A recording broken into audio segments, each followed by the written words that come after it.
Jiang Ning was the true heiress, universally reviled, her demise wished by all, abducted and raised by her enemies. She endured a childhood marred by beatings, verbal abuse, and maltreatment. Repatriated to the Jiang family in her adolescence, she had yearned for affectionate parents and brothers. Instead, she was met. It was manifestly evident that Jiang Yeye had usurped everything that rightfully belonged to her. Her parents and elder brother were devoted to Jiang Yeye. Even her fiancé had succumbed to Jiang Yeye's allure. Jiang Yeye, akin to a favored protagonist in a novel endowed with a system, garnered affection from all quarters. Furthermore, there existed imbecilic sycophants who, in their zeal to assist her, were willing to tread the path of criminality. Jiang Ning clutched her neck, which was incessantly hemorrhaging. She mused that they need not have been so precipitate, for she had been afflicted by cancer for 2 years and had but a modicum of life remaining. As she was incurable and possessed no desire to persist, death held no terror for her. Jiang Ning regulated her respiration, allowing the suffocating pain to gradually abate. Capitalizing on the assailant's temporary absence, she cautiously retrieved her mobile telephone and dispatched a message to the uppermost group. Kinsfolk, I am on the verge of expiring. Is there anyone among you who could return and undertake the task of claiming my remains? She harbored no desire for her cadaver to be discovered in a state of putrefaction. Perhaps it was a longing for a reason to cling to life in her final moments. Jiang Yeye, I am profoundly sorry, it is my fault. I shall immediately implore our parents and brothers to return. Please do not jest with your health, and refrain from engaging in any imprudent actions. Third brother, are you deranged? Constantly feigning death. If you must perish, do so far away. As for claiming your remains, I find the prospect repulsive. Eldest brother, noted. Mother, Ning, could you please desist from vying for affection with Yeye? We merely celebrated Yeye's birthday and neglected to inform you. If you must assign blame, direct it towards me, but spare Yeye. Father, must you always instigate such turmoil on Yeye's birthday? Your malevolence is disheartening. I am profoundly disappointed in you. Continue this disruption, and I shall disown you as my daughter. Third brother, father, disregard her. Her constant fabrications and feigned demise to elicit sympathy are utterly repulsive. Yeye is my true sister, and I lament the day I brought you into our lives. Today marks Jiang Yeye's natal day, yet, it is also her OWN. As she beheld the cascade of messages on the screen, the laceration across her neck paled in comparison to the excruciating pain that now gripped her, causing her to tremble uncontrollably. This was the reaction of her family as she lay on the verge of death. Jiang Ning scoffed at her own existence. Despite her relentless endeavors and abandonment of self-respect to ingratiate herself with each family member, she had never experienced the warmth of a family, the loving care of parents, or the affection of her brothers. In this moment, she conceded defeat and accepted her fate. She could now embrace death without reservation, relinquishing any lingering hope for familial affection. With her final breath, Jiang Ning, her hand stained with blood, tremulously typed the words, "Okay, I shall expire now." She lacked the strength for further contention or to vie for her family's affection with Jiang Yeye. The encroaching agony was swift, and her demise was inevitable. Jiang Ning awaited death's embrace. Before her consciousness completely faded, she witnessed fireworks erupting atop the distant mountain. The new year had arrived. The perpetrator returned, confining her within a diminutive suitcase and locking her away in a somber, humid cellar. Chapter 2. Utterly foolish. As she once again opened her eyes, a vast expanse of white surrounded her, the pervasive scent of disinfectant assailing every nerve in Jiang Ning's body. The excruciating pain radiating from her limbs served as a harrowing reminder that she had been rescued and was now in a hospital. Was she still alive? How resilient could one be? The evening sun hung low in the sky, bleeding crimson hues. The clock on the wall ticked rhythmically, and Jiang Ning reached for her phone, illuminating the screen. She glanced at the time before shifting her gaze to her bandaged wrist, a piercing agony coursing through her. Jiang Ning closed her eyes momentarily. In her previous life, she had indeed perished. Ultimately, her body was confined within a small suitcase, shrouded in anonymity. Yet now, she found herself not merely escaping death but inexplicably reborn 5 years into the past, at the tender age of 20. It was the year she and Gu Jinghui had just become betrothed, while Jiang Yeye, heartbroken, had fled the family home, prompting Gu Jinghui to chase after her, leaving the two of them absent for an entire night. Jiang Ning recalled her desperate state, drowning her sorrows in alcohol, and, in an attempt to compel Gu Jinghui's return, she had resorted to self-harm. Over the phone, Gu Jinghui had coldly remarked that she could do as she pleased. With great effort, Jiang Ning turned her head, noticing a man standing by the doorway, engaged in a phone call. Clad in a black shirt, he possessed a tall and imposing stature, exuding the mature aura of a grown man. I have matters to attend to, he said. Hearing a sound. The man glanced over at her, his gaze fleeting yet heavy with an unspoken authority. Awake? At the moment Jiang Ning recognized his face, a cacophony erupted in her mind. A tidal wave of terror and despair rendering her breathless. Instinctively, she recoiled a few steps back. Lu Jingting's thin lips curved into a cold, mocking arc, his tone frigid. Hello, I am Lu Jingting, Xiafei's cousin. The man lifted his eyelids, casting a glance over her pale visage. The young girl was curled up in the blanket, exuding a fragile, almost morbid beauty. Your classmate, the eldest daughter of the Jiang family, Jiang Ning. The girl's jealous antics, striving for a man against her sister. Indulged in alcohol and self-harm, truly a foolish endeavor. His voice was steady and magnetic, melodious yet, to Jiang Ning's ears, it felt akin to a sharp blade. Radiating an air of danger. Lu Jingting, the Lu Jingting from the capital city, whose very name instilled trepidation, a titan of commerce with reach and influence. Though he spent most of his time abroad, under his stewardship, the Lu family commanded a preeminent position in the global capital landscape. Holding dominion over vast wealth. Many relied upon his favor for sustenance. Not only was Lu Jingting Xiafei's cousin, but he also adopted Jiang Yeye as his sister, showering her with affection and care. Treating her as a treasure. Subsequently, for Jiang Yeye's sake, Lu Jingting invested heavily in an entertainment company, dedicating it solely to her. Eager to bestow upon her all things precious. Consequently, due to this connection, Jiang Yeye was elevated to the status of the foremost socialite in Yuqing, radiant and resplendent. In their pursuit to curry favor with Jiang Yeye, many sought to humiliate her to the utmost. Even the Gu family, who had arranged a marriage with her, contemplated transferring the engagement to Jiang Yeye due to Lu Jingting's stature. In her past life, her demise had finally allowed the Gu family to fulfill their desires. Lu Jingting's inky eyes regarded her, and he poured a glass of warm water. As he handed it to her, he remarked, "Do not engage in such foolish acts of self-harm again. If you wish to pursue romance, there are other men, there is no need to compete." Jiang Ning was momentarily taken aback, her heart constricting painfully. Was this a warning to refrain from vying for a man with Jiang Yeye? Yet. Gu Jinghui was undeniably her fiancé. With clenched teeth, Jiang Ning fixed her gaze upon the man, her eyes suffused with crimson. The injustices she endured in her previous life. The resentment and terror from her fatal injury surged forth, no longer quelled by Lu Jingting's words. Sitting up, her eyes were rimmed with red. Her voice hoarse as she declared, "He is my fiancé. Why do you all come to accuse me, demanding that I relinquish my place? If they were truly in love, they ought to seek their elders to annul the engagement, rather than flaunting their affection beneath my very nose, repulsing me." Her fiancé had fallen for Jiang Yeye. And her brothers accused her of being malicious, of lacking humility, of being arrogant and overbearing. She had lost everything. In the end, they took her life. Lu Jingting stood there, his countenance stern, while the girl regarded him with eyes filled with fear and a hint of resentment. Such a temper for a young lady. He mused. Suddenly, Lu Jingting narrowed his eyes and grasped the pendant that hung from her neck, tearing it away. It was a dull jade ring, inscribed with a totem of a wolf's head, exuding the fierce aura of a predator. As Lu Jingting stroked the jade ring, his eyes narrowed slightly, pondering its origin. With tear-filled eyes, Jiang Ning asserted, "It's mine. I have worn it since childhood." After saying this, she snatched it back, glaring warily at Lu Jingting. She was uncertain of its significance, recalling a childhood incident where she had injured her head, rendering her unable to remember many things. She had simply continued to wear it thereafter. Lu Jingting pressed his lips together, his brow furrowing slightly, as memories from long ago flickered in his mind.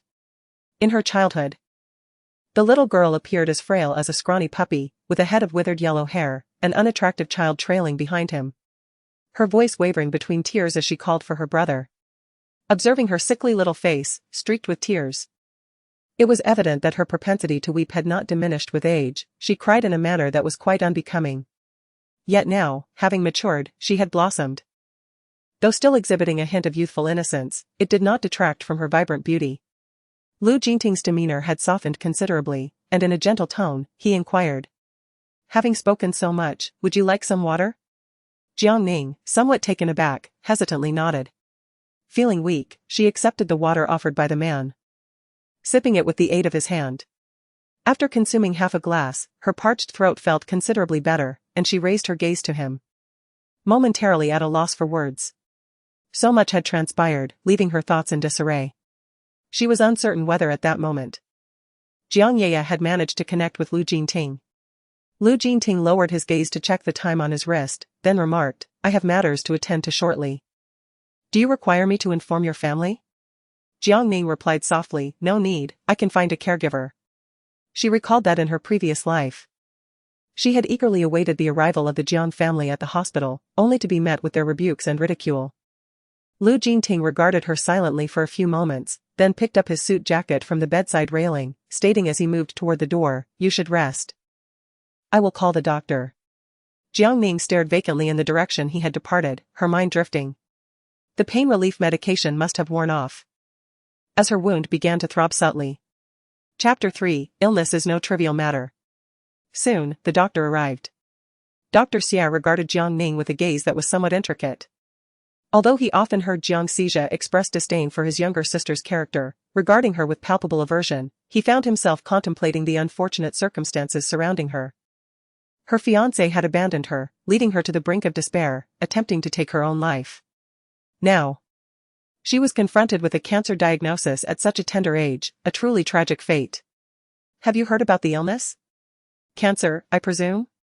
Jiang Ning paused briefly, offering a nonchalant laugh. "I am aware. In my previous life, I discovered I had mid-stage breast cancer around this time as well. Yet I did not actively engage in treatment. It was only when the disease progressed to its late stages, bringing me excruciating pain, that I sought help. I endured the torment of cancer for 5 long years, withering away to a mere shadow of my former self. It was agonizing. Ultimately, I passed away, only to realize that my family genuinely wished for my demise." Xia Rang furrowed his brow. "If you were already aware, why did you not transfer to this hospital for treatment? Our medical facilities are certainly superior. Furthermore, with Jiang Xija's expertise. Do your family members know?" "I do not know," she replied.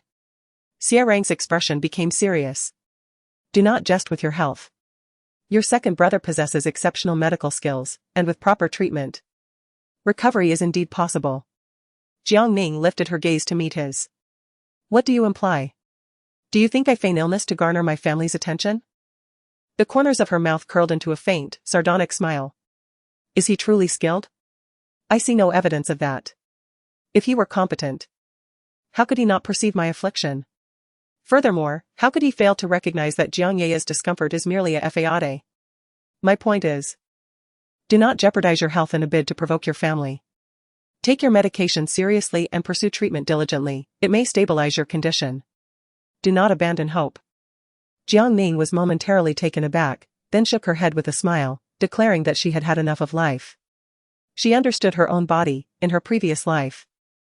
She endured immense suffering in pursuit of a cure, only to remain unhealed. In this lifetime, she yearned to live freely and gracefully. Upon hearing her words, Xia Rang fell into a contemplative silence, eventually stating that he would discuss her condition with her second brother, as it was no trivial matter. After offering a few more pieces of advice, he turned and departed. Jiang Ning pressed her lips together, a bitter sweetness lingering in her heart. She wished to decline the assistance, knowing full well that her family would not come. They would merely perceive her actions as a ploy for affection. A fade of desperation. With her engagement to Gu Jinghui firmly established, and with Jiang Ye in distress, her family would be preoccupied with comforting her, leaving them little inclination to visit. After resting her eyes for a while, Jiang Ning lifted the covers, enduring the pain as she slowly descended from the bed and made her way outside. What purpose did it serve to remain bedridden? At that moment, a man grasped her arm, his imposing figure enveloping her, his dark eyes glinting with concern. Jiang Ning's pale complexion flushed slightly. Hesitant, she stammered, I need to use the restroom." Nature's call was urgent, and she could no longer hold it in. With a reddened face, she hunched over, leaning against Lu Jingting as they made their way to the lavatory. His robust frame made her feel diminutive and sheltered. Upon her return, she glanced around but did not see Lu Jingting. He might have been occupied, he had been on the phone continuously, suggesting he was quite busy. Deciding not to disturb him, she began to make her way back slowly, bracing herself against the wall like a turtle. Just then, The sound of the elevator doors opening echoed nearby, followed by a familiar voice. "Yaya, so gentle and understanding, how could she possibly fall ill?" "Second brother. You must ensure Yaya's recovery, it is all Jiang Ning's fault." "Why isn't she the one suffering?" "By the way, Gu Jinghuai just informed me that due to Yaya's condition, he will postpone his engagement ceremony with Jiang Ning to spend more time with her." Jiang Ning turned around and indeed spotted the familiar figures of her second brother, Jiang Sais, and her third brother, Jiang Siyuan.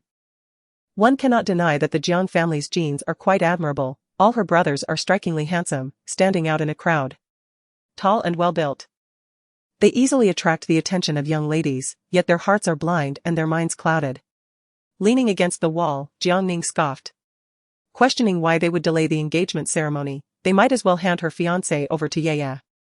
After all, the venue and the gown are already arranged.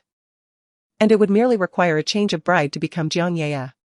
Over the years, what has Jiang Yaya desired that I have not granted her? Upon seeing Jiang Ning in her hospital gown, pale and frail, Jiang Sais furrowed his brow slightly. "Ning Ning, do not speak such thoughtless words."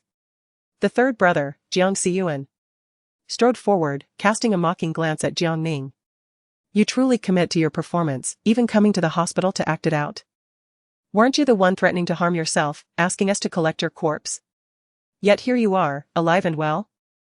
Gazing at the cold and malevolent expression of Jiang Ning, the thought that gentle and kind Yaya had been diagnosed with cancer ignited a fire of fury within Jiang Siyuan. Ever since he learned of Jiang Yaya's stage 2 breast cancer yesterday, he had not slept a wink. Repeatedly pondering why it was not the wicked Jiang Ning who fell ill. If only it were Jiang Ning instead. If she were to perish, the entire Jiang family would find peace. Jiang Siyuan's eyes were reddened as he looked down at Jiang Ning, his gaze filled with disdain. "Only Yaya would believe your act of self-harm. She was so worried about you that she urged us to return, and in her haste, she tumbled down the stairs, sustaining severe injuries and later being diagnosed with cancer. Jiang Ning, if you had even a shred of conscience, you would not create a scene at such a time. Yaya's illness is a direct result of your actions, how can you still dare to make trouble?" Jiang Ning's expression darkened. Oh, she recalled that in her previous life. The Jiang family mistakenly believed that it was Jiang Yaya who was ill. She had revealed the truth and had caused quite a stir. Only to be met with cold indifference. Within the Jiang family, no one believed her. Even when the misunderstanding was eventually cleared. They merely felt relieved that Jiang Yaya was not sick. Her own life or death went unnoticed. Chapter 4, Is this meant to bring about my demise? Jiang Ning laughed, fixing her gaze on Jiang Siyuan, and casually remarked, "What a coincidence, I am in the middle stage of breast cancer, she wouldn't be sharing the same fate. Would she? Perhaps we should see who departs this world first." In her previous life, doctors had told her that her breast cancer was largely due to emotional turmoil and excessive anger. They advised her not to be so stubborn and to avoid forcing matters, urging her to open her heart a little. She could not comprehend, was it so wrong to yearn for the attention and love of her family? Those were her parents. Her elder brother, and her betrothal, her fiancé. Why should she not seek it? Why should she not? With a sudden surge of fury, Jiang Siyuan's anger boiled over. And he struck her with a resounding slap. "Jiang Ning, how can you still call yourself human, uttering such malevolence, wishing for Yaya's demise?" In the heat of rage, the force behind that slap was overwhelming. Jiang Ning, lacking the strength to evade, endured the blow, her already pale face instantly turning red and swollen. The imprint of a slap starkly visible. A few steps away, Jiang Sijia furrowed his brows, advancing to block Jiang Siyuan, his expression stern with admonition. "Third brother." Jiang Siyuan bit his lip, scoffing coldly, and shook off his second brother's restraint. "With a heart as venomous as yours. How is it that you weren't slain by that knife?" With that, he turned away dismissively and strode off. Observing Jiang Ning's swollen visage and the emptiness of her hospital gown, which accentuated her frailness, Jiang Sijia sighed, his voice softening. "Ning Ning, stop lying." "What do you mean?" Jiang Ning touched her numbed face, glaring coldly at Jiang Sijia. "Xia just informed me that your injuries are merely superficial." Jiang Sijia, appearing weary, rubbed his temples. "Yaya is in the critical stage of her battle with breast cancer, please, don't cause any more trouble." A chilly draft swept through the corridor, deepening the coldness in her heart. With her gaze lowered, a bitter smile formed on her lips as the realization dawned upon her. Jiang Ning pressed her lips together, contemplating whether, had she been the one diagnosed with cancer, the one nearing death, they would have felt the same urgency and sorrow. Yet, recalling her past life, where her impending demise was met with their applause, the words lingered on her tongue before she swallowed them back, unwilling to seek humiliation. Wasn't the answer painfully obvious? No one wished for her survival. And what does my second brother hope for me to do? To stop causing a scene? Jiang Ning asked, her expression stony, laced with sarcasm. The discomfort in Jiang Xi's gaze was palpable as he replied in a monotone, "Your condition is not serious. It would be best for you to be discharged early." Jiang Ning's anger surged forth, bubbling fiercely within her. She clenched her molars and coldly exclaimed, "What the hell?" Upon hearing this, Jiang Xi's expression darkened significantly. Jiang Ning, however, paid no heed, she was too preoccupied to care. It felt as though her wound had reopened, a warm flow coursing from her wrist, likely indicating fresh bleeding. She was genuinely incensed. While Jiang Yaya was ill and the family fussed over her like a precious jewel, Jiang Ning herself had nearly bled to death. To spare Jiang Yaya from witnessing her sadness, they had urged her, despite her grave injuries, to be discharged prematurely. Was this a death sentence for her? Who, after all, was truly their flesh and blood? Suppressing her pain, Jiang Ning returned to the ward, drenched in cold sweat, and lay down heavily. The agony was unbearable. Not only was her wound throbbing, but her entire body ached violently, causing her to tremble. She contemplated calling for a doctor but lacked the strength to press the bell. Breathing slowly, her delicate hand gripped the blanket tightly, feeling as if she were on the brink of death. Was she truly such a wretched person to endure this level of suffering? Darkness enveloped her vision, and she succumbed to unconsciousness. When she awoke again, it was already the dead of night. A slight movement revealed that something was grasping her hand. "Ning Ning. You're awake," Yi Xiaofei, startled from her slumber, said, her large eyes brimming with tears, poised to spill. Her hands clutched Jiang Ning's tightly in fear. Upon receiving a call from her brother about Jiang Ning's incident, she had immediately taken leave from her teacher and booked the fastest flight back. When she and her brother had arrived, pushing open the door to find Jiang Ning lying on the hospital bed, barely alive, it had nearly terrified her to death. It was her brother who, maintaining his composure, had called for the doctor. "Why are you crying? You look dreadful." Yi Xiaofei bit her lip and, with a hint of grievance, remarked, "It's all right, Ning Ning is beautiful." Jiang Ning was the most exquisite girl she had ever encountered, as serene and radiant as the moon. Even in sickness, she resembled the most enchanting little moonlight. Jiang Ning replied, "You certainly know how to flatter." She glanced around and inquired, "Where is your brother?" "Grandfather has matters to discuss with him. It's probably about urging him to marry."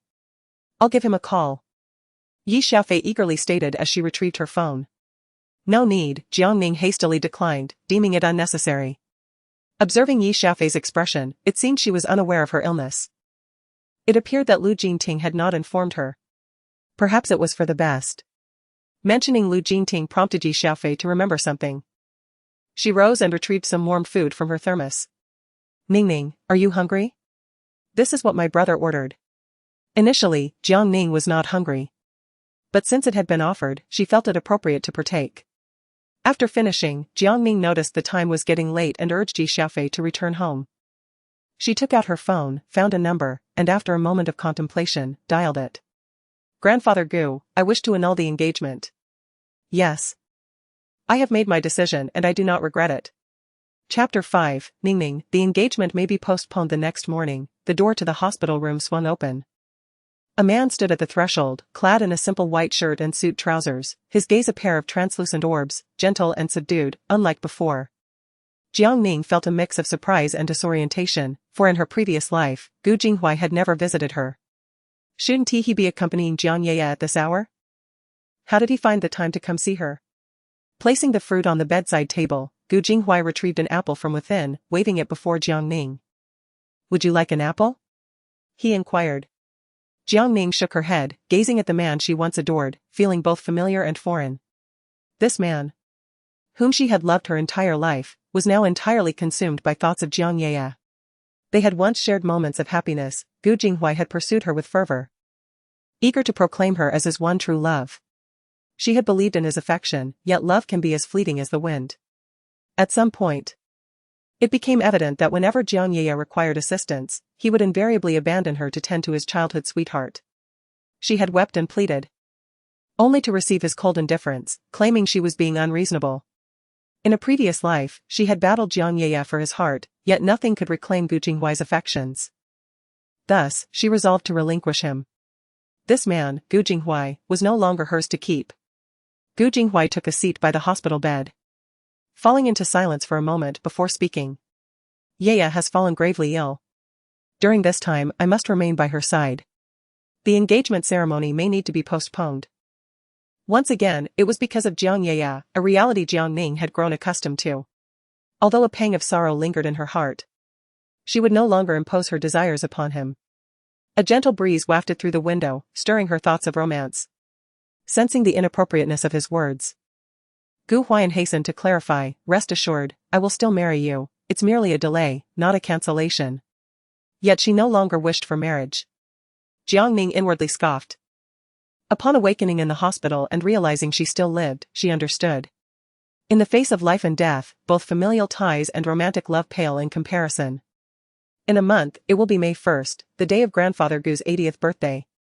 Grandfather Gu has promised her that on that day, he will officially inform her parents of the dissolution of their engagement.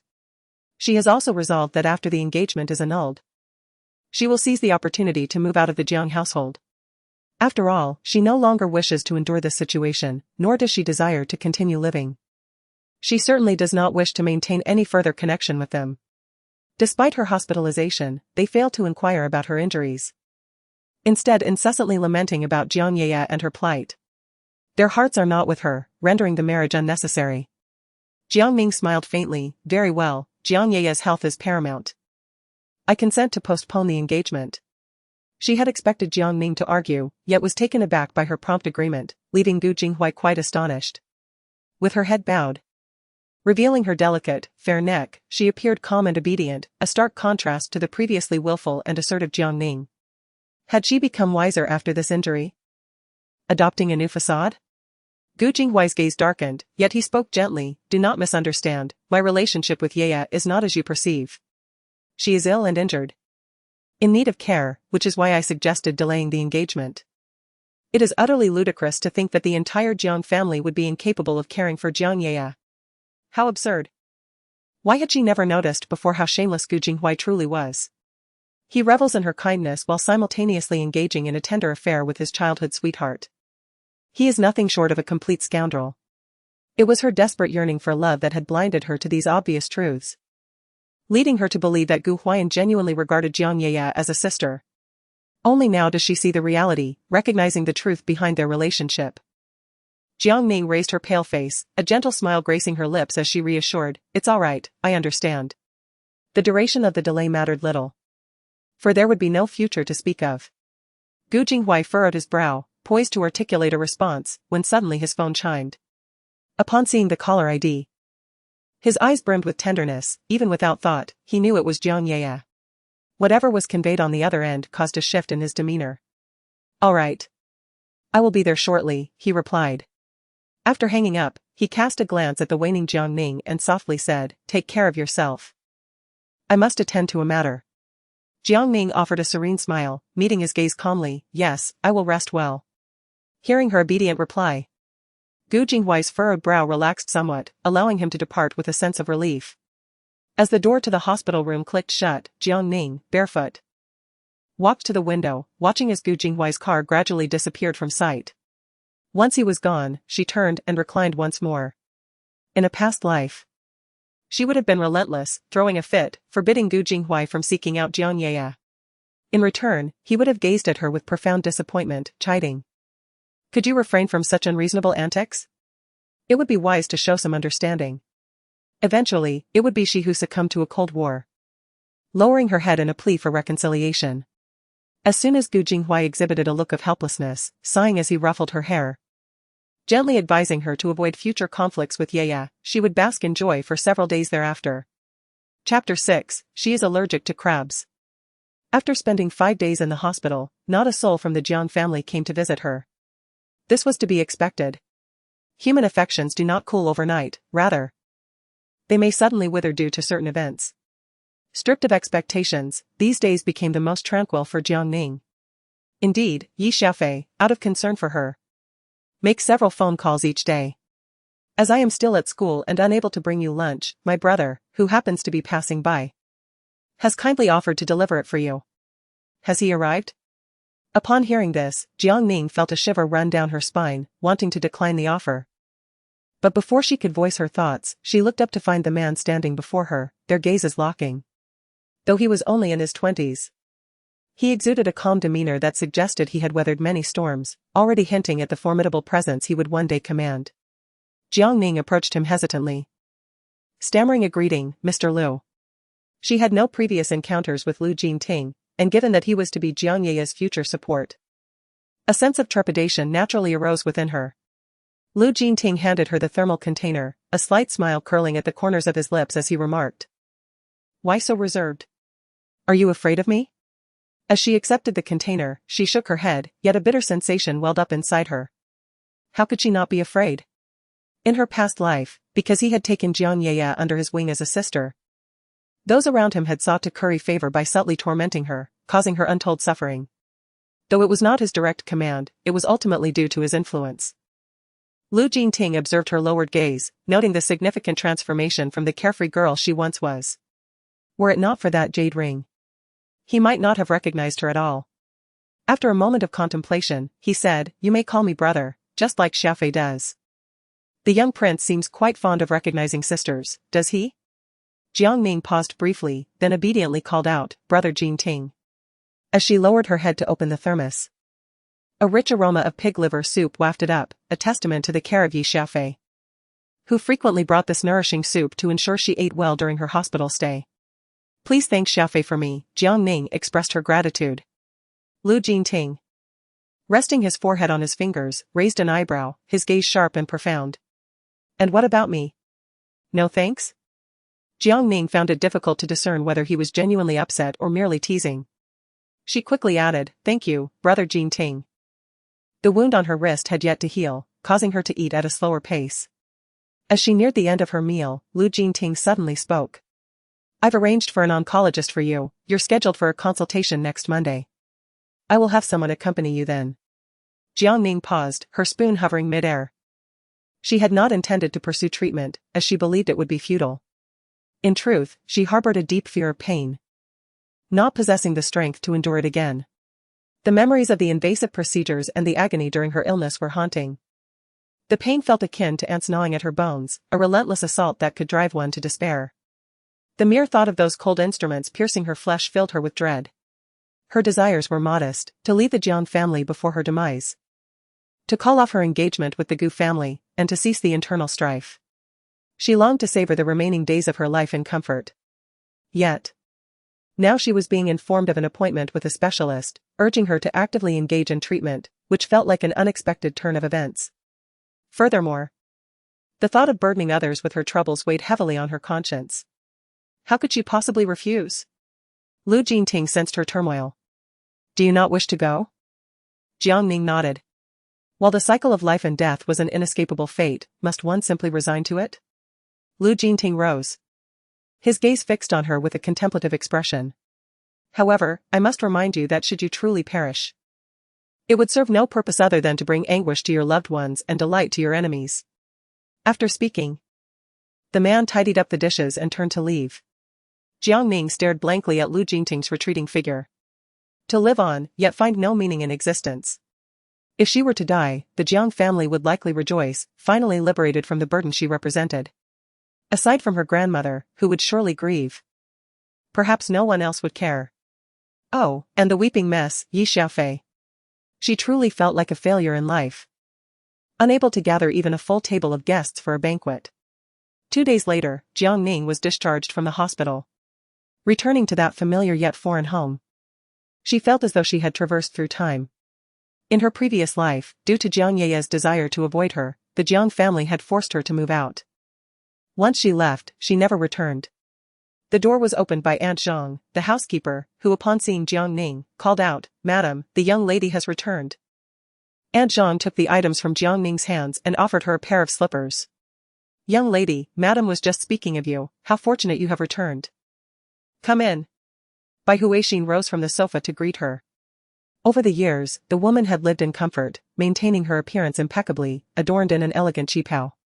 Ning Ning, you have finally chosen to come back, it's wonderful that you are here. Aunt Zhang, please buy some crabs, Ning Ning loves them, Bai Huixin said joyfully. Although Jiang Ning felt a flicker of warmth in her heart at her mother's happiness, the subsequent words doused her spirit like a bucket of cold water, chilling her from head to toe. She was allergic to crabs. They only remembered because Jiang Yeye enjoyed them. Moreover, they imposed Jiang Yeye's preferences upon her. Regarding her allergy to crabs, she had mentioned it to Bai Huixin, yet her biological mother dismissed it, believing she was merely sulking due to a lack of appetite. Each time after consuming crabs, Jiang Ning would suffer from unbearable itching, yet no one paid her any heed. Assuming she was merely feigning weakness to elicit sympathy from her family, Jiang Ning let out a self-deprecating smile. Even the bonds of blood, which were supposed to be unbreakable, could ultimately reach a dead end.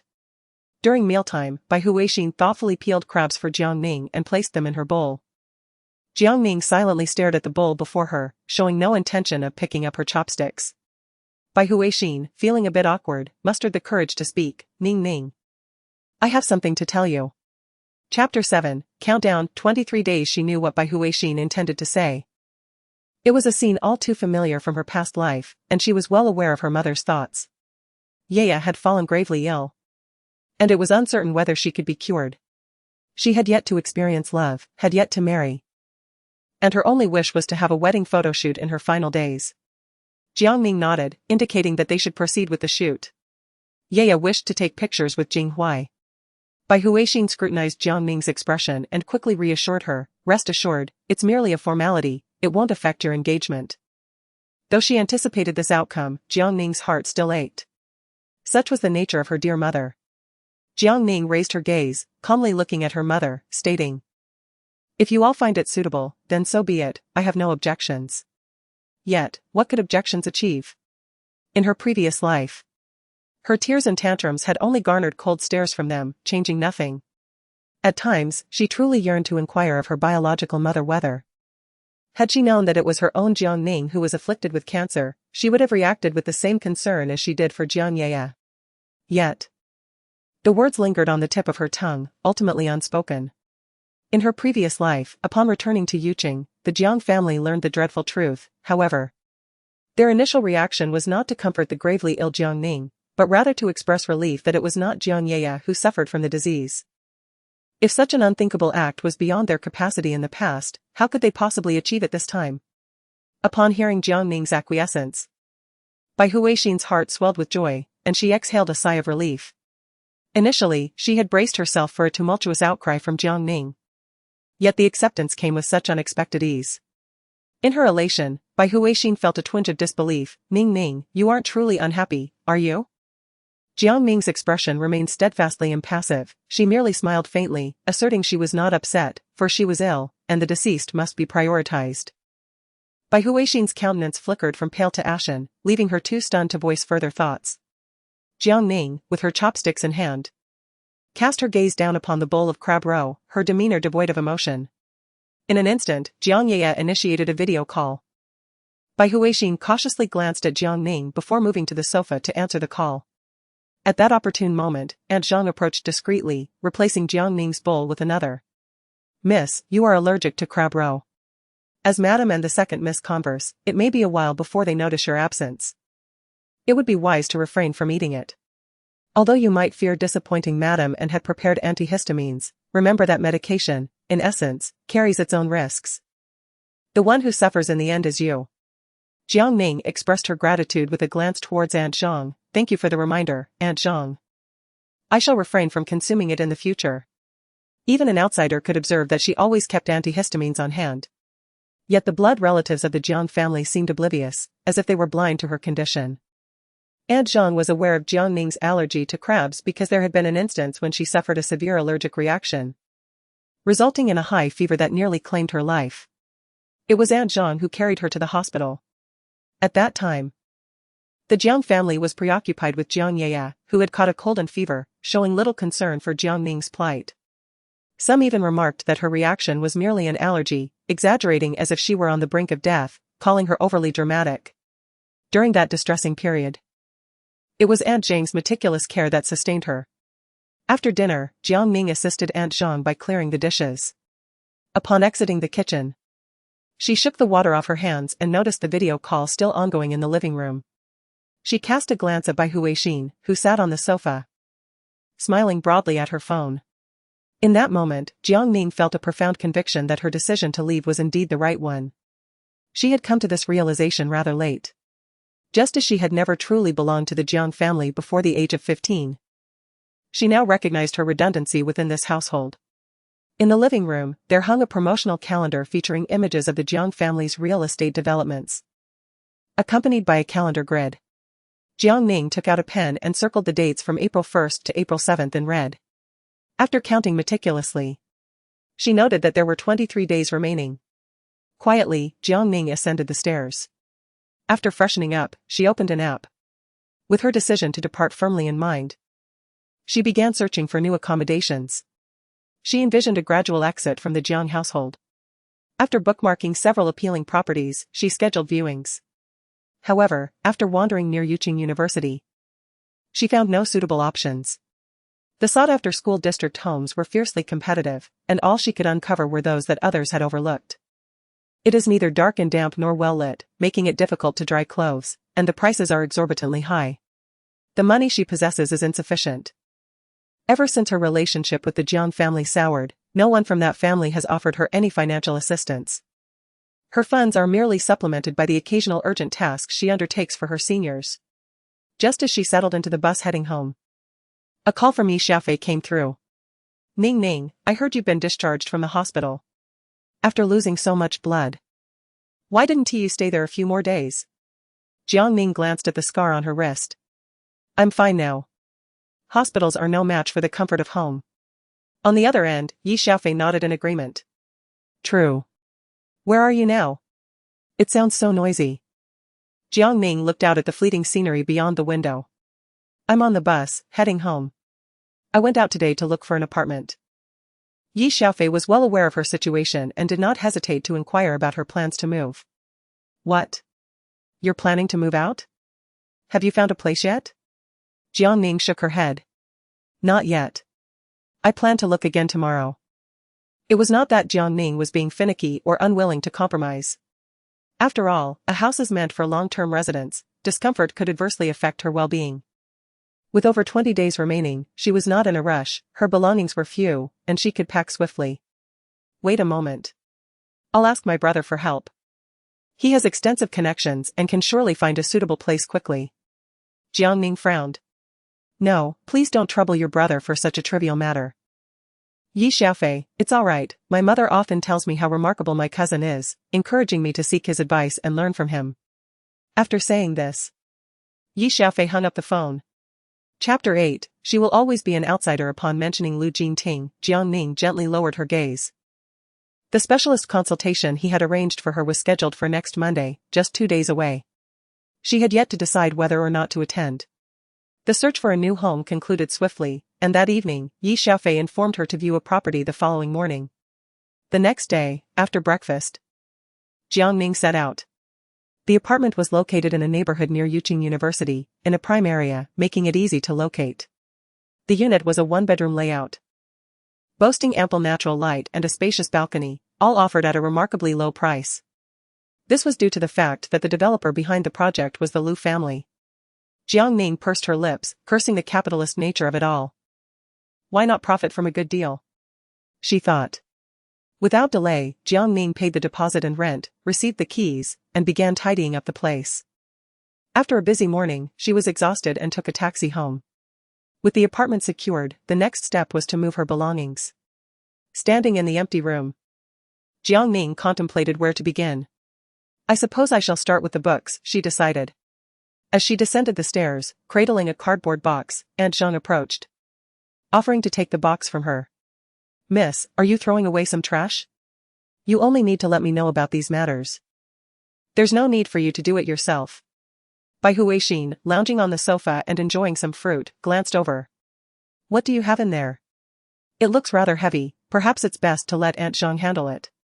Jiang Ning shifted her posture while carrying the box, which contained an array of books that were of no immediate use to her. She intended to offer them to those in need, thus sparing Aunt Jiang any inconvenience. These volumes included her notes and several professional texts she currently had no use for, prompting her to remove them for the time being. Aunt Jiang observed Jiang Ning's departing figure, sensing an unfamiliar demeanor in the young lady. She appeared much more composed. The grievances Jiang Ning had endured in their household were not lost on Aunt Jiang, who felt a deep sympathy. Yet, as merely a caretaker, she felt powerless to intervene. Glancing at Bai Huixin, who languidly sipped tea on the sofa, Aunt Jiang sighed silently. There was an undeniable anomaly in the situation. Even an outsider like her could perceive the discord, while the mother remained woefully indifferent. Treasured the adopted daughter while treating the biological daughter as expendable. Such a dynamic would inevitably lead to regret. Unbeknownst to Jiang Ning, Aunt Jiang's sigh was a reflection of her concerns. Presently, she was busy placing the books from the box onto the bookshelf in her new home. The previous tenant had recently vacated, leaving behind many items she found useful, such as a simple bookshelf, a desk, and a desk lamp. The house was equipped with all necessary appliances, though it lacked a sense of homeliness. It seemed the former occupant rarely cooked at home. After enjoying a bowl of wontons outside, Jiang Ning returned home, fully aware that Jiang Yaya would soon arrive, ready to feign illness and stir trouble. In her past life, during this very time, Jiang Yaya had made quite a scene due to her supposed sickness. The family, filled with concern for Jiang Yaya, rallied around her, blaming Jiang Ning for her insensitivity. After a quarrel with Jiang Yaya, the family had sent Jiang Ning to her room to reflect, denying her dinner, leaving her to suffer hunger pangs. In the end, it was Aunt Jiang who could no longer bear to watch, quietly preparing a bowl of noodles for her. She had spent a lifetime contending with Jiang Yaya, only to face defeat. Thus, this time, Jiang Ning had no intention of fighting back. If Jiang Yaya desired their parents and brothers, she would willingly concede. Having resolved to depart, the affections and preferences of the Jiang family became inconsequential to her. Upon returning home, Jiang Ning discovered the family unwrapping presents, their faces alight with joy. However, upon her entrance, their expressions changed instantly. Jiang Ning forced a smile. As soon as she walked in, all laughter ceased. It was evident, she was unwelcome in this household, eternally regarded as the outsider. A girl sat with her back to Jiang Ning, her slender figure delicate and fragile. Noticing the gazes upon her, she stood and turned. Upon seeing Jiang Yaya once more, Jiang Ning's eyelashes trembled slightly. Compared to a few years ago, Jiang Yaya now exuded an even purer innocence. Her gently arched willow-like eyebrows and clear, dark eyes accentuated her youthful charm, imbuing her with a unique, delicate beauty. Men often gravitate towards such fragility, desiring to protect it. It was entirely understandable that the Jiang family, along with Gu Jinghui, held her in such high regard. Jiang Yaya looked at Jiang Ning, her voice tinged with regret. "I'm sorry, I left your gift at the hotel." Her eyes glistened with unshed tears. Yet she stubbornly bit her lip and lowered her head. Everyone had received their gifts except for Jiang Ning. A sardonic smile crept onto Jiang Ning's lips. In this world, it seemed that those who weep are the ones who are rewarded with sweetness. It was clearly not her fault, yet whenever Jiang Yaya shed tears, the absence of forgiveness rendered it her wrongdoing. In her previous life, she not only resented Jiang Yaya for monopolizing the affections of others but also detested her delicate, weeping demeanor. In this new life, her disdain remained as fervent as ever. Gu Jinghui promptly stepped forward to shield Jiang Yaya, apologizing to Ning Ning. "It is my fault. I inadvertently overlooked something while collecting the items." Jiang Xiyuan's expression darkened as he remarked, "If she forgets, then let it be. Yaya did not intend to offend. She can make it up to you next time." Bai Huixin also interjected, offering a sincere smile to Jiang Ning. "Ning Ning, they returned too hastily from their outing. Do not be upset, next time, I shall provide you with double." Everyone anticipated Jiang Ning to erupt in fury, to chastise and throw a tantrum. Instead, she simply smiled gently, nodding in understanding. "It is all right, it's just a trivial matter." Observe how her brother and fiancé instinctively shield Jiang Yaya, fearing any harm might befall their delicate flower. In truth, the presence or absence of gifts mattered little. There would be no future to anticipate. For there was no future to be had. Her biological mother always expressed this sentiment, yet her own share was perpetually absent. having been deceived too many times. Jiang Ning became indifferent to such matters. One would expect her to admonish Jiang Ye, yet what she offered was a light-hearted declaration: happiness is what truly matters. The gathering was momentarily taken aback. Jiang Ning had begun to exhibit maturity, which was quite astonishing. A flicker of barely concealed surprise crossed Jiang Ye's eyes. How could the typically strong-willed and domineering Jiang Ning suddenly transform, becoming so unassertive? Yet, her foolishness remained well hidden beneath the surface. Those who incessantly seek to please others are often the most inexpensive. Chapter 9. I envy her for her healthy body. As dinner time approached, Aunt Zhang knocked on the door, announcing, "Ning Ning, it's time to eat." Jiang Ning had already dined and felt no hunger, contemplating a refusal. However, reflecting on the potential perception of her family that she might be throwing a tantrum, she decided against it. She opened the door and took her seat at the dining table. Except for her father, Jiang Rong, and her elder brother, Jiang Xiu, who were away on business, the rest of the family was present. Jiang Ning glanced at them before lowering her head and eating in silence. After a few bites, she set down her chopsticks. Over the years, the Jiang family had regarded her as though she were invisible, maintaining a facade of tranquility. Noticing Jiang Ning's meager consumption, Bai Huixin mused that Jiang Ning had grown quieter and more understanding lately. Furthermore, the recent engagement photo shoot of Jiang Ye and Gu Jinghui had indeed been a source of grievance for Jiang Ning. After a moment's thought, Bai Huixin placed a piece of sweet and sour fish into Jiang Ning's bowl, smiling as she said, "Ning Ning, do try this, the flavor is delightful. And the fish is fresh and wild." Jiang Ning picked up the fish, took a bite, and casually complimented, "Aunt Zhang's culinary skills have truly improved." Suddenly, a loud crash shattered the harmonious atmosphere. Jiang Ye flung her chopsticks down, her eyes reddening as she stood, declaring, "I'm full." With that, she covered her face and descended the stairs, followed closely by Jiang Xija, who was the first to rise in pursuit. "Ye," he called, "you've hardly eaten. How can you be full? Is it that Aunt Zhang's cooking does not suit your palate? It's all right, just tell your second brother what you wish to eat, and I will have Aunt Zhang prepare another dish for you." Tears brimmed in Jiang Ye's eyes as she implored, "Let me go. Jiang Ning is your true sister. You are a family, while I am merely an outsider. Once I am gone, Jiang Ning will be your only sister." The moment Bai Huixin proactively served food to Jiang Ning, alarm bells began to ring in Jiang Ye's heart. Previously, this family revolved around her, but now, with Jiang Ning's sudden change in demeanor, Bai Huixin had begun to show kindness towards her. This shift made Jiang Ye deeply uncomfortable. Whether Jiang Ning's actions were genuine or feigned, she could not afford to lose. Seeing Jiang Ye in tears, Jiang Xija felt a pang of sympathy. Who said otherwise? Regardless of Jiang Ning's return, you will always be a sister of the Jiang family, that is an immutable truth. Do not heed the words of others. You will forever be the little princess of the Jiang family. Jiang Ye shook her head, her expression still one of profound grievance. But I am so afraid. I am ill and may not have much time left. The thought of being buried underground, cold and alone, while you all continue to live joyously, fills me with sorrow. I know this seems selfish, yet I cannot help but envy Jiang Ning. She has you all and a healthy body with that." Jiang Ye painfully shut her eyes. Breaking free from Jiang Xija's grasp, she dashed upstairs. Jiang Xija hurried after her, his brows furrowed in concern. "Do not speak such nonsense, I will ensure you recover. You will not perish." Meanwhile, Bai Huixin, visibly anxious, rose from beside Jiang Ning and hurried after them. Holding Jiang Ye tenderly, he softly reassured her.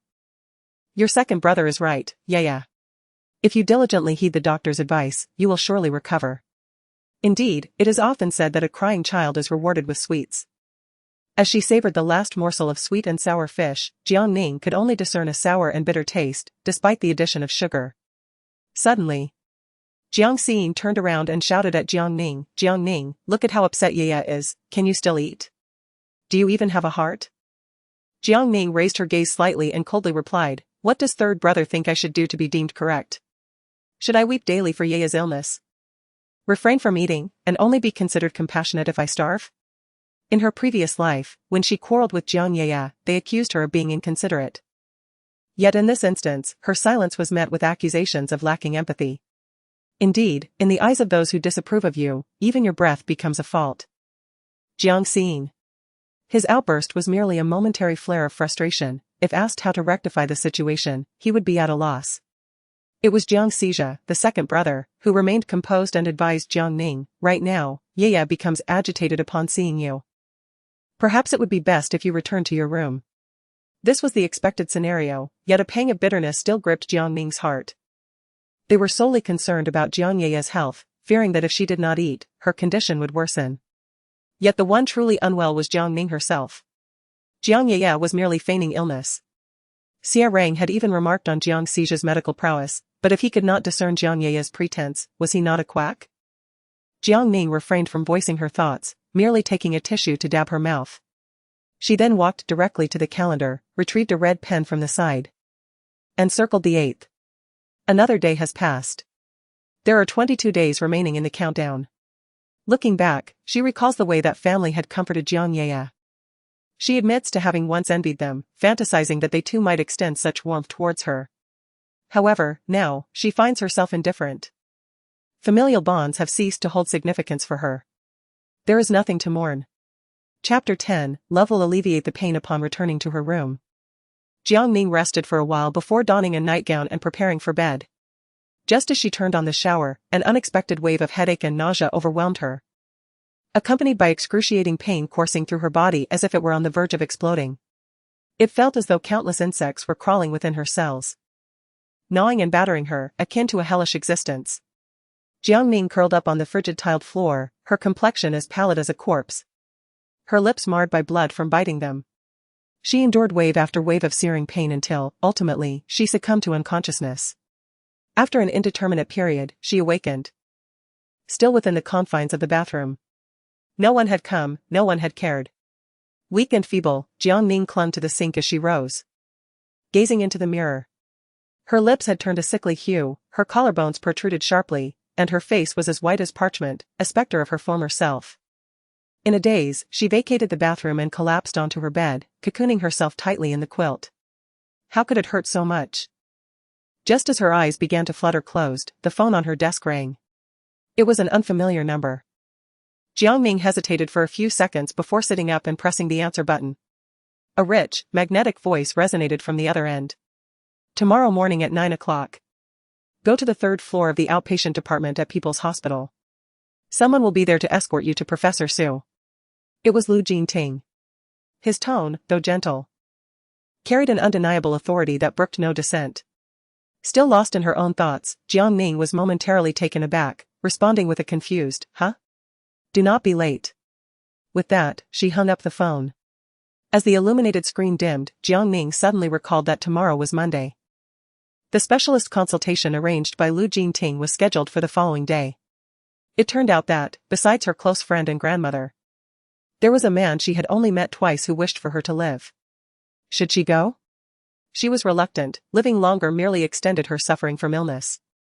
However, since Lu Jingting had already made arrangements, not attending would be impolite.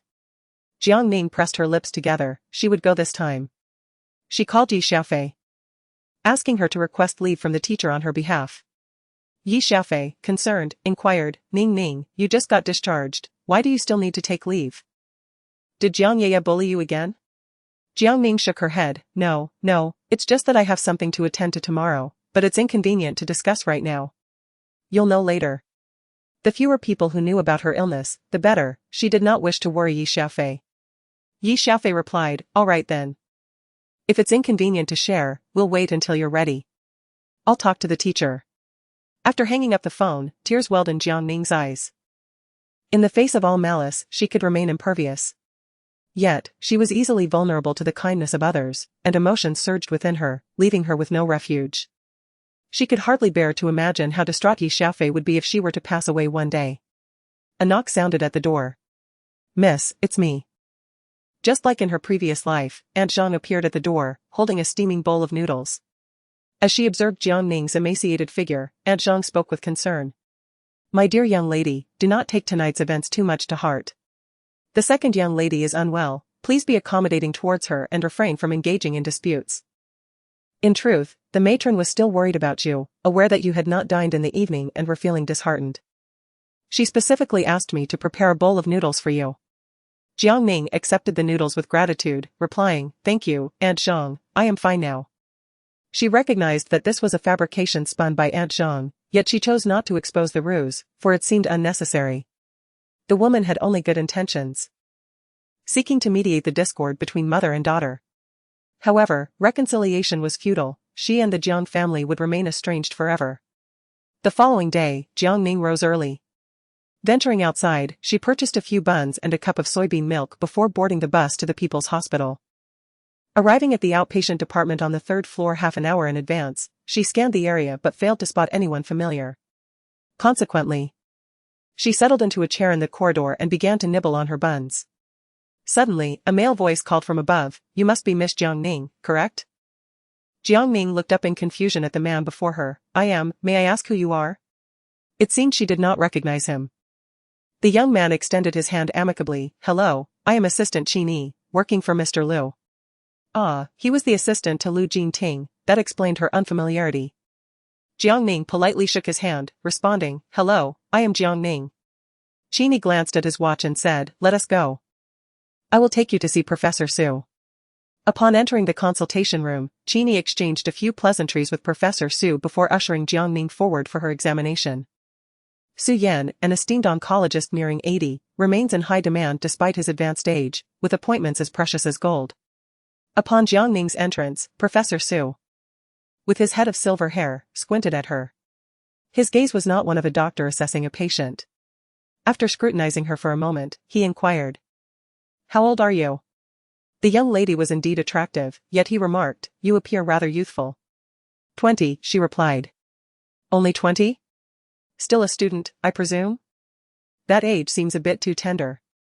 Perplexed by Professor Su's peculiar expression, Jiang Ning wondered what her age had to do with her illness. Qini discreetly coughed, attempting to mask his amusement. "I understand your eagerness for marriage, but please, be patient."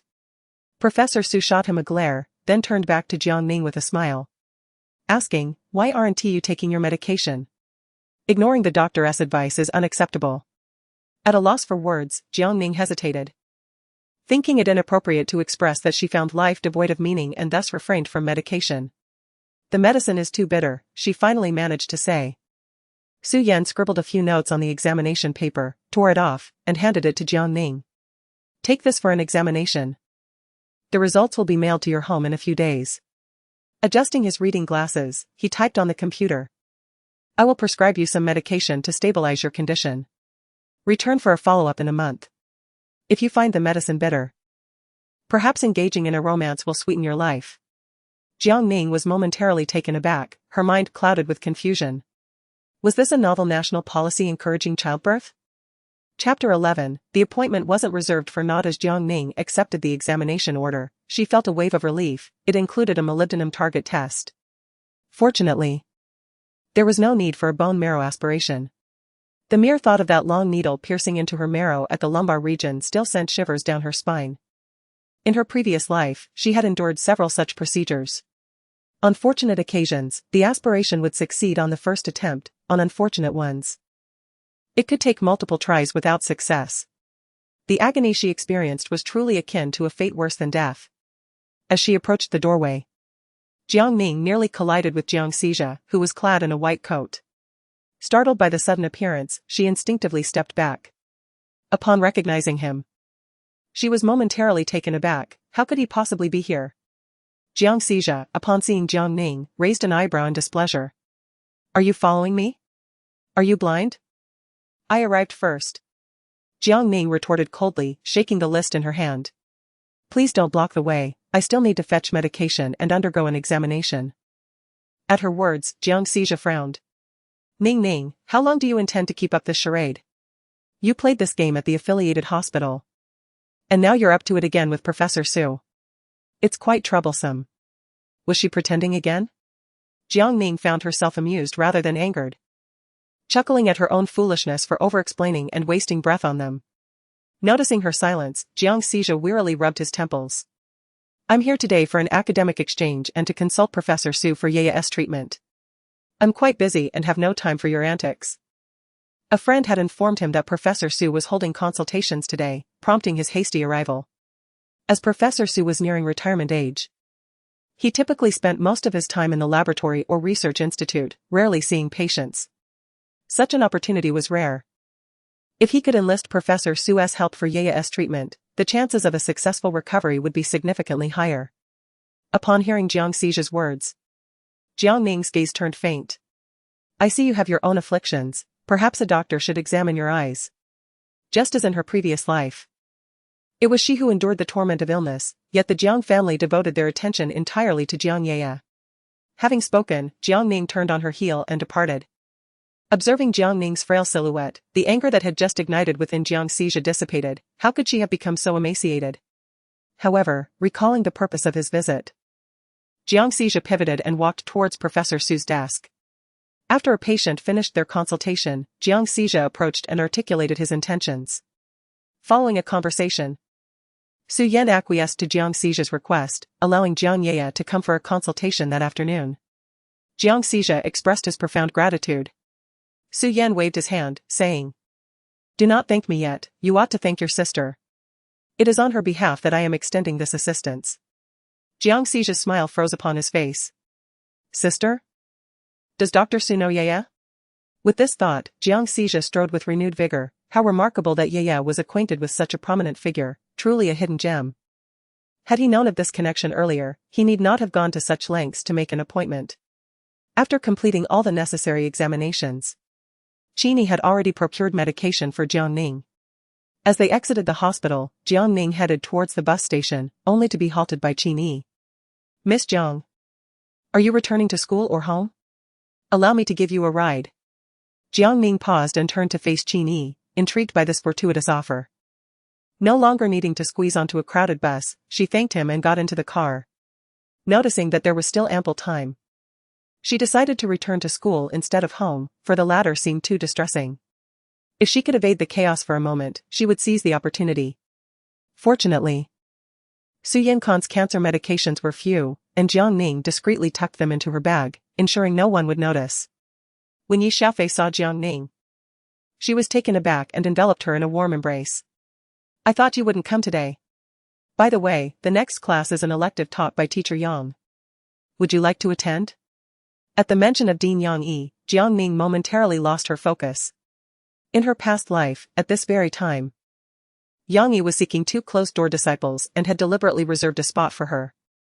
However, due to Gu Jinghuai's insistence that she should not overexert herself and should enjoy her role as Mrs. Gu, she had declined the elder's generous offer.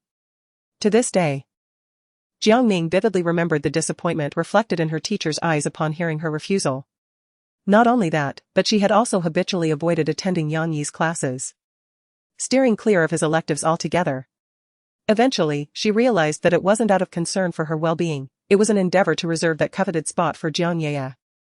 Back then, her love for Gu Jinghuai was so profound that even the slightest frown from him would cause her heart to ache. Anything he disdained, she would resolutely avoid. But now, Jiang Ning smiled at Yi Xiaofei. Of course, why not attend class? It's foolish to have neglected my studies before. In her past, she had been clouded by infatuation, but now her mind was clear, and her academic pursuits took precedence. Yi Xiaofei was even more astonished. What? Didn't you used to skip Teacher Yang's classes? Being an elective, most students deemed it unimportant. Previously, Jiang Ning often played truant, either acting as Gu Jinghuai's devoted admirer or working at the company to bolster the Jiang family's achievements. Jiang Ning gently patted Yi Xiaofei's head, remarking, I used to be lost, but now I've found my way. Let us proceed, for class is about to commence. Upon entering the classroom, I took my seat alongside Yi Xiaofei. As Yang Yi strode into the room with teaching materials in hand, her gaze immediately fell upon Jiang Ning, who sat at the center. With a disdainful huff, she recalled how resolutely Jiang Ning had once declared that academics held no significance compared to love, expressing her willingness to sacrifice her education for the sake of romance. Turning her attention away, she commenced the lesson. As the class drew to a close, students began to gather their books, and Jiang Ning was no exception. Just as she was about to exit the classroom, a sharp command rang out from behind her. Stop right there. Jiang Ning turned, her expression one of confusion. Yang Yi glared at her fiercely, instructing, Come to my office. Jiang Ning nodded. allowing Yi Xiaofei to leave first, while she cautiously followed Yang Yi, clutching her books tightly, fearful that any misstep might provoke the irritable instructor. Arriving at the desk, Yang Yi turned to face her. You've been in the hospital this past week, your injuries have healed, and your mind seems to have cleared as well. No more chasing after love? Jiang Ning nodded in agreement, murmuring, yes, I have recovered. She kept her gaze lowered, hesitant to meet Yang Yi's eyes, standing awkwardly in place. Yang Yi plopped down into her office chair. At least you possess a modicum of conscience. I haven't relinquished that spot for you in vain. Really? Jiang Ning exclaimed, her eyes widening in surprise. You've kept the spot for me? Yang Yi casually grabbed a book from the desk and tapped it against Jiang Ning's head. What do you mean really? You ungrateful child. You might not wish to attend the entrance exams, but skipping my class is simply unacceptable. How can you justify that? Among the current students, Professor Yang places the utmost importance on Jiang Ning. She excels academically, possesses a keen intellect, and exhibits a thirst for knowledge, making her a promising candidate. Hence, during this admission exam, he reserved a spot for her. Jiang Ning rubbed her head, which had been struck, and said, Teacher, I was wrong. Yang Yi retrieved a stack of books from his drawer and placed them atop the volumes Jiang Ning was already holding. It is good that you recognize your mistake. Here, I have compiled a selection of professional books with extensive notes. Take them home and study diligently. Moreover, for this admission exam, ensure you perform well and do not disappoint me. Jiang Ning nodded vigorously, expressing her gratitude for the teacher's guidance. Thank you for your support. I will not let you down. In her previous life, she had missed numerous opportunities for learning due to love. This time, she resolved to disregard any notions of frivolous romance and instead dedicate herself to her studies, striving to achieve great things. Even if she were destined to succumb to cancer, she believed that in her remaining time, she could contribute to humanity and engage in meaningful endeavors. What a remarkable aspiration. A few days later, the Jiang family received 2 medical diagnosis reports. When the local courier delivered them, the recipient was none other than Jiang Yaya. She took the reports and, seated on the sofa, began to open them. The first one was her own, stating that no abnormalities were found. Clinical diagnosis, elevated heart rate, but not concerning. It was advised to manage stress and increase physical activity. This indicated that she was indeed healthy, with no issues. Upon reading this diagnosis, Jiang Yaya could hardly believe her eyes. Reviewing it multiple times, she was fine. The hospital had made an error in diagnosis. So, who was truly unwell? Could it be Jiang Ning? Had the hospital mixed up their medical records? The thought crossed Jiang Yaya's mind, causing her hands to tremble as she unfolded Jiang Ning's diagnosis report. It stated, a significant shadow was observed on the left chest, suspected to be a tumor, with signs of metastasis. Clinical diagnosis, stage 2 breast cancer, long-term medication treatment is recommended. Upon reading this, Jiang Yaya gripped the report tightly, her mind racing. She realized that her illness was the only means by which she could secure her position within the Jiang family, overshadowing Jiang Ning.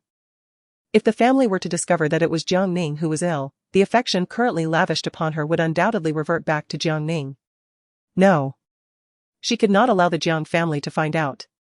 Rising, she ascended the staircase to her bedroom, intending to shred both diagnosis reports and dispose of them. Only then would she find solace. Meanwhile, downstairs, Jiang Xizha returned home. Before he could even set his belongings down, a maid hurried towards him, second young master. After receiving a package today, second young miss locked herself in her room and hasn't eaten all day. With her illness, she cannot afford to skip meals. This lack of nutrition is unacceptable. At her words, Jiang Xizha's expression darkened, and he hurried upstairs. The bedroom door was unlocked. He knocked lightly. Yeah, it's your second brother. I'm coming in.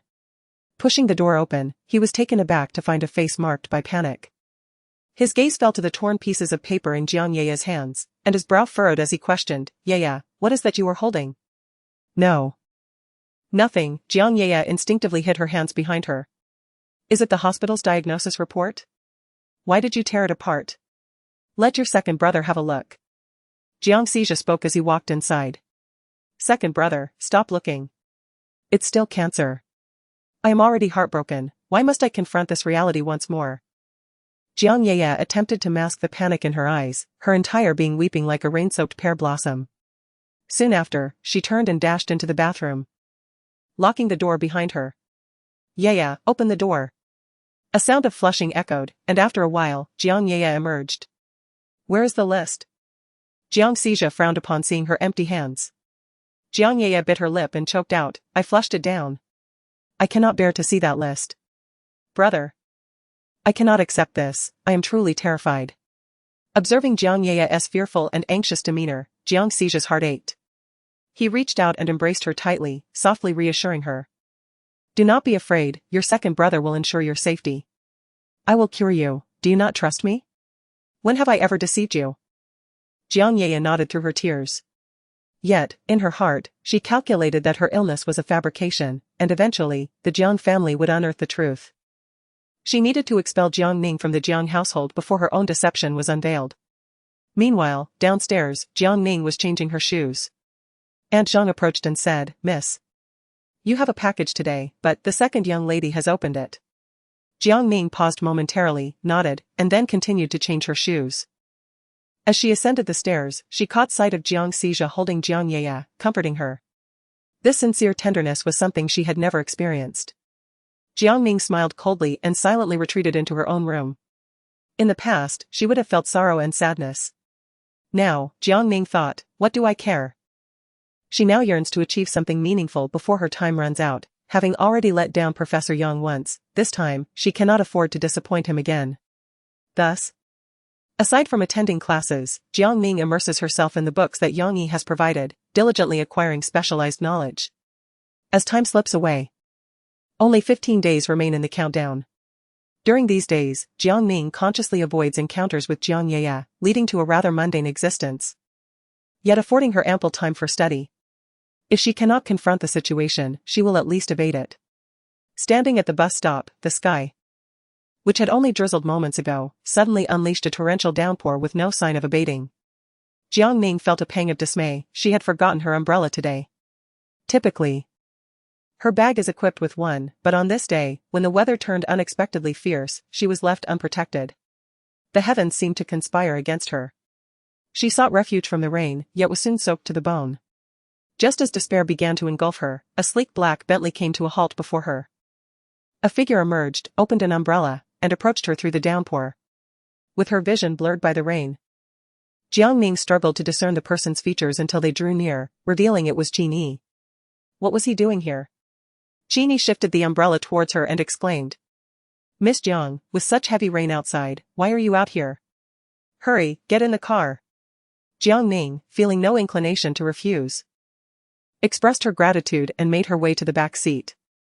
In her current state of disarray, she appreciated the warmth of another's kindness and was not foolish enough to be overly sentimental in such circumstances. It was only upon settling into the car that she noticed another occupant, Lu Jingting. He was engrossed in his notebook, focused on the emails before him. His head bowed in concentration. The interior light of the car was illuminated, casting a warm glow upon his profile, as if it were adorned with a gentle luminescence. Upon noticing Jiang Ning's entrance, he turned his head and offered her a towel from the vehicle. Jiang Ning expressed her gratitude profusely. Under the imposing gaze of Lu Jingting, who exuded an aura of calm authority, she straightened her posture and hastily dabbed at the rainwater on her face. This insufferable man possessed an intimidating presence at all times, evoking an intangible sense of pressure within her. As Genie stowed away the umbrella and took his seat in the driver's compartment, Lu Jingting instructed him to increase the air conditioning temperature slightly. Observing Lu Jingting's profile as he focused intently on his emails, she found herself, for the first time, perceiving him as rather handsome and surprisingly considerate. Jiang Ning felt that her impression of him had subtly transformed without her awareness. Lu Jingting handed her a thermos, inquiring if she would like some water. Jiang Ning accepted it, taking a few sips, and felt a sense of warmth begin to envelop her. The April weather was neither cold nor hot, but having been caught in the rain, she felt rather uncomfortable. Surely, she wasn't on the verge of falling ill? Adjusting her posture, she straightened her back and sat upright. Suddenly, Lu Jingting turned his attention to Jiang Ning and asked, "Are you afraid of me?" Taken aback, she thought to herself, could he not pose such a direct question? It would leave her feeling rather embarrassed. She shook her head and smiled awkwardly, saying, "Of course not. You're not a tiger, why would I be afraid of you?" Yet, the restless fidgeting of her hands betrayed her true feelings. Lost in her own thoughts, she was jolted back to reality when Qini abruptly slammed on the brakes, causing Jiang Ning to lurch into Lu Jingting's embrace. In that moment, nestled against him, she distinctly heard the powerful rhythm of his heartbeat. Startled, her heart skipped a beat, causing her to momentarily forget her next course of action. Lu Jingting glanced at Jiang Ning in his embrace, reassured that she was unharmed, before inquiring in a deep voice to the front, "What happened?" Qini, while maneuvering the steering wheel, replied, "Mr. Lu, the rain is pouring heavily. Just now, an electric bicycle suddenly darted out from a side street, and I nearly collided with it, forcing me to slam on the brakes. I apologize, Mr. Lu, it was not my intention, but everything is fine now." Lu Jingting cast a glance at the window, indicating that it should not occur again. Having regained her composure, Jiang Ning quickly rose from Lu Jingting's embrace. Too agitated to notice that her head had inadvertently bumped against the car roof, causing her to wince in pain.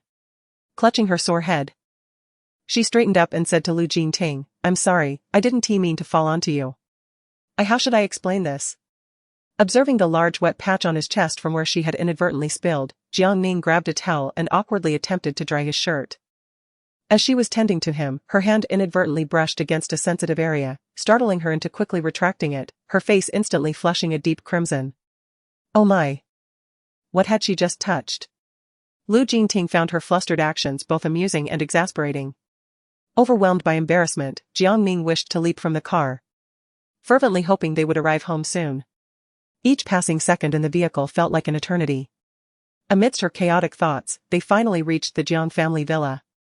Ignoring the heavy rain outside, she flung open the car door and exited hastily. Qini also exited the vehicle, presenting Jiang Ning with a white bag. "Miss Jiang. Within this bag are some commonly used cold medications and ointments for bruises, as instructed by Mr. Lu. He mentioned that you have caught a chill and sustained injuries, so these will surely be of use to you." After delivering his message, Qini placed an umbrella in Jiang Ning's hands and opened another for himself, making his way towards the Bentley. As she watched the luxurious car depart, Jiang Ning found herself lost in thought for an extended period. The medications may not hold significant monetary value, yet the mere fact that someone cared for her during her time of vulnerability filled her with warmth. The Lu Jingting she knew was a decisive figure, a rare talent in the business realm. In her previous life, he exhibited indifference to everyone, save for Jiang Ye, his recognized sister, whom he doted upon unconditionally. However, it seemed that the present circumstances were markedly different. What kind of person, truly, was Lu Jingting? Chapter 14, Excluded. Upon returning home, Jiang Ning hurriedly fetched some clothes and headed to the bathroom for a hot shower. Emerging from the bathroom, she took out a hairdryer to dry her hair, only to discover the house was eerily quiet.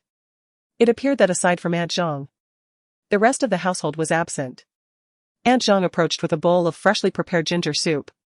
"Today marks the birthday of the eldest Miss Xiang, and the family has gone to the celebration. You must drink this ginger soup while it's hot, it will ward off the chill you caught in the rain. We wouldn't want you to fall ill." The eldest Miss Xiang, Xiang Shui, was of similar age to Jiang Ning, possessing a fiery temperament that often led to confrontations without regard for anyone's feelings. She was a proud little princess. While the entire Jiang family attended the birthday festivities, Jiang Ning found herself left behind, a recurring theme as she was consistently excluded from their activities. To deny feeling disheartened would be a falsehood. Jiang Ning accepted the ginger soup, expressed her gratitude, and despite her discomfort, she gulped it down in one go. Aunt Zhang, carrying the bowl, turned back at the kitchen door and asked, "Miss, what would you like to eat tonight? I can prepare something for you." Without a moment's hesitation, Jiang Ning replied, "Anything is fine, I am not picky." She understood that Aunt Zhang's concern was an attempt to fill the void of her inner turmoil. Yet, how could the care of others possibly mend the wounds inflicted by her own kin? Silently, Jiang Ning approached the calendar and circled the 15th in red. The date of May 1st was drawing ever closer. Her belongings at the Jiang household were dwindling. Just as she returned the pen to its place, her adoptive mother, Fang Wolin, called. "Your grandmother has broken her leg and is hospitalized at the affiliated hospital on Chaoyang Road. Bring some money and hurry over." Jiang Ning's heart sank. She informed Aunt Zhang that she would be leaving and rushed out. The rain had ceased, leaving the ground damp. Jiang Ning hurried along. And Aunt Zhang handed her an umbrella, urging her to take it, just in case. In her previous life, Feng Wolin had made the same call. But she had chosen not to go. Her grandmother, lacking funds, missed the optimal treatment time and never stood again. This incident became a lifelong source of pain for her. Jiang Ning, abducted by Feng Wolin at the age of 3, had been sheltered by her grandmother during the times of abuse and neglect, receiving food and care. Upon reaching the hospital door, she found the nurses administering N4 to her grandmother. Besides Feng Wolin, her son Qingyu was also present in the ward. During her years at the Qing family, Qingyu treated her non-blood-related sister with great kindness and care. Whenever she was hungry, Qingyu would secretly leave food for her. As Qingyu approached, he gently urged Jiang Ning to step aside, stating that there was no need for her to come over, as he would find a way to handle the financial matters. Jiang Ning merely pressed her lips together, casting a glance at him before bypassing him and entering the hospital room directly. Upon seeing Jiang Ning enter, Feng Wolin handed her a nearby payment slip, instructing her to pay for the medical expenses, as she had very little money on hand. The woman hesitated, yet her meaning was abundantly clear. The sight of Feng Wolin stirred a tumult of emotions within Jiang Ning. She harbored resentment towards this adoptive mother, who had taken her away due to a vendetta against her biological mother, transferring all her bitterness onto Jiang Ning. The abuse she endured from a young age, beatings, scoldings, and often going hungry for days, was a common occurrence. Had it not been for Feng Wolin, she would not have been separated from her parents and brothers for so long. The little princess of the Jiang family would have been her, rather than Jiang Yaya. Consequently, the suffering she had borne would have been non-existent. How could she not harbor hatred? Seeing her remain motionless, Feng Wolin erupted in anger, demanding to know what she was waiting for and insisting that she hurry to pay the bill if she didn't wish to witness the old man's demise. Jiang Ning took the payment slip, glanced at her sleeping grandmother by the bedside, and silently followed the nurse out. After settling all the expenses, when Jiang Ning returned to the hospital room, her grandmother had already awakened. Upon seeing Jiang Ning, she smiled warmly, exclaiming, "Ning Ning is here. I told you there was nothing to worry about, there was no need to spend unnecessary money at the hospital." Although the Jiang family was affluent, life there was not without its challenges. When a daughter erred, the Jiang family held deep-seated animosity towards them. If the Jiang family were to discover that Jiang Ning had covered her medical expenses, the young girl would find it difficult to face them upon her return. Jiang Ning's crescent-shaped eyes curved into a smile as she spoke, "Grandma, I am doing well over here, you need not worry about me. I have money, all of which I earned myself. Please listen to the doctor and take good care of your health." Observing her grandmother, whose hair was completely white and whose body trembled with pain, yet still concerned for her well-being, Jiang Ning felt a pang in her heart. The doctor had warned that if her grandmother was delayed any further in receiving treatment, there would be a risk of amputation. The mere thought of it sent shivers down her spine. Her grandmother had been injured for several days, believing it to be inconsequential, choosing instead to apply herbal remedies at home. Accustomed to frugality and reluctant to burden her descendants, she often endured minor ailments, thinking they would simply pass. Even after fracturing her leg, she bore the pain in silence until it became unbearable, prompting her to seek medical attention. Outside the corridor, Qingyu brought Jiang Ning a cup of warm water, saying, "You've been busy for so long, you should drink some water." He lamented his own inadequacies. Due to family circumstances, he had to drop out of school early, leaving him with a low level of education and meager wages. Whenever there was a need for money, his mother always turned to Jiang Ning. He did not wish for it to be this way, but he truly could not afford to provide such sums and thus remained silent. Jiang Ning accepted the water and took a few sips. Qingyu glanced back at the hospital room, hesitating before he spoke, "You should have noticed as well, Mom, she is not my mother." Jiang Ning's eyes reddened as she abruptly looked up at him. No matter the reason, Feng Wolin's past transgressions against her had already inflicted harm, making it impossible for her to pretend as though those events had never occurred. Qingyu sighed helplessly, "Ning Ning, do not blame Mom, she truly cares for you." Jiang Ning scoffed, expressing that if he had come to act as a mediator, it was entirely unnecessary. The whip had not struck him, thus. He felt no pain and could speak sweetly. She advised him to take good care of his grandmother and suggested he return, offering her phone number should he need to reach her. As for Feng Wolin caring for her, That was a statement that even Qingyu himself would hardly believe. Chapter 15. It would be infuriating upon returning to the Jiang residence. It was already 9 in the evening, and Jiang Ning was taken aback to find Gu Jinghui there. He was seated on the sofa, engrossed in his phone, his fingers gliding over the screen, a smile gracing his lips as if he had unearthed a rare treasure. This piqued her curiosity about what could captivate him so. As she approached quietly, he remained oblivious to her presence, which spoke volumes of his concentration. On his phone were images of their wedding photos taken by the seaside, featuring Gu Jinghui and Jiang Yeye, both radiating happiness. A pang of sorrow pierced Jiang Ning's heart. At this time in her past life, Gu Jinghui had not sought her out. She had discovered their wedding photos on Jiang Yeye's phone. Sensing her gaze, Gu Jinghui glanced back at Jiang Ning and hurriedly tucked his phone away. Ning. You're back, he said. Jiang Ning nodded, her tone indifferent. Yes, the wedding photos are quite beautiful, your taste is commendable. After a trip to the hospital, Jiang Ning felt exhausted, and encountering someone she wished to avoid only deepened her fatigue. She was truly weary in both body and spirit. Pouring herself a glass of water, she drank it in one go. Gu Jinghui stepped forward, hastily clarifying, Ning, we were merely going through the motions, it won't affect us in any significant way. Yeye is unwell, her emotions are quite unstable, and in order to avoid exacerbating her condition, we find ourselves obliged to cater to her whims.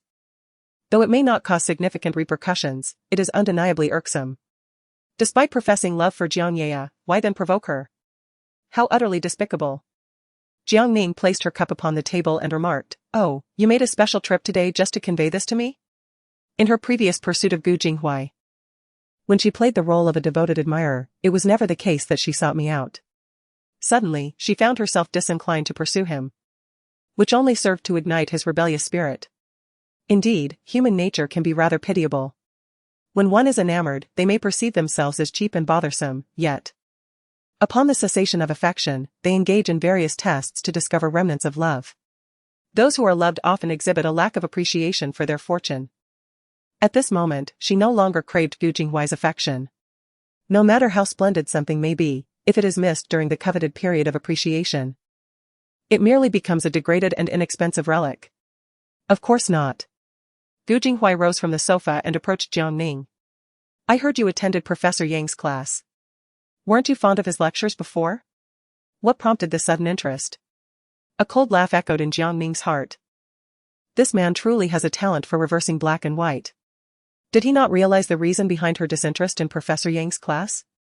As she made her way to the kitchen, she thought, if I want to attend, then I shall, there need not be an abundance of reasons. Having been busy and missing dinner, hunger gnawed at her as she returned to prepare a bowl of noodles. Previously, she believed Gu Jinghui's refusal to allow her to attend Professor Yang's class stemmed from a desire to spare her the burden of fatigue. In retrospect, it appears he simply wished to prevent Jiang Yeye from gaining an additional rival. To win Jiang Yeye's favor, Gu Jinghui truly goes to great lengths. Gu Jinghui hurried in, grasping Jiang Ning's hand. Ning, perhaps you ought to forego attending Professor Yang's class. You are exhausting yourself, and it pains me to see you like this. Jiang Ning gazed at his hand, the grip that felt almost like a spell, and effortlessly extricated herself. She removed her apron and tied it around her waist. Do not worry, I do not find the class taxing. After pouring oil into the pan, she cracked 2 eggs, stirring them with chopsticks before adding them to the skillet. Frustration flickered in Gu Jinghui's eyes, something felt amiss, yet he could not pinpoint what it was.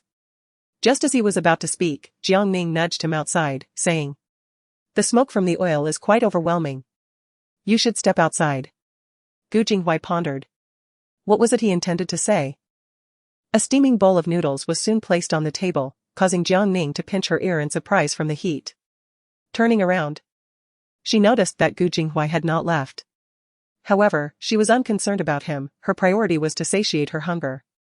She pulled out a chair, sat down, and began to slurp her noodles. After finishing her meal and washing the dishes, Jiang Ning emerged from the kitchen only to be halted once more by Gu Jinghui. Ning, are you upset with me? I realize that during this time, I've overlooked you due to Yeye's illness. I promise to make a concerted effort to spend time with you moving forward. Please do not be angry. Jiang Ning smiled gently at Gu Jinghui. I am not angry at all. Rather, you should devote more time to Jiang Yeye. If my presence exacerbates her condition, that would be regrettable. Indeed, she felt no anger. Merely resignation. She had relinquished her ties to both Gu Jinghui and the Jiang family. Gu Jinghui furrowed his brows and remarked, "Are you still feeling jealous of Yaya? I have already mentioned that I regard her merely as a sister. There is no need for you to harbor jealousy towards her, truly." Jiang Ning glanced at the entrance where Jiang Yaya stood, likely aware that Gu Jinghui had come home, prompting her to return alone. Without any family members from the Jiang household trailing behind. Upon seeing Jiang Yaya, Jiang Ning's first thought was, "Oh dear. It seems Gu Jinghui will have to console her for quite some time."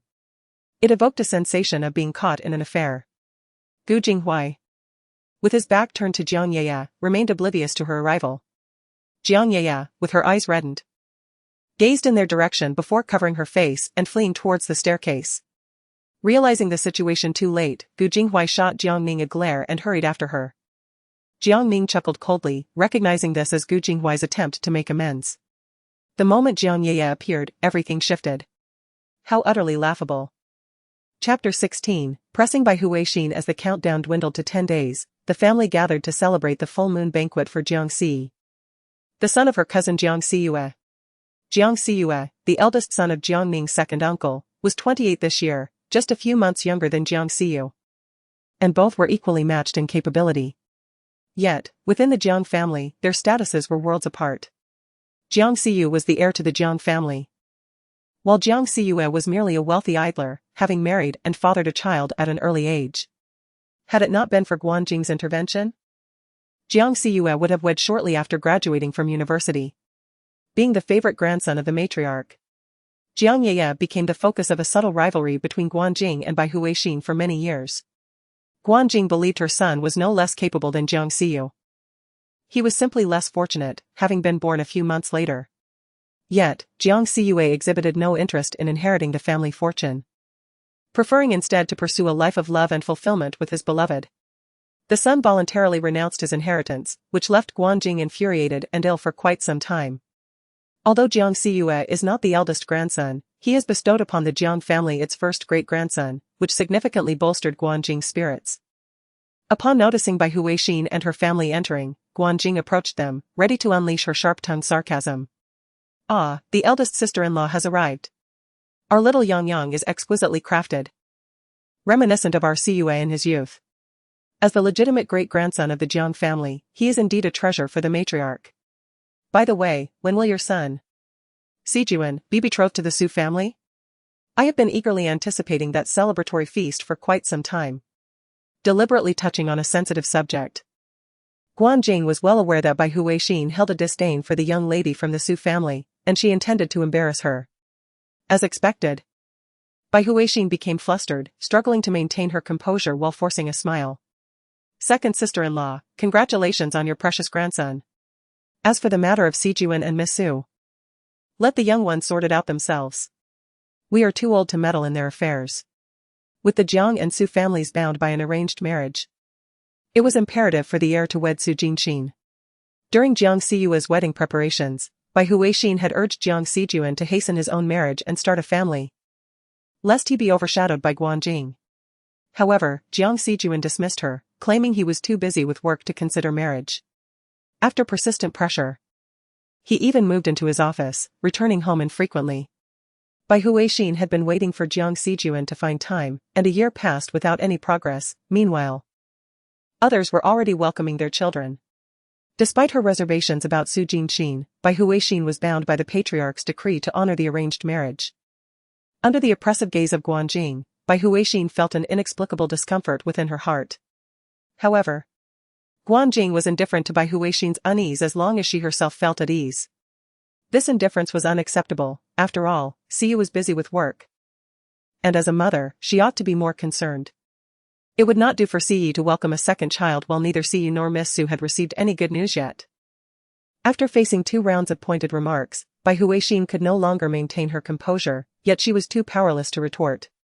She could only suppress her frustration and nod in agreement, for her eldest son had not proven himself by providing her with a grandchild. With the Jiang family celebrating the arrival of a new baby, the guest list was naturally extensive, filled with prominent figures from Yuqing. The noble elite were particularly numerous. A glance around revealed clusters of 3 or 5 engaged in various conversations. Jiang Ning had little interest in these individuals. She merely attended to make an appearance and to partake in the food and drinks available. After accompanying by Hu Xin and performing a heartfelt sisterly act with Jiang Ye, she took her champagne and ventured to the back in search of delicacies. The fare from a 5-star hotel was something she rarely indulged in, and she felt compelled to savor it fully. Today, Jiang Ning donned a pale purple, diamond-embellished off-shoulder evening gown that accentuated her perfect figure, creating an alluring silhouette. Many young gentlemen turned their heads, speculating about which family this enchanting princess hailed from. Ignoring the envious gazes directed her way, Jiang Ning eagerly reached for the delectable offerings. Indeed, she was just a country bumpkin, utterly oblivious to the most basic etiquette. How unfortunate that such a gown should be worn by someone like her, as it truly diminished its value. Jiang Ning turned her head and noticed Jiang Ye's classmate, Jiang Qi, standing behind her, waving a half-finished glass of champagne. She glanced at her attire and realized that she was wearing a sister-style outfit chosen personally by Jiang Ye. If one were to criticize her appearance, it would indirectly imply that Jiang Ye's taste was lacking. The Jiang family placed great importance on their reputation, regardless of their personal feelings towards Jiang Ning at home. They would always present her in a favorable light before outsiders. Jiang Qi, gritting her teeth in frustration, found herself momentarily speechless, seemingly unable to counter Jiang Ning's unexpected eloquence. "If there's nothing else, Miss Jiang, I shall take my leave," she finally declared. The desserts here are simply exquisite, and Jiang Ning felt somewhat full, needing to step outside for a breath of fresh air. She had no desire to engage with the sycophants devoted to Jiang Ye. They were merely mindless followers, barking in the background. A few well-placed words could easily render Jiang Qi incapable of retort, revealing her lack of intellect. Engaging in a war of words with such individuals was akin to diminishing one's own intelligence. Chapter 17, The Notion of Robber Mentality. As soon as Jiang Ning entered the banquet hall, she was summoned by Jiang Matriarch, who had matters to discuss with her. An audience with the matriarch seldom heralded good news for her. Indeed, as soon as Jiang Ning settled into her seat, the matriarch got straight to the point. The Jiang family was currently facing some difficulties. Fortunately, with the support of the influential Lu family from the capital, they had secured numerous significant projects, allowing the Jiang family to weather this storm. "Ye truly is fortunate to have such a formidable ally," the matriarch remarked. Jiang Ning listened in silence, her thoughts drifting to the Lu family of the capital, Lu Jingting, the only person she could think of. It dawned upon her that they had entangled themselves so early on. The faint remnants of her fondness for Lu Jingting dissipated in that instant.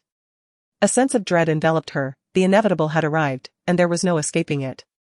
"Oh. How splendid. You summoned me merely to disclose this?" Jiang Ning picked up the coffee from the table and took a sip. It was bitter, much like her fate, fraught with despair. The elderly matriarch presented a document to Jiang Ning, stating that Yuyo had always been a well-behaved and considerate child, never causing trouble. However, due to her status as an adopted daughter, she had not received any share of the Jiang family's assets. With the significant contributions Yuyo had made to the Jiang family, it was only fair that she be compensated. After all, her support came from the Lu family, a formidable ally that would undoubtedly bring prosperity to the Jiang family in the future. As she spoke, the matriarch handed a pen to Jiang Ning. "Ning, you should transfer 1/3 of your shops to Yuyo. Once she achieves great success, she will surely remember her sister." Jiang Ning set the coffee cup down on the table, showing no inclination to take the pen. "Dear grandmother, you truly have a sense of humor. Since Jiang Yuyo has allied herself with the Lu family, why would she covet this trifling favor from me? Wouldn't you agree? If she has no interest, then let me keep it for myself. My aspirations are modest. As long as I can manage those shops, I shan't starve." Jiang Yuyo's ambitions had grown insatiable. She desired not only her parents and brother but also her fiancé, all of which she could claim. However, one must never encroach upon her interests. As long as her boundaries remain intact, harmony can be maintained among all. Should she recklessly tread upon her limits, she would not hesitate to strike back with force. Having already latched onto the substantial support of Lu Jingting, she harbors aspirations for 1/3 of her business. How absurd. Does she truly believe her to be a soft target, easily manipulated? Old Madame Jiang paused, her hand poised to pass the pen, realizing that Jiang Ning's assertions held some merit, albeit with an air of inconsistency. Recalling Jiang Ye's advice. Old Madame Jiang slid the shop transfer agreement toward Jiang Ning. Dear Ning, you possess an abundance of stores under your name, why not share a little with Ye? You wouldn't suffer a loss, please sign it. Jiang Ning glanced at the agreement, a bitter smile forming on her lips. This was her so-called loving family. Since subtlety had failed, she resolved to be forthright, laying all cards on the table. With the Liu family as her backing, the greatest beneficiaries should undoubtedly be the Jiang family. Why should she relinquish her possessions? If compensation were due, a mere share would suffice. Why fixate on her seemingly insignificant holdings? Jiang Ning understood that Jiang Ye had no legitimate claim to the Jiang family's shares. Her words were merely a calculated provocation. Who among them would not indulge in such annoyance? Their grandfather had established a property notarization during his lifetime, stipulating that company shares were to be allocated solely to male heirs. Each female heir of the Jiang family inherited numerous shops, ensuring a life devoid of financial worries. Jiang Ye, being a non-biological child, was thus excluded, which had caused her considerable distress for an extended period. Yet, she was not foolish. Jiang Ye sought far more than this, and her future demands would only escalate. This time, a third was seized. Next, they shall aim to take all her establishments. One's appetite only grows. After all, how can a dog change its nature? In her past life, Jiang Ye exploited her connection with Liu Jingting to strip her of everything she possessed. It was merely a matter of timing. Ever since her rebirth, however, many things seemed to have changed. Grandma Jiang, exasperated, struggled to catch her breath. Ning, what nonsense is this? Everything you possess was bestowed upon you by the Jiang family. We are merely asking you to relinquish a portion, not demanding it all. Must you escalate matters so? Do you think that if you refuse to sign, I will be powerless against you? If I wish to reclaim all your assets, it would be but a moment's endeavor. Jiang Ning cast a cool glance at Grandma Jiang. Oh, since you are so confident, why then do you seek my cooperation? Your intent to seize my belongings while denying me the right to voice my objections. What kind of bandit mentality is this? The entire Jiang family favored Jiang Ye. She cared not, as long as they did not provoke her, maintaining a facade of harmony. Yet, despite her desire to avoid conflict, trouble perpetually found her. And she could not simply stand by. Otherwise, would she not become a lamb on the chopping block, vulnerable to slaughter? Jiang Ning. Grandma Jiang banged the table, erupting with fury. Jiang Ning, scratching her itching ears from the shock, replied, if there is nothing further, I shall take my leave. She felt increasingly unwell. A sharp pain piercing her chest, a forewarning of an impending episode. She wished to conceal her fragility from others, for no one would empathize with her plight. It was imperative that she depart swiftly. Though she appeared calm on the surface, her heart was seething with anger. She was the legitimate daughter of the Jiang family. Yet she was expected to relinquish her inheritance to an adopted daughter. How could this be justified? Chapter 18, Ad WeChat. The banquet was being held on the first floor, while old Madame Jiang rested in a room on the second floor, where their lounge was also located. Fortunately, it was not far from there. Her medication was in her bag in the lounge, and Jiang Ning endured the pain as she made her way there. She pressed her hand against her left chest, the pain causing her to hunch over, taking each step with utmost caution. Suddenly, a pair of warm hands enveloped her, pulling her into an embrace. Haven't you taken your medication on time? A familiar voice echoed from above. It was Liu Jingting. How did he end up here? Jiang Ning was momentarily stunned. And as she listened to the powerful rhythm of his heartbeat, she seemed to forget the pain. In an instant, Liu Jingting lifted her into the air, and instinctively, she wrapped her arms around his neck. His warm breath brushed against her neck. Where did you put your medication? At that moment, Jiang Ning's mind was a blank slate, her face flushed with embarrassment. She could hardly think, only managing to confess, in the lounge. Liu Jingting carried her toward the lounge. Thankfully, everyone was downstairs, and no one noticed them. Otherwise, the ambiguous nature of their position could have sparked unwarranted speculation. As they passed the staircase, Liu Jingting asked a servant for a glass of warm water. Once seated, Jiang Ning's head was still buzzing. What was happening? She had been carried in by Liu Jingting, yet it felt as though she were in a dream. Familiar with Jiang Ning's bag, Liu Jingting swiftly retrieved a pill from within and handed it to her. Jiang Ning accepted the offering and placed it into her mouth. The bitter taste surging from her tongue, prompting her to furrow her brow. How profoundly bitter it was. Handing a glass of warm water to Jiang Ning, she consumed it entirely. Yet the bitterness lingered. Lu Jingting pulled out the chair beside her and sat down, his gaze fixed upon her as he inquired. How many days has it been since you last took your medication? The pain had subsided slightly, yet Jiang Ning felt somewhat uncomfortable under his scrutiny.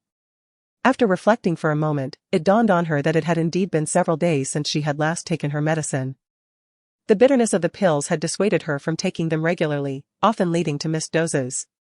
After all, she had long since resigned herself to the notion of not living much longer. Whether she took her medication or not seemed inconsequential. It wasn't until today, when she had been provoked into a fit of illness, that she realized the severity of her pain. It could indeed be life-threatening. Her desire for life appeared to wane even further. Observing her expression, it was evident that she had neglected her medication. Lu Jingting retrieved her phone from her bag and handed it to Jiang Ning, urging her to unlock the screen. Let us add each other on WeChat. I shall oversee your medication schedule. Once the phone was unlocked, they exchanged contact details. Lu Jingting then pocketed the phone and stepped out for a brief moment, returning with a small piece of cake in hand. Have a bite, you've just taken your medication, and a sweet treat can help dispel the bitterness in your mouth. Jiang Ning accepted it, and with the pain in her chest alleviating somewhat, she took a few bites. It seems less bitter now. He wasn't so bad after all. If only he weren't Jiang Ye's ally, it would be even better. She could never comprehend why. Despite his association with Jiang Ye, he was so kind to her. Surely he must realize that beneath the surface of sisterly affection lay a fierce rivalry. Did he not fear that Jiang Ye would be displeased? Lu Jingting lowered his gaze, glancing at Jiang Ning's delicate features. Noting that she appeared even thinner than the last time they met, the man reached out to gently touch her head, murmuring softly. You should still have the ointment I gave you last time. Remember to apply it when you return. And do take care to eat well, you're too thin. She stared blankly at Lu Jingting's departing figure. In that fleeting moment, she genuinely felt that he possessed a certain knack for caring for others. Yet, he had assisted Jiang Ye, not as the one who directly took from her, but as the one who provided her with confidence. With such a complex relationship, she found it impossible to confront him with tranquility. As the banquet concluded, they were on their way home, and it was nearly 10 o'clock. After taking her medicine, Jiang Ning felt unwell, weary as she leaned against the car window for a brief respite. Just before exiting the vehicle, Jiang Ye suddenly grasped Jiang Ning's arm and whispered. I didn't mean to take your things, it was my illness that prompted them to act this way to cheer me up. Please don't be angry. Jiang Ning lifted her eyelids with a scoff. So, it seems that taking my belongings brings you joy. Jiang Ye's complexion turned pale in an instant, her eyes brimming with tears as she pleaded, I didn't. You've misunderstood me. What nonsense are you spouting? Stop harboring hostility and distorting Ye's intentions. Bai Huixin scolded angrily. Jiang Ning found it amusing, replying, how fortuitous that everything you desire happens to belong to me. After the car came to a halt, Jiang Ning opened the door and exited without a moment's hesitation, unwilling to linger any longer. Jiang Ye stiffened, her expression one of a wounded puppy, on the verge of tears. She opened the door, attempting to chase after her, but in her haste, she stumbled and fell to the ground. Bai Huixin shot a glare at Jiang Ning before rushing to help Jiang Ye. Jiang Ye struggled desperately, tears streaming down her face as she exclaimed, Mother, please do not concern yourself with me, Jiang Ning is your true daughter. I am merely an outsider. Your attention should be directed towards her. My illness is merely the retribution for occupying her identity for over a decade, let me perish in peace. Bai Huixin was deeply pained, exclaiming, Oh, foolish child. Why speak such nonsense? I have raised you for so many years, considering you as my own. Do you not realize how much that pierces my heart? Jiang Ye timidly cast a glance towards Jiang Ning. That gaze pierced Jiang Ning's heart like a sharp needle, leaving her feeling utterly humiliated. Bai Huixin, sensing the tension, turned to Jiang Ning with a heartbroken expression. Ning, I implore you, please apologize to Ye, say that you misunderstood her. Jiang Ning remained silent for a moment before retorting, if apologies hold any weight, then perhaps you should utter several more I'm sorry. Subsequently, she turned and walked away. The commotion outside had drawn the attention of her brothers and the servants, who emerged in alarm. Ah, Ye has fainted. Xiao Yan, quickly summon Dr. Lin. The Jiang household descended into chaos. In the vast hall, only Jiang Ning remained. She slowly picked up a pen and crossed out today's date on the calendar. Each day spent in the Jiang home only fortified her resolve to leave. The countdown, 9 days. Chapter 19, You truly are hypocritical initially. One would assume that the family's response to Jiang Ye's fainting would be one of disdain towards her.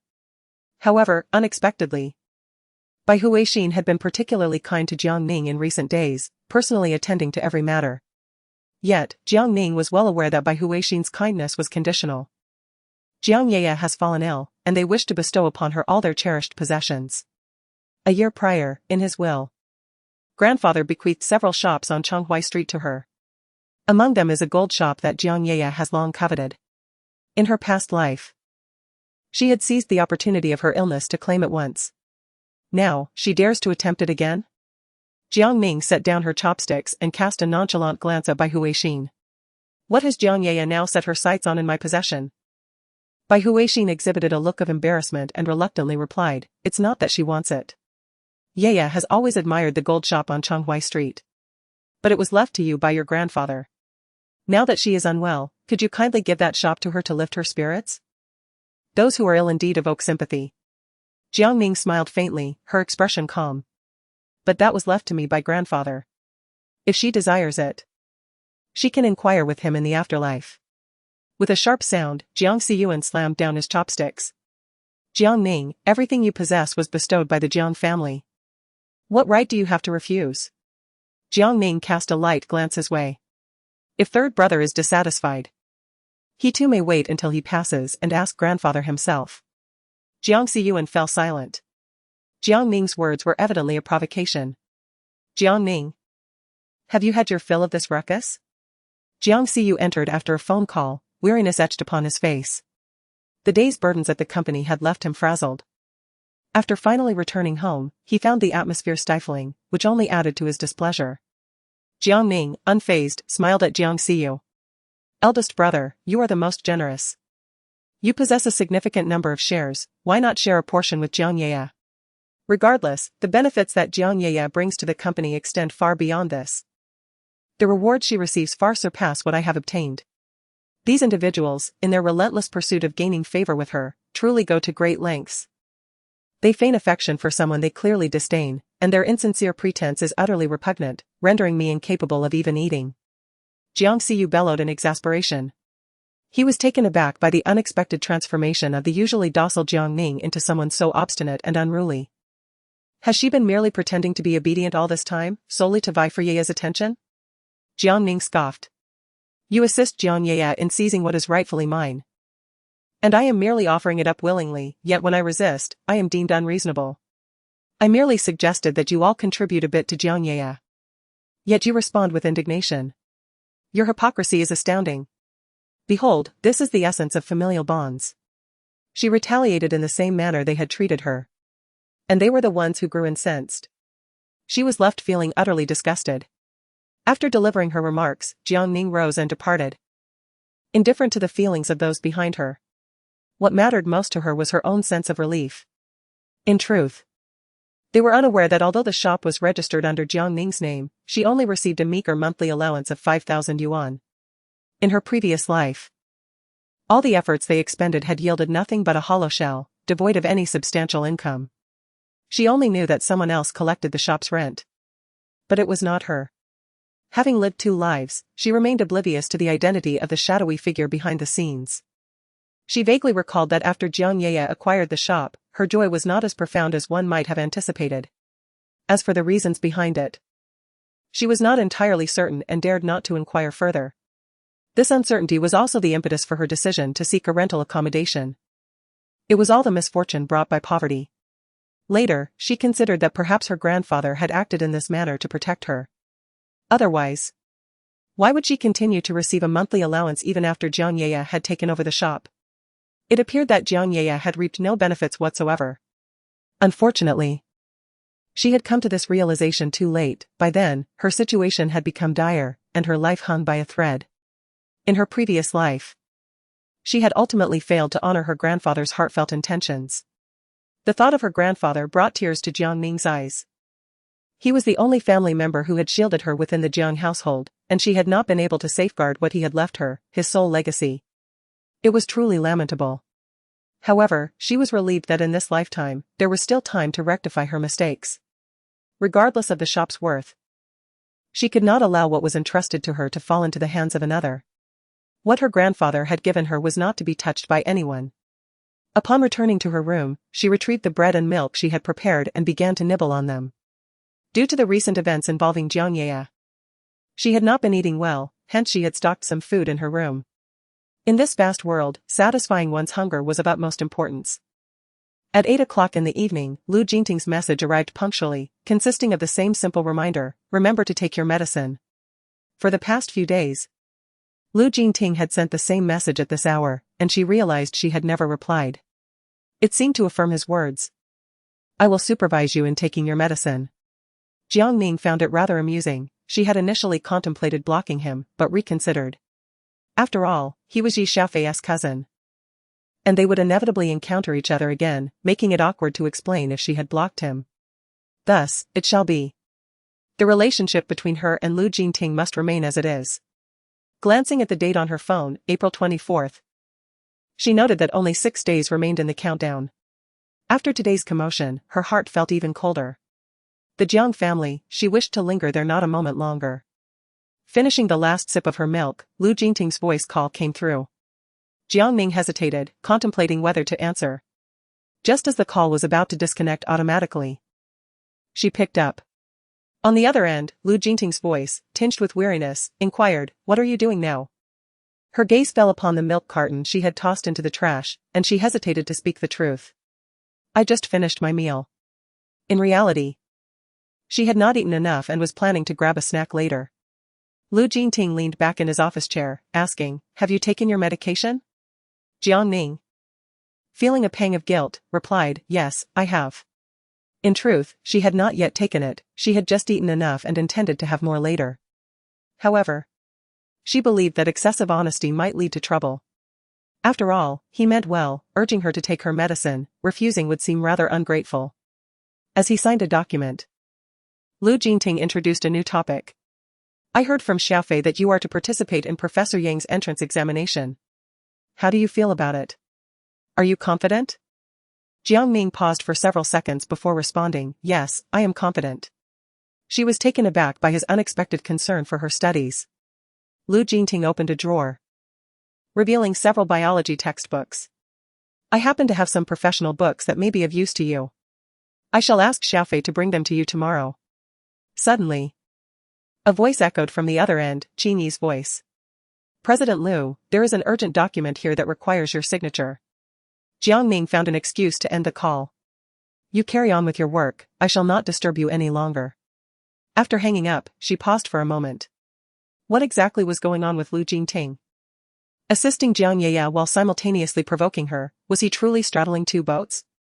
The thought crossed her mind but was swiftly dismissed. If there was indeed something between them, it would not merely be a matter of acknowledging a sister, but rather, it would imply marrying Jiang Ning. So, what was the true nature of their relationship? She contemplated inquiring with Lu Jingting but, lacking the courage to act on her curiosity, decided against it. Sometimes, remaining unaware of certain matters could prove to be a blessing in disguise. Chapter 20, a suitable bargain for you. As Jiang Ning drew the final red circle on the 30th, her room was left with only a single suitcase. The Jiang family had ceased to trouble her in recent days, allowing her to enjoy a tranquil respite. She was uncertain whether Grandfather Gu would discuss the annulment of the engagement with her parents today, but she planned to discreetly depart right after the banquet. Ever since she made that phone call, she had been anticipating that Grandfather Gu would relay the news to them. However, as time passed, he remained inactive, leading Jiang Ning to speculate that he would likely choose today for such a conversation. Aunt Zhang approached curiously. "Miss, what do all those red circles signify?" Jiang Ning smiled at Aunt Zhang. "Oh, it's nothing. With the May Day holiday behind us, I have exams approaching. I'm merely reminding myself that the countdown to my exams has begun. In such a manner, one can instill a sense of urgency in their revision." After listening to Jiang Ning's words, Aunt Zhang felt a mixture of skepticism and reluctance to voice her thoughts. She was left with the impression that whenever the young lady made a significant decision, it was only a matter of time before its execution commenced. On May 1st, shortly after breakfast, Jiang Ning received a gown personally delivered by Gu Jinghui. He looked at her with eager anticipation, urging her to try it on and see if it pleased her. At this juncture, even if she were to dislike it, there would be no opportunity for an exchange. If he truly sought her opinion, he should have presented it to her much earlier for her consideration. Gu Jinghui was undoubtedly attentive to her. As Jiang Ning opened the gift box, she found a white, strapless gown embellished with diamonds. Upon trying it on, she realized it was somewhat ill-fitting, larger than her size. It dawned on her that Gu Jinghui had never inquired about her measurements, leaving her to wonder from whence the size originated. It was only when she saw Jiang Ye emerge in the gown that the truth became clear. Gu Jinghui had tailored it to fit Jiang Ye's dimensions. And her gown was likely crafted in the same manner. A sharp pang of discomfort pierced her heart, causing her fists to clench with frustration. It was utterly nauseating. Gu Jinghui had consistently shown little regard for her affairs, yet he displayed an unparalleled concern for Jiang Ye's matters. This was the last time, there would be no next. Jiang Ning reassured herself, suppressing her revulsion, and declared her fondness for the gown. As night descended, the grand banquet in celebration of the elder Mr. Gu's birthday commenced. The Gu family, being the wealthiest in Yuqing, attracted a multitude of affluent guests, and the air was thick with the scent of opulence. As Jiang Ning entered the banquet, her arm linked with Gu Jinghui, they garnered a chorus of admiration from those present. Miss Jiang and young Master Gu truly are a pair of golden boys and jade maidens. Just look at their harmonious couple resemblance. It was indeed a match made in heaven, and I heard they are on the verge of engagement. Surely, one must partake in their joyous occasion. Jiang Ning, receiving the compliments, merely smiled silently. She followed Gu Jinghui, parading their affection, her face strained from the effort of maintaining her smile. Suddenly, her gaze fell upon Jiang Ye, who was engaged in conversation with Bai Huixin amidst a cluster of women. It was evident that Jiang Ye wore a displeased expression, her eyes furtively darting towards their direction. The reason for Jiang Ye's dissatisfaction was quite straightforward. Witnessing Jiang Ning and Gu Jinghui display their affection irked her immensely. While she felt discontent, Jiang Ning found solace in her discomfort.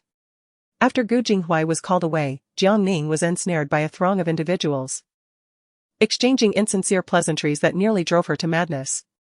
The air outside was indeed refreshing. If she lingered any longer in that environment, her blood pressure would surely soar to a staggering 180. Miss Jiang truly revels in the spotlight, shamelessly clinging to someone who clearly does not reciprocate her feelings. One needn't look far to identify the instigator, Jiang Qi, whose presence seemed inescapable. Jiang Ning cast her a fleeting glance, remarking, "Isn't that a case of the pot calling the kettle black?" Jiang Qi lowered her gaze, swirling the champagne in her glass, sneering, "With your desperate, sycophantic demeanor, even your parents and brothers disapprove of you. It's no wonder young Master Gu would find you repugnant.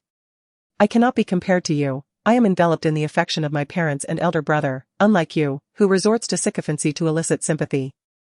Jiang Ning, undeterred, approached Jiang Qi and remarked, "I have heard whispers of your pursuit of the new owner of Weixing Pharmaceutical, yet he has never granted you a glance. As for me, I am at least the legitimate fiancé of Gu Jinghui. Is it excessive to show affection for my betrothed? What does your endeavor amount to, Miss Jiang?" Suddenly, Jiang Ning seemed to recall something and laughed. "Ah, I have just the term that suits you, a desperate suitor, which is even more amusing than a sycophant, wouldn't you agree?" Jiang Ning had learned of Jiang Qi's pursuit of Lu Jinting from Yi Xiaofei, who recounted the tale as a jest, and she listened in kind. In her previous life, she had little interaction with Lu Jinting, leaving her unaware of many matters. Had Jiang Qi not provoked her, Jiang Ning would have entirely forgotten about it.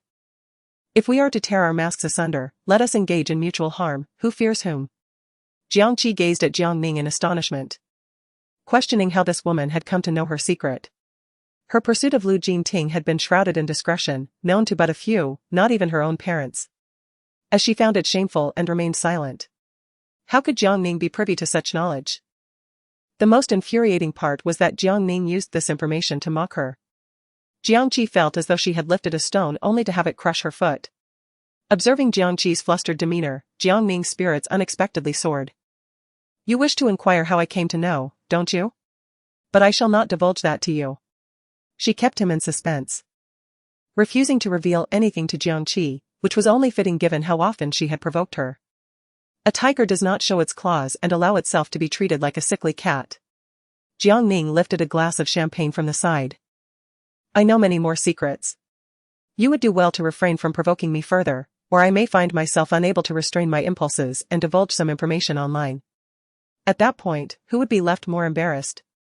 With that, Jiang Ning chose not to acknowledge Jiang Qi's displeased expression and walked past her into the gathering. As the event neared its conclusion, she observed the elderly Mr. Gu, who appeared to be in high spirits. Seemingly devoid of any intention to discuss the annulment of the engagement with the Jiang family. Jiang Ning felt a pang of urgency. Had Mr. Gu changed his mind? Or did he have other plans? The thought of Gu Jinghuai's distasteful demeanor made her anxious to act. She yearned to approach Mr. Gu and urge him, after all. She had been waiting for nearly a month. Throughout this month, she had been hopeful that Mr. Gu would bring up the topic of the annulment. However, as the days passed without a word, her impatience grew. Yet, after taking a couple of steps, she hesitated and withdrew. Perhaps it was best not to rush such matters. It was ultimately up to them to decide. Based on her understanding of Mr. Gu, he would never allow his grandson to marry someone on the brink of death. Surely. He had already investigated her medical history, and thus she felt confident that he would indeed call off the engagement. As anticipated, just before the gathering concluded, Mr. Gu finally announced the dissolution of the engagement between the Gu and Jiang families, though he did not disclose the reasons. Mr. Gu wore an expression of helplessness, as if burdened by unspoken complexities. As the old gentleman departed, the onlookers exchanged bewildered glances, each reflecting disbelief. How could this happen so abruptly? Just hours ago, they had been praising the couple's compatibility, and now they were calling off the engagement. What an extraordinary turn of events. The most astonished of them all was Gu Jinghuai, who hurried after his grandfather, inquiring about the sudden decision to annul the engagement. The elder merely retorted, "Ask Jiang Ning," and left without further explanation. Gu Jinghuai caught up with Jiang Ning at the door. "Jiang Ning, why did grandfather suddenly propose the annulment at the banquet?" "I asked him. And he told me to come to you for the answer." "What is going on?" Jiang Ning turned to face Gu Jinghuai, her expression enigmatic. "What if I told you that I informed your grandfather I have cancer and am nearing death? Would you believe me?" Gu Jinghuai was momentarily speechless, clearly incredulous. "How could that be possible?" Jiang Ning interrupted coldly. "Why is it impossible? If you don't believe what I say, then why do you even bother asking me? Let go." She struggled to free herself, yearning to escape his grasp. From this moment forth, their ties would be severed. She would no longer need to masquerade or seek the approval of others. Yet, a twinge of sorrow lingered in her heart. She envisioned a future of freedom and ease, which brought her some solace. Just as Gu Jinghuai attempted to grasp Jiang Ning once more, a slender hand intervened. It was Lu Jingting. Gu Jinghuai tried to break free. "Who are you? Why are you holding me? Let go." Jiang Ning turned to glance back but was obstructed by Qini, who approached. "Miss Jiang. President Lu requests that you wait for him in the car. Please come with me." After a moment of contemplation, she acquiesced and entered Lu Jingting's vehicle with Qini. She has ended things with Gu Jinghuai. Although she had envisioned this scenario numerous times, none of those imaginings resembled the reality she faced. She had anticipated Gu Jinghuai would question her. And she had even considered the possibility that he would not believe her when she said she was on the brink of death. Yet, what she never imagined was that Lu Jingting would come to her aid. She surmised that Lu Jingting had been invited as a rising business magnate, after all. He was merely the president of a small company, and few were aware of his true identity. Chapter 21, It is best never to return 10 minutes later. Lu Jingting returned. Having drunk at the banquet, his presence was accompanied by the unmistakable scent of alcohol, which Jiang Ning found rather pleasant. She straightened her posture and expressed her gratitude. "Thank you for helping me today." Lu Jingting replied briefly, then fell into a tranquil silence, closing his eyes to rest. Jiang Ning had expected him to inquire about the events of the day, yet the car remained enveloped in a profound silence. The kind where even a falling pin could be heard. An invisible pressure weighed heavily upon her, rendering her restless. "Today, Grandfather Gu proposed the annulment of our engagement. In truth, I had already disclosed my illness to him while I was hospitalized. I waited a month, and finally, he made the announcement. I am aware that Gu Jinghuai harbored no affection for me, yet he kept me hanging on. When I awakened in the hospital and realized I was still alive, The countdown to our severance had already begun. It was finally over, she and Gu Jinghui would no longer share any connection. Jiang Ning felt an unprecedented sense of relief wash over her. How wonderful it was. She realized that sometimes, losing something can feel more substantial than possessing it. Suddenly, Lu Jingting opened his eyes and gazed at Jiang Ning, saying, "It is good that you have come to terms with it." He was somewhat clumsy with words and lacked the ability to comfort the young girl. Observing Jiang Ning at the banquet, who had hardly touched her food and appeared rather downcast, he decided to visit the dessert shop and procure a selection of sweets for her. It is said that indulging in sweetness can significantly uplift one's spirits during melancholic times. He recalled that the young girl had a penchant for sugary treats, having consumed quite a bit during their last gathering. Lu Jingting presented a box to Jiang Ning, urging her to partake. Noting that she had not eaten much throughout the evening and must surely be hungry. Upon this inquiry, Jiang Ning instinctively placed a hand on her stomach, realizing that indeed, hunger had crept in. She accepted the dessert, expressed her gratitude, and began to savor it. To her surprise, Lu Jingting displayed such attentiveness, even noticing her lack of appetite. Such a considerate man made her contemplate the idea of winning his heart and claiming him as her own. The mere thought of marrying Lu Jingting sent a thrill through her, imagining how it would infuriate Jiang Yaya. Just the contemplation brought her immense joy. Yet this fleeting thought was swiftly extinguished.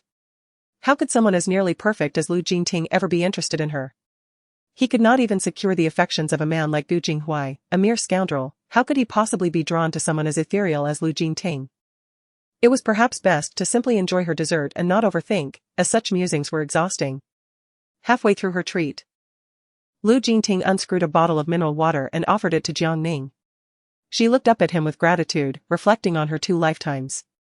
Aside from her grandmother and Yi Xiaofei, she never anticipated encountering another person who would treat her with such kindness. This warmth was unprecedented. And to claim it did not touch her heart would be a lie. Even when Gu Jinghui professed his love for her, he had never exhibited such thoughtfulness. It left her with an illusion that her previous existence had been lived in vain. Upon reflection, tears began to cascade down her cheeks unknowingly. Witnessing her sorrow, Lu Jingting felt somewhat at a loss. Was the dessert unpalatable? It mattered not, she could voice her thoughts. What flavor do you prefer? I can send Chini to procure another for you. Please, do not weep. As he spoke, he handed Jiang Ning a tissue, which she accepted and clumsily attempted to wipe her tears with. Yet, it seemed as though the tears were inexhaustible, no matter how much she tried. In the face of Lu Jingting's tenderness, her defenses crumbled. The love she had long yearned for was absent from her family, yet it blossomed unexpectedly from a stranger. The more she pondered, the more sorrow enveloped her. This only heightened Lu Jingting's anxiety. He gently embraced her, soothing her back with his hand. Perhaps what she truly needed was not mere words of comfort, but the warmth of a heartfelt embrace. When a woman is distressed, she craves solace. And no amount of words can rival the comfort of a warm hug. Gradually, the woman in his arms ceased her sobs. And Jiang Ning fell asleep nestled against Lu Jingting. He casually took his coat and draped it over her, tenderly brushing her cheek as he wiped away her tears. His gaze upon Jiang Ning brimmed with a treasured affection, exuding unparalleled gentleness. The delicate and fragile Jiang Ning stirred a profound ache within Lu Jingting. The girl he had searched for so long now lay peacefully in his embrace, and he felt an overwhelming sense of contentment. Previously, due to the connection between Gu Jinghui and Jiang Ning, he had refrained from openly expressing his kindness toward her. He was uncertain of her feelings. At that time, he had contemplated that if Jiang Ning were to marry Gu Jinghui, he would leverage the project matters to keep Gu Jinghui in check. Let Gu Jinghui harbor some reservations about Jiang Ning, refraining from any excessive actions towards her. Her happiness is entrusted to him for safeguarding. Now that the two have mutually decided to annul their engagement, a choice made by Jiang Ning, he can finally breathe a sigh of relief. This young girl has come to her senses, realizing that Gu Jinghui is not her suitable match. It is truly wonderful. Thus, when Gu Jinghui pursued her, he intervened decisively. From this point on, Gu Jinghui shall no longer dare to disturb Jiang Ning. When Jiang Ning returned home, it was already 11 o'clock. Upon entering, she spotted Jiang Rong sitting on the sofa, smoking. Jiang Ning, halt. Why did the old master Gu suddenly decide to annul the engagement today? When I inquired, he merely instructed me to ask you. What exactly did you tell him? Jiang Ning glanced at this nominal father of hers, opened her mouth as if to respond, but ultimately said nothing and ascended the stairs instead. After all, even if she spoke, no one would believe her. It was better to remain silent. Engaging with them at all felt like a waste of breath. Jiang Rong sprang up from the sofa, shouting at Jiang Ning, I am speaking to you. Are you not listening?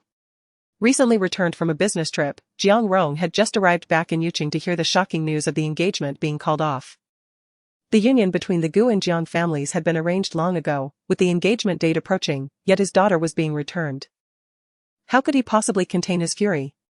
When others inquired about the reason, he could not provide a single answer, losing face in the process. Unable to find Jiang Ning, he waited at home. After a long wait for her return, only to be ignored, his anger flared up uncontrollably. In her usual audacious and willful manner, it was one thing to act as she pleased, but when it came to matters that affected the reputation of the Jiang family, she could not be allowed to behave recklessly. Jiang Ning descended with her luggage just as Jiang Rong stepped onto the balcony to take a call. She removed a pen from the calendar and inscribed the words goodbye next to the 30th. Aunt Zhang approached to assist her with the luggage, inquiring, Miss, are you going on holiday as well? Jiang Ning nodded, responding, yes, I am going out with Xiao Fei for a few days. Aunt Zhang accompanied her to the door. Smiling, I hope you enjoy yourselves. Jiang Ning acknowledged her and walked away without looking back. Upon Jiang Rong's return from his call, he glanced upstairs and asked, Aunt Zhang, where is Jiang Ning? From the kitchen, Aunt Zhang replied, the young lady has gone on holiday with her classmates. Jiang Rong was taken aback. He had harbored a plethora of reprimands, yet before he could express them, that impudent girl had slipped away. Infuriated, he dug out a phone number and dialed. Only to be met with an automated response, the number you have dialed is currently in use. The call had been blocked. Switching to WeChat to contact her, he soon discovered he had been blocked there as well, prompting him to angrily hurl his phone to the ground. That audacious girl dared to go on holiday and even block him. She was truly beyond control. He hoped she would never return to this home again. Chapter 22, Can they be considered to have parental relations? Lu Jinting's car awaited her at the entrance.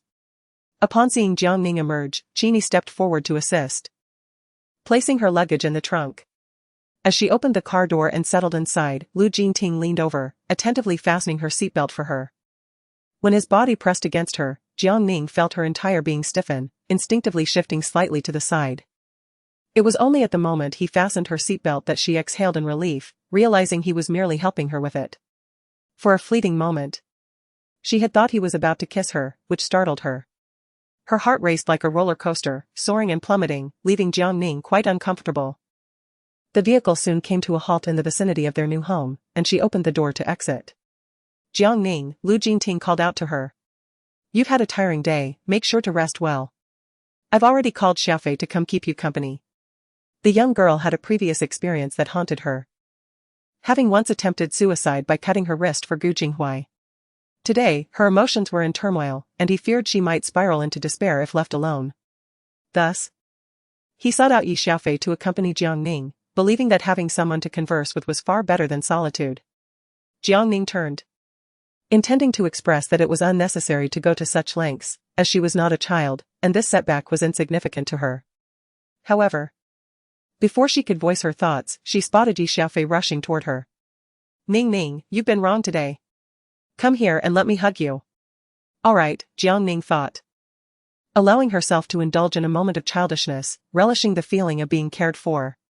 She dashed over and embraced Yi Xiaofei, who, despite being the one directly involved, was already in tears. Ning, I've heard all about tonight's banquet from my brother.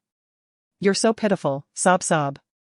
As she watched Yi Xiaofei, who was a picture of sorrow with tears and snot, Jiang Ning found herself momentarily uncertain about who the truly pitiable one was. Lu Jinting approached with the luggage, urging, You go ahead. Jiang Ning took Yi Xiaofei, still wiping her nose, and followed behind Lu Jinting. Upon reaching the entrance, Jiang Ning unlocked the door, revealing a home meticulously arranged and spotless, with even the floor gleaming white. The ambience exuded comfort, clearly reflecting the owner's penchant for cleanliness.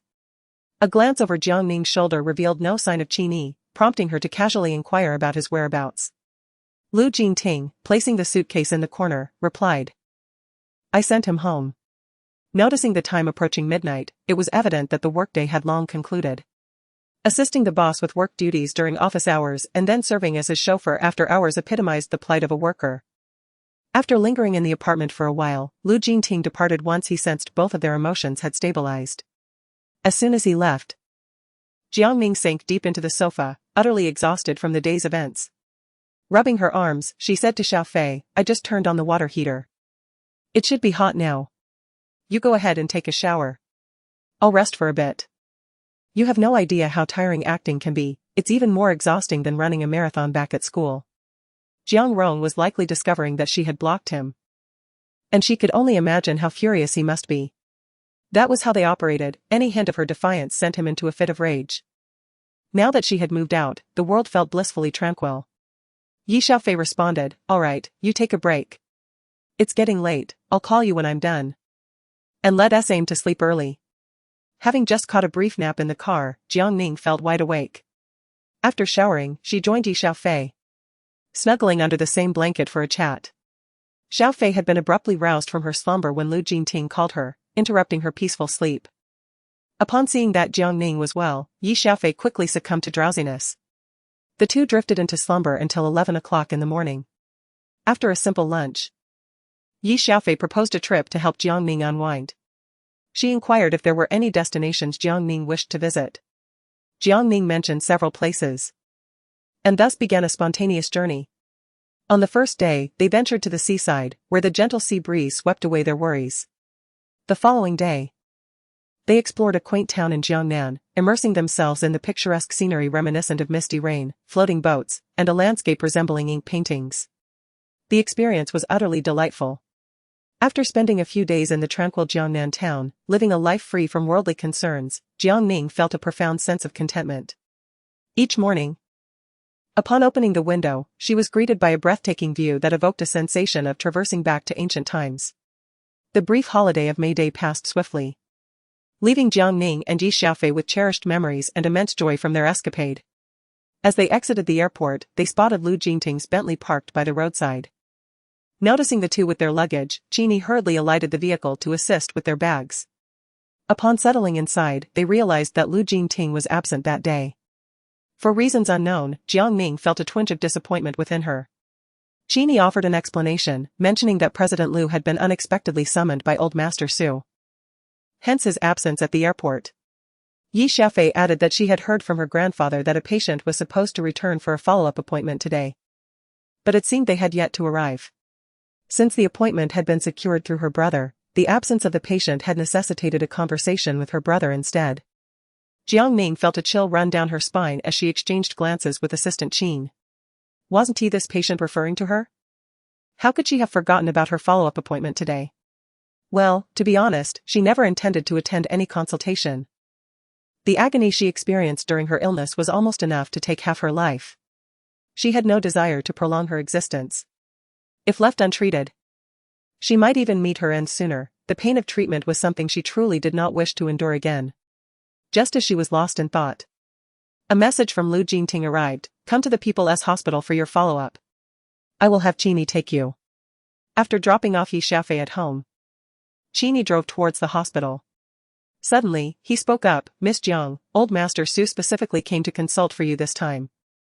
He has not accepted any other appointments today. You are his sole follow-up patient." Jiang Ning stared at Qini in astonishment. "Is my status truly so significant?" she wondered. It was remarkable that an expert would wait solely for her. The odds of winning a multi-million lottery seemed far greater. On the third floor of the outpatient department, Lu Jingting was already waiting in the corridor. Upon seeing Jiang Ning approach, he took her by the hand and led her into the consultation room. Jiang Ning hesitated internally. Had it not been for Qini's insistence, she might have fled. She was terrified. The cold, sterile environment of the hospital reminded her of the numerous torments she had endured in her past life, leaving her with profound psychological scars. Upon entering the consultation room, it was indeed quiet, with only Su Yan seated inside, devoid of any other patients. When he noticed Lu Jingting entering with a girl, he did not express much surprise but rather smiled and invited them to sit. It seemed he was already aware of their connection, and his gaze towards Jiang Ning had shifted from the past. After a series of questions and answers, Su Yan urged her to take her medication punctually and to notify her when it was time for a follow-up consultation. Rising from her seat, Su Yan glanced at her watch and remarked that she had some matters to attend to. But she would arrange for Jiang Ning to bring her over for a meal another day, so that his grandmother could meet her, which would undoubtedly bring her great joy. Jiang Ning was taken aback and turned to look at Jiang Ning, bewildered by the prospect of being invited to his home for dinner. What was the meaning of this? Did they share a relationship that allowed for such familial introductions? Chapter 23, Your sister will die without treatment. Jiang Ning, unusually forthcoming, explained that the man in question was his grandfather. Ah? Jiang Ning's astonishment deepened.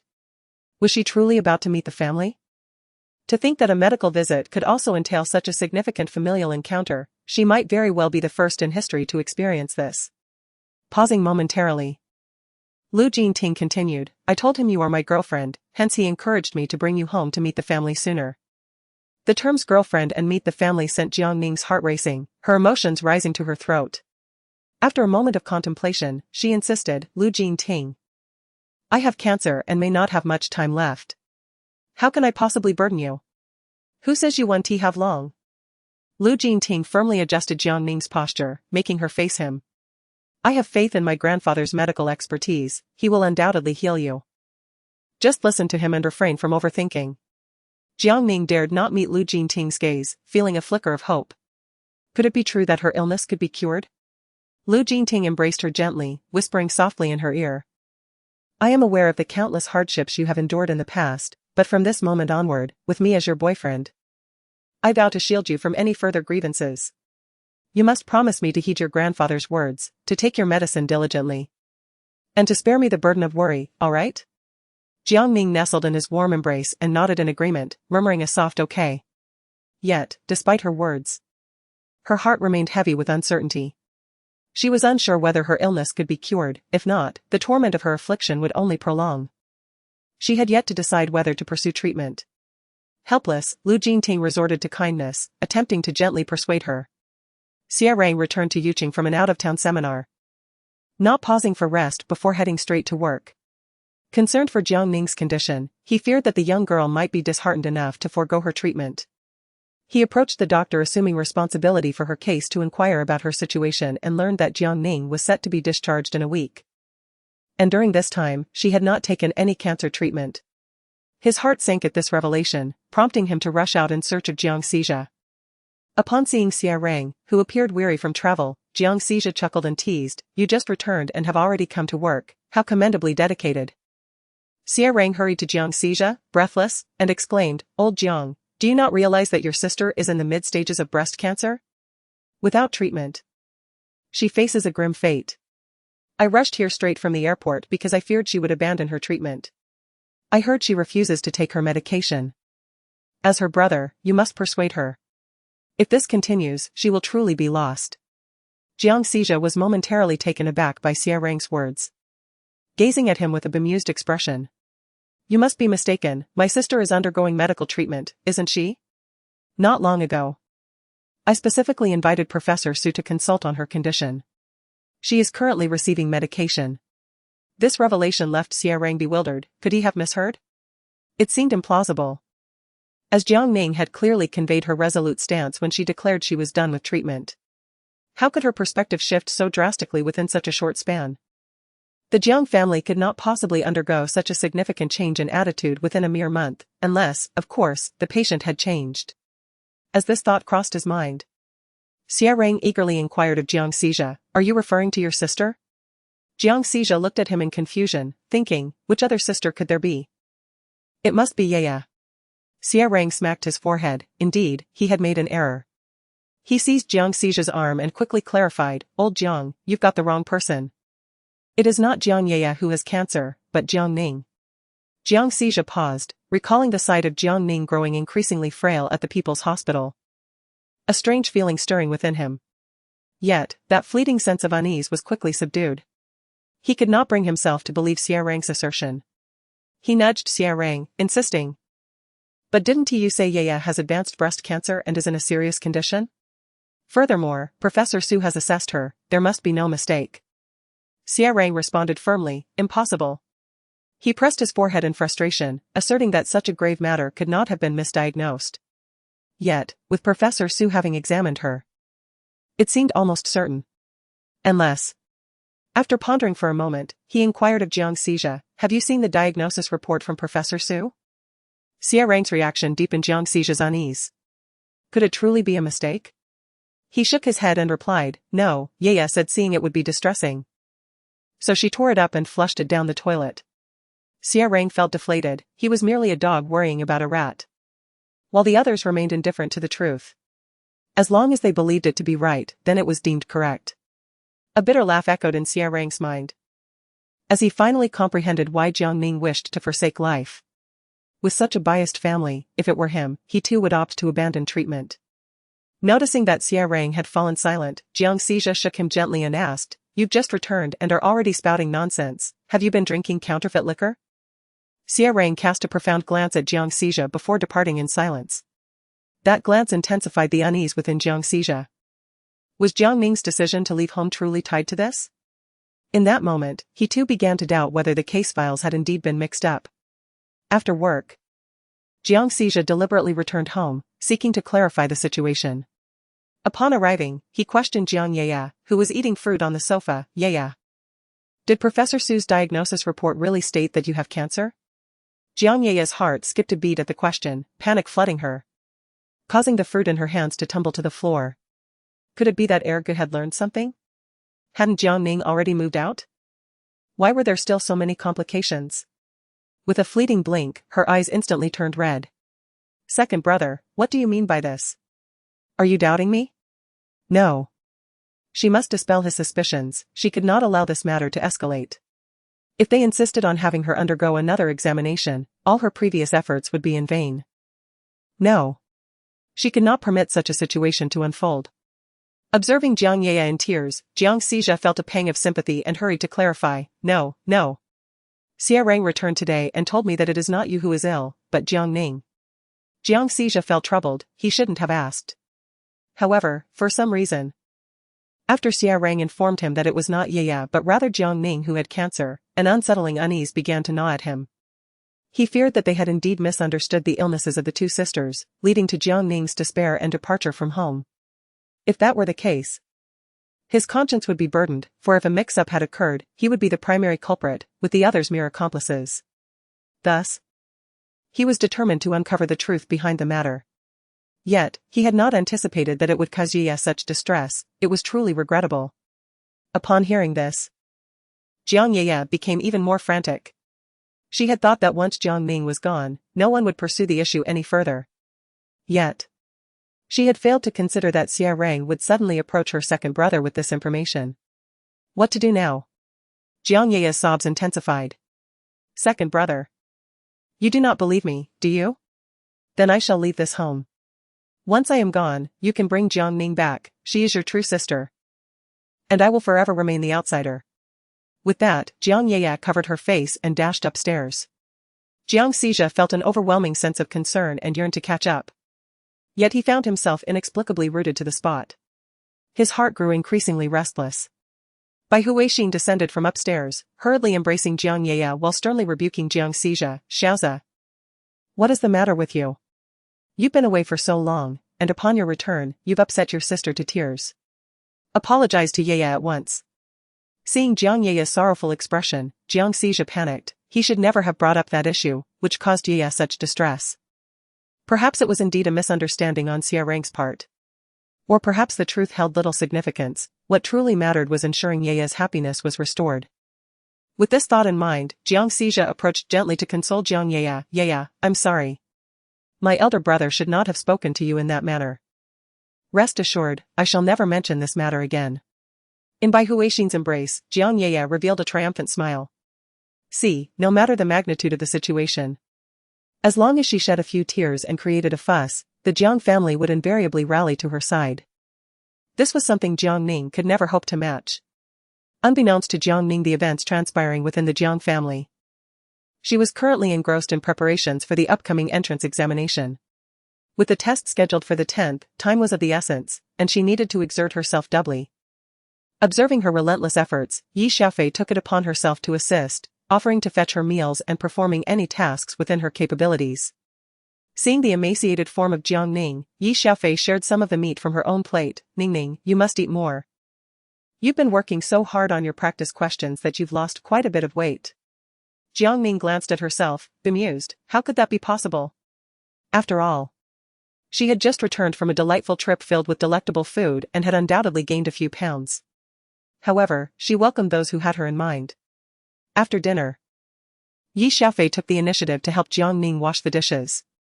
You should focus on your studies, leave these chores to me. Jiang Ning attempted to take over, insisting. No, I can manage this myself. I'll wash them and then return to my reading, it won't take long. Yet, Yi Xiaofei gently pushed her away, saying. What's the big deal? If you manage to secure a spot, I will be happier than anyone else. Jiang Ning shrugged helplessly, thinking that this little girl was becoming increasingly endearing.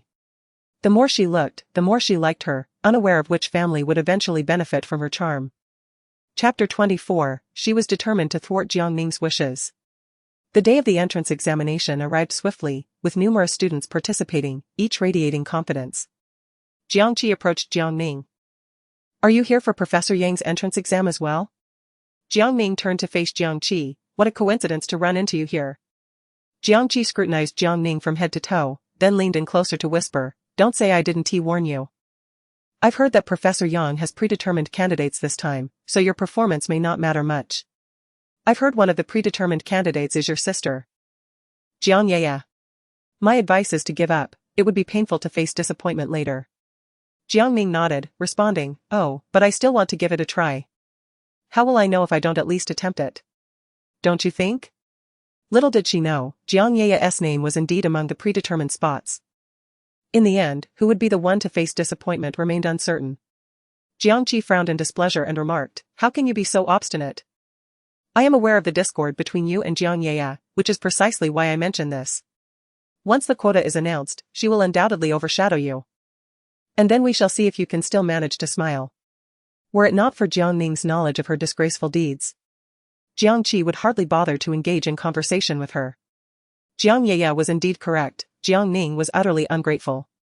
Jiang Ning chuckled softly, saying, Well, I suppose I should thank you for your reminder. However, I must also advise you to focus on your exam preparation, as it is fast approaching. With that, Jiang Ning turned and walked away. Once the examination concluded, candidates emerged from the examination hall, their expressions a tapestry of emotions, some elated, others despondent. Jiang Ning observed the throng of individuals, noting the sheer volume of faces. It was akin to finding a gem amidst a sea of stones. No. It would be more accurate to say it was akin to finding a rare pearl, as there remained one additional quota, likely reserved for a predetermined individual. Amidst the crowd, she spotted Jiang Yaya, surrounded by admirers, all lavishing her with praise, akin to celestial bodies orbiting a radiant star. This individual, regardless of the moment, never failed to evoke her disdain, perpetually repulsive in her demeanor. As Jiang Yaya approached her with a smile, she inquired, Sister, how did you fare on the exam? Jiang Ning did not spare her a glance and continued on her way, thinking to herself, Why should I concern myself with your trivial inquiries? She recalled that in her previous life, Jiang Yaya had not been among the selected individuals. Lacking sufficient attention to the matter at that time, she remained oblivious to the identities of the two chosen candidates this time around. However, one thing was certain, Jiang Yaya would not be among them. Thus, regardless of Jiang Ning's participation in the examination, it was clear that Jiang Yaya would have no claim to the opportunity. The wait for results is invariably excruciatingly long. 2 days stretch out like an eternity.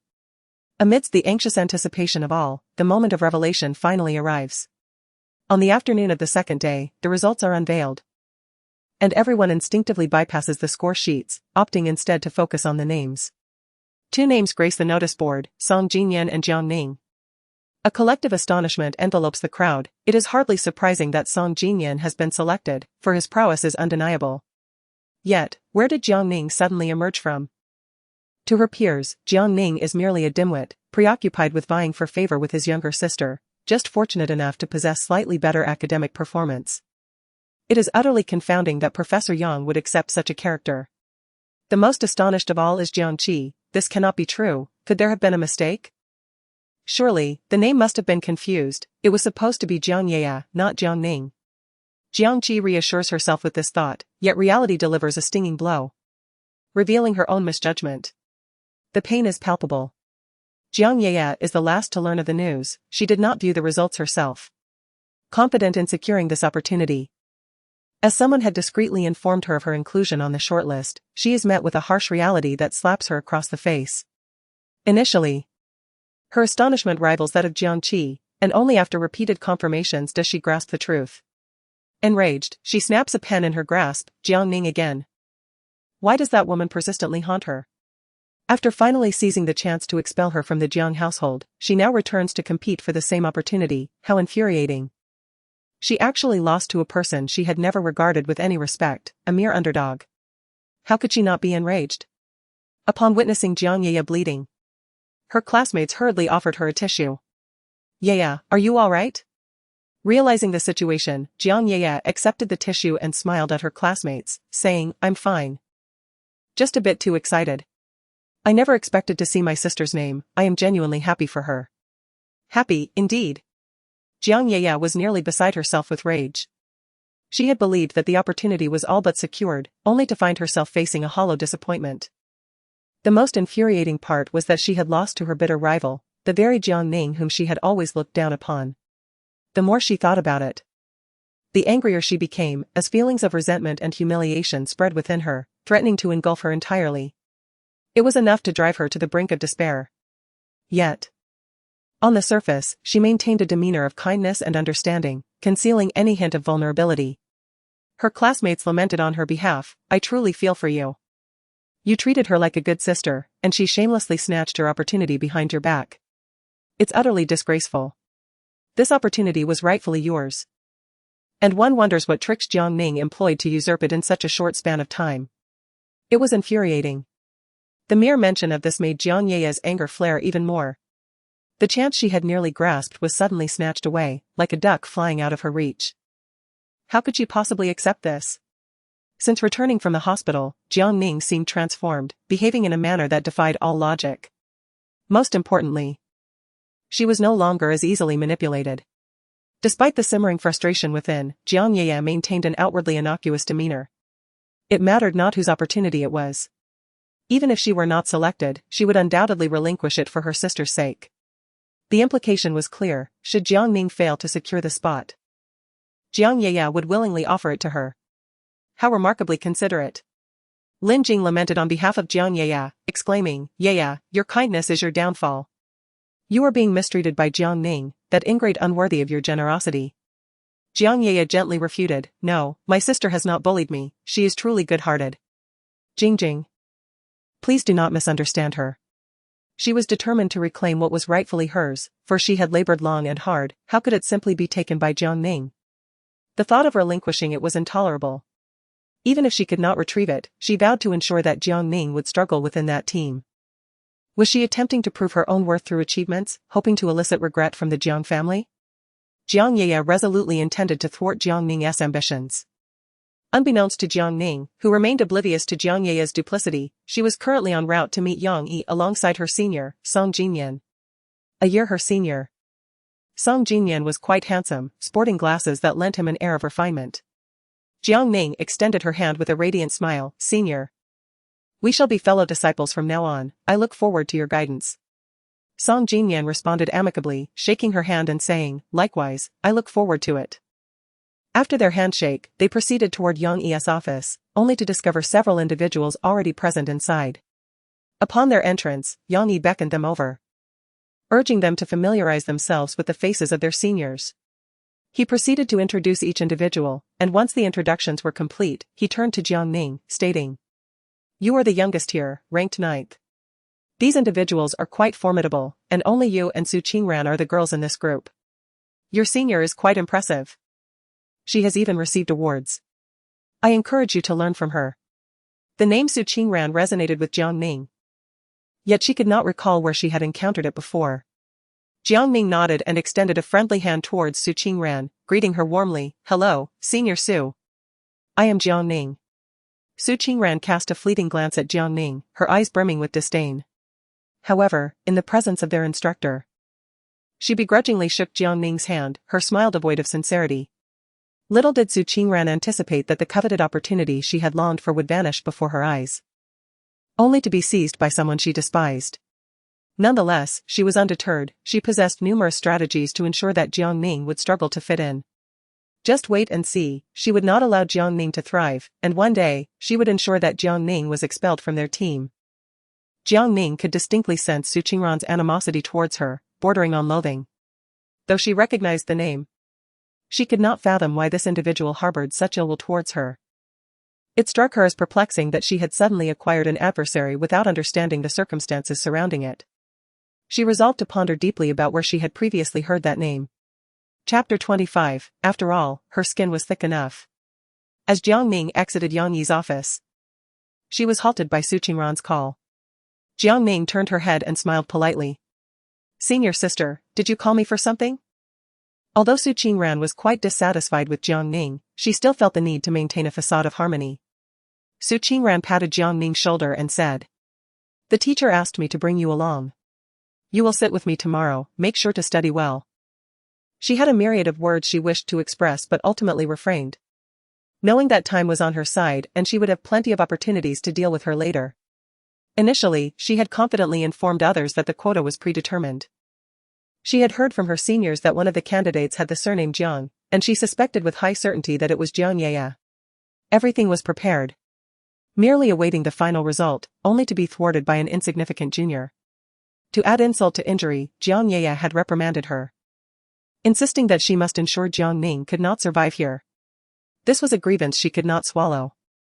Rubbing her sore shoulder from the forceful pat, Jiang Ning realized that Su Qingran was clearly trying to assert dominance. Who else would slap someone's shoulder so forcefully? This individual was certainly not to be underestimated. While showering, she noticed her shoulder had turned red, indicating that Su Qingran harbored more than mere disdain for her. Su Qingran, of the Su family? Jiang Ning recalled that Su Qingran was an illegitimate daughter of the Su family, raised there since childhood but never valued by them, due to her origins. Madame Su held disdain for her. However, the Su family insisted on keeping her, leading Madame Su to publicly claim she was an adopted daughter. Thus, few were aware of her true status. Jiang Ning learned of this in her past life, having inadvertently overheard Su Jin discussing it once. She was also aware that Su Qingran harbored feelings for Jiang Xiu, and later intervened in his marriage with Su Jin, leading to their divorce merely a few years after tying the knot.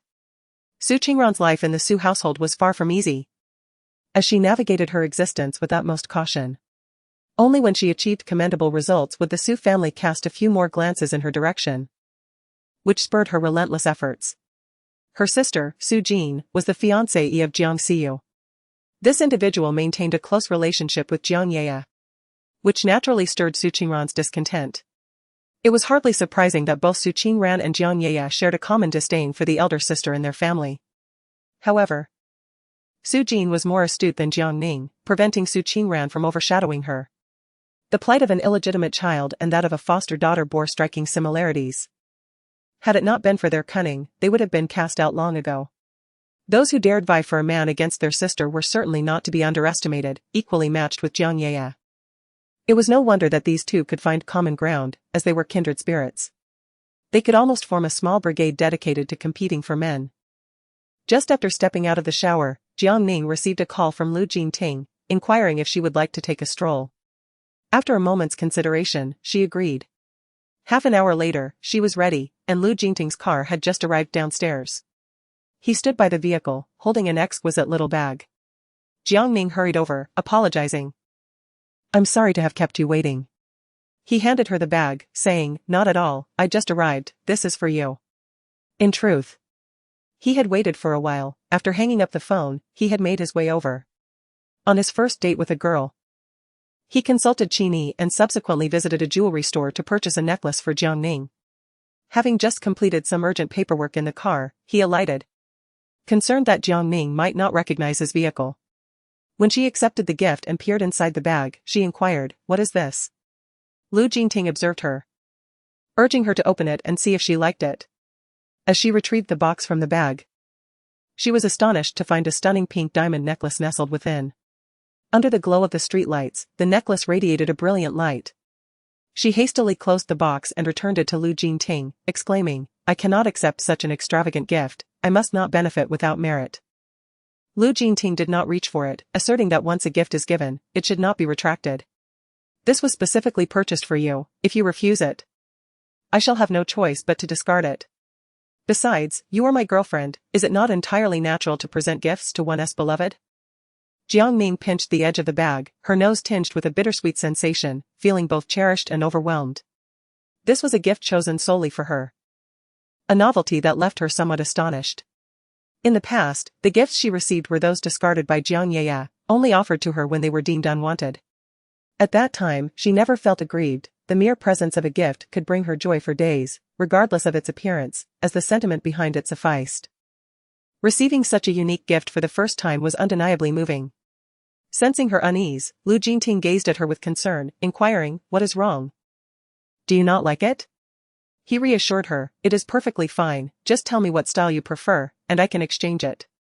Jiang Ning shook her head, affirming, "I adore it." She simply reminisced about the past and, realizing she could not refuse, decided to accept the gift. Rather than cheapening the trash can, it would be better to cheapen her. The two were strolling outside the neighborhood, with Jiang Ning keeping her head down, focused on her feet, seemingly at a loss for words to share with Lu Jingting.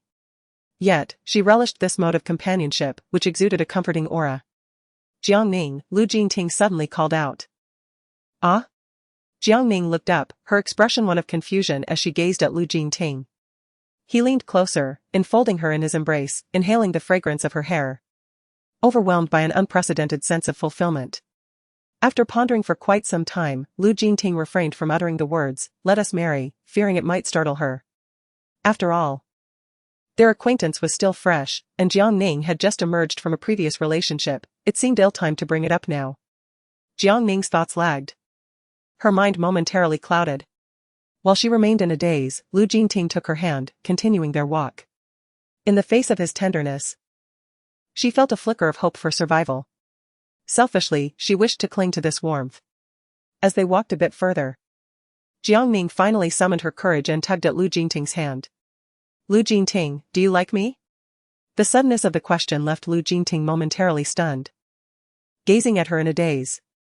Jiang Ning steadied her racing heart and pressed on, "Then, would you be willing to marry me?" Upon finishing her words, her face flushed a deep crimson, reaching all the way to the nape of her neck, as she finally voiced what had been on her mind for so long. Lu Jingting truly was a wonderful man, and she yearned to win him over. Whether deemed selfish or immoral, she had spoken her truth and was unafraid of rejection. If it meant facing embarrassment, so be it, she had enough resilience to endure the humiliation, having faced it before. It was not entirely her intention to disgust Jiang Yaya. Rather, she felt an unprecedented ease in his presence. After returning home from the banquet that day, she began to contemplate whether to voice her thoughts. Today, she finally found the courage to speak, and with a fluttering heart, it felt as if it might leap from her chest. A prolonged silence ensued. Long enough for Jiang Ning to sigh internally, understanding that this would be the outcome. It was only natural, considering she was already in the mid-stages of cancer. Uncertain of how many years she had left, marrying her would only mean taking on a burden. She felt no sorrow, just an inexplicable sense of melancholy. What did it matter to live again if she remained frail, reliant solely on medication to control her condition? Her heart felt as if it were being torn apart by an invisible hand, causing a pang of sorrow that almost brought her to tears. Jiang Ning looked up, offering a bitter smile as she attempted to explain, "I was merely joking." However, before she could finish her sentence, Lu Jingting lowered his head and kissed her lips. She could distinctly sense his body trembling, his hand that grasped hers shaking as well. Was he even more excited than she was? Jiang Ning felt as though she had embarked on a perilous journey. Chapter 26, The age of wearing dresses has long passed. Lu Jingting's kiss was somewhat inexperienced, resembling an urgent desire to prove himself, leaving Jiang Ning bewildered. Was this a veiled affirmation of his feelings for her, a sign that he would indeed marry her? As they approached the entrance of the community, Jiang Ning found herself waiting in vain for Lu Jingting to speak. She had contemplated asking him several times but was at a loss as to how to initiate the conversation. The words that had escaped her lips earlier felt too daunting to repeat. When Lu Jingting finally escorted her to the ground floor, he at last broke the silence. Jiang Ning believed that the matter of marriage should be proposed by the man, envisioning herself holding a bouquet of flowers as she awaited a proposal from him. After all, don't women adore romantic proposals? She was certain she could provide that for her. Overwhelmed with excitement, she struggled to find her voice, wishing to decline. Yet her heart brimmed with anticipation. In the past, she had envied the proposal scenes she witnessed, dreaming of a similar experience with Gu Jinghui. However, everything had changed now. Gu Jinghui had shifted his affections, no longer loving her, but instead, he had turned his heart towards Jiang Yeye. A pang of sorrow pierced her heart. After a moment of contemplation, Jiang Ning replied, "It would be inappropriate for me to accept your proposal so soon after breaking off my engagement with Gu Jinghui." She continued, "People will speculate that we were involved long before this, and you may find yourself the subject of unkind gossip, which could also affect your business." The storm of their broken engagement had yet to settle, and she still found herself at the eye of the tempest. Accepting another's proposal so openly, regardless of the reason, would invite scrutiny. Lu Jingting raised an eyebrow. "Do you think I fear public opinion?"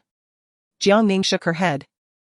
Acknowledging that Lu Jingting had managed to suppress the news of her broken engagement, otherwise, the internet would have erupted in chaos.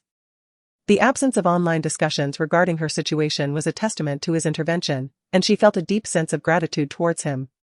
With a determined expression, Jiang Ning stated, "This isn't about fear, it's about timing. Let's wait until the dust settles before making any bold moves. I propose we first obtain our marriage certificate and then have a secret wedding." His eyes sparkled with delight, and a smile graced his features as he replied, "All right.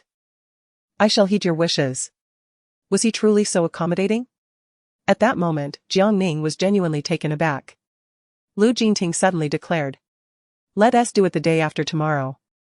You must report to Professor Yang tomorrow. Punctuality is essential. I will help you take an hour off to complete the formalities.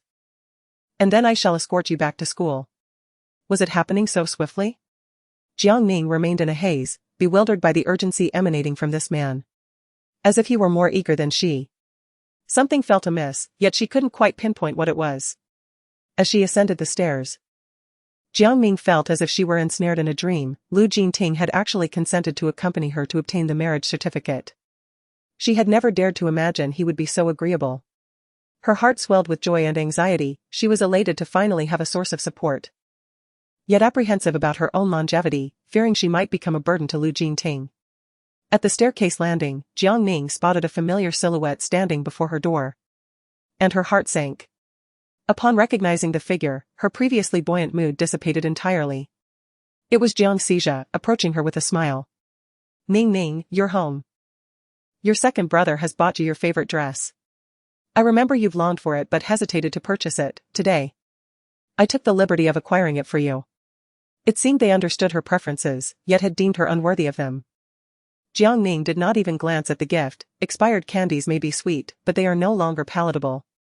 She had once yearned for their concern, leading her to commit numerous missteps, but now she found herself liberated from such desires. She replied coolly, "I have long outgrown the age of wearing dresses." She confessed that she once had a great fondness for dresses and had envied Jiang Yeye for possessing numerous beautiful ones. However, they had never purchased any for her. Whenever she brought it up, they would chastise her for being unreasonable, claiming she wanted to compete with Jiang Yeye. After enduring this countless times, her affection for dresses faded. Jiang Xijia continued, "Ning Ning, please stop causing trouble. The household is already in disarray due to Yeye's illness. Do not exacerbate the situation, alright?" He had initially thought that purchasing Jiang Ning's favorite dress would bring her joy, but to his dismay, she didn't even spare it a glance. This plunged Jiang Xijia's heart into despair, the previously suppressed unease resurfacing, leaving him feeling quite uncomfortable. She finally cast a glance at Jiang Xijia, retorting, "Yeye's illness is not my doing, it has nothing to do with me." With that, she circumvented him and proceeded to her own doorstep, busily searching for her keys to open the door. Yet, as she turned, a single tear silently slipped from the corner of her eye. It turned out that, despite her brother's goodwill, she still felt sorrow.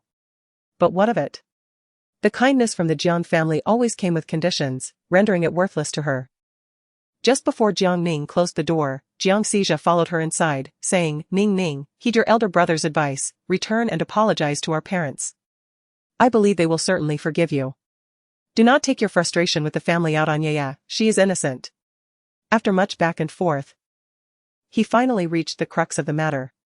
Jiang Ning scoffed, "How have I taken my frustration out on Jiang Ye? She is doing just fine." I haven't laid a finger on her. Upon securing her spot, even if it is perceived as a form of bullying, the repercussions will ultimately fall upon Jiang Ye. If one were to classify the state of being infatuated in tiers, then Jiang Xizha would undoubtedly reign supreme as a paragon among the elite.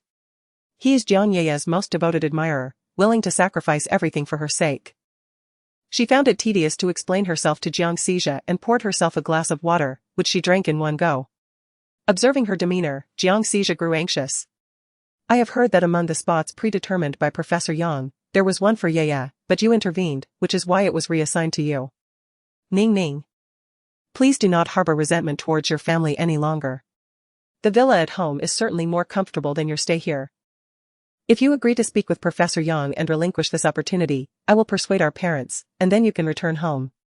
Seeing Jiang Ning's face, now even more gaunt, stirred a pang of compassion within Jiang Xizha. For a fleeting moment, he questioned whether he had indeed made the right choice. When Jiang Ning returned home, it was he who meticulously guided her, helping her gradually acclimate to this family. His indulgence towards Ye, coupled with his failure to address the matter of the medical report, might very well have been the catalyst for Jiang Ning's expulsion. Forgive his selfishness. He wished to shield Ye from sorrow, as her sadness would wound him deeply. He aspired to compensate Jiang Ning in other ways, yet she remained unappreciative of his efforts. Jiang Ning laughed, "You truly hold me in high regard. I possess neither the prowess nor the influence to sway Professor Yang's decision." Her eyes suddenly brimmed with tears. Her dependence on her second brother was far stronger than that of the rest of the Jiang family. Merely because she was the one he guided into this family. His attentiveness and gentleness constantly reminded Jiang Ning that her second brother cherished her above all else. She recalled that when she first returned to the Jiang household, she often made mistakes, yet her brother stood up for her in front of the family and took it upon himself to educate her. It was he who made her feel that someone in this world was protecting her, a sensation she had never experienced before. At that time, she thought her brother was the finest in the world, and she was determined to be the best sister to him. Yet, she could not pinpoint when everything began to change. Her brother started to favor Jiang Ye, subsequently neglecting her. She had wept and protested. But what did she receive in return? Only more indifference and disregard. When both she and Jiang Ye were diagnosed with cancer, Jiang Xizha unhesitatingly chose to believe in Jiang Ye. As for her, she felt like a dying clown, desperately flailing. Sometimes she pondered whether, had she never experienced her brother's love from the outset, she would have been less dependent on him. Would she now be spared this profound disappointment? It felt as though her heart had been gouged out, leaving an agonizing wound that made her tremble throughout. What they did not realize was that even if she were to forego the examination, Jiang Ye would scarcely attain the opportunity. For Professor Yang valued character far more than mere academic prowess. How could seasoned schemers like them fail to see through Jiang Ye's petty tricks? Only the Jiang family, blinded and oblivious, would unconditionally believe in her. Once, she did not comprehend her brother's actions, but now she understood. Her brother had fallen for Jiang Ye. Perhaps even he himself was unaware of it. Jiang Xizha, filled with unwillingness, remarked, "Yet Su Qingran stated that the original quota." With a resounding thud, Jiang Ning forcefully placed her cup upon the tea table, her teeth chattering in fury as she exclaimed, "Who said that? You should confront them, Jiang Xizha. Ever since you've developed feelings for Jiang Ye, have you lost your senses? You believe everything you hear, taking mere whispers as truth. If someone told you to eat excrement, would you do so?" Anguish coursed through her heart, as if the gaping wound within was being torn anew, the pain so intense she felt as though she might perish. Yet, Jiang Xizha remained oblivious, seemingly blind to her torment, relentlessly uttering words that provoked her ire. Where was the elder brother who once cared for and protected her? Even adversaries would not be so relentless, so confrontational, would they? "Jiang Ning," Jiang Xizha retorted, equally incensed, "I am your elder brother, and Ye is our sister. You may slander me as you wish, but you shall not defame her." Jiang Ning dug her fingers into her ears, replying, "Oh, since my words do not please you, may I kindly suggest you take your leave to the left? Farewell, and do not let the door hit you on your way out." Her heart ached to the point of exhaustion, engulfed by a suffocating sense of despair that felt as though death itself eluded her grasp. The pain was unbearable. Love-induced delusions are indeed terrifying. For the sake of affection, one may commit numerous acts they deem justifiable, even at the expense of their own sister, merely to please the object of their affection. The most incurable affliction in this world is the folly of infatuation. Jiang Ning had succumbed to a terminal state, utterly beyond redemption. With his intelligence, how could he possibly remain unaware that the decisions made by the teacher were final and unlikely to be altered? Yet, for Jiang Ning, even the slightest glimmer of hope compelled him to fight. He believed that as long as Jiang Ning relinquished her position, Jiang Ning could take her place. How naive. Jiang Ning had not yet reached that coveted status. Jiang Ning placed the gift box on the coffee table, stating that it was specially purchased for her. He urged her to consider his words and not overexert herself. Ning, you are a girl living alone, and I worry for you. It is perilous for a young woman to live alone, do you not realize that? You should return home, regardless of whether you give up your position or not. I hope you will come back. Second brother is leaving now. With that, he exited the room, closing the door behind him. Jiang Ning could no longer contain her emotions and collapsed onto the floor, her heart feeling as though it had been torn apart once more. The pain was unbearable. Was she on the brink of death? She thought, perhaps it would be better to perish like this than to suffer from illness. After all, she had no intention of continuing to live. Yet, suddenly, she remembered Lu Jinting. After a moment of internal conflict, she crawled to her bedroom to find some medicine. After taking the medication, she fell back down, utterly drained. As she closed her eyes, tears streamed down her face. She felt so exhausted, wishing to lie there forever and never awaken. Among her 3 brothers, second brother had always treated her the best. She recalled when she first returned to the Jiang family, struggling to adapt to their way of life. It was Jiang Ning who patiently guided her, helping her emerge from her fears and acclimatize to her new home. Among the brothers, second brother possessed the kindest temperament and the least temper. But when did it begin that the brother who had always been good to her suddenly shifted his affections towards Jiang Ning? Chapter 27, Lu Jinting. I regret it, Jiang Ning cried until she eventually fell asleep on the floor. When she awoke once more, it was already the following day. She had spent the night on the floor, unnoticed by anyone. A wave of desolation washed over her. Memories resurfaced of her past ailments at home, where, despite the multitude of family members, no one had noticed her brush with death. Rising to her feet, she felt a sharp pain in her eyes, likely a consequence of prolonged weeping. After freshening up, she ventured outside, purchased breakfast downstairs, and made her way to school. Today marked Jiang Ning's inaugural day of joining the esteemed mentorship. She had arrived at school early. As she passed through the corridor, she overheard whispers about her. Have you heard? Jiang Ning is among the recruitment slots for Professor Yang. It's truly unbelievable. Indeed, how could someone whose parents are indifferent, whose brother shows no affection, and who is even on the verge of having her fiancé returned, possibly qualify to catch Professor Yang's eye? I've heard that someone tampered with the online application. Nobody dares to spread this rumor online. Professor Yang is probably unaware. Once he finds out, she'll surely be expelled from the mentorship. Poor Jiang Ning. Burdened with such a venomous sister. She just got her back, only to have her childhood companion snatched away, and now her opportunity is being usurped. Jiang Ning is utterly shameless. Listening to their spiteful remarks, Jiang Ning could hardly be bothered to engage with them. They eagerly anticipated her expulsion from the mentorship, therefore, she resolved to defy their wishes. Upon seeing Jiang Ning approach, the gossipers fell silent, huffed disdainfully, and scurried away, fools who heed every rumor. When she arrived at Yang Yi's small classroom, 2 senior brothers were already present. With a smile, Jiang Ning greeted them, "Good morning, brothers." Yesterday, she had just recognized the faces, yet she herself was unaware of who was who. Professor Yang remarked that she was the youngest here, and it was surely correct to refer to her as junior brother. The 2 nodded in acknowledgement, and the little junior sister arrived early. The small classroom was not particularly large, with only a dozen desks, yet it provided a serene environment, making it an excellent place for study. Jiang Ning chose the most inconspicuous corner, while Song Jinyan, also a newcomer, had not memorized the names of these individuals and found it difficult to engage with them. Thus, he sat beside Jiang Ning. Su Qingran was the last to enter the classroom. As she settled down, Yang Yi walked in. Yang Yi rearranged the seating, placing Jiang Ning next to Su Qingran, claiming it would facilitate their group discussions on the assigned topics. What a convenience. Su Qingran's disdainful gaze towards her was almost palpable, although she maintained a facade of composure in front of Yang Yi. After the class concluded, Jiang Ning realized that she comprehended the material Yang Yi had presented because the textbooks he had provided her contained the very content discussed in class. Suddenly, she grasped Yang Yi's intention behind gifting her the books and notes. It was to ensure she would not fall behind by allowing her to prepare in advance. The teacher was indeed remarkably considerate. As the class neared its end, Yang Yi assigned homework, instructing them to work in pairs to discuss the principles behind the data just covered. Once Yang Yi exited, Su Qingran's demeanor shifted dramatically, as she cast a look of utter disdain towards Jiang Ning.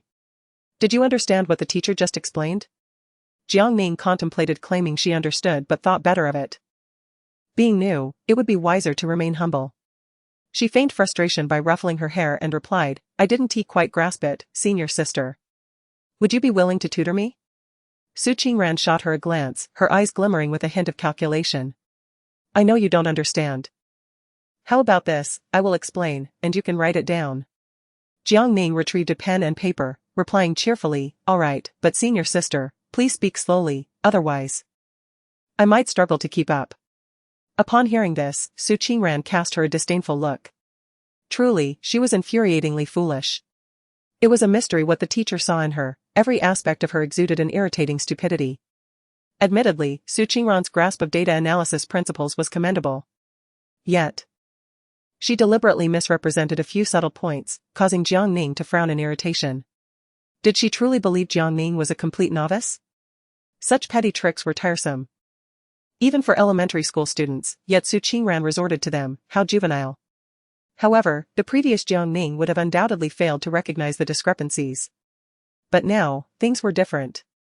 She corrected Su Qingran's errors, allowing her to revel in her moment of arrogance. Soon enough, when the truth was revealed, the sting of reality would be unmistakable. When it came time to submit their assignments, Yang Yi examined the principal analysis and nodded in satisfaction. This time, the duo of girls had secured first place. Qingran. Jiang Ning, your analysis is commendable, keep up the good work. Jiang Ning nodded, relishing the praise that came without any mental exertion, akin to a pie falling from the heavens and landing squarely upon her head. The sensation was utterly delightful. Meanwhile, Su Qingran's expression soured. Rising to her feet, she addressed Yang Yi, teacher, please take a closer look. This analysis was primarily my work, and I merely had Jiang Ning write it down. Since it was her first attempt, I feared she might make errors, so I urge you to review it carefully. The implication is exceedingly clear. It subtly suggests that Jiang Ning has made an error and that the teacher did not scrutinize the work closely enough. Yang Yi adjusted her reading glasses and examined the work thoroughly before bursting into laughter. Qingran, you seem overly concerned that Jiang Ning might have made a mistake. There is not a single error here. In fact, the handwriting is quite beautiful. Su Qingran shot a glare at Jiang Ning. Realizing that this young lady of the Jiang family was not as foolish and ignorant as the rumors suggested, her actions were rather cunning, silently correcting the mistakes and causing her to appear foolish in public. She had severely underestimated Jiang Ning. Instead of managing to undermine Jiang Ning, she found herself being praised by the teacher for her elegant handwriting, which only fueled her resentment. Upon returning home, as Jiang Ning prepared to wash rice for dinner, Lu Jingting called her on voice chat. You haven't eaten yet, have you? I'm downstairs, shall we dine together? Jiang Ning glanced at the rice washing cup in her hand and agreed. It was a perfect excuse to take a break, after all. In truth, she did not cook every day. She would occasionally prepare a meal when the thought struck her, but most often, she ordered takeout. The two settled into a high-end restaurant where Lu Jingting urged Jiang Ning to order. She casually selected a couple of homestyle dishes, while Lu Jingting chose several of her favorites. Prior to coming, he had consulted Yi Xiaofei, thus he was aware of Jiang Ning's tastes, including her allergy to crabs. As the dishes arrived, Jiang Ning looked at Lu Jingting in astonishment. How did you know I liked these dishes? A familiar sensation of being thought of by someone returned to her. She was simply afraid, fearful that when she became entirely dependent on this person, he would, like others, shift his affections to someone else. Thus, her feelings for Lu Jingting were quite intricate. Her inquiry yesterday about whether he would marry her was merely a fleeting impulse. A tinge of regret washed over her. What should she do? Lu Jingting had not concealed anything, it was Xiao Fei who informed her. Jiang Ning poured hot water into a cup, pondering how she had come to invite him to dinner. He remained silent. Merely taking the bowl and cup in front of Jiang Ning, rinsing them with hot water before placing them back in front of her. Then, using the communal chopsticks, he served her some dishes, suggesting, "Let us eat first, and we can discuss further afterward." Observing Lu Jingting's series of actions only solidified her determination to win him over. Such a good man was indeed rare, she needed to act swiftly to prevent others from claiming him. After their meal, the two exited the restaurant for a leisurely stroll to aid digestion. Jiang Ning, I apologize for my previous thoughtlessness. You are still a sophomore. If news of our sudden marriage were to surface, it could adversely affect you. Therefore, I agree to keep our marriage private. You may choose to disclose it whenever you wish, without concern for me. As long as she remained by his side, it mattered not if they never made it public. After all, what he desired was nearly within reach. Anything else would merely be an embellishment, and its absence would not be a detriment. Although Jiang Ning felt deeply touched, fear still lingered, and she wished to retreat. Suddenly, she turned to Lu Jingting and said, "Lu Jingting, I regret it. Perhaps we should hold off on obtaining the marriage certificate for now." Chapter 28, Late Affection is Worth More Than Grass. Lu Jingting looked at Jiang Ning in confusion, asking, "What is the matter?"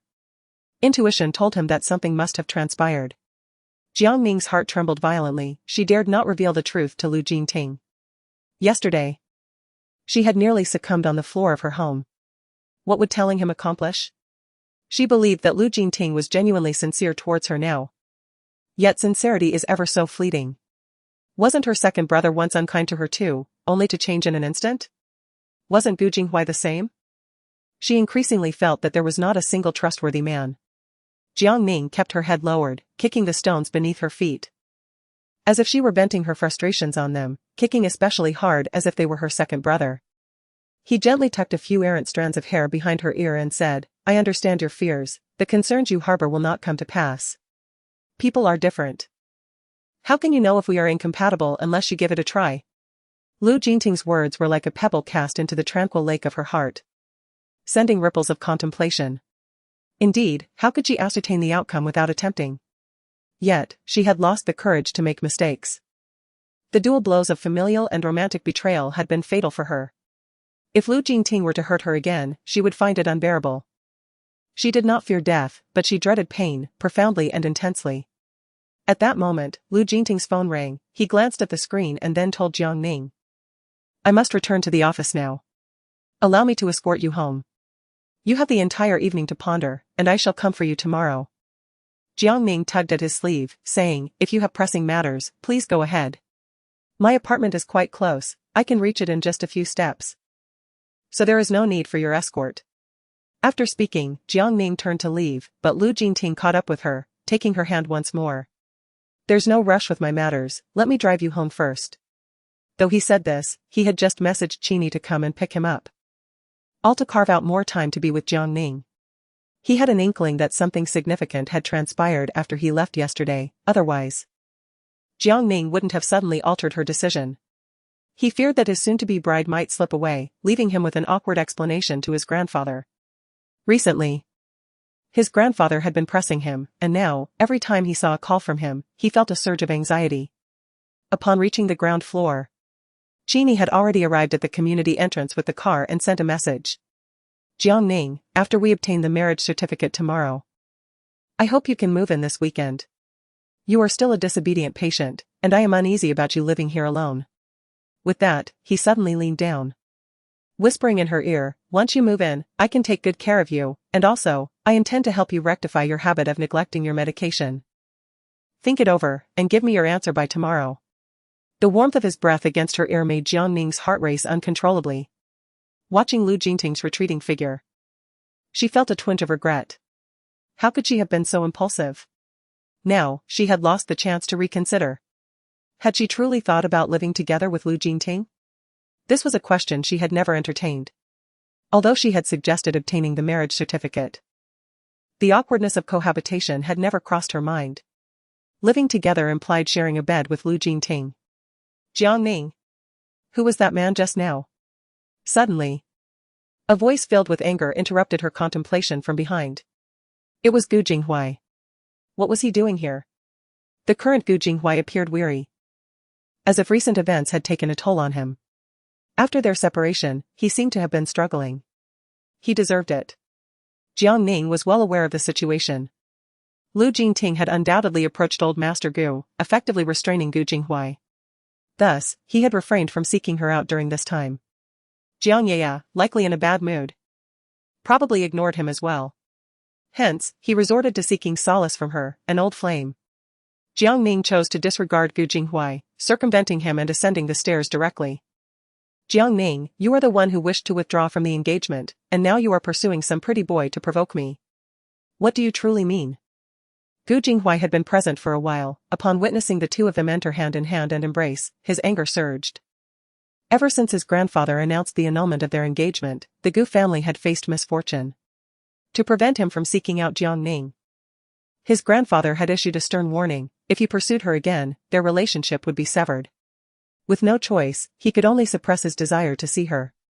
Later, when his grandfather observed his inability to let go, he mentioned that Jiang Ning had issues that made her unsuitable for the Gu family, though he did not specify what those issues were. Seizing an opportunity, Gu Jinghui fled. He cared not for her alleged problems, vowing to remain by her side, unwavering.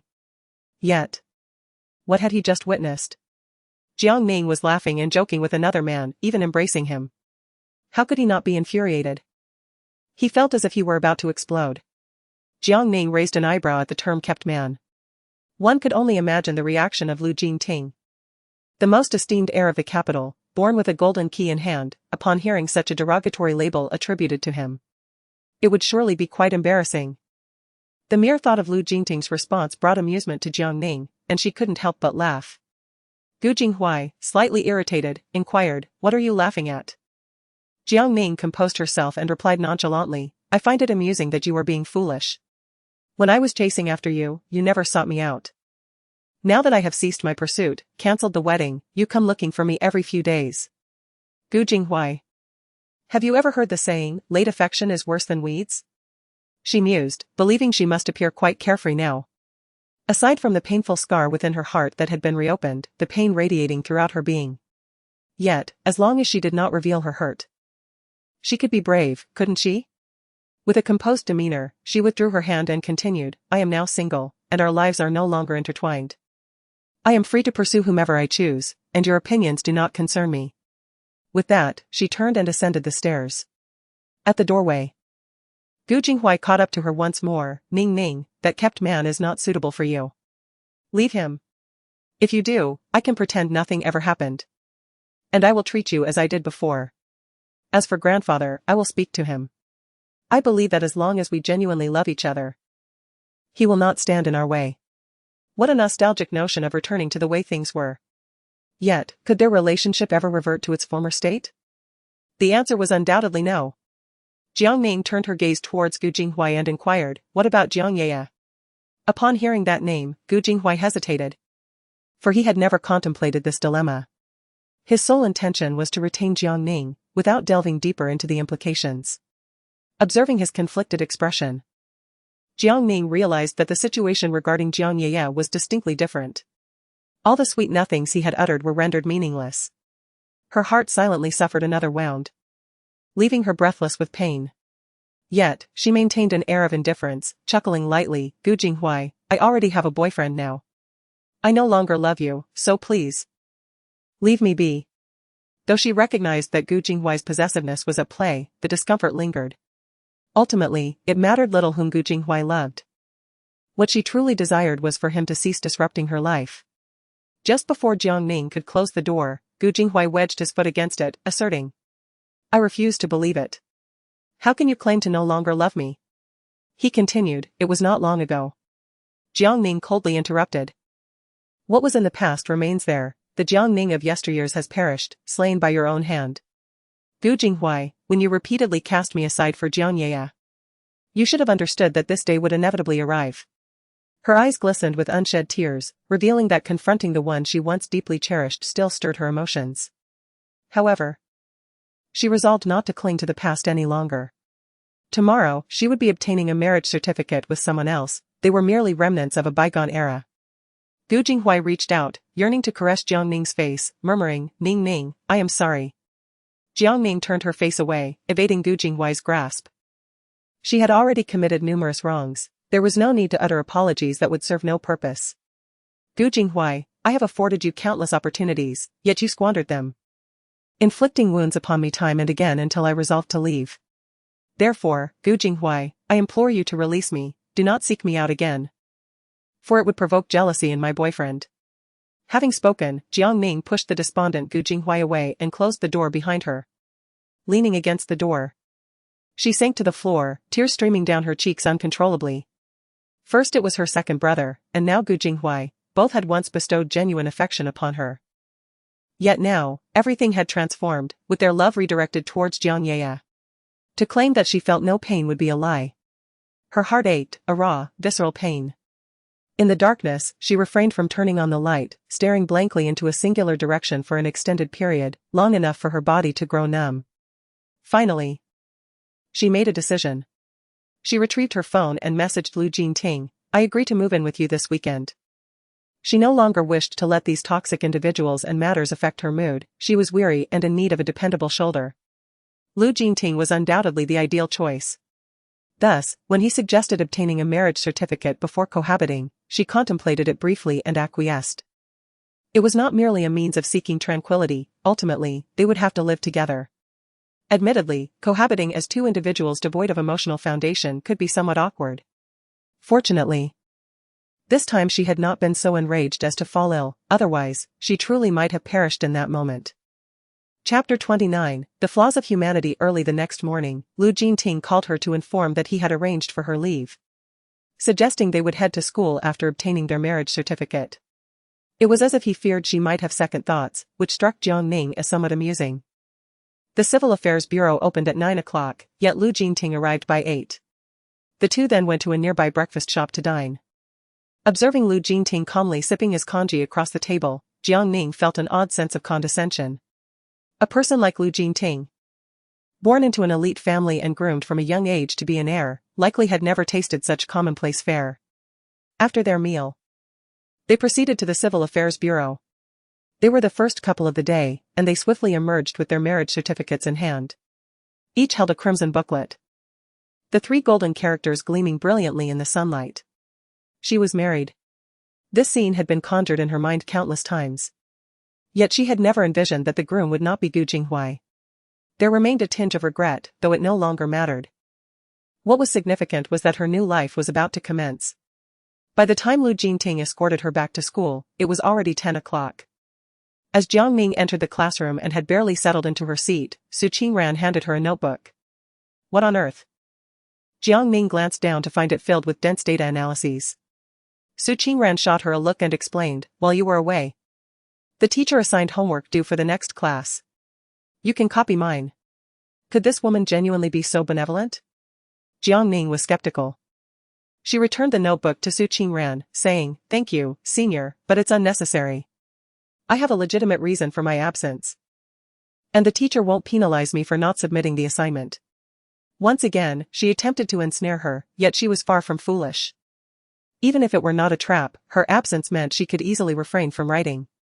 Su Qingran paused momentarily, then raised her voice, "Jiang Ning. How can you be so ungrateful? You just arrived and already requested leave. I am willing to help you catch up on the missed lessons, and yet, instead of gratitude, you present yourself with such an air of superiority." The gazes of other senior students in the class shifted toward them. Song Jinyan, who had been engaged in a discussion with another senior, glanced over as well. "Jiang Ning, we have only just arrived and are still unfamiliar with many things. You should heed your senior's advice. Since you are in the same group, she would never wish you harm." Indeed, Su Qingran held a commendable position, rivaling that of Jiang Yaya. However, who was Jiang Ning? When provoked, she could effortlessly shred a scheming rival to pieces. Jiang Ning nodded and plopped down on a chair. "Oh, isn't my senior here to tutor me? Come on, I'm all set. Who couldn't he be annoying? Let us engage in mutual harm. If it doesn't drive you mad, then I have lost." Su Qingran thought to herself, this wretched girl is doing it on purpose, deliberately opposing her. Jiang Ning's disregard for convention and her audacity surpassed all her expectations. Although frustration simmered within her, she steeled herself and proceeded to explain the recent lessons to Jiang Ning. In her heart, Jiang Ning reveled in the irony, thinking to herself, you sought to ensnare me. And now you are learning the lesson of being outsmarted by your own cleverness. During lunch, Yi Xiaofei offered her chicken leg from her bowl, saying, Ning Ning. Today there's your favorite chicken leg again. Eat plenty, you look so thin, like a mere bag of bones. Jiang Ning took a bite of the chicken leg and, somewhat indistinctly, remarked, you should eat too, today's chicken leg is delicious. Passing by, Jiang Qi clicked her tongue, embodying the essence of a country bumpkin. As if she had not tasted meat in 8 centuries, exuding an unbearable air of poverty. Jiang Ning glanced at her plate and retorted, Miss Jiang, if you detest meat, why bother with the chicken leg? Surely you aren't planning to secretly dispose of it. She emphasized the word secretly dispose, drawing curious glances from many around them. Even the cafeteria staff couldn't help but cast a few extra looks at Jiang Qi, as if anticipating her to discard her meal at any moment. In the cafeteria, wastefulness was a grave sin, being caught once would incur a penalty of 200. Jiang Ming's words were a calculated jab at Jiang Qi, who had initiated the provocation. Deservedly so. Consequently, Jiang Qi became the focal point of the cafeteria scrutiny, and her dining companions found themselves entangled in her misfortune. They wished to dispose of their food but dared not, and while wanting to eat, found themselves unable, all under the watchful gaze of those around them, leaving them utterly uncomfortable. With no need for vulgarity, Jiang Ning's remarks were nonetheless profoundly impactful. Yi Xiaofei gave Jiang Ning a thumbs up, her eyes sparkling with delight. Ning Ning, look at Jiang Qi's mortified expression, it's simply hilarious. I didn't realize you were so adept at retorting. Look at how the cafeteria lady keeps watching their table, fearing they might waste food. Jiang Ning also noted this and took another bite of her chicken leg. After all, who could blame her? With Jiang Qi's constant arrogance and cryptic remarks, a few well-placed retorts were only fitting, otherwise, they might think they were easy prey. She often had the most spilled food at her table, and I was curious to see how she would handle the situation today. I waited in anticipation for the unfolding drama. As expected, Jiang Qi lingered until the end, leaving half of her meal untouched on her plate. Once she glanced around and noticed no one was watching, she quickly sprang up and stealthily approached the trash bin to dispose of her food. Suddenly, a voice of reprimand echoed behind her, I've been watching you for quite some time. You've barely eaten anything, and in the moment I turned away, you decided to throw your food away. Just wait a moment, I'm going to take a picture and inform your homeroom teacher. You'll need to come over for a signature and face a fine of 200. Jiang Qi was taken aback by the startling words of the lady. Covering her face in embarrassment, she thought, it's just throwing away food. Why should I be fined and have my teacher notified? She felt humiliated.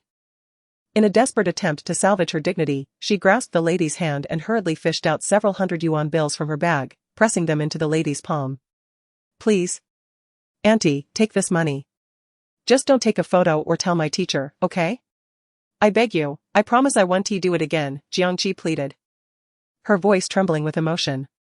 The lady accepted the money and waved her hand dismissively, saying, consider this a warning, it won't happen again. Jiang Qi expressed her gratitude, shooting a furious glare at Jiang Ning, blaming her for the predicament. Though her anger simmered, she dared not provoke Jiang Ning further. This woman was the undisputed queen of confrontation, and Jiang Qi knew she was no match for her, resigned to her defeat. As the spectacle concluded, Jiang Ning took Ye Xiaofei's arm and they strolled down the shaded path, having eaten too much at lunch. Ye Xiaofei remarked. The look on Jiang Qi's face when she got caught was absolutely hilarious. I almost wanted to take a picture to remember it. Jiang Ning shrugged, remaining silent. Jiang Qi was a bully who preyed on the weak, she had endured much torment from this woman in the past. Now, after exchanging a few blows with Jiang Ning, she still dared to provoke her, truly a case of self-inflicted humiliation. This woman held leverage over her yet audaciously challenged her, displaying remarkable audacity. Approaching a bench, Yi Xiaofei sat down. She had pursued her cousin for quite some time, but how could her brother possibly be enamored by someone like her? Even if she were to chase after him for 100 years, he would never acknowledge her. Jiang Ning joined her on the bench. Pondering the inherent flaws in human nature, the more unattainable something was, the more one desired it. Much like in her past life, where she had devoted her existence to chasing Gu Jinghui, never receiving his love, yet finding joy in the pursuit. Perhaps this was simply living in a world of one's own imagination, believing oneself to be happy. Chapter 30. Now it is her turn to care for grandmother. As the weekend arrived, Jiang Ning called Lu Jingting, requesting his assistance in contacting a moving company to help with her belongings. She left her keys beneath the welcome mat at the door. She had errands to run.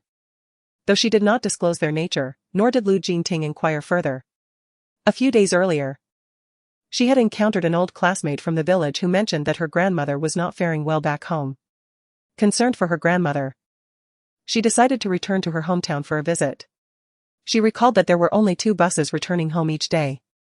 One in the morning and another in the afternoon, and she needed to catch the morning bus. With a hurried pace, she managed to arrive just in time. As she settled into her seat on the bus, Jiang Ning exhaled a sigh of relief. Holding a multitude of bags in her hands, each filled with supplements beneficial for her grandmother's recovery, Jiang Ning stepped out of the vehicle, gazing at the familiar yet unfamiliar surroundings with a sense of disorientation. In her previous life, upon returning to the Jiang family, she had not returned to this place again due to Bai Huixin's disdain for Feng Ruolin. The thought that she had not been able to bid farewell to her grandmother before her passing made her want to chastise herself. Fortunately, all was not lost. In this lifetime, she was determined to honor her grandmother with utmost respect. The village had undergone a remarkable transformation, with several new multi-storied buildings erected at the entrance and the muddy paths replaced by smooth concrete roads. 5 years had swiftly passed, bringing about significant changes. A group of local women engaged in gossip at the village entrance caught sight of Jiang Ning returning with her bags, their eyes widening in astonishment. "Oh, isn't this the daughter of the 3rd Qing family, the one who was taken away? I remember her being so frail, resembling someone suffering from malnutrition." A girl raised in a wealthy family truly is different. She has grown considerably taller and has become quite beautiful, one remarked. Indeed, 5 years have flown by, and this young lady has blossomed into an enchanting presence. It seems that wealth indeed nurtures one's spirit, another added. Listening to their praises, Jiang Ning retrieved a few apples from her bags and handed one to each of them. "I am grateful that the aunts still remember me.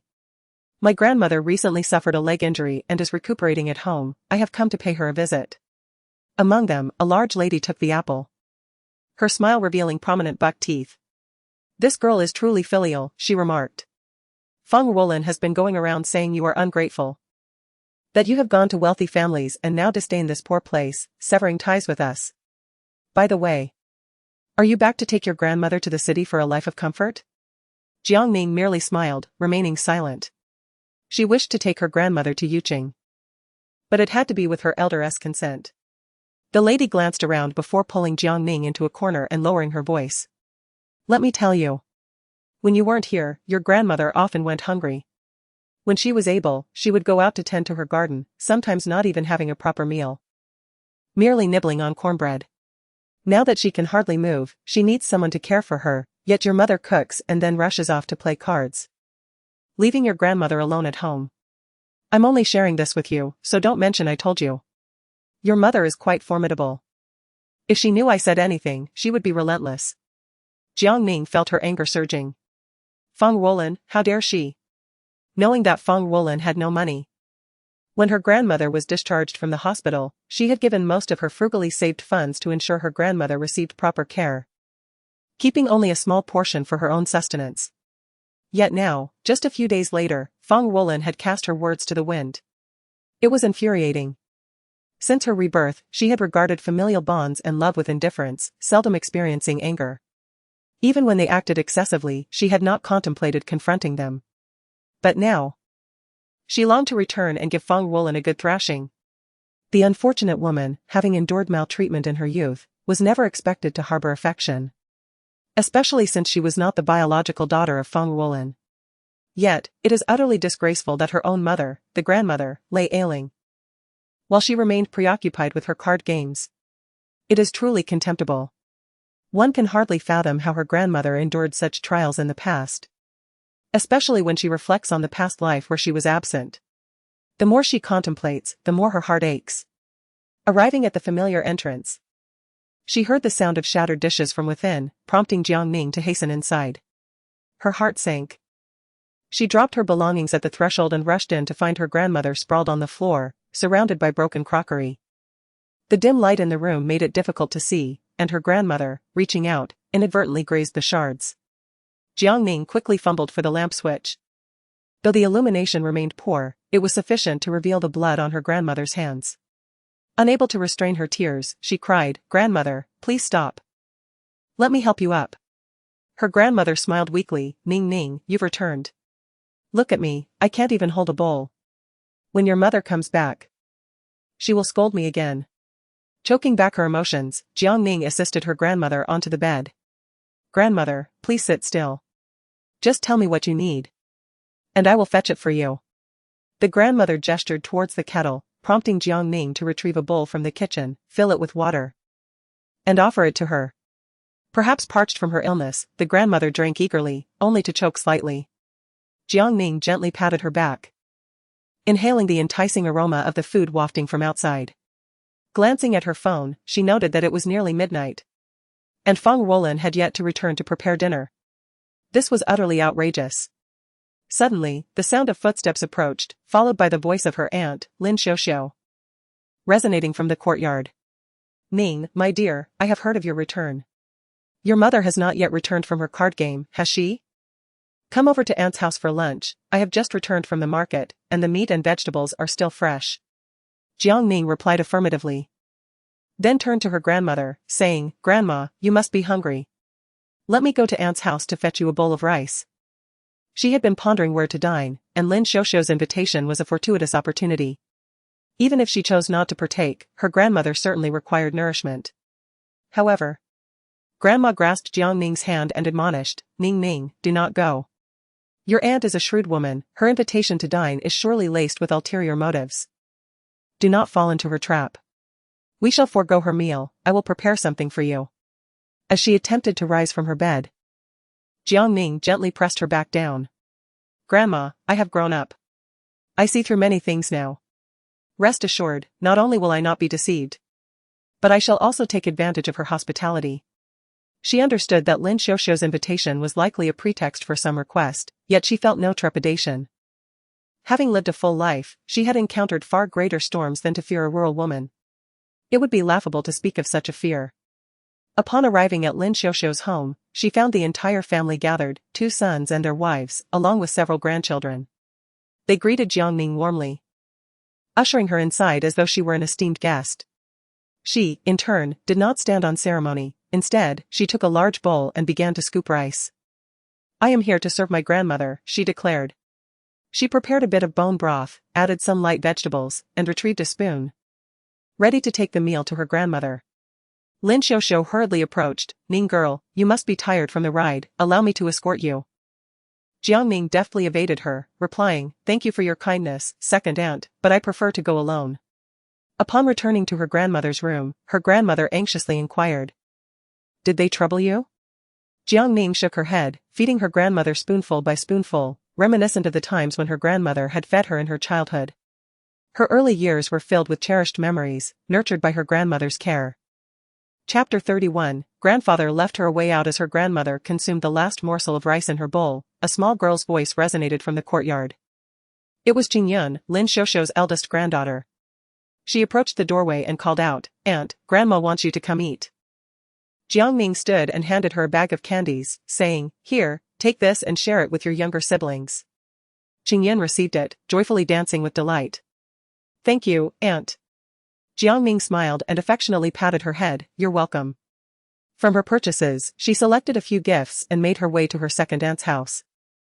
She had never been one to take advantage of others. Having enjoyed their hospitality, she felt compelled to bring something in return, lest she feel indebted. Upon entering with several exquisite bags, Lin Xiuxiu approached her, exclaiming, "Why, you silly girl, you came for a meal, why did you buy anything? It feels so formal." Despite her words, her hands were busy examining the contents of the bags.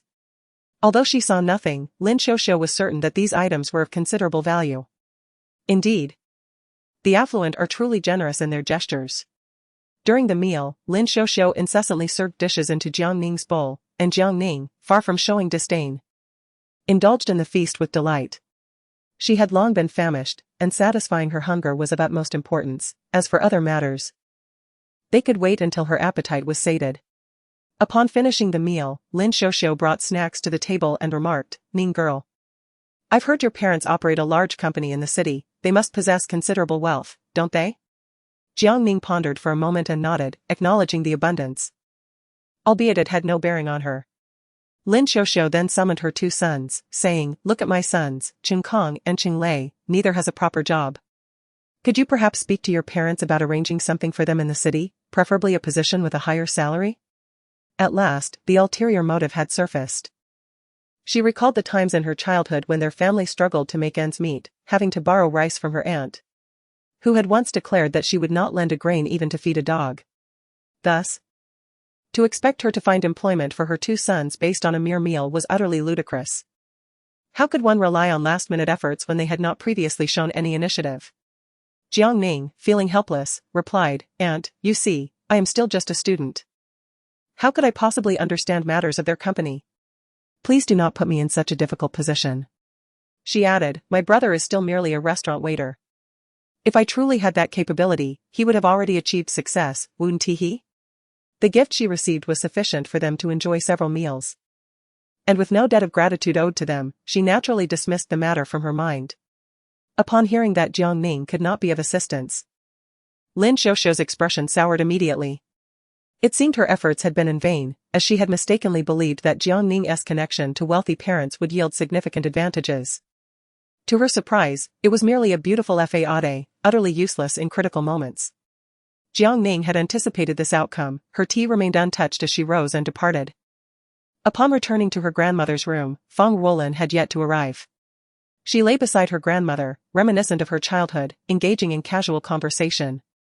Suddenly, Jiang Ning proposed, "Grandmother, let us venture to Yuqing together."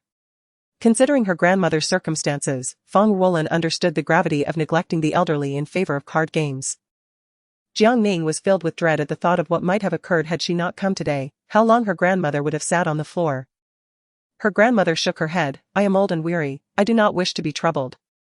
Pausing for a moment, she continued, "Ning Ning, if you truly wish what is best for me, you must let go of past grievances."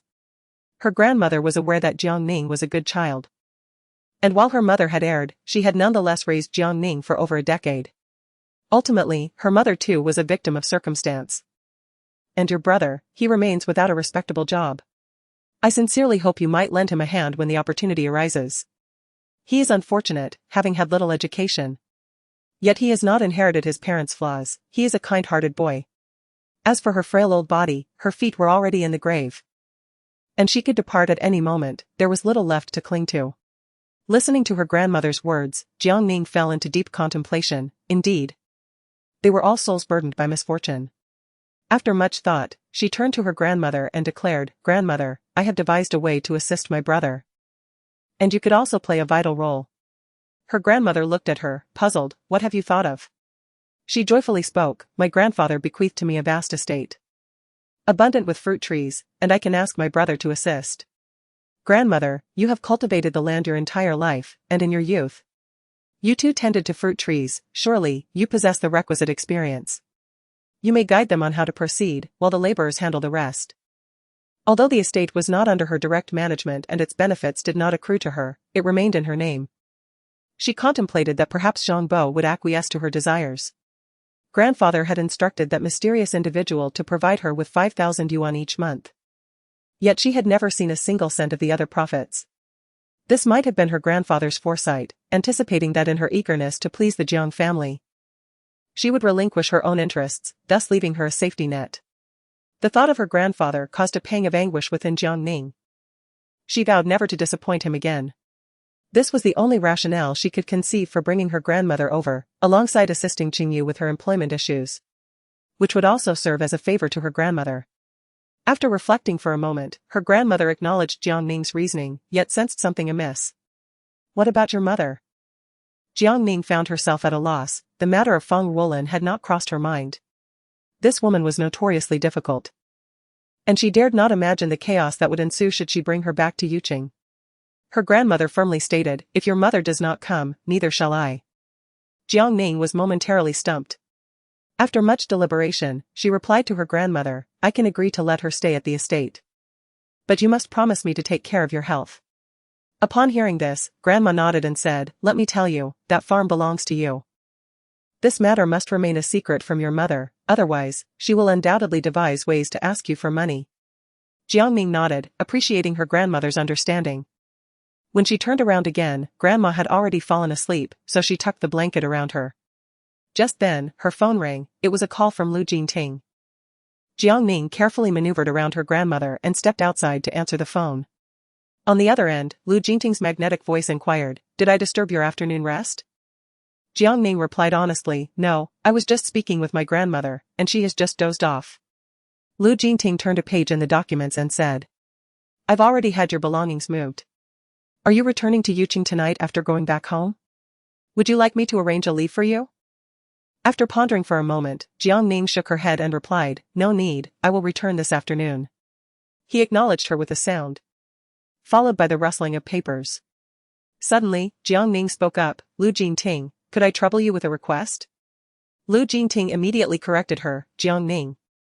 We are now husband and wife, your matters are my matters. There is no such thing as a trouble. Listening to his words, she felt a surge of emotion. Convinced she had made the right choice in her partner. Hesitantly, she continued, well, could you possibly act as the owner of Yuyu Farm? Lu Jingting raised an eyebrow.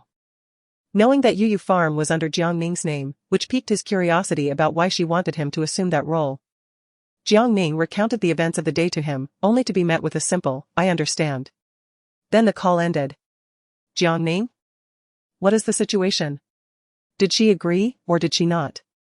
Chapter 32, The seeds of hatred begin to sprout after 2 in the afternoon, Feng Wulan returned. Grumbling and cursing. Today had been particularly unlucky, she had lost several hundred yuan and now had to return home to cook for that old man. It was truly vexing. Ever since the old man had injured his leg, their fortune had plummeted, it was nothing short of a curse. As Feng Wulan was in the midst of her tirade, she entered the room to find Jiang Ning with a glum expression, causing the words of reproach to catch in her throat. Feng Wulan thumped her chest and exclaimed, you little wretch. You could be at least given me a heads up before you returned. You walk as quietly as a ghost, do you intend to frighten me to death? Jiang Ning, uninterested in exchanging pleasantries, extended her hand towards Feng Wulan, demanding the money. Feeling guilty, Feng Wulan clutched her phone tightly. Money? What money? I don't owe you anything. Knowing Feng Wulan would deny it. Jiang Ning lowered her gaze and retrieved the transaction record from her mobile banking app to show Feng Wulan. She scoffed, I have a record on my phone. I sent you money with the hope that you would take good care of our grandmother, yet you remain unchanged, thinking only of gambling and neglecting her. Since that is the case, return the money to me. I can hire someone else to care for her. Feng Wulan maintained her defiance, adopting an attitude of indifference. You little wretch, I am your mother, not your enemy. Is this how you speak to your mother? I have raised you for over a decade. What is so wrong with taking a little money from you? I have saved that money for your brother's bride price. He is in his 20s now. With his meager salary, when will he ever marry? Jiang Ning, however, offered her no semblance of respect. You will save money for my brother? Huh. Hasn't that money nearly been squandered away? Ms. Feng, consider this sum as the severance of our familial bond, from now on, we shall have no further relations. She truly wished to cut all ties with this adoptive mother, yet her grandmother would not permit it. The mere thought of her grandmother stirred unrest within Jiang Ning's heart. So be it, she resolved to assist her grandmother instead. Upon hearing this, Feng Wulan was infuriated, you rebellious girl, have you developed wings? Just because you possess wealth. You think yourself formidable?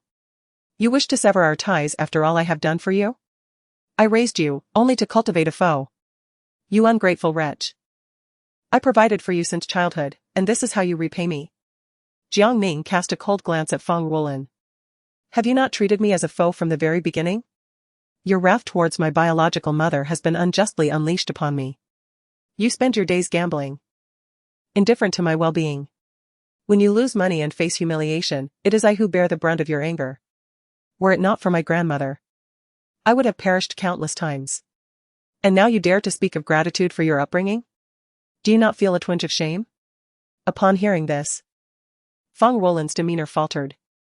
Though her heart raced with anxiety, her words remained unyielding. Disciplining you was to prevent you from going astray. You are a girl. If I had not taught you well, what would happen if you were deceived in the future? Jiang Ning dismissed the need for a rebuttal. After all, she had the upper hand in this exchange, capable of turning death into life with mere words. Isn't it clear to you, Miss Feng, that if it weren't for my grandmother, I wouldn't return to this home? If you cannot care for her properly, I shall take her to Yuqing and hire someone to attend to her. She fears for her grandmother's well-being. As for Feng Wulan, her demise would be preferable, for there exists no bond between them. She once longed for even a modicum of kindness from Feng Wulan, yet after all these years, she remains as insufferable as ever. The memories of Feng Wulan's actions render her incapable of forgiveness. If the Jiang family inflicted psychological torment upon her, Feng Wulan delivered both mental and physical anguish. She recalls, at the tender age of 10, playing by the water with her friends, only to be pushed beneath the surface by them. Their laughter grew louder with her struggles. And only when she ceased to fight did they panic, abandoning her by the reservoir while they returned home. Stumbling back in despair, she likely faced repercussions for her return. On that frigid day, Feng Wulan forbade her from changing clothes, wielding a switch to strike her mercilessly. Even after tiring from the beating, Feng Wulan remained unsatisfied, shoving her until her head struck a nearby stone. Dazed and disoriented, she persevered, knowing that tears would garner no sympathy. That day, she was punished further, compelled to kneel in the yard for reflection. Her lips turned purple from the cold, her body shook uncontrollably, and blood trickled from her forehead. Yet she received not a shred of compassion from Feng Wulan. Eventually, she lost consciousness, and it was her grandmother who took her to a small clinic. Alas, it was too late. She had already lost her breath, and the clinic dared not admit her. She was sent to the town's clinic, remaining in a state of unconsciousness for 2 full days and nights. Upon awakening, she found herself devoid of memories of past events. She mused that perhaps fate, in its cruelty, sought to spare her from recollection. After a few days in the hospital, financial constraints compelled her to return home. From that moment onward, she ceased to harbor any expectations that Feng Wulan would treat her kindly. The seeds of resentment had quietly begun to sprout within her. How could she not harbor hatred? Time and again, she had been thrust toward the gates of the underworld, yet her tenacity defied death, as if the king of hell himself refused to claim her. Otherwise, she would have met her end countless times over. Yet, she found solace in her grandmother's wisdom, no matter how detestable Feng Wulan might be. She mustn't allow her disdain to ensnare others. She resolved to assist Qingyu. The burden of hatred was too painful to bear. She resolved to aid her grandmother, for otherwise, she would be indifferent to their plight, fearing her grandmother's distress. Feng Wulan, with a glimmer of hope, pointed to herself, asking, "What about me?" Jiang Ning remained silent, prompting Feng Wulan to unleash a torrent of accusations, hurling unkind words that were unbearable to hear. From the inner room, her grandmother's voice resonated, "Lin Lin, cease your scolding, Ning Ning has promised to take you along." The harsh words were once again lodged in her throat. Jiang Ning cast a sidelong glance at her, warning, "If you utter another word of reproach, you may forfeit the opportunity to go." Instantly, Feng Wulan adopted a sycophantic demeanor, striving to appease Jiang Ning. Jiang Ning could not suppress a sigh of resignation. So be it. As long as Feng Wulan refrained from causing further trouble, she would lend a hand for her grandmother's sake. At 4 in the afternoon, Jiang Ning boarded the bus back to Yuqing and placed a call to Qingyu. When Qingyu received a call from Jiang Ning, she was quite taken aback. "Ning Ning, what made you think of calling me?" Jiang Ning wasted no time and got straight to the point. "You need to resign from your job at the restaurant. I have a friend who has a great opportunity for you. Return to our hometown and bring grandma here to Yuqing. I will arrange everything with my friend." Qingyu was bewildered. "Ning Ning, what on earth is happening? Why should I resign? Is it because mom isn't taking good care of grandma?" The thought of grandma made Jiang Ning inexplicably furious. "You know what kind of person your mother is, don't you? I visited grandma today." And she shattered a bowl just to get a sip of water and fell to the floor. "Do you have any idea how heartbroken I was to witness that? It's our inadequacy that has caused grandma to suffer so much." By the end of her words, Jiang Ning's voice trembled with emotion. "Damn Feng Wulan. She takes the money but fails to care for grandma, only thinking about her own pleasures. It's utterly disgraceful." Her funds are limited, although the rent isn't much. It is significant for her. I hope Uncle Jiang can take them in. The thought of Uncle Jiang made Jiang Ning ponder whether he, whom Grandpa had trusted so deeply in his lifetime, might be the one behind the scenes. Yet, lacking an answer, she did not find it necessary to delve into this matter further. She had faith that Grandpa's arrangements were made for a reason and chose to refrain from questioning them. If it weren't for Grandma, she wouldn't care about her fate at all. Perhaps it would be better if she were gone, as it would rid the world of one more nuisance. After a moment of silence, Qingyu sighed. Ning, I understand.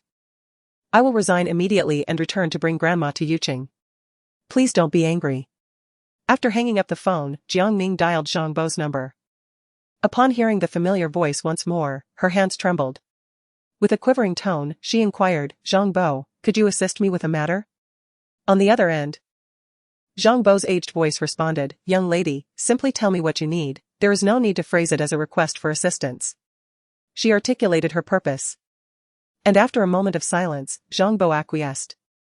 Yet, Jiang Ning's heart remained restless. Zhang Bo, an elder of the estate, though merely a gardener, held significant esteem in her grandfather's eyes. Regardless of whether the person behind the scenes was Zhang Bo, she had become indifferent. She had cultivated a habit of frugality. 5,000 yuan was sufficient for her needs, and she had a monthly saving routine, albeit modest, but little by little it accumulated. She merely wished to have a reserve for emergencies, though her savings had been nearly depleted due to her grandmother's recent hospitalization. She realized she needed to earn money diligently. Jiang Ning hoped Qingyu could expedite bringing her grandmother to Yuqing, allowing her to visit frequently. With numerous people around the estate, Feng Ruolin dared not overstep. At the very least, she would maintain a facade of propriety. Additionally, with Qingyu also present at the estate, he could timely remind her mother of certain matters. Contemplating this brought Jiang Ning a measure of comfort. She returned to the residential complex near her school and, retrieving her spare key, opened the door only to discover that she seemed to have moved. Exhausted, she decided to lie down on the unmade bed without a blanket and soon drifted off to sleep. She had planned to vacate the room in a few days. But fortuitously, just as fatigue overcame her, a bed was available. Jiang Ning was roused from her slumber by the ringing of her phone. Groggily, she glanced at the caller ID before answering. A voice filled with urgency resonated from Lu Jingting, where are you? She had yet to awaken fully, her mind still clouded. I'm in my dormitory, sleeping. What's the matter? Finally, Lu Jingting's anxious heart found solace. Have you forgotten? You've moved. He had dialed Jiang Ning's number a dozen times, but to no avail. It was already 9 in the evening, and the bus service had ceased operations. With no sign of her return to the villa, Lu Jingting was consumed by concern for her safety. In desperation, he reached out to Yi Xiaofei, who also had no clue about Jiang Ning's whereabouts. His anxiety intensified, nearly driving him to contact the authorities, only to discover that the young lady had merely succumbed to slumber. Amusement and irritation mingled within Lu Jingting as he realized she had completely forgotten about her relocation, casting aside their marriage certificate in the process. Jiang Ning sat up in bed, glancing at her phone. It was already 9 o'clock. And she had unwittingly slept for 3 or 4 hours. The multitude of missed calls left her bewildered, as if she had vanished from the world. Oh. I didn't forget, she explained. I was just so exhausted that I fell asleep the moment I hit the bed. Lu Jingting, seizing the car keys, exclaimed. I'm relieved you're all right. I'll come to pick you up now. After hanging up, Jiang Ning yawned, rose from her bed, locked the door, and descended the stairs. While making her way down, she returned Yi Xiaofei's call, assuring her that she had merely taken a nap and was in no trouble, thus alleviating any concerns. It felt wonderful to be thought of. She sincerely hoped this sentiment of care would not fade away too swiftly. She dreaded the feeling of wholeheartedly trusting someone only to be abruptly abandoned. Chapter 33, The Sun Will Resent Her for a Lifetime. When Lu Jingting arrived, Jiang Ning was seated on the staircase, resting her chin in her hands, lost in thought. He called out to her, Jiang Ning. She stood up, brushed off the dust from her backside, and jogged over to Lu Jingting. He enveloped her in his arms, and the tension that had lingered for several hours finally dissipated. It was a joy akin to a reunion after a long separation. Sensing Lu Jingting's excitement and understanding his anxiety, Jiang Ning gently patted his back, offering him comfort. Lu Jingting's villa was designed in an elegant European style, complete with a fountain in the yard, beside which stood a swing adorned with flowers. The garden was filled with exotic blooms, and as soon as they stepped out of the car, the fragrance of blossoms enveloped them. Living here was truly a delight.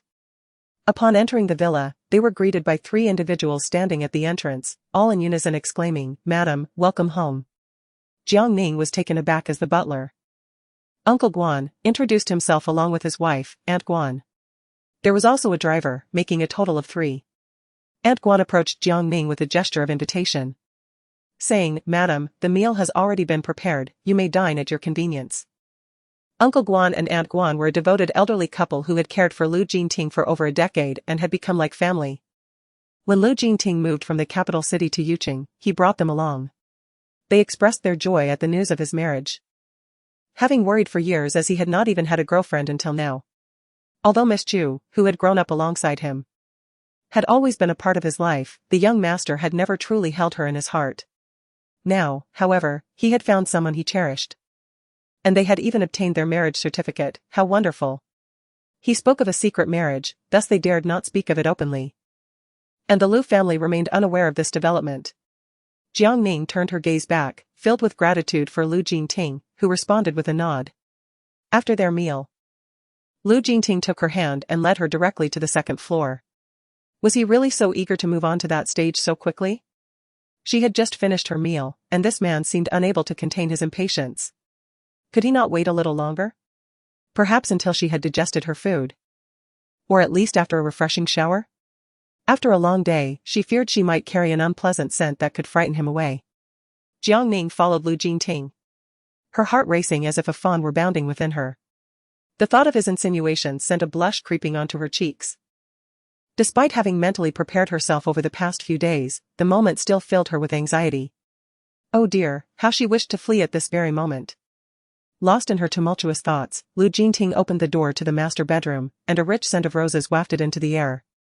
Jiang Ning looked up to find the room adorned with balloons, and the floor and bed blanketed in rose petals. At the center of the bed lay a heart shape, with her name, Jiang Ning, crafted from the very roses that surrounded her. While the method of presenting flowers was rather simplistic, she was utterly enamored. Each balloon bore a small note, and she picked one up to read. It said, "Jiang Ning, thank you for agreeing to marry me. I will cherish you for a lifetime." Such sentimental words, from Lu Jingting? She found it hard to believe. Was he perhaps quoting something from the internet? Nevertheless, her heart swelled with emotion. She had envisioned this scenario countless times. It was the very ritual of her dreams. Lu Jingting had promised her a romantic ceremony. And he delivered. The arrangement resembled that of a bridal chamber, and the more she gazed upon it, the more she adored it. Jiang Ning, filled with gratitude, tiptoed and planted a kiss on Lu Jingting's cheek, saying, "Thank you for creating this romance for me. I truly love it." Lu Jingting touched the spot where she had kissed him, a smile gracing his lips as he watched the young girl joyfully scamper off, examining each note one by one. Her delight evident as her smile widened. He tenderly pulled Jiang Ning closer, leaning down to whisper in her ear, "Jiang Ning, I wish for you to remain as happy as you are now, forever." In her exuberance, Jiang Ning wrapped her arms around Lu Jingting's waist. This was her first initiative to embrace him, and she found his warmth incredibly comforting. She cherished this moment deeply. Lu Jingting lowered his head and kissed Jiang Ning's rosy lips. This kiss was not like the previous innocent ones, but rather infused with profound affection. As the kiss left her dizzy, Jiang Ning gently pushed him away, suggesting, "Perhaps we should shower first, I feel sticky and uncomfortable." Lu Jingting glanced down at her, placing a gentle kiss on her forehead. He realized he had indeed lost his composure, almost succumbing to his desires. A certain part of him felt particularly restless. Lowering his gaze, he noticed in his fervor, he had inadvertently undone one of Jiang Ning's buttons. It was no wonder she might misconstrue his intentions as improper. Suppressing the heat within him, he assisted Jiang Ning in fastening the button. "You are still young, there is no rush for such matters. Please, go take a shower." No rush? Jiang Ning was even more bewildered. Wasn't his suggestion for her to move in with him a subtle indication of his intentions? What, then, was the meaning of this moment? In her heart, Jiang Ning was astonished that she had actually voiced her thoughts aloud. Lu Jingting clarified that his invitation for her to move in was merely to prevent her from living alone, considering she was a girl with health concerns, thus, relocating would allow for better care. It was never his intention to pursue anything inappropriate. Jiang Ning felt a wave of embarrassment. Realizing that the awkwardness that had troubled her for days was a figment of her imagination, as he bore no ulterior motives. She wished she could simply vanish into the ground at that moment. After taking a shower, she emerged to find the roses had been tidied up, leaving behind a lingering fragrance that filled the room. After bidding Lu Jingting goodnight, she collapsed onto her bed, which was infused with the scent of roses, rolling around in sheer delight. Just as she was about to turn off the lights and drift into slumber, Lu Jingting knocked on the door, carrying a cup of warm water and a cup of hot milk. He placed them on the bedside table and asked if she had forgotten something. Jiang Ning tilted her head in contemplation, recalling that they had agreed to refrain from certain actions. What else could there be? Could it be that Lu Jingting had changed his mind and now desired something more? Lu Jingting sighed, retrieving medication from her bag. I knew you would be a disobedient patient, come take your medicine. Realizing her thoughts had wandered again, Jiang Ning approached him and obediently took her medication. Lu Jingting offered her the milk, urging her to drink it and go to bed early, reminding her once more of her disobedience. She accepted the milk and drank it down in one gulp, watching as Lu Jingting exited the room. Once again, she lay on her bed, rolling about in contentment. The new bed was incredibly comfortable and delightful, truly resembling the bed of her dreams. Qingyu acted swiftly, arriving in Yuqing with her grandmother by the third day. Jiang Ning took the initiative to contact the farm manager in advance, asking Zhang Bo to arrange their accommodations. Qingyu arrived and could head straight there. Finally, there was a resolution regarding her grandmother's affairs, allowing Jiang Ning to breathe a sigh of relief. However, this relief was short-lived, as Feng Ruolin began causing a commotion at the farm. When Zhang Bo called to inform her of the situation, she felt a throbbing headache. This troublesome woman never seemed to know when to stop. Relying on her status as the daughter of a friend of the owner, Feng Ruolin acted with impunity and even got into a scuffle with others. Jiang Ning warned Feng Ruolin over the phone that if she continued her antics, her son's future would be jeopardized, and their family would be forced to return to their hometown to face hardship. Terrified, Feng Ruolin behaved herself the following day. These opportunities were hard-earned and could not be squandered because of her. Jiang Ning had no desire to return to the impoverished countryside, which led her to choose compliance. Most importantly, if her actions caused her son to lose such a promising job opportunity, he would resent her for a lifetime. Chapter 34, She looks quite impoverished at 6 in the morning. Jiang Ning sensed that her monthly cycle was about to begin, prompting her to quickly take care of the situation and head out to purchase sanitary supplies. Fortunately, Aunt Guan was busy in the kitchen and did not notice her departure. Upon returning with her purchases, she spotted a red sports car parked not far from the villa, with a long-haired woman standing in front of it. As she approached, she realized it was Jiang Qi, holding a black thermos. How bold modern girls have become, pursuing mature men with such fervor, even coming all the way to their doorstep. To my surprise, Jiang Qi demonstrated remarkable perseverance. After being rejected several times, she still displayed such courage, which is commendable. Indeed, she resembles an indomitable cockroach. Upon seeing Jiang Ning, Jiang Qi was equally astonished. Jiang Ning, what brings you here? Upon noticing the shopping bag in Jiang Ning's hand, Jiang Qi scrutinized her from head to toe, her eyes filled with derision. Oh. The esteemed young lady of the Jiang family has stooped so low as to work as a part-time maid for others? How embarrassing it must be to admit that. This road leads solely to Lu Jingting's villa. So Jiang Qi surmised that Jiang Ning's presence here indicated that she was indeed working as a maid for the Lu family. Given that the Lu household employs full-time housekeepers, and since Jiang Ning is still a student, her role must be temporary. A part-time maid? Jiang Ning glanced at herself and then at the shopping bag, remaining silent. She found the notion somewhat amusing. In what way did she resemble a maid? She had merely stepped out to purchase sanitary pads, having unexpectedly started her period, and did not wish to inconvenience anyone else. Since she was already out, she took the opportunity to buy some of her favorite snacks. Little did she expect to encounter Jiang Qi here, who mistakenly assumed her to be a part-time maid for the Lu family. However, considering the circumstances, it was understandable.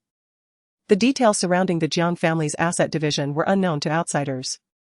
Jiang Yeye had not received any portion, and it was unlikely that she would disclose Jiang Ning's ownership of a store.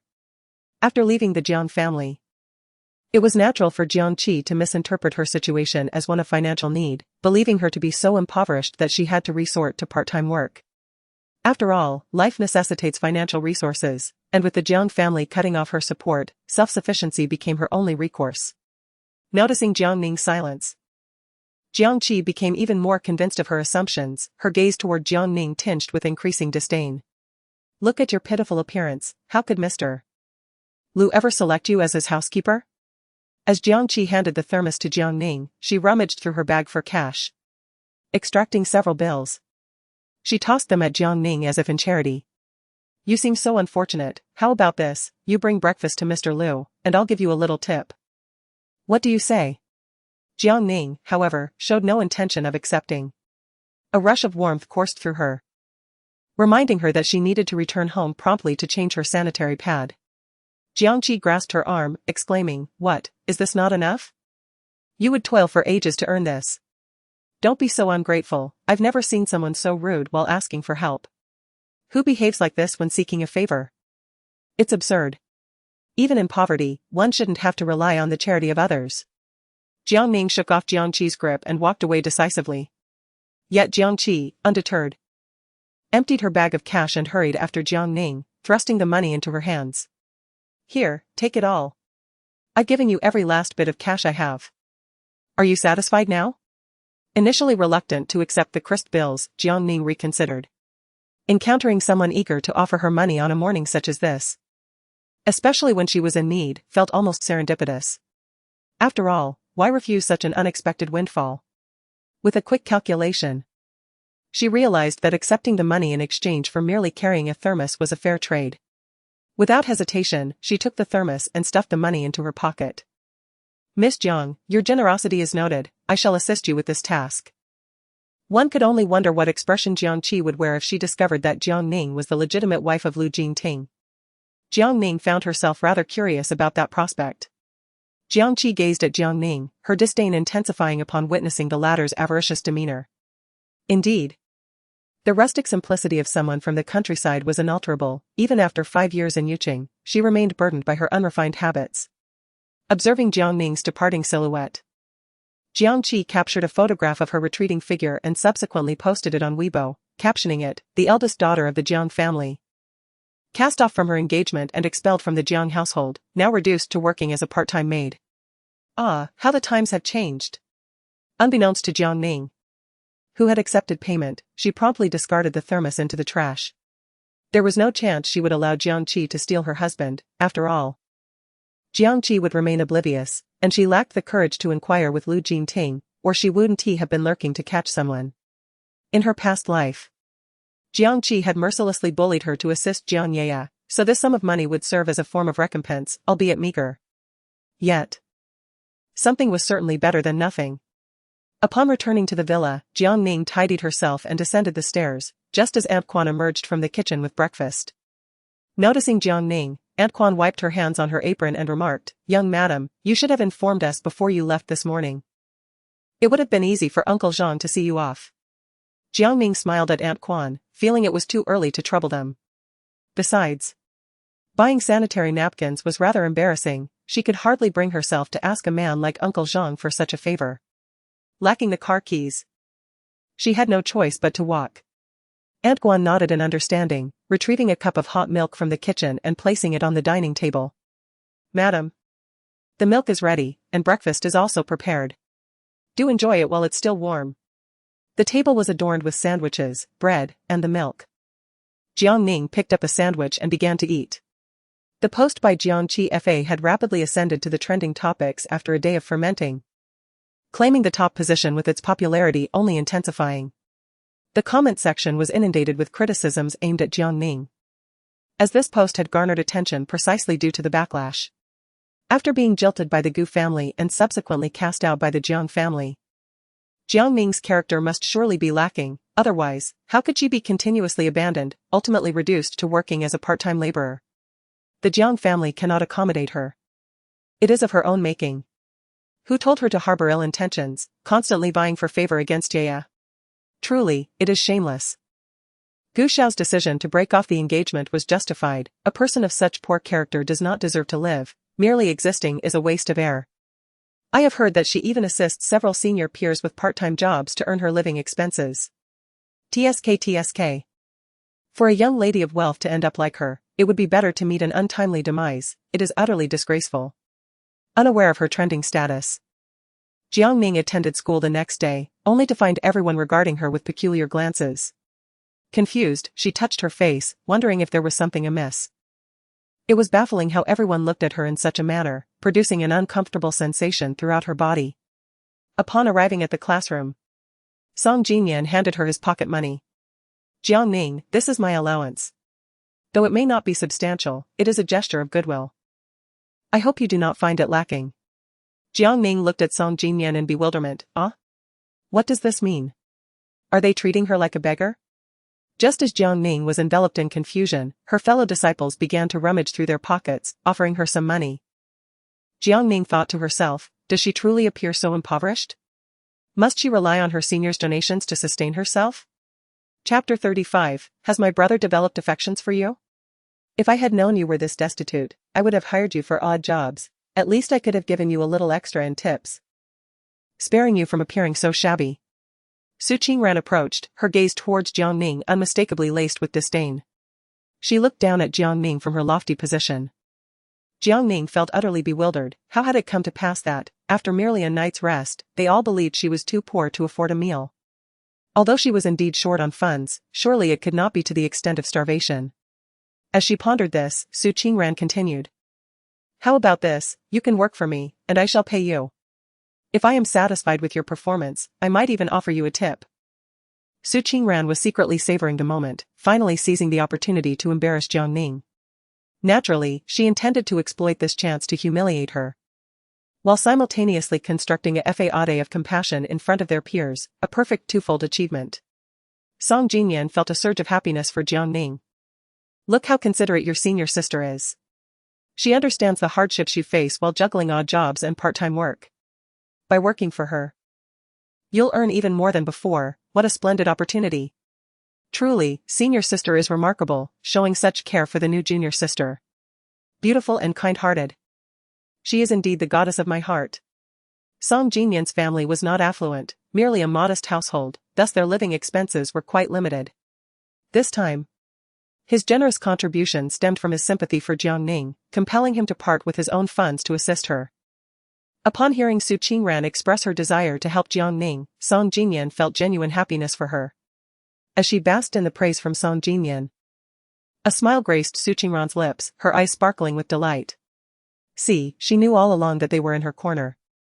The other senior brothers echoed Song Jinyan's sentiments, agreeing wholeheartedly with his observations. Jiang Ning, with a smile, pushed the money back, expressing her gratitude for their kind intentions, but insisted they keep the funds, stating that she was financially secure.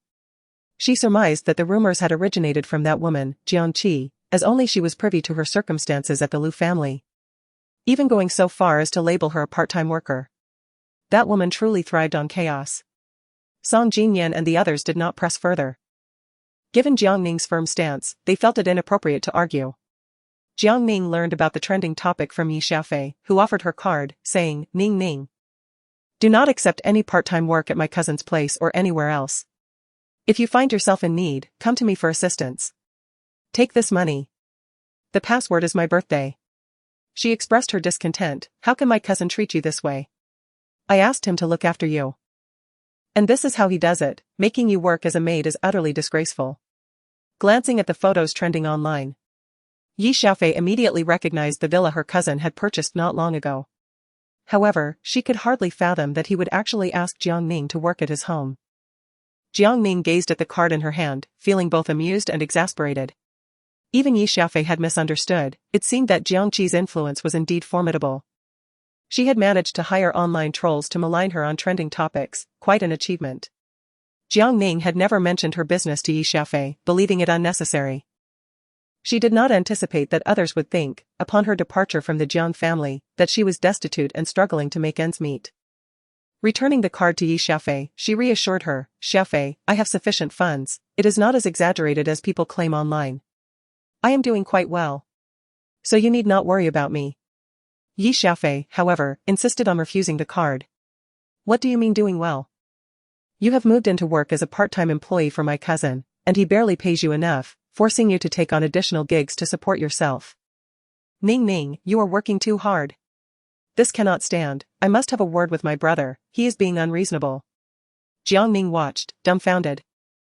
As Yi Xiaofei actually retrieved her phone. She hurried to intervene, but it was too late, the call had already connected. Yi Xiaofei proceeded to unleash a tirade on Lu Jingting, and before long, the call ended abruptly. Jiang Ning anxiously inquired, "What did your brother say?" Yi Xiaofei replied candidly. "He told me to ask you, that's how he knows." Then, as if struck by a revelation, Yi Xiaofei grasped Jiang Ning's arm and asked earnestly, Ning. You must tell me honestly, does my brother have feelings for you? Why else would he repeatedly inquire about your preferences? Jiang Ning was taken aback by the question. Uncertain of how to respond, for she too was unsure whether Lu Jingting truly harbored feelings for her. Although the two have obtained a marriage certificate, it merely signifies the legality of their relationship and does not imply that they are in love. She had inquired about his feelings. Yet he had never provided a direct response. Jiang Ning offered an awkward smile, likely not, right? Your brother is remarkably outstanding, his standards must be exceedingly high. Why would he be interested in someone as unremarkable as me? While he may currently be a rising star in the business world, his status speaks volumes. She felt that. From any perspective, the likelihood was slim. Her marriage to Lu Jingting was one she had actively sought, albeit with somewhat impure intentions, however, that did not seem overly problematic. At worst, if Lu Jingting were to encounter someone he truly adored, she would simply make room for them. Lu Jingting became aware of the trending topic through Qini, who informed him while he was on a business trip abroad. His workload was daunting, often keeping him occupied until the early hours of the morning. He immersed himself in work, yearning to return home to see Jiang Ning. Each day apart felt like a season, and it had been several days since they last met. His longing was palpable. He initially believed Jiang Ning would reach out to him regarding the situation, but instead, he received a call from Yi Xiaofei. From her words, Lu Jingting discerned that Jiang Ning was unlikely to contact him, as she seemed indifferent to the trending topic. He understood that the young woman had her reasons for not clarifying, and all he needed to do was respect her choice. With the subject herself unfazed, he felt there was little more to discuss and promptly returned to his work. Jiang Ning was engrossed in her studies when Su Qingran placed her cup in front of her, requesting that she fetch a glass of water. Jiang Ning hardly glanced at Su Qingran, thinking, "You are neither disabled nor incapacitated, if you wish to drink, go and get it yourself. I am far too busy to deal with you." Su Qingran raised an eyebrow. "Oh, you seem quite defiant now. I am currently quite displeased. And I might have to deduct your wages." It was truly audacious of her to act so arrogantly while working for someone else. With a sharp clap, Jiang Ning slammed her pen onto the table, standing to meet Su Qingran's gaze. "Senior sister, you certainly have a talent for elevating yourself. When did I ever say I would do odd jobs for you?" This statement left Su Qingran momentarily speechless. While she had not explicitly agreed to work, she had not declined either. After a brief pause, Jiang Ning added, "I may not possess your wealth, but I am not on the brink of starvation. Therefore, senior sister, your method of offering assistance to the impoverished would be better directed towards those truly in need. I do not require such charity." She had no interest in others' benevolence, as she had her own means of earning. It appeared she would need to reach out to her former seniors for some pocket money.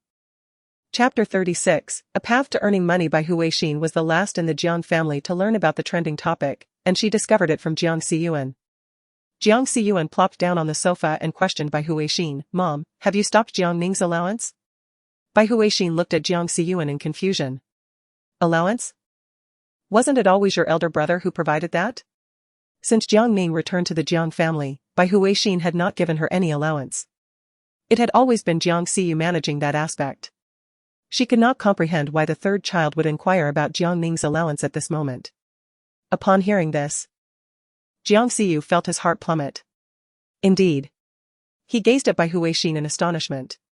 However, his elder brother had just mentioned that he only provided Yu Yue with a monthly allowance, and Jiang Ning's share had long been discontinued. After muttering to himself, Jiang Xiyu realized that it was no wonder Jiang Ning had resorted to odd jobs and part-time work, It turned out her family had ceased financial support. At that moment, he comprehended that Jiang Ning's existence within the Jiang household was indeed of such a nature. Were he in her position, with his fiery temper, he would have caused an uproar by now. Bai Huixin was even more perplexed and inquired, Xiaoyan, what do you mean by part-time work? Jiang Ning is working outside as a part-time employee? Jiang Xin nodded and retrieved his phone, displaying the trending topic for his mother to see. Scrolling through the comments, he found them replete with scathing remarks directed at Jiang Ning. Bai Huixin's initial reaction was one of embarrassment. How could her daughter bring such disgrace to their family online? It infuriated her that Jiang Ning had not confided her financial struggles to the family and instead chose to labor for others. She would rather toil for a pittance than return and admit her faults. What a stubborn child. Just like that woman. Bai Huixin was incensed by the comments.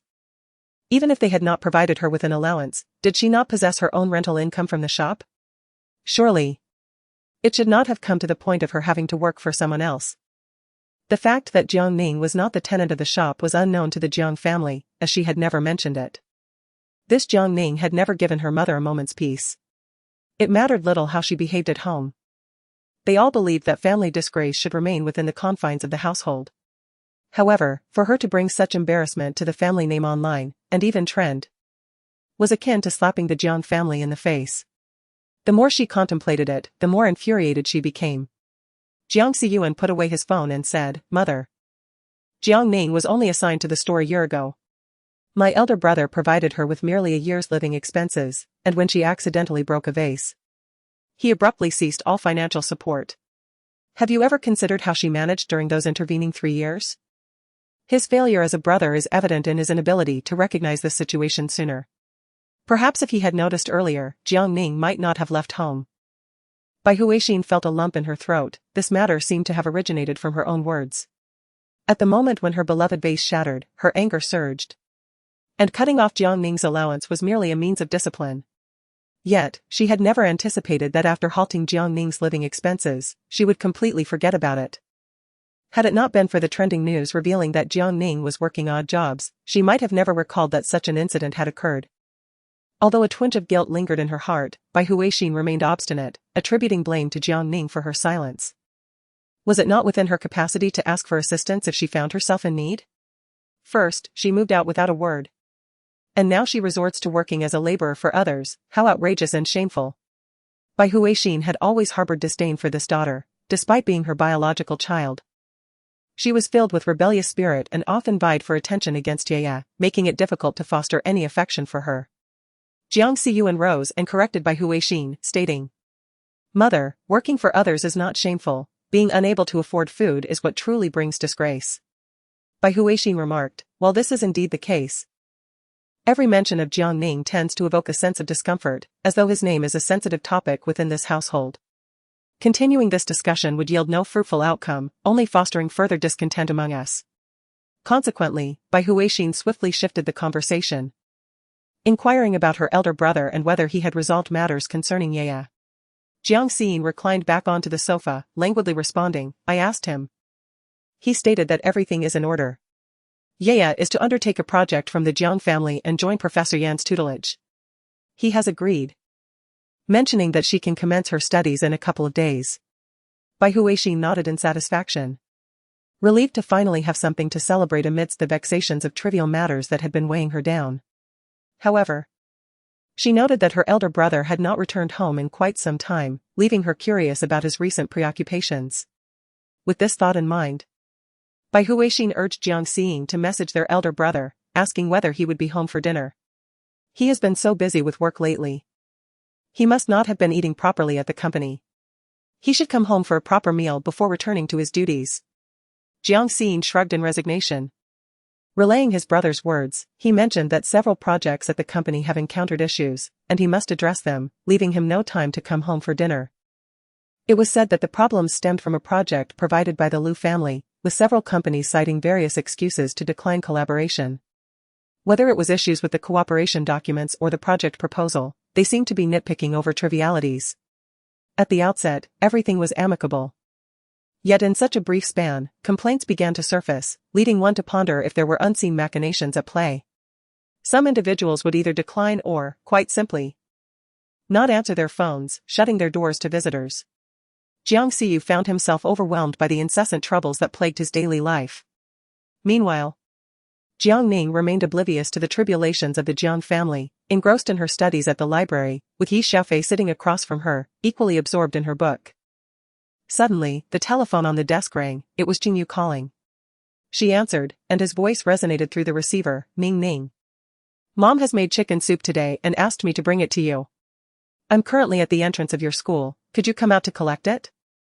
She replied affirmatively, rising to inform Yi Xiaofei. Xiaofei, I'm going to grab the chicken soup at the school gate. Yi Xiaofei closed her book and stood up as well, saying, I'll accompany you. As they reached the school entrance, they immediately spotted the tall and slender figure of Qingyu among the crowd, waving at them with a thermos in hand. Yi Xiaofei tugged at Jiang Ning's arm and whispered, Ning Ning, could it be that he has a crush on you? He's so considerate to come all this way to deliver soup, how lovely. Jiang Ning felt a mix of amusement and exasperation, responding quietly, he is my brother. How could he possibly have feelings for me? Ah? Your brother? Yi Xiaofei was taken aback. Aren't your brothers those three from the Jiang family? Jiang Ning clarified. He's my brother from my adoptive mother's side. Yi Xiaofei nodded in understanding, realizing why she had never encountered him before. Jiang Ning approached him, accepted the thermos, and inquired, how is grandmother's leg injury faring? Qingyu smiled and said, I have made a good recovery. I can now sit in the wheelchair you bought for me and enjoy some fresh air outside. She nodded, adding, it takes 100 days to heal from serious injuries. You must take good care of her and ensure she doesn't fall again.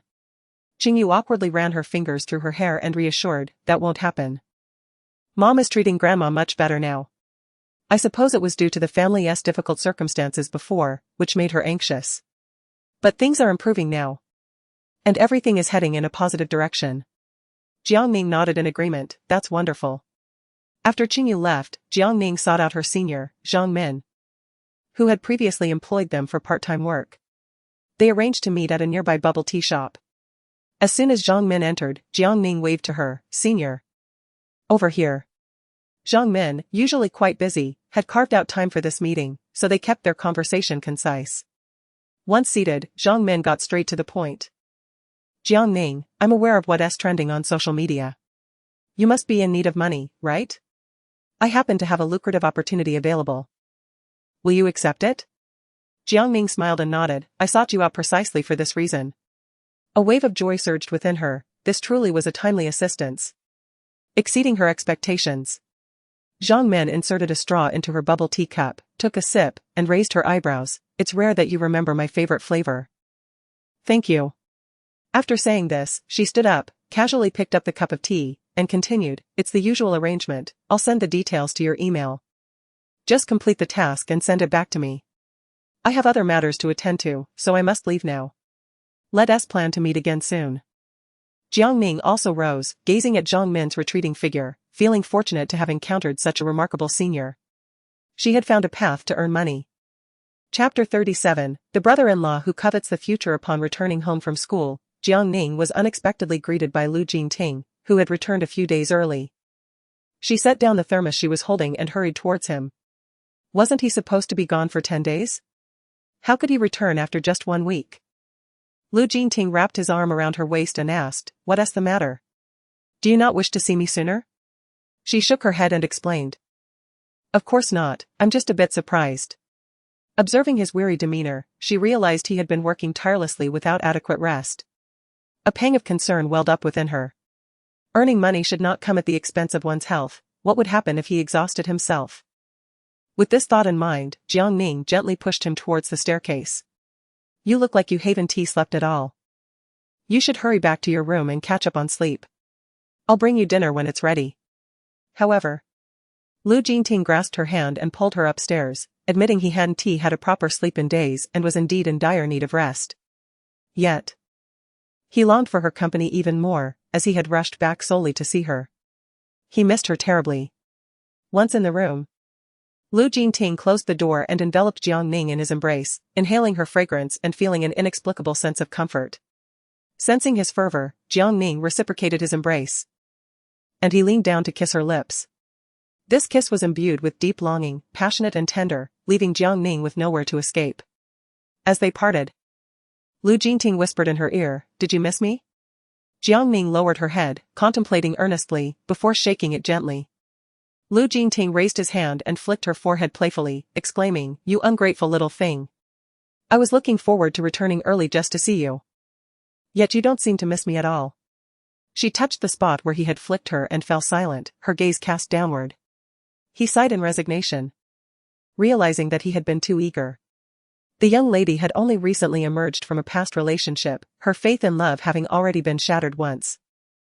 How could she possibly fall for him so swiftly? There was ample time ahead of them, a long stretch during which they could gradually adapt to one another. He was willing to wait, no matter how long it took, even if it were a lifetime, he would gladly bide his time for her. With this thought in mind, he circled around Jiang Ning and approached the bedside, declaring, "I shall take a nap now."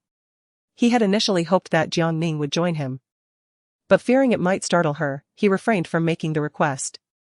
A lifetime is a considerable span, they could take their time, as rushing things might yield contrary results. Jiang Ning stepped out, pondering whether she had perhaps taken his kindness for granted. Lu Jingting treated her with such warmth, yet her feelings for him often felt perplexing. An inexplicable sensation that left her uncertain if it could even be classified as affection. Aunt Guan was unaware of Lu Jingting's return that day, thus failing to prepare his favorite dishes. Jiang Ning, eager to contribute, volunteered to venture outside to procure some groceries. She took the family car and headed to the supermarket.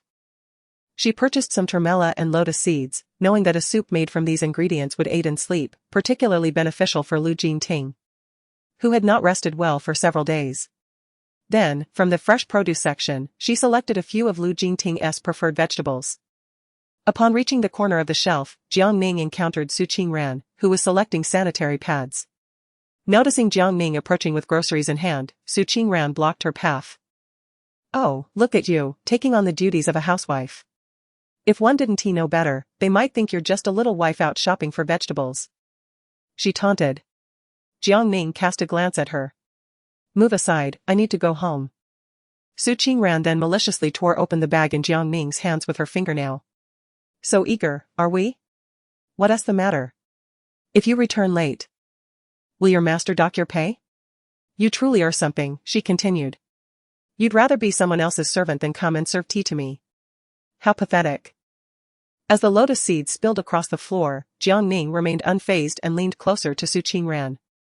"No matter how lowly I may seem, I am still better than you. Don't think for a moment that I am unaware of your sordid affairs. I simply find it beneath me to stoop to your level. You've pushed me too far now, and I shan't spare you any grace." Pausing for effect, Jiang Ning continued, "Senior sister, I know you harbor feelings for my elder brother, Jiang Siyu. Jiang Yeye even played matchmaker for you. If I were to inform your sister that you're coveting your future brother-in-law, do you think your foster mother would cast you out of the Su family?" Su Qingran's heart raced at this revelation, her finger trembling as she pointed at Jiang Ning, struggling to find her words. You. With a cold smile, Jiang Ning replied, "Curious how I know, aren't you? Jiang Yeye told me. She pretends to be close with you in front of you, but she has been subtly undermining you behind your back." She was not a meddlesome person by nature, yet Su Qingran consistently marginalized her. Whenever she seized an opportunity, she would humiliate her in her own manner. For instance, even during her simple outing to purchase something, Su Qingran managed to belittle her and even spilled her belongings. Since the mask of civility had been torn away, there was no need for pretense. She turned to the stunned Su Qingran and warned, "Senior sister, it would be wise for you to refrain from provoking me in the future. Should I become truly enraged and utter words that should remain unsaid, you will have no one to blame but yourself." With that, Jiang Ning turned on her heel and departed. Su Qingran stood there, staring blankly at Jiang Ning's retreating figure, utterly astonished that her own disgrace had become known to the very person she held in contempt. Few were aware of her infatuation with Jiang Siyu, with Jiang Yeye being one of them, and that woman had even orchestrated opportunities for them to be together. Little did Su Qingran anticipate that Jiang Yeye would betray her, revealing her most concealed secrets to the one person she deemed unworthy. What could have been a prolonged humiliation for Jiang Ning, derived from trending topics, had now turned into a victory for her. Su Qingran felt as though she were a mute person suffering in silence, grappling with her frustration. The more she pondered, the angrier she became. Losing interest in her shopping, she exited the supermarket, entered her car, and promptly called Jiang Ye. As soon as the call connected, Su Qingran shouted. Jiang Ye, are you out of your mind? You feigned to unite me with your elder brother while secretly divulging this matter to Jiang Ning. You have ruined me. Do you understand? Jiang Ye, taken aback by the outburst, replied, What do you mean I told Jiang Ning? I haven't mentioned anything about you to her. What does this have to do with me? Su Qingran was in a fit of rage, utterly incapable of rational thought. Stop pretending. Aside from your elder brother, myself, and you, no one else knows about this. How did Jiang Ning find out? Jiang Ye, equally incensed, retorted, Then you should ask Jiang Ning. How would I know how she found out? The mere mention of Jiang Ning made Jiang Ye feel uncomfortable. There was no way she would confide in her about Su Qingran's trivial matters. Su Qingran interjected, She said you told her. Jiang Ye was exasperated, This is infuriating. If it weren't for the need to glean information about Professor Yang's quota, I wouldn't bother dealing with someone like her. Now that the quota was no longer in question, Jiang Ye found herself devoid of any lingering patience for such a person. Nevertheless, she maintained her composure, replying, Do you really believe everything she says, Su Qingran?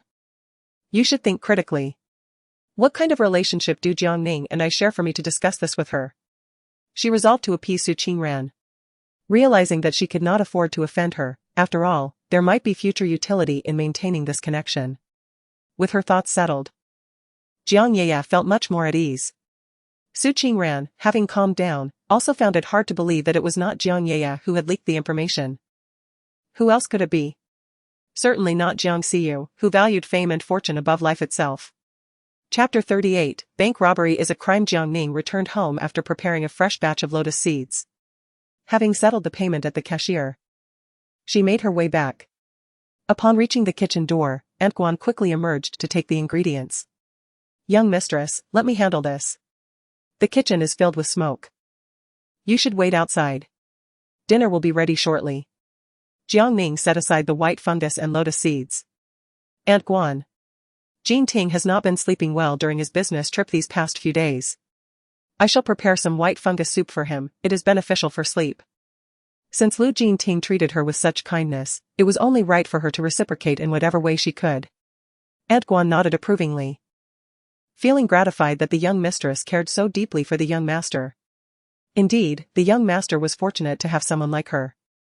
Aunt Guan genuinely cherished Jiang Ning and was sincerely happy for the young master, relieved that at last, there was a girl who showed him affection. How delightful. Jiang Ning smiled quietly, choosing not to speak. Although her motives for marriage were not entirely pure, she felt she could accept continuing in this manner. Yet, the kindness one extends to another is often transient, it elevates expectations to their zenith before vanishing. Such a sense of loss can be the most devastating and tormenting. Its destructive power is sufficient to obliterate her understanding of human nature. Gu Jinghuai had once treated her well, but eventually, everything changed. This was not only true for Gu Jinghuai but also for her second brother. She was terrified that after fully opening her heart, Lu Jin Ting might also waver. The thought of enduring that heart-wrenching pain again was unbearable. Thus, she resolved to live her life alongside Lu Jin Ting, which seemed agreeable enough. Following their encounter at the supermarket, Su Qingran had significantly restrained herself and ceased to trouble her. This brought a sense of tranquility to Jiang Ning at school. She found solace in a quiet corner of the library, a perfect setting to ponder over the task Zhang Min had assigned her and how best to approach it. Jiang Qi approached, clicking her tongue twice. Sometimes, I truly admire your perseverance. Your sister has secured the support of the Jiang family and, with the Jiang project, has entered Professor Yan's tutelage.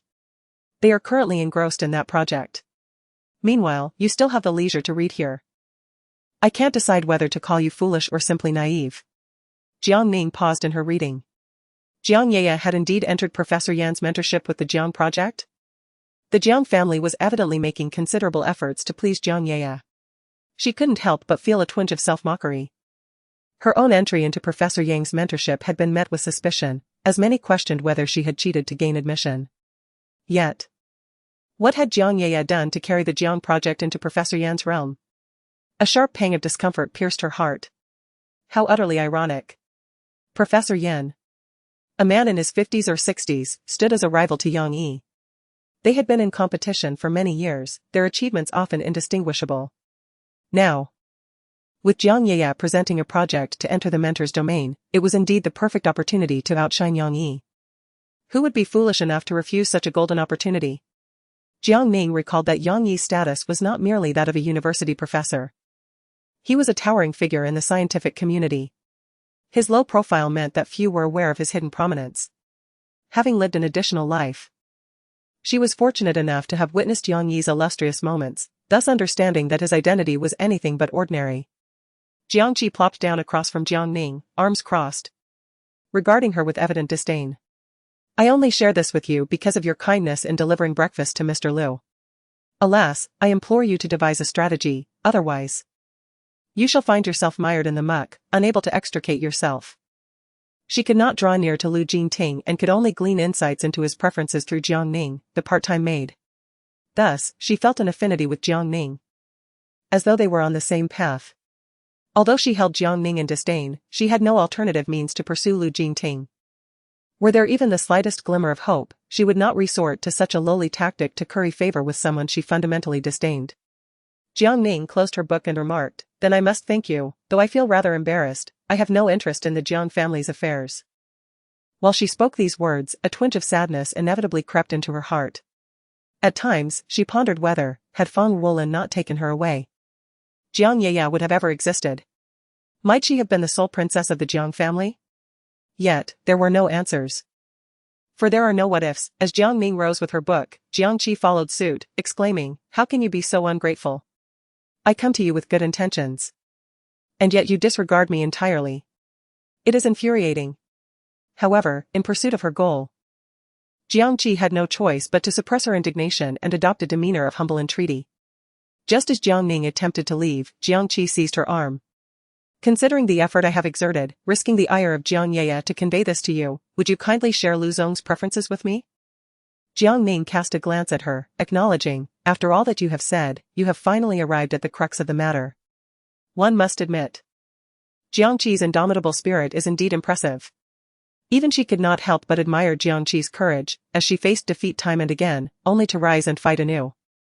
Jiangqi offered an awkward smile, Indeed, just tell me, or add me on WeChat, so you can conveniently share Mr. Lu's preferences with me. I can compensate you. The amount is entirely up to you. Upon hearing the mention of money, Jiang Ning's eyes sparkled with interest, stating, No problem, each preference costs 50,000. Jiangqi widened her eyes in disbelief, gazing at Jiang Ning incredulously, You're asking for an exorbitant sum, Jiang Ning. Why not just rob a bank? This woman seemed to have an insatiable appetite for wealth. It was no wonder the Jiang family held her in disdain. Jiang Ning replied coolly, Robbing a bank is against the law. Jiangqi, nearly seething with frustration, watched Jiang Ning's departing figure, gritted her teeth, and chased after her, Fine, 50,000 it is. Just add me. If it meant getting close to Lu Jingting, she would gladly spend not just 50,000, but even 100,000. She had heard from her elder brother that although Lu Jingting was a rising star in the business realm, his background was quite impressive, with limitless potential ahead. Handsome, wealthy, and from a prestigious family, who wouldn't he be captivated? At the gala, with just one breathtaking glance, Jiangqi resolved that no matter the difficulty, she was determined to win Lu Jingting's heart. They exchanged WeChat contacts, and Jiang Ning promptly seized the moment, suggesting, How about you transfer 50,000 first to demonstrate your sincerity? Jiangqi pressed her lips together, inquiring about Jiang Ning's bank account details, and promptly transferred 50,000 through mobile banking. Upon receiving the money, Jiang Ning sent Jiangqi a message, Mr. Lu enjoys eating fish. Then she tucked her phone away and sauntered off. Was that it? A mere 6 words had swindled her out of 50,000? Each word was worth nearly 10,000. It was utterly outrageous. How infuriating. Jiangqi gazed at Jiang Ning's departing figure, her frustration manifesting in a furious stamp of her foot. In a moment of impulsive haste, she had acquiesced to Jiang Ning, but now, the more she pondered, the more she sensed something amiss. Indeed, Jiang Ning was a source of trouble. She was exasperated. Yet she dared not confront Jiang Ning directly, for she still needed her assistance to draw closer to Mr. Liu. For the sake of winning over Lu Jingting, She chose to endure, planning to settle the score with Jiang Ning once she had secured his affections. Chapter 39, Men are all clumsy creatures. With a mere exchange of words, Jiang Ning had acquired a substantial sum of $50,000, filling her with immense joy. In her previous life, Jiang Qi had mercilessly bullied her while playing the role of Jiang Ye's devoted follower. Now, the tables had turned. And Jiang Ning was here to collect her dues. Even upon returning home, the corners of Jiang Ning's eyes sparkled with delight, and she hummed a cheerful tune. Aunt Guan, curious about Jiang Ning's exuberance, inquired, "Madam, what has brought you such happiness today?" Jiang Ning smiled brightly, her eyes gleaming. "Oh. Today a fool gifted me a considerable amount of money. Wouldn't that warrant joy?" That silly Jiang Qi, caught up in the throes of love, had failed to realize she had been duped. It was true, those enraptured by love often displayed a lack of intellect.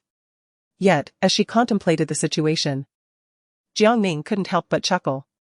The sheer absurdity of it all nearly overwhelmed her with glee. Although Aunt Guan did not comprehend Jiang Ning's words, her happiness was infectious. And she too felt a sense of joy. She emerged from the kitchen, carrying a bowl of freshly made soup, and placed it before Jiang Ning. "Madam, this soup has just been prepared, please enjoy it while it is hot." Just as she stepped into the kitchen, Aunt Guan's head popped back out. "Young master just called and said he would return for dinner today. Should we wait for him to dine together?" Jiang Ning nodded, of course. She would wait for Lu Jingting to return. However, gazing at the murky black chicken soup before her, she felt a wave of reluctance to drink it. Ever since moving into the villa, she had been required to consume a bowl of chicken soup daily, augmented with herbal ingredients that rendered it both bitter and astringent. Utterly devoid of sweetness. To coax her into drinking it, Aunt Guan had even added a touch of sugar, yet it failed to mask the overwhelming bitterness. She had inquired of Lu Jingting why it was imperative for her to consume chicken soup. His response was vague, merely that it was beneficial for her health. Would excessive consumption of chicken soup lead to a nosebleed? She felt a twinge of distress, as the mere scent of it made her stomach churn. What could she do? Perhaps she could discreetly pour it out? Yet, just as this thought crossed her mind, Aunt Guan appeared behind her, asking, "Young madam, why aren't you drinking the soup? Is it unpalatable?" Startled, Jiang Ning realized that her mischievous thoughts had been swiftly extinguished. She lifted the bowl of chicken soup, forcing a somewhat insincere smile. "Not at all. Your soup is the best, I adore the soup you make." To substantiate her words, she hastily gulped it down. While drinking, the bitterness did not seem overwhelming. But once finished, her mouth felt unbearably parched. It was an extraordinary bitterness, she felt as if she might weep. Observing Aunt Guan taking the bowl into the kitchen, Jiang Ning followed her. "Aunt Guan, may I ask you a favor?" Aunt Guan turned on the tap to wash the bowl, replying, "Young madam, please feel free to speak your mind, there's no need for such formality." Jiang Ning lowered her head, weighing her words before saying, "Could you perhaps refrain from making chicken soup? It's certainly good, but if I have to drink it every day, I fear I might not be able to handle it and might end up with a nosebleed." Aunt Guan looked at Jiang Ning with difficulty. As it was the young master's directive, 1 bowl per day, and she must ensure that it is consumed entirely. Once again, it was Lu Jingting. What on earth was he up to? This would not do. When he returned tonight, she had to get to the bottom of it, or else. While she had not succumbed to cancer, she might very well be poisoned by this chicken soup. Though she entertained thoughts of ending her life, she certainly did not wish to perish in obscurity. At 7 in the evening, Lu Jingting's car pulled into the villa, and Jiang Ning hurried to greet him, taking the briefcase from his hand and setting his slippers ready. Observing her attentiveness, Lu Jingting felt a significant portion of his day's fatigue dissipate. During dinner, Jiang Ning eagerly served him dishes, leaving him pleasantly surprised by her attentiveness. As she placed a piece of fish into his bowl, he intercepted her, asking, "Is there something you wish to discuss with me?" He had never seen her so diligent. Given his understanding of her, it was apparent she sought something from him. Flattery without reason often masked ulterior motives. Jiang Ning set down her chopsticks and looked earnestly at Lu Jingting. "May I make a small request?" Lu Jingting raised his chin slightly, gesturing for her to continue. She rubbed her hands together, beaming brightly. "Could I possibly refrain from drinking the chicken soup? I spoke with Aunt Guan, and she said it was your instruction. She only listens to you. This is merely a small request, and you should be inclined to agree." Lu Jingting decisively interrupted her. "No." Jiang Ning was puzzled. Why not? She truly could not comprehend why he insisted on the soup. Especially with the added Chinese herbs, it was simply unbearable for her. He set down his utensils and took out a wet wipe to dab at his mouth. Offering no explanation, merely suggesting she drink. Jiang Ning felt her heart plummet upon hearing his response. She had assumed that merely broaching the subject would provide a resolution. Yet he showed her no consideration at all. Was there some hidden secret within the soup? This matter weighed heavily on Jiang Ning for a prolonged period. She was reluctant to drink it, yet found herself compelled to do so daily.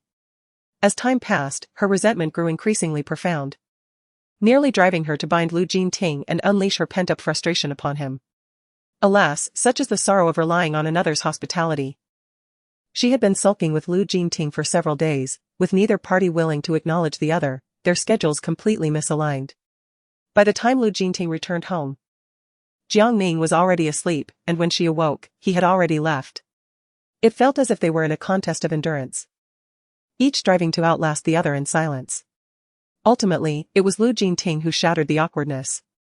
"Tomorrow is Saturday, my grandfather has asked me to take you home. So prepare yourself." After such an extended silence, his words struck like a thunderclap, startling Jiang Ning to her feet. What?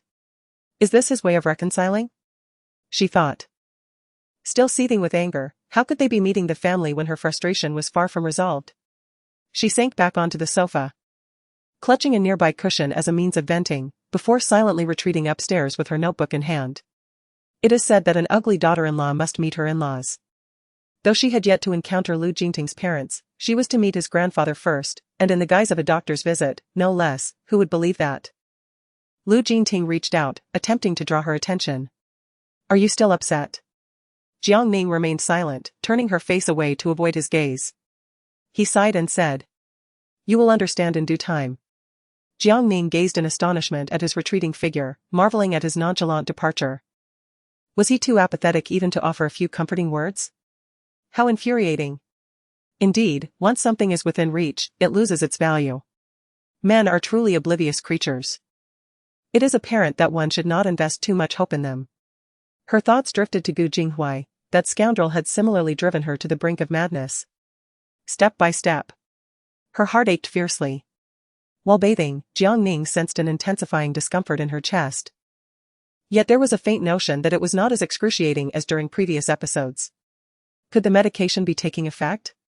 She pondered that perhaps the flood of memories was the source of her distress. Clutching her chest, she gasped for breath.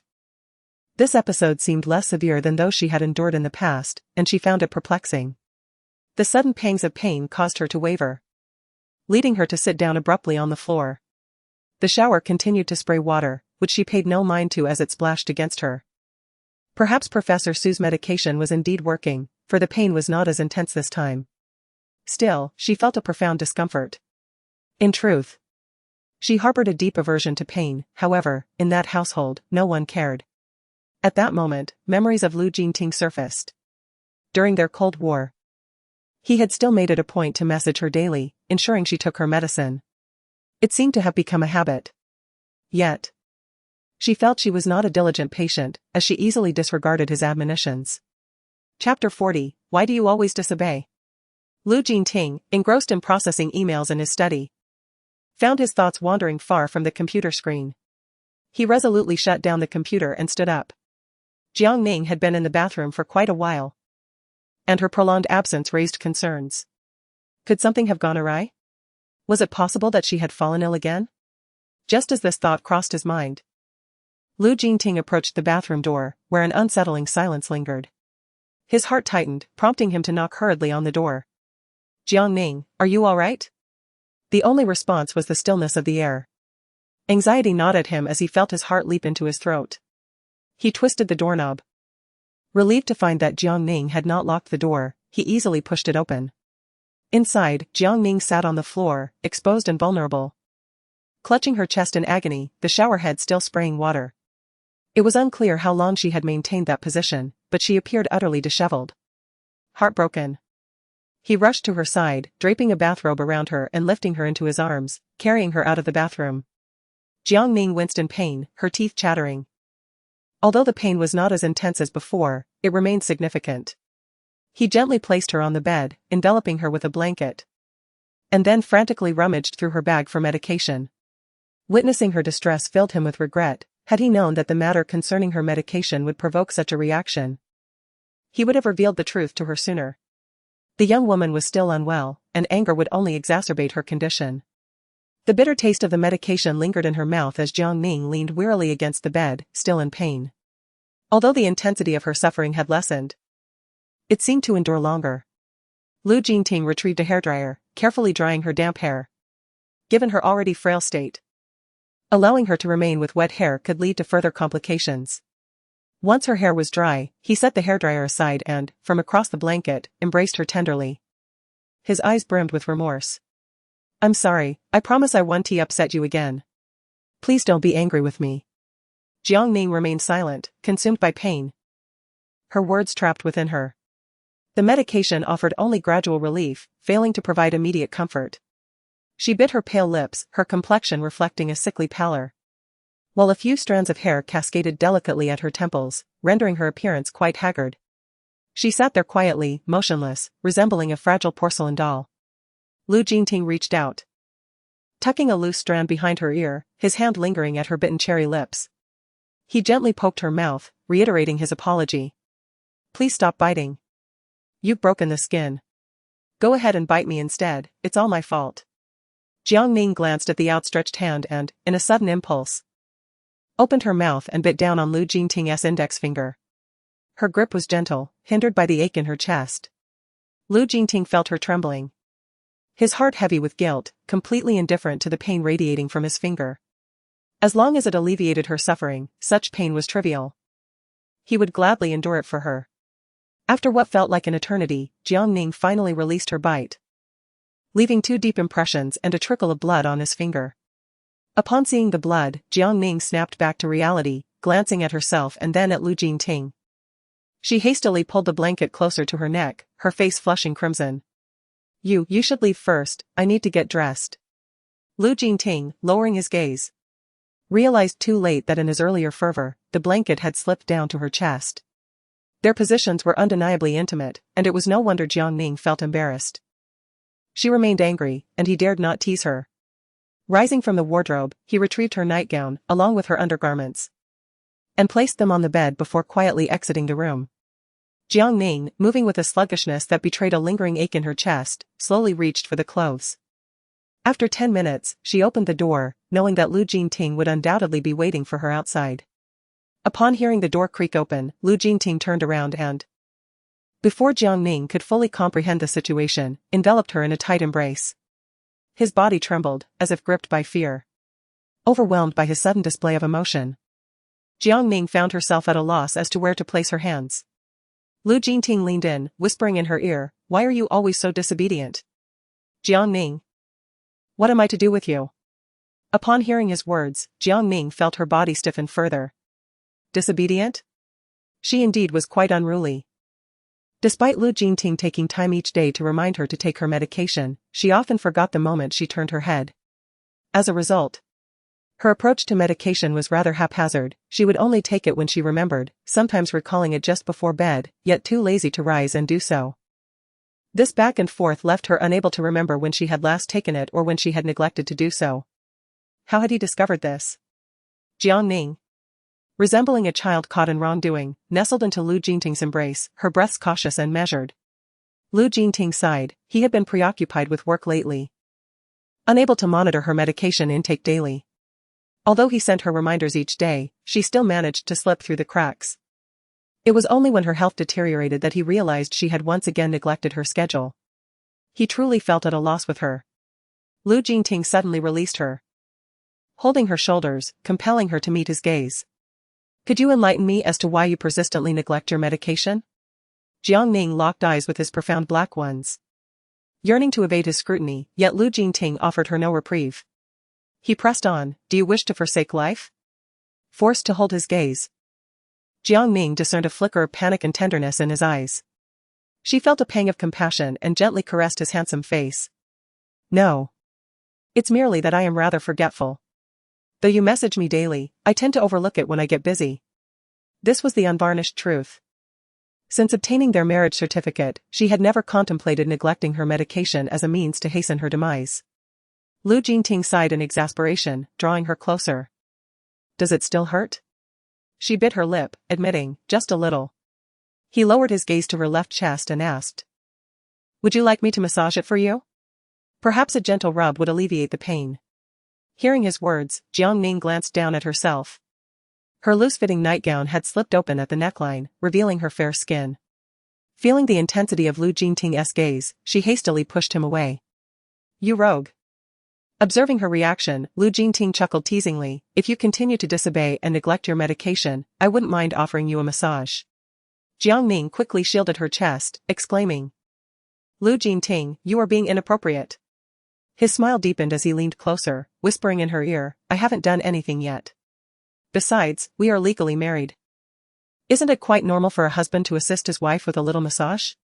Would you like to experience what it truly means to be mischievous? Upon hearing this, Jiang Ning's cheeks flushed crimson, and she hurried into her room, firmly shutting the door behind her. Observing her reaction, Lu Jingting's smile deepened. Tomorrow morning, we shall visit my grandfather's house, and Xiaofei will be there too. The mention of Xiaofei left Jiang Ning utterly flustered. Xiaofei was unaware of their relationship. If she went there, wouldn't that inadvertently reveal everything? Oh dear, she was far from prepared for this, and how could she possibly explain it to her? The thought was exasperating. This detestable Lu Jingting could have informed her about meeting the family sooner, sparing her the anxiety of facing Xiaofei unprepared. Chapter 41, Can't even call her cousin? Jiang Ning spent a sleepless night, consumed by thoughts of how to elucidate her relationship with Lu Jingting to Xiaofei. After much contemplation, her mind ached from the effort, yet she could conjure no satisfactory solution.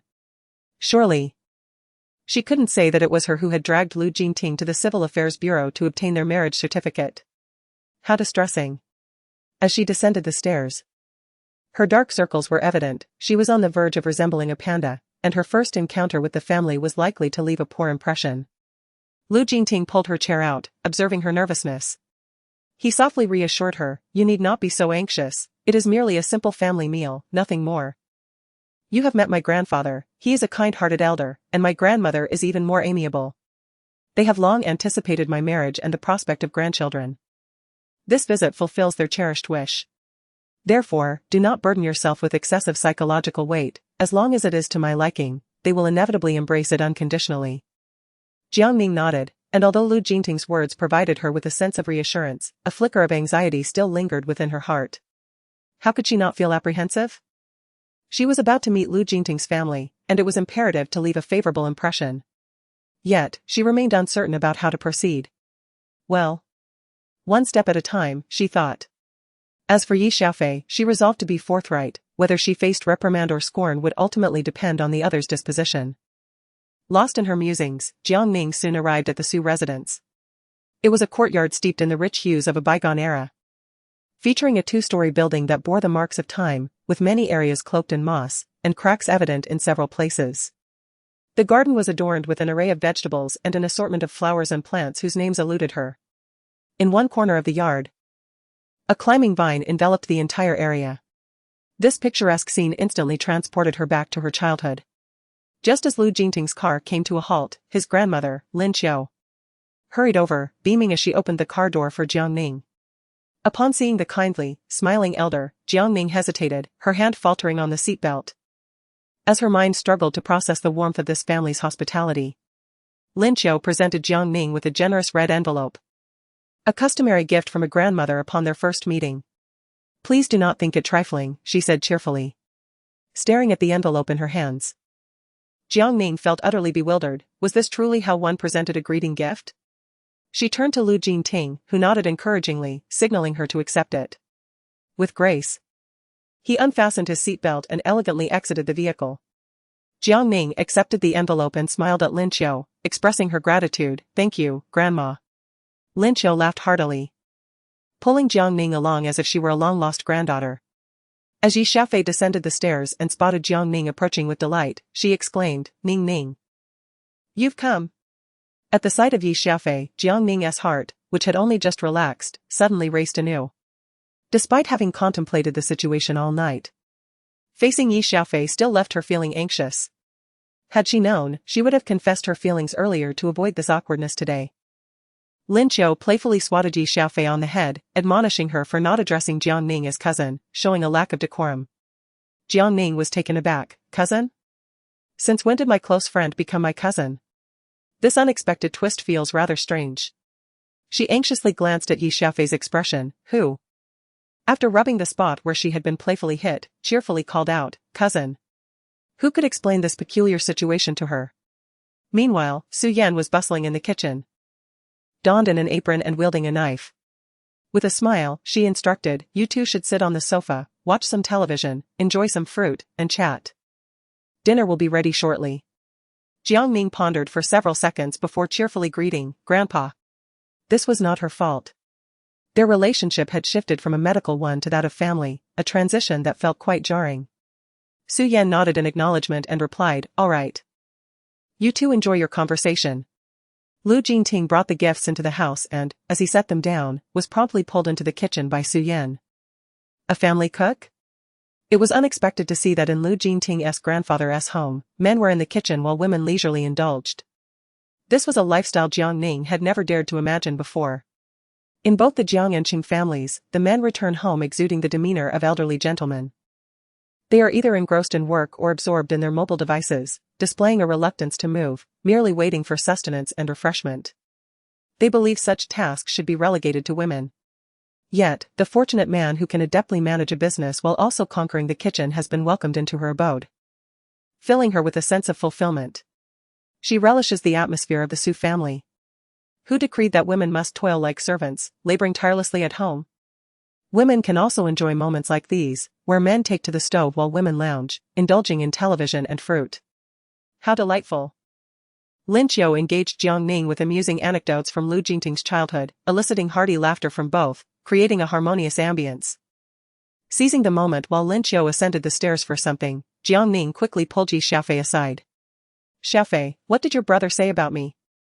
Upon seeing her, Yi Xiaofei was unfazed and warmly addressed her as sister-in-law, indicating there was indeed a matter at hand. Clearly, Lu Jingting had divulged something to them. But the details remained a mystery to Jiang Ning, piquing her curiosity. How had her cousin portrayed her? Yi Xiaofei's thoughts drifted back a few days. On that occasion, her cousin had taken a moment to return home and confided in them the tale of his connection with Jiang Ning. When he was 15, he had accompanied his grandmother to the countryside, where, during a playful escapade with friends, he accidentally fell into a pond. Witnessing his struggle, those companions fled in terror. Unable to swim, he nearly succumbed to drowning, only to be rescued by a slender young girl who, after ensuring his safety, departed quietly. Upon learning of this matter, grandmother expressed her gratitude by sending a plethora of gifts to Jiang Ning's family. During those days, Jiang Ning often timidly followed him, calling out brother. Before parting, he gifted Jiang Ning a ring, a token of their future recognition. 13 years swiftly passed, and he returned to Yuqing, driven by the desire to find that little girl from years gone by. On the day Jiang Ning was hospitalized, he realized she was indeed the girl he sought. Upon discovering that Jiang Ning had a fiancé whom she cherished, he resolved to bless her. Subsequently, many events transpired, and after enduring numerous trials, he eventually married her. Listening to their story, Yi Xiaofei was moved to the brink of tears. Such a tumultuous love story was one she yearned for as well. As for Jiang Ning's illness, Lu Jingting offered little explanation, merely stating that she had endured much hardship at home since childhood, which had manifested as her ailment. Yi Xiaofei recalled how, upon hearing her cousin's words, their grandfather had slammed the table in frustration, truly infuriating. When she first learned of Jiang Ning's illness, Yi Xiaofei was nearly in tears, eager to call her immediately. It was only when their grandfather reassured them that Jiang Ning's condition could be managed with medication that her anxious heart finally found solace. With their grandfather present, Jiang Ning's illness would surely be treated successfully. Chapter 42, Finding a Reason to Live. Because Lu Jingting expressed his desire to convey to Jiang Ning that he was the boy from her past, Yi Xiaofei refrained from mentioning her knowledge of their history to Jiang Ning. With a smile, Yi Xiaofei told Jiang Ning that he had fallen for her at first sight. And after she called off the engagement, he pursued her relentlessly, putting in considerable effort to win her heart. Thus, he urged us not to trouble you. Should we inadvertently cause your wife to leave in anger, it would ensure she never returns. Jiang Ning. This statement sounds rather peculiar, doesn't it? Love at first sight? Such an explanation seems somewhat forced, yet there exists no superior rationale. In truth, it was she who proposed the marriage certificate, implying that this union was imposed upon her. In front of his family, Lu Jingting afforded her some dignity, and the more she pondered, the more she felt that Lu Jingting was undoubtedly a commendable man. Yi Xiaofei plucked a grape for Jiang Ning, bringing it to her lips, saying, "My cousin is an exceptional man, my mother and grandparents frequently extol him in my presence. He is truly a rare gem, and I entrust you to him without hesitation. Ning Ning, your life at the Jiang family has been difficult, and now that you are unwell, you are in need of care. I firmly believe my cousin will look after you splendidly." Jiang Ning bit into the grape, finding it quite sweet. She felt a sharp ache in her eyes. While she had never experienced the warmth of familial love, she still had her close friends and her grandmother. Oh, and now she also had Lu Jingting. During dinner, Lin Qiu persistently served Jiang Ning more food, saying, "Ning Ning, you must eat more, look at how thin you are. That rascal Jingting, is he not feeding you?" Jiang Ning found herself amused yet touched, for the first time sensing the warmth of familial affection. It felt quite heartwarming. Previously, she could only watch as the Jiang family treated Jiang Ye in such a manner, harboring dreams that one day, they might bestow the same kindness upon her. To her astonishment, the warmth she had longed for, which she failed to receive from the Jiang family, was unexpectedly bestowed upon her by mere acquaintances. How ironic it was to realize that her worthiness was never in question, rather, it was the reluctance of that family to extend their compassion. Observe. After departing from the Jiang residence, her fortunes had taken a turn for the better. Having lived 2 lifetimes, she finally attained the familial affection she had yearned for. Contemplating this, Jiang Ning's eyes glistened with unshed tears. Lin Qiu, mistaking her emotion for distaste, hastily instructed Lu Jingting to fetch another bowl. Lin Qiu cast a reproachful glance at Yi Xiaofei. "If you do not fancy the food, it is perfectly all right to voice it. I can ask them to prepare something else. Before your arrival, we inquired about your preferences, it seems she may have misremembered. Please do not be disheartened." Realizing they had misconstrued her sentiments, Jiang Ning quickly rose to clarify. However, in her haste, she inadvertently dropped her chopsticks, which clattered to the floor. She bent down to retrieve them, but in her excitement, her forehead collided with the table edge, causing her to grimace in pain. Lu Jingting approached, gently massaging her reddened forehead. "Remain seated, I shall fetch you another pair of chopsticks." With that, he picked up the fallen ones and retreated to the kitchen. Jiang Ning smiled at Lin Qiu. "Grandma, I enjoy all these dishes, I merely had a sudden recollection of the past. It is my fault." After returning with the chopsticks, Lu Jingting handed them to Jiang Ning, who expressed her gratitude with a warm glance. Speaking of the past, Lin Qiu's eyes brimmed with compassion as she took Jiang Ning's hand, soothing her gently. "My dear, I understand you endured much hardship in that household. But fret not, for now you have us, your family. We shall not allow you to suffer any longer. If Jingting dares to bully you, just inform Grandma. I will undoubtedly stand by your side." Jiang Ning nodded, touched. Although she had yet to meet her in-laws, at least Grandma's family genuinely cared for her. She felt that was sufficient. After lunch, the group settled on the sofa to watch television, with Lin Qiu constantly engaging Jiang Ning, anxious not to neglect this granddaughter-in-law. Su Yan emerged from the kitchen, drying her hands, and inquired, "Ning Ning, after taking that herbal medicine, do you feel any better?" "Herbal medicine?" Jiang Ning paused momentarily. Her first thought directed towards the chicken soup she consumed daily. Could it be that chicken soup infused with herbs? Lu Jingting approached Jiang Ning and addressed Su Yan. "Grandpa, Ning Ning felt better for a while after taking the herbal medicine.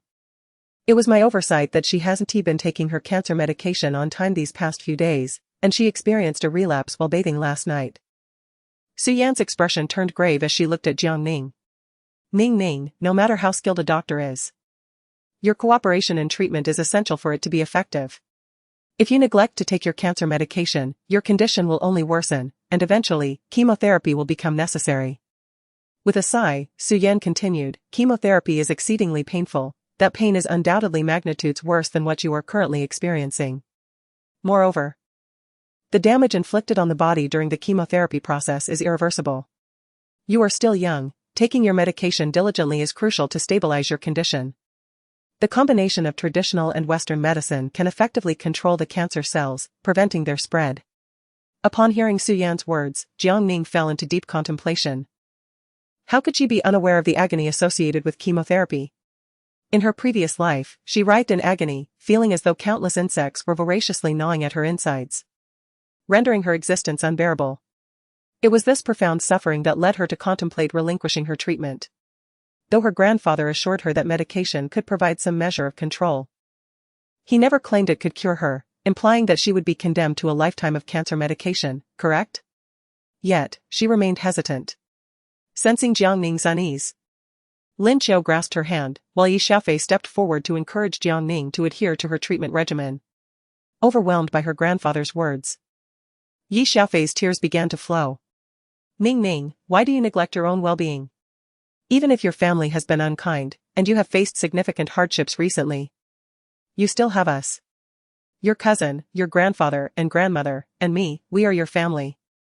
For our sake, please heed your grandfather's advice, will you? Upon hearing her grandfather speak of the horrors of cancer, Yi Xiaofei felt her heart leap into her throat, and tears cascaded down her cheeks. Lin Qiu echoed Yi Xiaofei's sentiments, gently urging Jiang Ning, "Dear child, your grandfather is a doctor, you cannot go wrong by listening to him. Even if your family has treated you poorly, it matters not, for you have us." Previously, she had only heard about you from Xiaofei, and today, she finally met you in person. You have become our granddaughter-in-law. This is a serendipitous connection bestowed upon us. Therefore, you must promise your grandmother that you will diligently take your medication, all right? Jiang Ning was so moved that she found it impossible to refuse.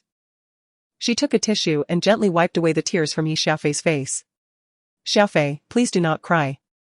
I promise you, I will take my medication diligently and will not allow you to worry about me any longer." Observing the concern in the eyes of those who cared for her, she felt a deep stirring within her soul. It seemed she had discovered a reason to continue living. Regardless of whether her illness could ultimately be cured, she had at least experienced the love she had longed for in her past life. In a sense, she could depart this world without regret, couldn't she? Chapter 43, You are important to me. After spending an entire afternoon watching television with her grandparents, the atmosphere was harmonious, filled mostly with light-hearted conversations. Following dinner, Lin Qiu invited them to stay overnight, mentioning that she had prepared a room for them in advance. This meant that Jiang Ning would share a bed with Lu Jingting. Jiang Ning lingered in the bathroom for a considerable time, so long that Lu Jingting began to wonder if she had fallen ill again. He knocked on the door. "Jiang Ning, are you all right in there?" Jiang Ning glanced at her reflection in the mirror and sighed silently, deciding it was futile to resist any longer. If Lu Jingting desired her, she could certainly acquiesce. After all, they were legally married, and engaging in such intimacy was perfectly natural. There was no need to stubbornly refuse. Taking a deep breath behind the door, she finally emerged. Seeing her exit, Lu Jingting felt relieved. He embraced her briefly before retreating to take a shower.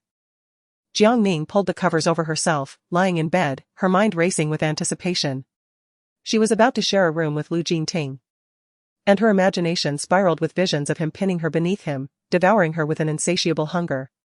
The image lingered in her mind, causing her to question when she had become a seductress. The noises within ceased, and Jiang Ning held her breath, covering her head with the blanket. Shortly thereafter, the sound of a door creaking open followed by soft rustling filled the air. The footsteps halted beside her, and Lu Jingting yanked the blanket away, startling Jiang Ning into an upright position. "Lu Jingting, I'm not ready yet. How about we postpone this for another day?" she implored, feigning ignorance to her words. Lu Jingting extended the medication towards her. "You promised to take your medicine diligently at noon, now is the time for you to fulfill that promise." Jiang Ning raked her fingers through her hair, conceding that her thoughts had wandered too far. Accepting the medicine, she expertly tossed it into her mouth and washed it down with a generous gulp of warm water before reclining once more. Lu Jingting lifted the blanket and lay beside her, wrapping his arms around her from behind. Startled like a frightened little rabbit, she abruptly threw off the blanket and sat up. "Lu Jingting, let us have a conversation," she urged. He also sat up, encircling her waist with his arm. "Of course. My dear wife, what would you like to discuss?" The term "my dear wife" nearly caused her to bite her own tongue. when had he become so smooth-tongued? After a moment of contemplation, she inquired, "Are you aware that I intend to forego treatment? And yet you find ways to compel me to take my medicine. Furthermore, bringing me home today to have them persuade me to take my medication was also part of your plan, wasn't it?" Lu Jingting candidly nodded in affirmation. "I truly find myself at a loss with you. I thought that perhaps their persuasion might yield better results." Jiang Ning pressed her lips together, voicing the question that lingered in her heart, "Am I truly significant to you?" He gazed at her with unwavering dark eyes and replied, "You are of great importance to me. Therefore, Jiang Ning, I implore you, do not harm yourself any longer, all right? I do not care what you have endured in the past, those days are behind you.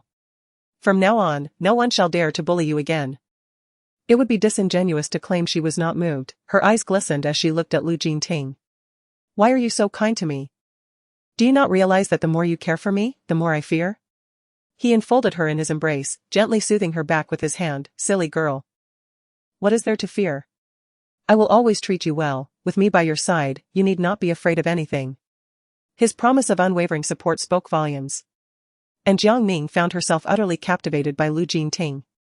In that moment, she comprehended his heartfelt intentions. He understood her inclination to forego treatment, fearing that if she knew, she would refuse the cancer medication.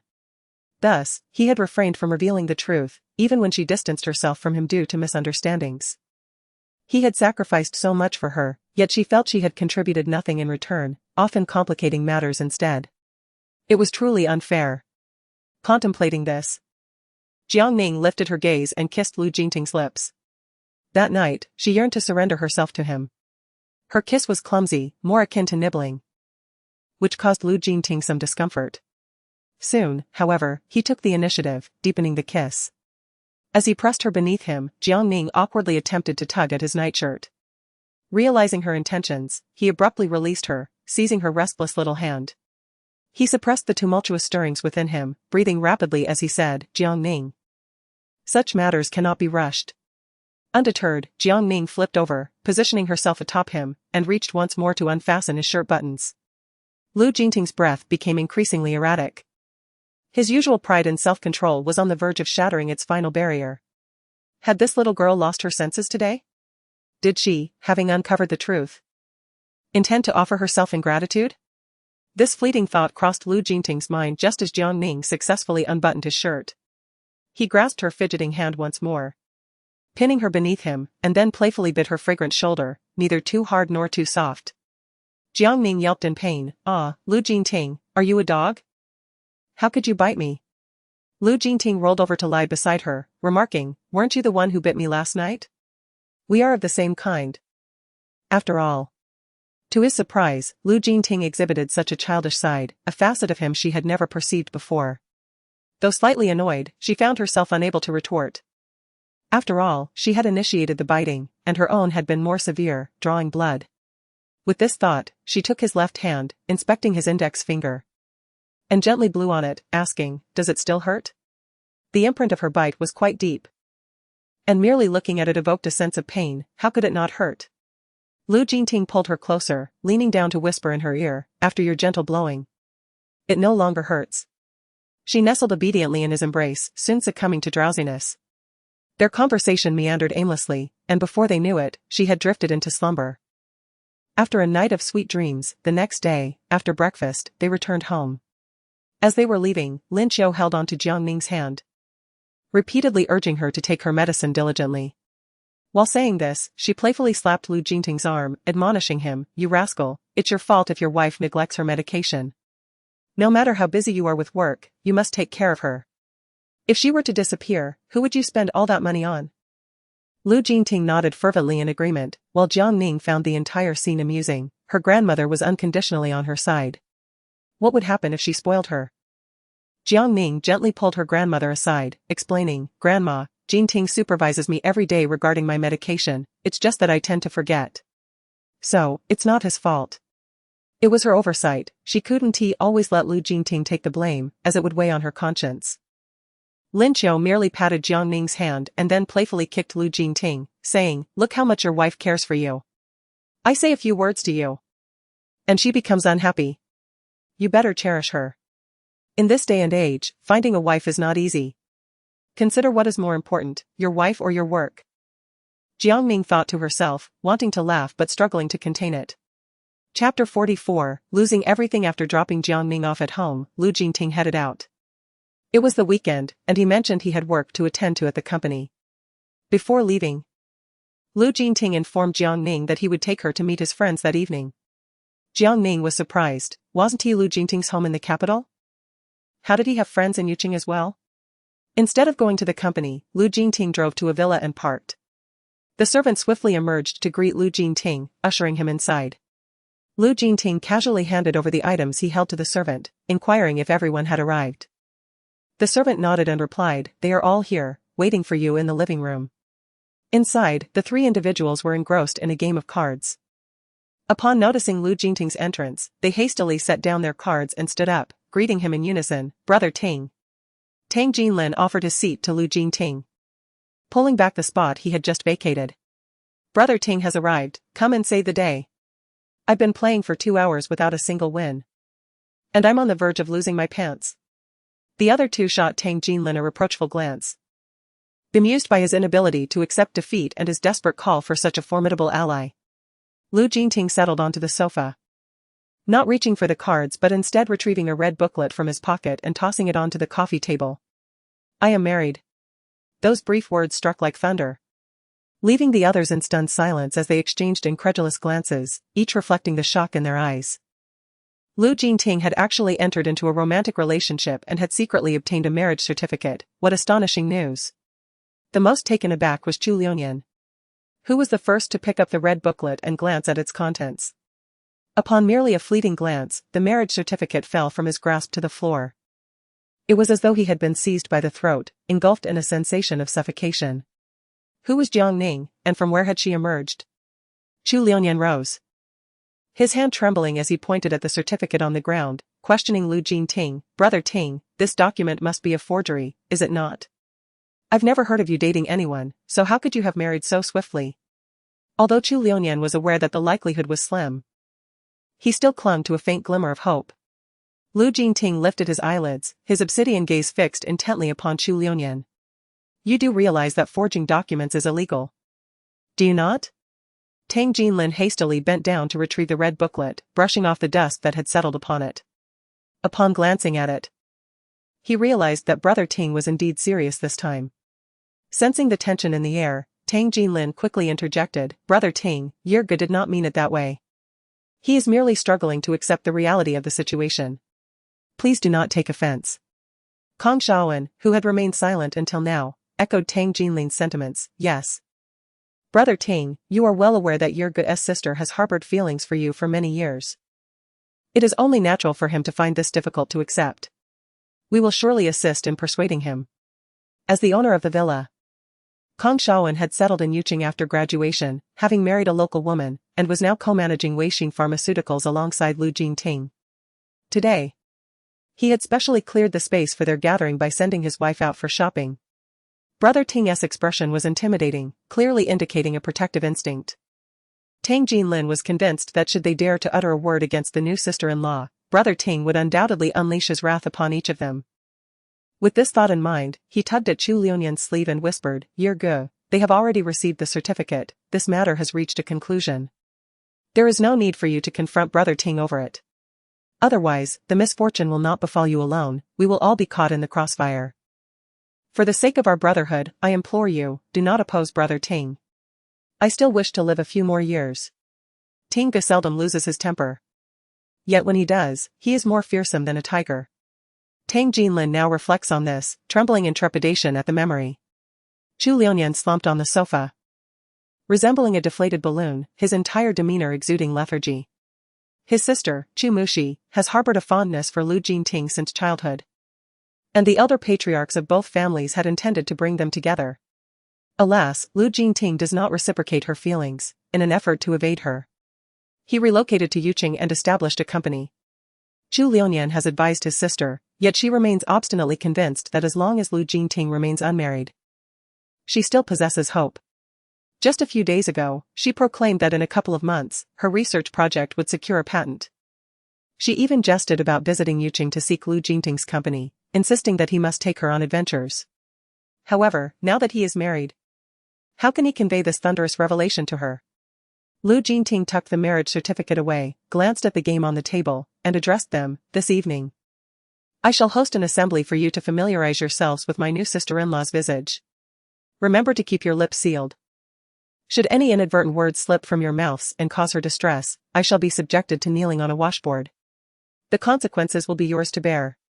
With that, he assessed the state of the game, drew a card, discarded it, and continued. Tang Jinlin, shaken, trembled at the knees. He had just dropped a bombshell, leaving them utterly dumbfounded and devoid of any desire to continue playing cards. Who could have imagined that one day they would partake in the dog food generously dispensed by Tingu? It was truly remarkable.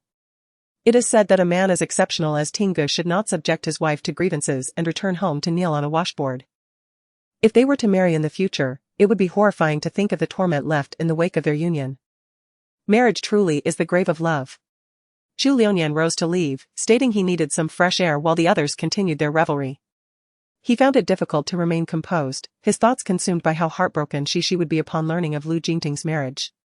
Tang Jinlin, with a grin, attempted to alleviate Chu Liuyan's distress, explaining that this was an old habit of his. Anyone would find it hard to accept the sudden marriage of someone they admired. Lu Jingting remained silent, casting a cool glance in his direction. Kong Shaoan kicked Tang Jinlin, reminding him that Tingu had previously declared they should not mention him and Chu Mushi in his presence. You fool, he chastised. If Tingu truly cared for her, he would have made his intentions clear when discussing the engagement with both families. He has openly rejected Chu Mushi, yet she clings to him like a stubborn adhesive that cannot be removed. Chu Liuyan was not naive, he was well aware of the situation. But they believed it advantageous to align themselves with the prominent Chu family, unwilling to relinquish the support of such a significant figure. Tang Jinlin then realized that the Chu family's intentions were indeed as he suspected. He could not fault himself for his trust in Chu Liuyan, which had caused him to overlook the evident truths. Lu Jingting tossed the cards back onto the coffee table, asserting that he did not care what Chu Liuyan thought. If he dared to skip tonight's gathering, he should refrain from seeking him out in the future. Upon hearing this, Tang Jinlin immediately exclaimed with subservience. We shall certainly bind him and ensure he refrains from speaking out of turn. This new sister-in-law is no ordinary woman. Prior to their meeting, Tingu had already established his authority, determined to shield her from any grievances. This indicates that she holds significant importance in Tingji's heart. Tang Jinlin contemplated the necessity of firmly securing this advantageous connection, as it would grant him protection from any potential outbursts of anger from Tingu in the future. The thought alone was rather delightful. Chapter 45, A Disgrace to the Jiang family at 7 in the evening. Lu Jingting led Jiang Ning into the opulent private room of the Laishi Club. Upon their entrance, the others present rose to greet them. Hello, sister-in-law. Today, Kong Shaoan had brought his wife along, leaving only Tang Jinlin and Chu Liuyan as the remaining single gentlemen. Upon seeing Jiang Ning, Chu Liuyan experienced a tumult of emotions, unable to resist stealing glances at her. The young lady, adorned in a flowing white dress with her hair casually styled in a bun, exuded an effortless elegance with every movement. In comparison to she surpassed her in grace, which explained Lu Jingting's attraction to her. Tang Jinlin discreetly stepped on Chu Liuyan's foot, whispering a warning. Have you lost your mind? Stop staring at our sister-in-law. Did you not catch the murderous glare from Tingu? Quickly avert your lascivious gaze, or we shall all be implicated in your demise. Returning to his senses, Chu Liuyan noticed the warning in Lu Jingting's eyes and promptly withdrew his gaze, daring not to look at Jiang Ning again. Lu Jingting introduced several individuals to Jiang Ning, moving from left to right. As Tang Jinlin introduced himself, he greeted warmly, Hello, sister-in-law. My name is Tang Jinlin. I've heard Brother Ting speak of you often. Seeing is believing. Your grace is truly remarkable, no wonder Brother Ting is utterly captivated by you. Jiang Ning felt a bit shy at the compliment, nuzzling her head against Lu Jingting's arm. Your friends certainly know how to flatter, she remarked. This was her first time in such a setting and meeting Lu Jingting's friends, leaving her anxious with clammy palms. Lu Jingting gently squeezed her hand, reassuring her, there's no need to be nervous. They are all my friends. I merely brought you here to get acquainted. In the future, when they see you, they will treat you with more courtesy. Jiang Ning tugged at Lu Jingting's arm, signaling him to lean down, and whispered in his ear, "They all call me sister-in-law. Among you, are you the eldest?" Lu Jingting mimicked her tone, replying softly, "No. We rank by intelligence quotient. Xiaowen is 2 years my senior." Jiang Ning was taken aback. "Oh, so that's how it works. Ranking by IQ. That's a first for me." It struck her as quite novel. As they settled down together, Lu Jingting offered Jiang Ning a piece of cantaloupe, which she accepted and savored. Quite sweet," she declared. While they played cards, Jiang Ning was thoroughly engaged, excitedly directing Lu Jingting on which card to play. He indulged her, playing whichever card she suggested, mindful of her comfort, occasionally feeding her fruits from the table. After several rounds, the other three had yet to win a single game, their performance dismal. Tang Jinlin jested, "Sister-in-law, you mustn't be so unkind. The two of you are busy showering each other with affection while conspiring to bully us. We simply cannot withstand it." Lu Jingting shot him a glance, responding, "This merely indicates the strength of our bond. If you are envious, why not hasten to find a partner and bring them along for us to see?" Somewhat unexpectedly wounded, Tang Jinlin pursed his lips. In the days when they were both single, he had never witnessed such sharp retorts from Tingu. Ah, how easily one forgets friends in the presence of a spouse. A truly ungrateful fellow. Here he was, a solitary soul, watching them indulge in their sweet exchanges, already feeling the weight of his solitude. And now he had to endure these verbal jabs. It was utterly tormenting for the single souls present. At that moment, Kong Xiaowen's wife, Jiang Tong, approached them, saying, "It's quite noisy here, let me take you outside for some fresh air." She glanced at Lu Jingting, who nodded in response. And the two women linked arms as they exited. In another private room of the club, two men sat facing each other. The middle-aged man held a document. Glancing through it before addressing the younger man across the table, "General Manager Jiang, there are issues with your company's project proposal. The revised plan you submitted does not meet expectations." Jiang Xiyu rubbed his temples, weariness etched on his face. "Manager Wang, we have worked tirelessly for half a month to revise this plan. Please take another careful look." For the past fortnight, Jiang Xiyu had overseen this proposal, managing to survive on less than 3 hours of sleep each night. After enduring such effort, to be met with further criticism was maddening for anyone. Mr. Wang once again scrutinized the proposal in his hands, placing it upon the table before him. He rose and said, "Mr. Jiang, I still believe it is inadequate. I have other matters to attend to, so I shall take my leave." Mr. Jiang, visibly irritated, stood up to grasp Mr. Wang's arm, insisting, "Please point out what you find lacking, we will strive to make the necessary improvements." Mr. Wang sighed, advising, "There is no need to exert further effort on revisions, for your company has already performed admirably. However, you might want to consider if you have offended someone along the way. You are young and accomplished, a standout among your peers, surely you can surmise that someone is obstructing your progress." After delivering his words, Mr. Wang strode away with purpose, leaving Mr. Jiang in a state of despondency. In recent times, he had lost numerous significant projects, particularly with major clients. Some had even commenced production, yet abruptly ceased operations, willing to pay hefty penalties rather than continue their collaboration. If one or two instances could be deemed coincidental, the subsequent ones undoubtedly suggested foul play. Mr. Jiang struggled to fathom who could be undermining him from the shadows. Exhausted, he exited the private room and made his way to the restroom. The relentless demands of work had left him with a throbbing headache, and he intended to wash his face before returning for a brief rest. At the restroom entrance, Mr. Jiang spotted a familiar figure. Upon recognizing the individual, his headache intensified. He called out, "Jiang Ning, what brings you here?" The Lai Shi Club operates on a membership basis, and as Mr. Jiang frequently conducted business there, it was not surprising that he held a membership. However, for a young girl like Jiang Ning to be present in such a place, there are only two conceivable explanations. Either she is here to work, to amuse others, or she has been brought here by some man. Regardless of the scenario, it is something that Jiang Xiyu cannot accept. How could his sister from the Jiang family demean herself in such a manner? The very thought of the recent trending topic sends a surge of anger through him. As Jiang Ning turns her head while washing her hands, Jiang Xiyu seizes her wrist. "Jiang Ning, you may have chosen to work outside and degrade yourself, but now you've come here to entertain others?" You truly have reached new lows. With the project negotiations having collapsed earlier, Jiang Xijia is already filled with frustration. And seeing Jiang Ning here only intensifies his ire, nearly consuming him. Feeling the painful grip on her wrist, Jiang Ning struggles, "Let go of me. You're hurting me." Being humiliated by her once respected elder brother causes not only physical pain but inflicts deeper emotional wounds, as if an invisible hand has torn open a gaping, bloody wound within her. The pain is unbearable. Instead of releasing her, Jiang Xiyu tightens his grip, dragging her towards the exit. "Regardless of your reasons today, you must return home with me. I have overlooked your past antics at home, but you cannot disgrace our family in public. In demeaning yourself, you bring shame upon the Jiang family. While you may disregard your dignity, we still hold ours dear." Jiang Ning is helplessly pulled along. And Jiang Xiyu appears to have lost his sanity, treating her as if she were a criminal, unconcerned for her well-being. The pain in her wrist intensifies. And her leg collides painfully with a nearby fire safety box. This wretched madman.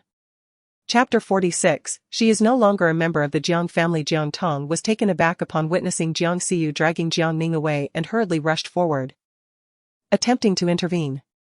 "Who are you? Let us discuss this calmly. You must release Ning. She's injured." The deranged Jiang Xiyu shot her a fierce glare. "This is a family matter. We do not require the interference of an outsider. If you wish to remain unscathed, I suggest you vacate the premises." Trained from a young age to be the heir, Jiang Xiyu exuded an imposing presence. When his piercing gaze swept over Jiang Tong, an aura of deadly intent enveloped him, causing Jiang Tong to tremble involuntarily. Terrified, Jiang Tong watched as Jiang Xiyu dragged Jiang Ning away, fearing for Jiang Ning's safety.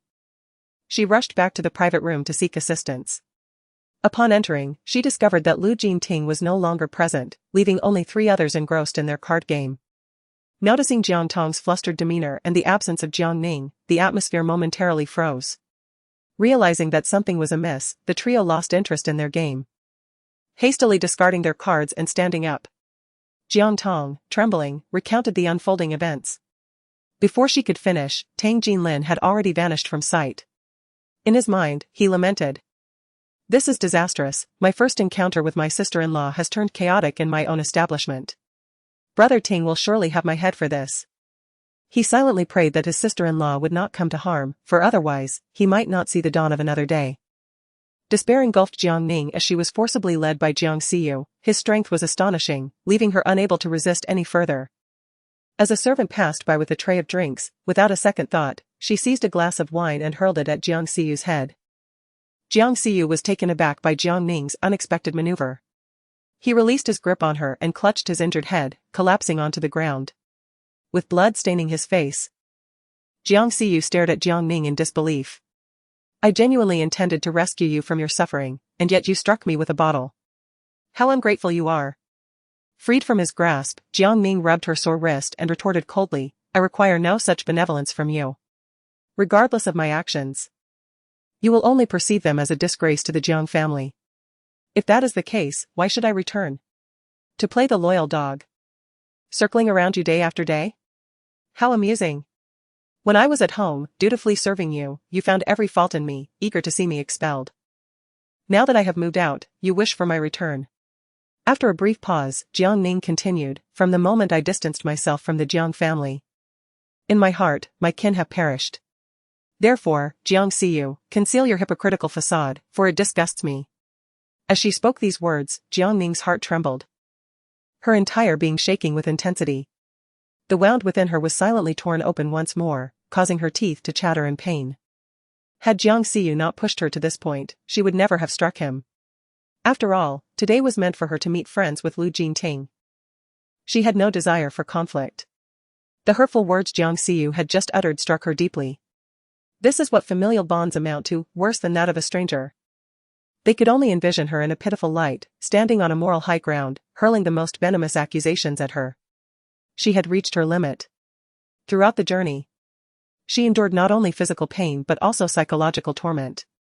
Jiang Xiyu wiped the blood from his face. "Jiang Ning, you truly are an ungrateful wretch. If it weren't for the Jiang family taking you in, do you really believe you could continue your studies in Yuqing?" Suddenly, Jiang Ning laughed, a sound tinged with despair. "I almost forgot that during my first year back, you provided me with a mere 500 yuan each month, totaling 6,000. As she spoke, Jiang Ning retrieved her phone and transferred 7,000 yuan to Jiang Xiyu, waving it before him. With reddened eyes and resolute determination, she declared, I've just sent you 7,000, consider the remaining 1,000 as my severance from the Jiang family's ties. From this moment on, I, Jiang Ning, have no family. In a few days, it would be Jiang Zong's birthday, and she planned to return to retrieve her household registration. As you wish. I shall no longer be a member of the Jiang family. She had endured the humiliation from the Jiang family far too often. She no longer wished to hear it or have any connection with them. She was utterly exhausted and longed for a quiet existence. Was that truly so difficult? The Jiang family had been excessively oppressive. It was only out of desperation that she uttered such words. Tonight, Jiang Xiyu was terrifying. As if he intended to consume her whole. She needed to distance herself from them. If she could not confront them, could she not also evade them? Jiang Xiyu sneered. Jiang Ning, everything you possess has been granted by the Jiang family. You wish to sever ties with us? First, relinquish all the stores you hold. Our family has no need for a treacherous sister like you. Jiang Ning leaned against the wall behind her, barely managing to support her body. The shop was a gift from her grandfather. If one wished to reclaim it, they could certainly do so. But it would require her grandfather to personally speak to her for her to consent. At that moment, her heart felt colder than a block of ice. Jiang Xiyu. Still fixated on the trivial possessions in her hands. Jiang Ning found it laughable, truly a sorrowful affair. The last attempt to seize her belongings had failed. And now they sought to leverage the shop, clearly intent on reclaiming it to curry favor with Jiang Yeye. Such dreams were utterly absurd. Whatever Jiang Yeye desired. Apart from the Jiang family and Gu Jinghuai, she would never part with. When Tang Jinlin arrived, he found Jiang Ning leaning in the corridor, lost in thought. Seeing that his sister-in-law was unharmed, he felt the tension in his throat ease, allowing his heart to settle. On the ground lay a man, bloodied and unconscious. Tang Jinlin summoned assistants, ordering them to expel Jiang Xiyu and to blacklist the man, forbidding him from entering ever again. After concluding his call, Lu Jingting, who had hurried over upon hearing the news, called out to her, Jiang Ning. Upon hearing the familiar voice, Jiang Ning snapped back to reality and rushed into Lu Jingting's embrace, bursting into tears. Lu Jingting held her tightly, believing that with his protection, she would never have to endure such grievances again. Yet today, he had failed to shield her from such immense distress, which was utterly unforgivable. Tang Jinlin stood nearby, his eyes glistening with unshed tears. His sister-in-law was truly pitiable, burdened by such an eccentric elder brother. If he had a sister, he would undoubtedly dote on her endlessly. But alas, he did not. Just now, it was discovered that the man lying on the ground is the elder brother of his sister-in-law, Jiang Xiyu, the president of the Jiang Corporation. He had come today to discuss business, which ultimately fell through. Upon seeing Jiang Ning, he disregarded her protests and forcibly took her away in front of numerous onlookers. The audacity of Jiang Xiyu to openly exert violence against his sister in such a public setting speaks volumes about the turmoil that must prevail within the confines of their home. The Jiang family harbors a disturbing propensity for aggression. One can only imagine the harrowing existence Jiang Ning endures in the Jiang household, a realm fraught with peril and anguish. Even if the business negotiations failed, there is no justification for such demeaning treatment of his sister. After all, a girl deserves affection and care, not abuse and scorn. This is hardly the demeanor of a brother. Even an adversary would not resort to such humiliation. As the person in his embrace ceased her sobbing and drifted into a peaceful slumber, Lu Jingting removed his outer garment and draped it over Jiang Ning. He emanated an aura of icy coldness. Chapter 47. He was struck by Jiang Ning. Tang Jinlin's legs trembled slightly as he offered an explanation, stating, "When I arrived, the person was already unconscious. I inquired with the attendants, and they informed me that it was the sister-in-law who struck him with a wine bottle." Brother Ting, your sister-in-law is truly formidable. She even resorts to violence against her own elder brother. However, Jiang Xiyu is utterly despicable, employing violence against his own sister and hurling the most vile insults at his sister-in-law. After a brief pause, Tang Jinlin continued, "I had the surveillance footage reviewed. I was so enraged that I wanted to put that brute to death. Unable to contain my fury, I had him thoroughly beaten and then unceremoniously thrown out." Lu Jingting glanced down at Jiang Ning, who was deeply asleep in his arms. He then lifted her effortlessly and made his way outside. The somber tone of Lu Jingting echoed from around the corner, "Send me the surveillance footage." At the hospital, Jiang Xiyu lay with his head wrapped in bandages. His body marred by signs of a brutal beating. Bai Huixin, upon seeing her eldest son in such a grievous state, wept inconsolably. "Xiaozhe. Who did this to your brother? Wasn't he supposed to be negotiating business with Chu? How could he end up like this? Which scoundrel dared to lay hands on the president of Jiang Corporation? Do they wish to ruin their standing in Yuqing?" The latter part of her lament was nearly a roar. Having received a call from Jiang Xija, she had rushed over, it being 2 a.m, when everyone else was asleep. Only Jiang Rong and the family driver accompanied her. Jiang Xija shook his head. "Someone saw my brother lying at the entrance of Laishi Club and called an ambulance from our hospital. A colleague of mine responded to the case. Upon recognizing my brother, he called me. I was groggy and hastily threw on some clothes before coming here. When I arrived at the hospital and saw my brother's condition, I was taken aback. I inquired with the paramedics, but they were equally clueless. Aside from my brother, no one knew who had assaulted him." Jiang Rong gazed at Jiang Xiyu, who lay on the hospital bed, his face as pale as a sheet, filled with anguish. He was acutely aware of the recent troubles plaguing the company's projects, which had been incessantly fraught with issues, leaving Jiang Xiyu perpetually occupied. He also knew that his son had arranged to meet with General Manager Wang to discuss plans at Laishi Club today. Yet, Jiang Rong could hardly fathom that his son had been attacked at the club. Who could have done this? The question hung heavily in the air. How could they possibly swallow this indignation? Jiang Rong retrieved his phone, searched for a number, and dialed with urgency, demanding an inquiry into the events that transpired at the Laishi Club today, particularly regarding who had assaulted his son. After hanging up, his anger remained unabated. To dare to lay hands on someone from the Jiang family was an act bordering on madness. From the hospital bed, Jiang Xiyu's frail voice emerged, "Dad. There's no need to investigate, it was Jiang Ning." "What?" The three of them uttered in unison, exchanging glances that reflected their astonishment. "Jiang Ning? How could that be?" The bookish girl, who seemed only capable of burying herself in her studies, could not possibly possess the audacity to infiltrate the Laishi Club and inflict such harm on Jiang Xija. Furrowing his brow, Jiang Xija questioned, "Elder brother. Are you certain you aren't mistaken? Even with the greatest courage, Jiang Ning would never dare to strike you. Moreover, the Laishi Club operated on a membership basis. How could a mere girl like her gain entry into such an establishment?" He believed Jiang Ning was simply a tempestuous child at home, a small tyrant who would never manage to breach the gates of an upscale venue, let alone engage in violence there against the person she most revered, her elder brother.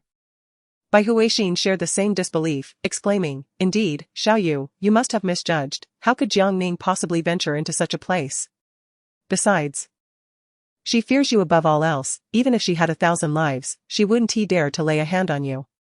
No matter how brazen Jiang Ning might be at times, she always subdued her arrogance in the presence of Jiang Xiyu. In this household, apart from Jiang Rong, the one she respected most was undoubtedly Jiang Xiyu. The notion that Jiang Ning could have struck Jiang Xiyu was likely beyond belief for anyone. Jiang Xiyu closed his eyes. Initially, he had been skeptical, but the undeniable evidence before him compelled belief.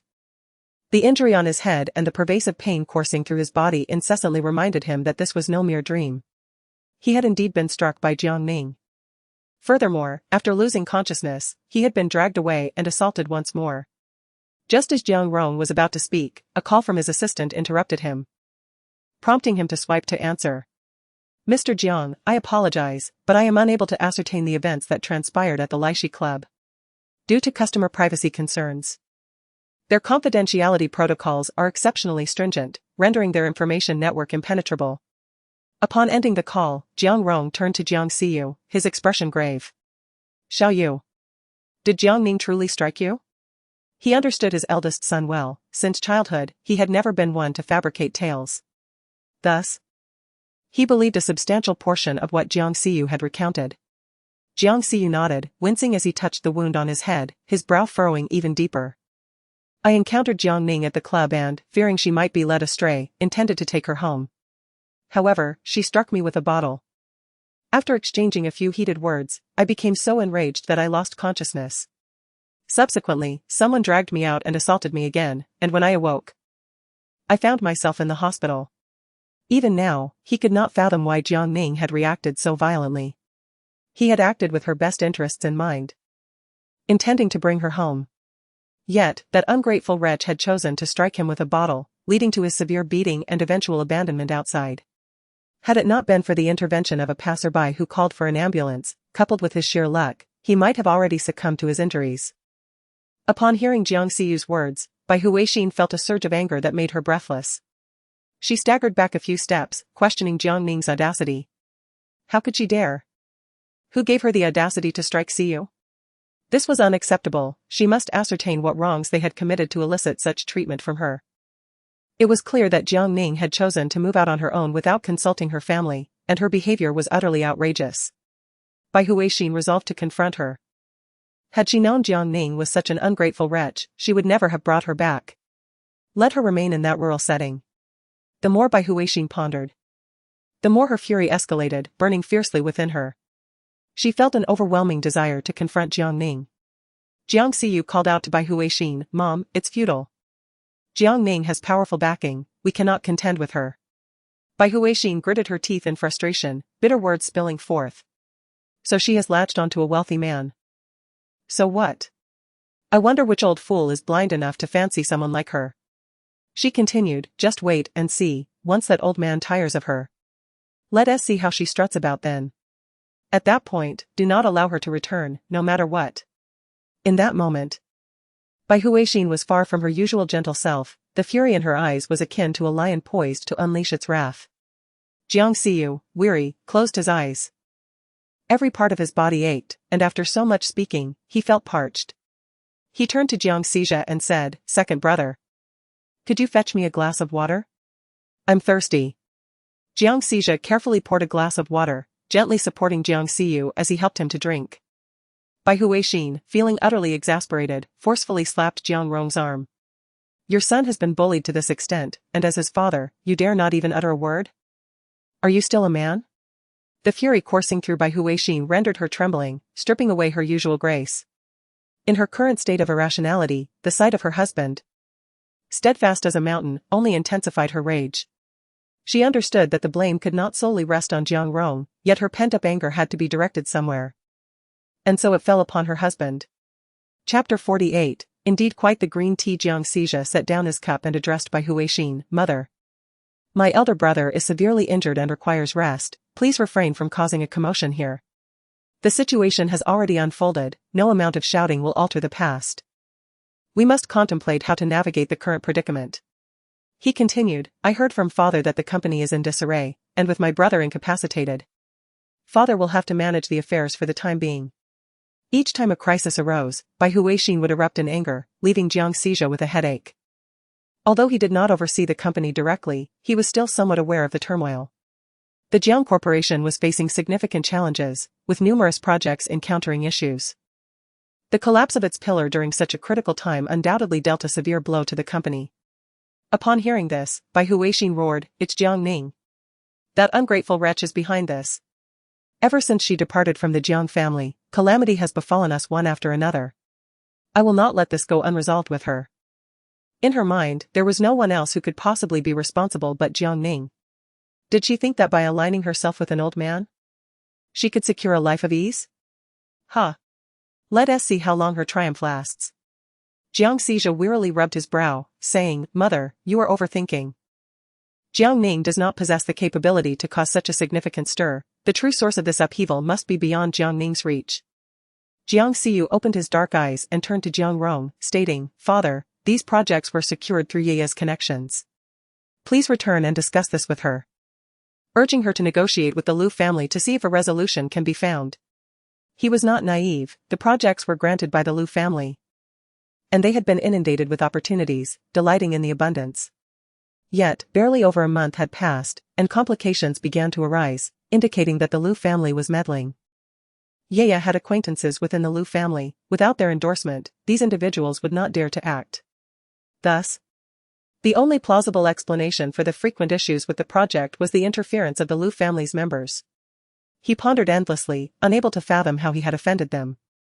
He had never even met anyone from their side, he could not even discern their heights or builds, let alone offend them.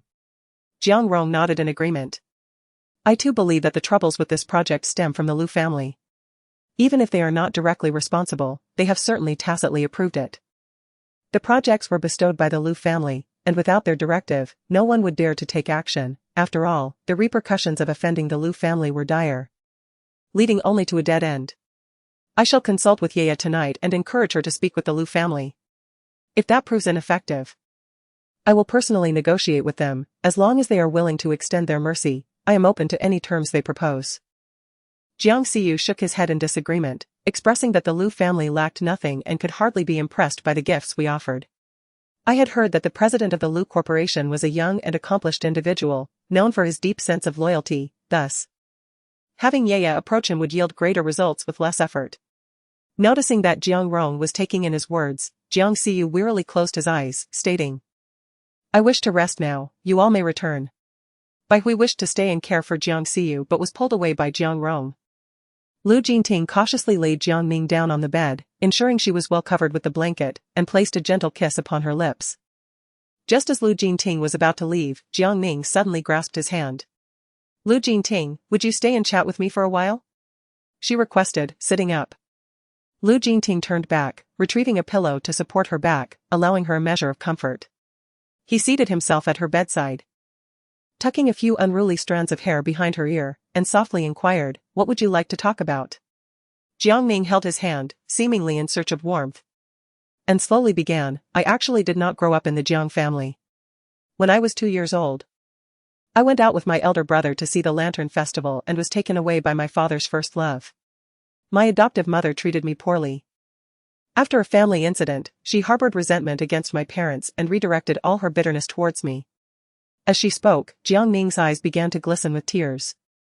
Lu Jingting lifted his eyelids, revealing eyes that sparkled like uncovered black jewels. He felt a pang of sympathy, pulling her into his embrace, quietly listening as she recounted her story. With a slight choked sob, Jiang Ning continued, in my childhood, I often pondered how wonderful it would be if my biological parents could find me. I longed for the love and affection that other children received from their parents, hoping to escape the pain and suffering I endured.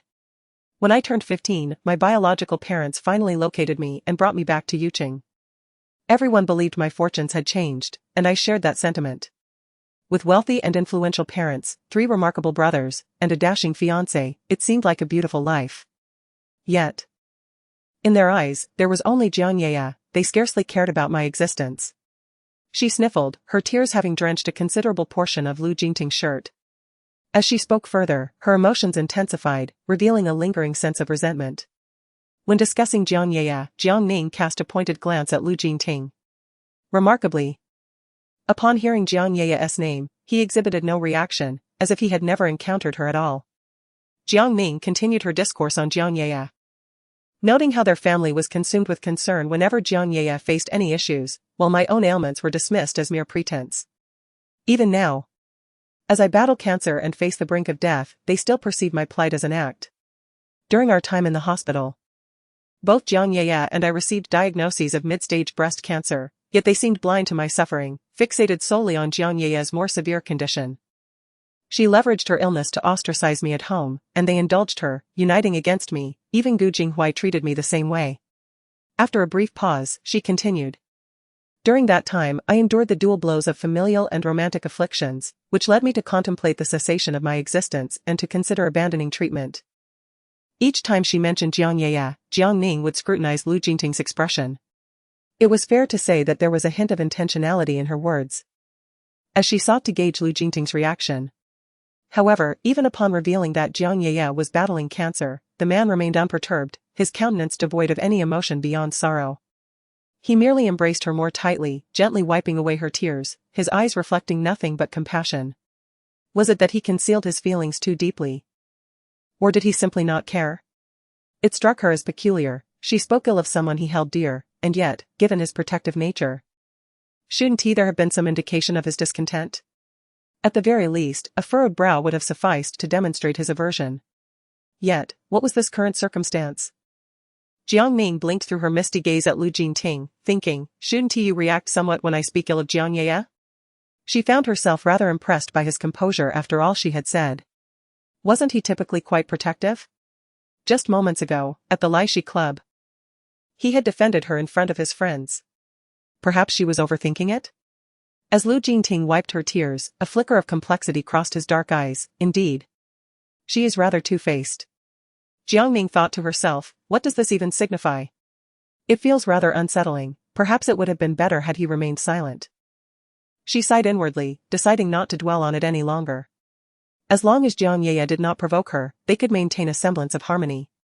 She could indeed fulfill Jiang Ye's wishes and completely sever ties with the Jiang family.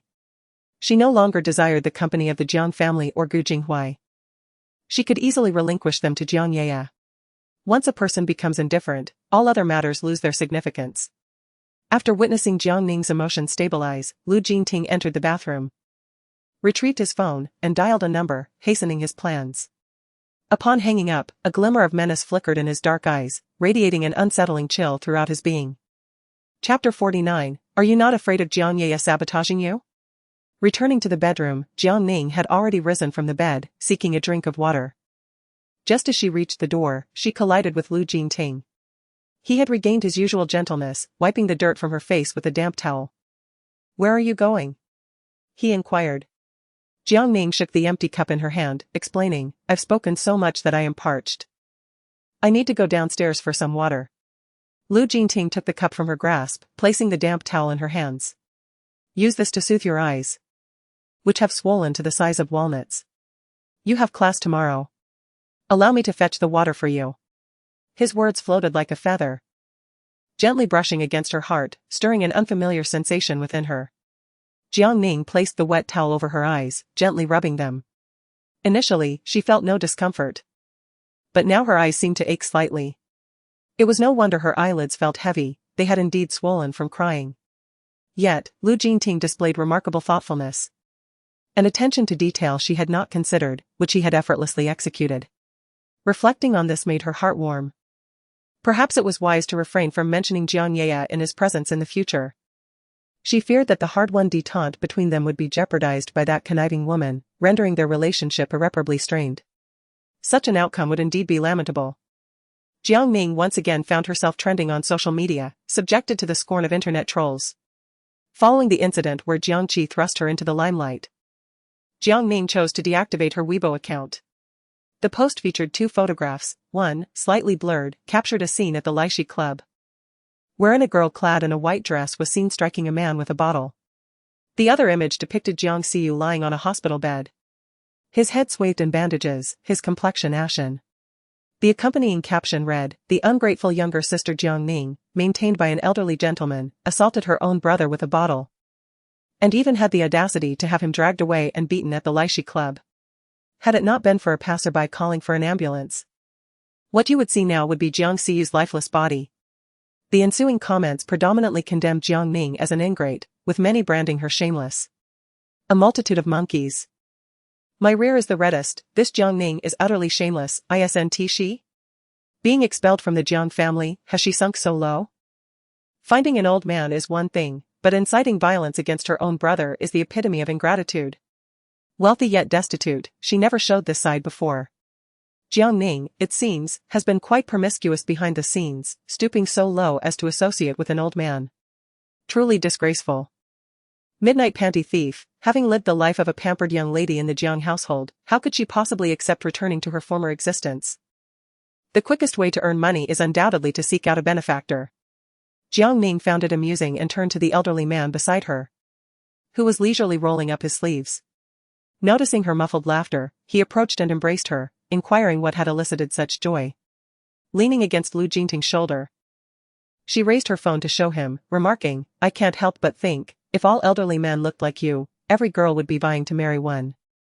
Lu Jingting glanced at the phone screen, then at Jiang Ning's expression, confirming her genuine indifference. He tenderly tightened his embrace, saying, as long as you don't mind.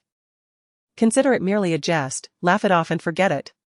Jiang Ning nodded, putting away her phone and nestling into his arms, drawing circles on his chest. Lu Jingting. Why are you so kind to me? Lowering his gaze, he cradled her face and placed a gentle kiss at the corner of her lips. Do you remember when you saved a big boy back in our childhood? She lowered her head, attempting to recall but felt a throbbing headache, opting to abandon the effort. She shook her head, I seem to have been quite ill for a while, and I can't remember much from those days. Had she truly saved Lu Jingting in her youth? She recalled a winter when she was 10, nearly drowning and subsequently punished by Feng Ruolin, leading to a severe illness. She had forgotten much of her past, including that crucial memory of saving someone. How could she overlook such an important event? If only she had remembered. Perhaps her previous life would not have met such a tragic end. He retrieved the ring from around her neck, gently caressing it, and reassured her, "It's all right.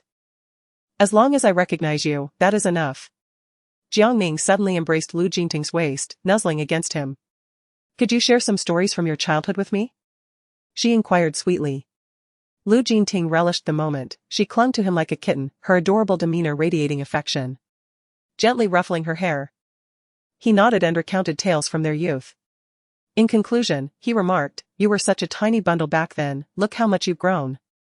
They say a girl transforms remarkably by the age of 18. If it weren't for this ring, I might not have recognized you at all." Jiang Ning listened in astonishment.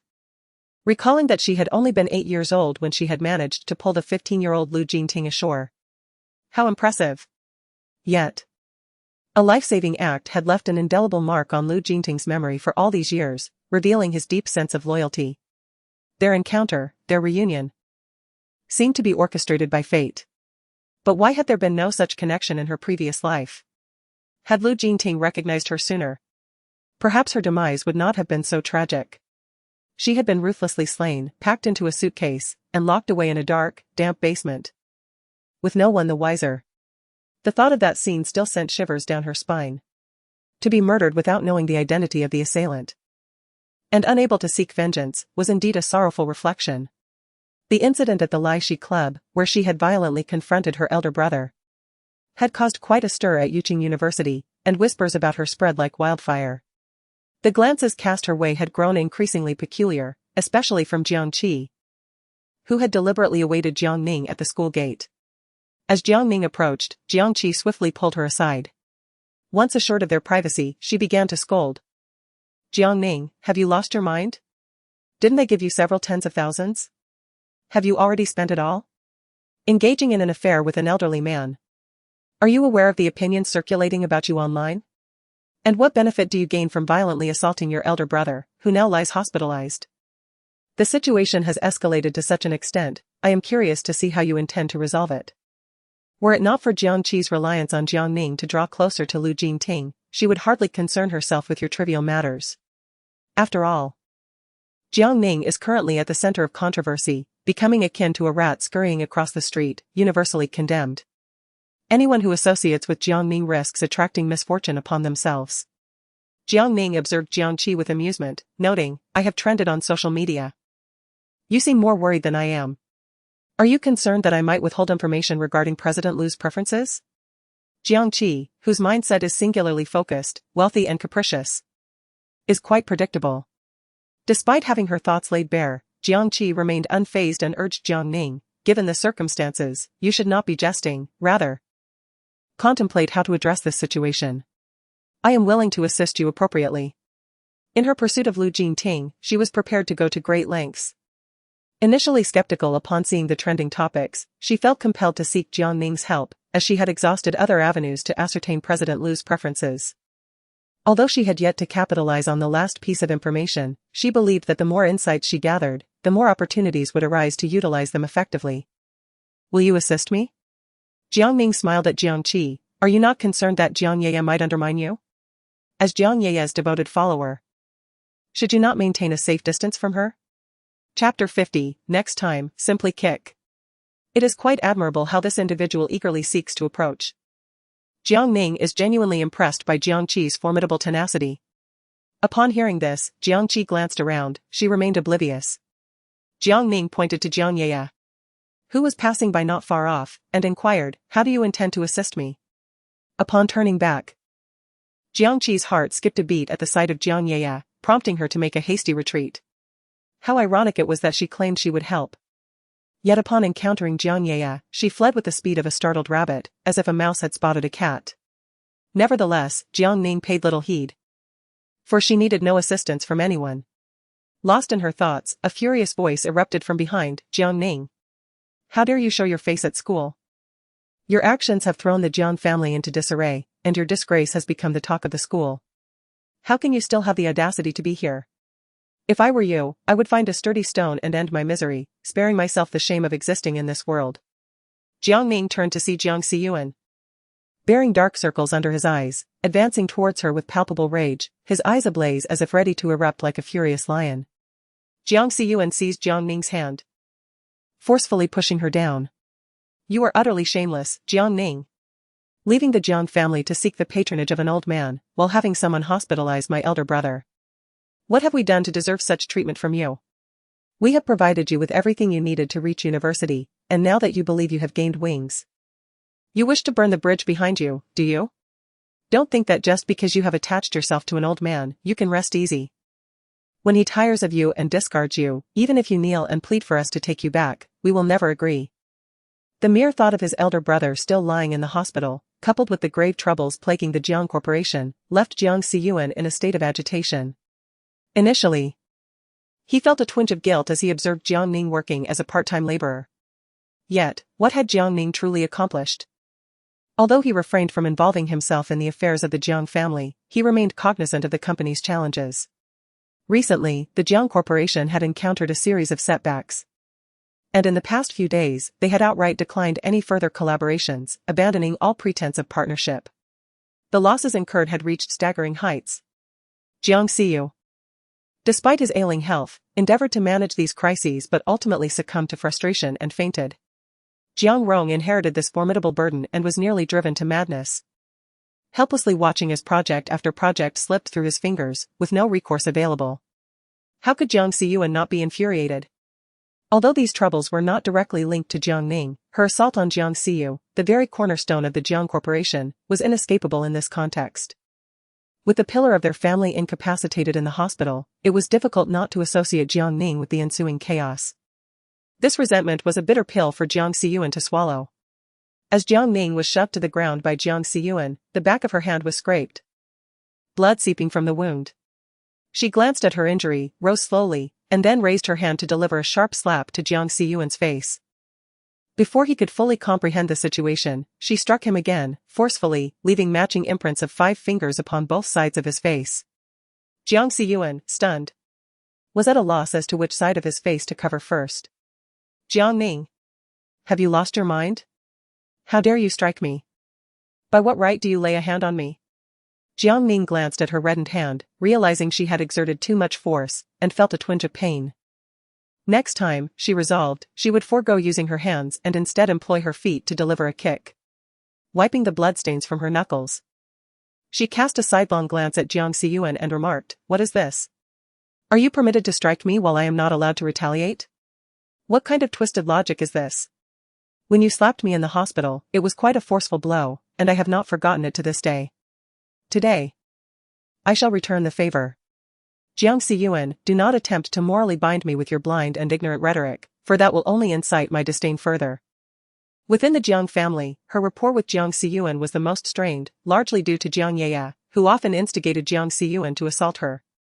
This time, however, the tables had turned and she found herself delivering the blows, which was oddly met with his anger. When Jiang Siyuan had struck her, she had done nothing to provoke him, yet everyone had come forth to blame her. Was it not merely a case of sibling squabbles? Why then, was he angered now? Pausing for a moment, Jiang Ning continued, "Jiang Siyu deserves to be punished for his loose tongue. You are all of the same ilk. If you wish to avoid being struck, then cease provoking me. I have no ties left to your family. In a few days, when Jiang Zong celebrates his birthday, I shall return to change my household registration. Rest assured, I will sever all connections with you." With the mention of Jiang Zong, she effectively distanced herself from Jiang Rong. Having spoken her piece, Jiang Ning turned on her heel and walked away, only to hear Jiang Siyuan's seething voice behind her, "Jiang Ning, you will surely come to regret this." Regret? Jiang Ning scoffed inwardly, she certainly would not. To free herself from the shackles of the Jiang family was to alter her fate of an early demise. What joy could there be in that? She prepared to visit the Jiang family on Jiang Rong's birthday to discuss the matter of relocating her household registration. Once her household registration was transferred, she would sever all ties with the Jiang family. Though a twinge of sorrow lingered in Jiang Ning's heart, She realized that continuing to entangle herself with them would only lead to her own suffering. Thus, to escape the fate she deemed a premature demise, she resolved to distance herself from the Jiang family. During class, Yang Yi's smile was unwavering, as if he had stumbled upon a treasure. Cheerfully addressing his classmates, he announced, "I have good news. I've secured a major project these past few days that will keep us occupied for quite a while." The classroom erupted in joyous cheers. Recently, they had endured relentless mockery from Professor Yan's students due to their mentor's project. Now, with Professor Yang taking on a significant endeavor, they felt a sense of vindication. How could they not be elated? They would don their lab coats once more, immersing themselves in the delightful world of biological research. After so much study, this was the day they had eagerly anticipated, and the mere thought filled them with joy. Yang Yi glanced at Jiang Ning and remarked, "Song Jinyan, Jiang Ning. Since you two are new here, there will undoubtedly be many things you do not understand. Be sure to ask your senior brothers and sisters, do not proceed blindly." This project involved researching a preventive vaccine, and their company had assured them that successful completion would lead to more opportunities in the future. If you all work diligently, who knows, perhaps they will recognize your achievements, and after graduation, you might have the chance to join that esteemed company. As for the identity of that prestigious company, Yang Yi remained tight-lipped. When questioned, he merely shook his head, unwilling to elaborate further. After class, Jiang Ning was tidying up the books in her hands when she was abruptly struck by Su Qingran, causing the books to tumble to the ground. Su Qingran, with a tone laced with mockery, remarked, "Jiang Ning, do you revel in the spotlight? You conspired with that old man to send your elder brother to the hospital. And yet you feel no twinge of guilt?" Unfazed, Jiang Ning pushed Su Qingran's books from the desk onto the floor, retorting, "Why should I feel guilty? Just because you, Su Qingran, have a penchant for him, does not mean the entire world must orbit around him." When Jiang Xiyu encountered misfortune, everyone was quick to cast blame upon her. Yet no one sought to understand the underlying circumstances. Her patience had been worn thin. The whispers of gossip echoed around her, with individuals frequently approaching her, wielding moral superiority as a weapon. They were far more repugnant than the faceless trolls of the internet. Seemingly taken aback by Jiang Ning's fury, Su Qingran sneered, "He is your own brother. By acting this way, you are severing your own path, you will inevitably regret it. That old man only desires you for your youth and beauty. Once he tires of you, and you have alienated the Jiang family, do you not fear a most ignoble end?" Indeed, she harbored feelings for Jiang Xiyu. For otherwise she would not have come to mock Jiang Ning upon hearing of his plight. After all, Su Qingran held leverage over Jiang Ning, rendering her cautious. That woman, when driven to madness, would not spare even her own brother, let alone a mere outsider. Chapter 51, just a yapping puppy. Jiang Ning bent down to gather the scattered books from the floor, brushing off the dust as she declared, "There is no need for you to concern yourself, senior sister. You would do well to mind your own affairs. After all, one cannot conceal the flames with mere paper. With Jiang Xiyu hospitalized, the more anger you display, the more it reveals the guilt that resides in your heart. Should word of this reach your sister, do you truly believe you could continue to reside peacefully within the Su family?" With that, Jiang Ning set aside her book and departed, leaving Su Qingran in a state of bewilderment. Upon seeing the swollen face of Jiang Xian return, Bai Huixin could not suppress her curiosity and inquired, "Xian, what happened to your face?" Jiang Xian plopped down onto the sofa, his expression one of indignation as he replied, "I was beaten by Jiang Ning." "What?" Bai Huixin exclaimed, rising to her feet in agitation. "Is Jiang Ning trying to ascend to the heavens? I have yet to settle accounts with her for striking your elder brother, who is still lying in the hospital. Your father has been so preoccupied lately that he hardly has time to come home. I've heard the losses have been substantial. Your second uncle holds a considerable grudge against us and seems eager to use this opportunity to bring your elder brother down. The household is in turmoil because of her actions, and now she dares to strike you? What audacity! Recent troubles have come one after another, first, issues with the project, then the hospitalization of the eldest son. Now, the Jiang family is once again embroiled in internal strife. The second branch, led by Jiang Qin, is stirring restlessly, joining forces with several board members to sow discord at the board meeting. They claim that Jiang Xiyu is too impetuous and fails to consider the consequences, asserting he is unfit to inherit the family legacy. Under his stewardship, the Jiang family is bound to face ruin. Jiang Rong is burdened with the dual responsibilities of managing work while navigating internal conflicts, leaving him utterly exhausted. Among the younger generation, the one exhibiting the most exceptional capabilities is Jiang Siyue, who also happens to be the grandmother's favorite grandson. If Jiang Siyu were to be dismissed, it would undoubtedly pave the way for Jiang Xia to inherit the family business. Bai Huixin could hardly bear to think of Guanjing's smug demeanor. It made her feel utterly uncomfortable. No. She could not allow such a thing to transpire. Jiang Xiyuan was equally agitated, applying ice to his face. Mother. Jiang Ning is no longer the Jiang Ning of yore. She has sent our elder brother to the hospital. I merely reprimanded her. And she retaliated with 2 resounding slaps that I still feel stinging at this moment. By the way, she mentioned that for father's birthday, she intends to return to change her household registration and sever ties with the Jiang family, claiming she owes us nothing. Bai Huixin's heart raced with fury. Did that wretched girl truly say such a thing? To claim she owes us nothing is far too simplistic. She has stirred our family into chaos and expects to escape so easily. When the time comes, I shall teach her a lesson she will not soon forget. Bai Huixin felt as though she were on the brink of a heart attack, living in constant trepidation. It was utterly distressing. The thought that their home had been turned upside down by Jiang Ning filled her with ire. That insufferable girl had suddenly changed her nature and was now opposing them. She was determined to see how long Jiang Ning could revel in her triumph. Unbeknownst to her mother's resentment, Jiang Ning was currently enjoying a shopping excursion with Yi Xiaofei. The two entered a high-end clothing store, where Yi Xiaofei eagerly selected outfits for Jiang Ning, urging her to try on each one. With a resigned shake of her head, she donned a red, knee-length qipao and stepped out of the fitting room.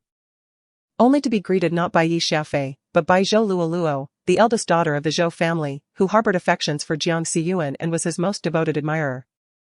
In her past life, she endeavored to win the favor of Jiang Yeye in order to marry into the Jiang family, even conspiring to ostracize her. Upon seeing Jiang Ning, Zhou Luoluo momentarily appeared taken aback, but soon, a disdainful scoff escaped her lips, her gaze towards Jiang Ning turning decidedly unfriendly. With her arms crossed and chin elevated, she regarded Jiang Ning with a frigid demeanor, remarking, "Jiang Ning, you've certainly made a name for yourself. Not only did you confront your elder brother, but you have also set your sights on your third brother. Do you truly believe that such actions will garner you any attention from the Jiang family? Dream on. Your behavior will only serve to deepen their disdain for you. How is it that a biological sister has fallen to such depths, inferior even to a foster daughter?" Jiang Ning adjusted her skirt and gracefully walked past Zhou Luoluo, pondering whether being a sycophant for Jiang Yeye was a commendable task. Zhou Luoluo, momentarily at a loss, turned to watch Jiang Ning's retreating figure, incredulous. Disregarding Zhou Luoluo, Jiang Ning approached the mirror and spun around before Yi Xiaofei, asking, "What do you think? Is it beautiful?" Yi Xiaofei, brimming with excitement, leapt up, applauding, "It's stunning. Ning Ning looks beautiful in anything." Jiang Ning's eyes sparkled with joy as she twirled a couple more times, teasing, "Only you would shower such compliments, one might think you're trying to sell me a dress." As the two shared a moment of merriment, Zhou Luoluo abruptly approached and instructed a nearby shop assistant, "Fetch me a dress identical to hers." The assistant, caught in a dilemma, hesitated and replied, "Miss, we only have this one style in our store. Perhaps you could consider another option? We have many other styles available, would you like me to introduce some to you?" Zhou Luoluo, however, persisted obstinately, declaring, "I want the exact outfit she is wearing. Do you not comprehend human speech? How do you conduct business? I am a VIP in this store. If you refuse to assist me, I shall inform your manager, and you will be packing your belongings by tomorrow." The employee trembled in fear and quickly summoned the store manager. The manager, a woman in her 30s, approached with poise and politely inquired about Zhou Luoluo's needs. The employee cautiously touched the manager's arm and whispered, "Manager, she insists on having the dress identical to that of this young lady. We no longer have it in stock. And she is being quite difficult." Before she could finish, the manager shot her a stern glance, compelling the employee to lower her head and remain silent. Zhou Luoluo maintained her lofty and unyielding demeanor, asserting, "I want the exact same dress as Jiang Ning's. So, do you have it in your store or not?" The manager, with a professional smile, replied, "Yes, we do." The employee was taken aback, realizing she had overlooked an item in inventory. Upon hearing this, A glimmer of calculation flickered in Zhou Luolua's eyes as she followed the manager. As she passed by Jiang Ning, she intentionally bumped into her, nearly causing Jiang Ning to stumble. Yi Xiaofei caught the unsteady Jiang Ning and shot Zhou Luoluo a glare, muttering, "What a person, so haughty and oblivious, simply detestable." Jiang Ning smiled at Yi Xiaofei, dismissing it with, "Just a yapping little dog, no need to pay her any mind." In her previous life, she had witnessed such scenes countless times and no longer found them surprising. Zhou Luoluo was merely a lapdog to Jiang Ye. In the end, whether Zhou Luoluo married Jiang Xiyuan remained uncertain to her, yet she was acutely aware that Jiang Ye had consistently been leveraging Zhou Luoluo. Yi Xiaofei chuckled softly, silently giving her a thumbs up. "Ning Ning, you managed to insult without uttering a single vulgar word, it's rather satisfying." Zhou Luoluo paid for her clothes and casually discarded them into the trash bin. The onlookers were left utterly astonished. Ah, the wealthy and willful young lady is indeed different, purchasing such expensive garments only to unceremoniously toss them away. Moreover, she didn't even bat an eyelid. Isn't that excessively extravagant? Chapter 52, A Frenzy of Affection. Jiang Ning emerged wearing an ivory long dress, only to witness Zhou Luoluo tossing her clothing into the bin. Is this person unwell? Purchasing yet discarding? Is she implying that she has an excess of money, as if it could bite her? Yi Xiaofei, brimming with joy, tugged at Jiang Ning, eagerly admiring their reflections in the mirror. "Ning Ning, your figure is splendid, you look exquisite in anything, and this dress suits you perfectly," she added, unlike some who insist on buying the same items as others, only to disdainfully reject them, leaving them for the garbage. Jiang Ning chuckled at Yi Xiaofei's candid remarks. Usually so demure, she was surprisingly forthright when addressing the matter, which was quite infuriating. Zhou Luoluo, having overheard Yi Xiaofei's words, felt incensed. Strutting over in her towering heels, she tugged at Yi Xiaofei and venomously retorted, "Who are you calling dissatisfied with their figure? I believe it's you. With your flat front and lack of curves, looking as malnourished as a scrawny monkey." Yi Xiaofei was taken aback by her, seemingly unprepared for Zhou Luoluo to turn back around. It was astonishing that she could erupt in fury over a mere jest. Jiang Ning swiftly pulled Yi Xiaofei behind her for protection, addressing Zhou Luoluo, "Your nutrition must be excessively good, resulting in your rather porcine figure. Look. Even your high heels are askew from your weight. Oh dear, I wonder if Jiang Xiyuan would be attracted to someone weighing 180 pounds. In terms of physique, Jiang Ning and Yi Xiaofei were indeed slimmer, while Zhou Luoluo was considerably heavier. Thus, it was entirely reasonable that Jiang Ning could wear certain outfits that Zhou Luoluo could not. However, claiming her weight to be 180 pounds was an intentional exaggeration aimed at provoking Zhou Luoluo. Yi Xiaofei had merely stated the truth. It was perplexing why Zhou Luoluo was so incensed. Upon hearing Jiang Ning's words, Zhou Luoluo instinctively touched her face, realizing she had indeed gained some weight recently and needed to embark on a diet. Otherwise, Jiang Xiyuan would surely find her even less appealing. Yet, her original intention was to humiliate Jiang Ning. How did the focus shift to her own weight? Jiang Ning, disinterested in engaging with such foolishness, took Yi Xiaofei with her and settled the bill at the front desk before departing. She had not purchased the red qipao and was fully aware of Zhou Luoluo's underlying motives, yet she remained indifferent. To her, Zhou Luoluo was merely a yapping little dog, unworthy of her concern. Time flew by, and soon it was Jiang Rong's birthday. While still lost in slumber, Jiang Ning was stirred awake by the incessant ringing of her phone. After several rings, she finally reached for her device, squinting her eyes as she slid to answer the call. A voice filled with impatience emanated from the other end. "Jiang Ning, today is your father's birthday, and there will undoubtedly be many guests. Hurry up and get ready." After hanging up, Jiang Ning yawned and glanced at the clock. It was only 7 in the morning. Was she mad? Who in their right mind celebrates a birthday at such an early hour? It felt as though they wanted her to arrive early just to scold her thoroughly.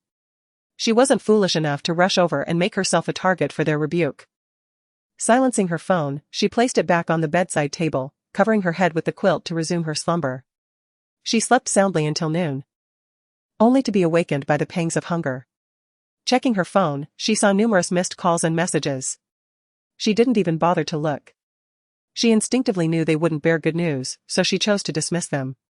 Just as she was about to put her phone down, a call from Lu Jingting came through. she answered with a smile. On the other end, his voice was slightly hoarse. Have you gotten up yet? Jiang Ning responded promptly. Yes, I just woke up. Lu Jingting groaned tiredly. I've just arrived in Jiangcheng. I just got off a 2-hour flight. She threw aside the covers and got out of bed. Take care of yourself over there. You've been under stress lately, staying up late. Your voice has changed. I packed some anti-inflammatory medicine in your suitcase. Remember to take it after meals. Try not to drink alcohol or stay up too late these days. Earning money should be within your limits. Enduring sleepless nights daily will take a toll on your health. A moment of silence passed on the other end before a soft chuckle broke through. I understand. Suddenly, Tang Jinlin's voice broke through. Sister-in-law. Must you torment this single dog of mine any further? I am here to accompany Brother Ting for work, not to witness your displays of affection. This is too much. My fragile heart cannot bear it. Jiang Ning blushed profusely and chuckled softly. I can teach you a method to avoid this torment. Would you like to hear it? Upon hearing this, Tang Jinlin eagerly leaned in, ears perked. What method? Sister-in-law, please do tell. After a moment of contemplation, she replied, simply find yourself a girlfriend. End your single life, and allow us to indulge in the affection you spread. Tang Jinlin. Well, that's as good as saying nothing at all. If I could find one, I wouldn't need your advice. I would have already been showering everyone with love. Lu Jingting glanced at him casually and remarked. You're no longer a child, it is indeed time for you to consider a girlfriend. Tang Jinlin. Brother Ting, that's rather unfair. When the old man pressed you, you said there was no rush.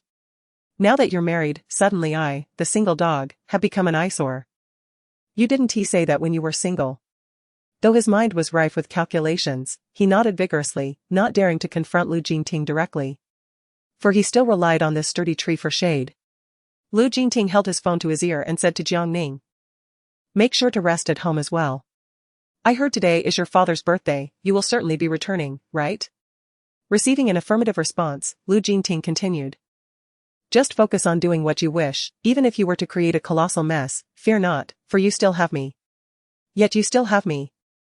Moved Jiang Ning to tears.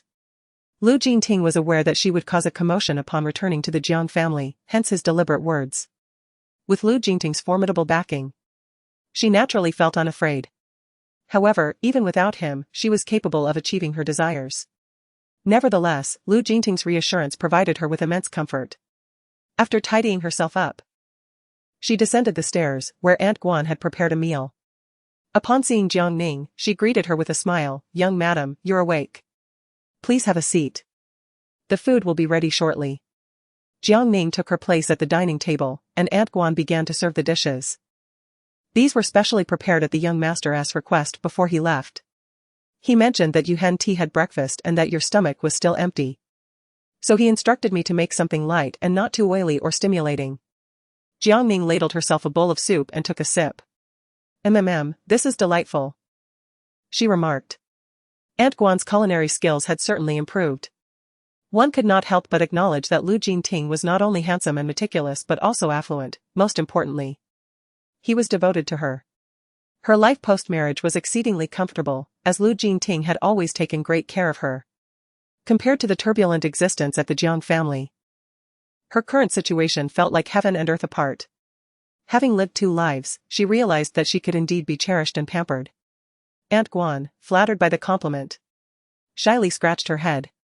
Young madam, perhaps it's just that you're hungry, making everything taste delightful. Jiang Ning remained silent, merely savoring the food in her hands. Chapter 53, Why are you scolding your sister? At 2 o'clock in the afternoon, Jiang Ning received yet another call from Bai Huixin, who was now exceedingly impatient. Jiang Ning. The guests have started arriving one after another. Your second brother has visited your shabby apartment several times and still hasn't found you. I've called your phone, but no one answers. Where on earth are you? Hurry over.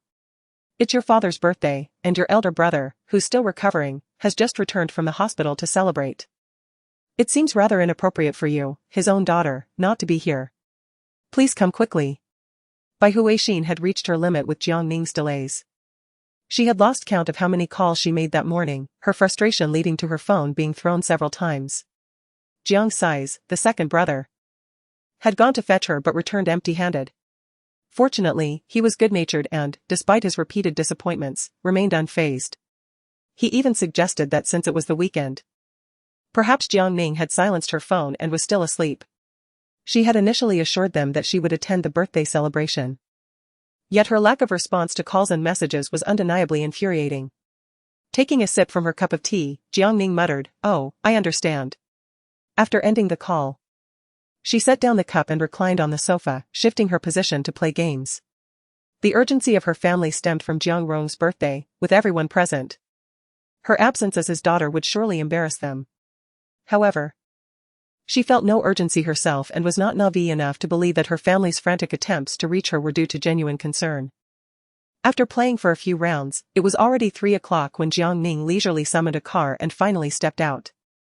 Jiang Rong's birthday banquet was held at a luxurious 5-star hotel, where guests flocked like clouds, and a magnificent champagne tower adorned the path, crowned by an extravagant cake at the center, epitomizing opulence. By the time Jiang Ning arrived, the attendees had already engaged in lively conversations, forming clusters and discussing topics that eluded her comprehension. Upon her entrance, their chatter seemed to hit a pause, with all eyes diverted towards her at the doorway.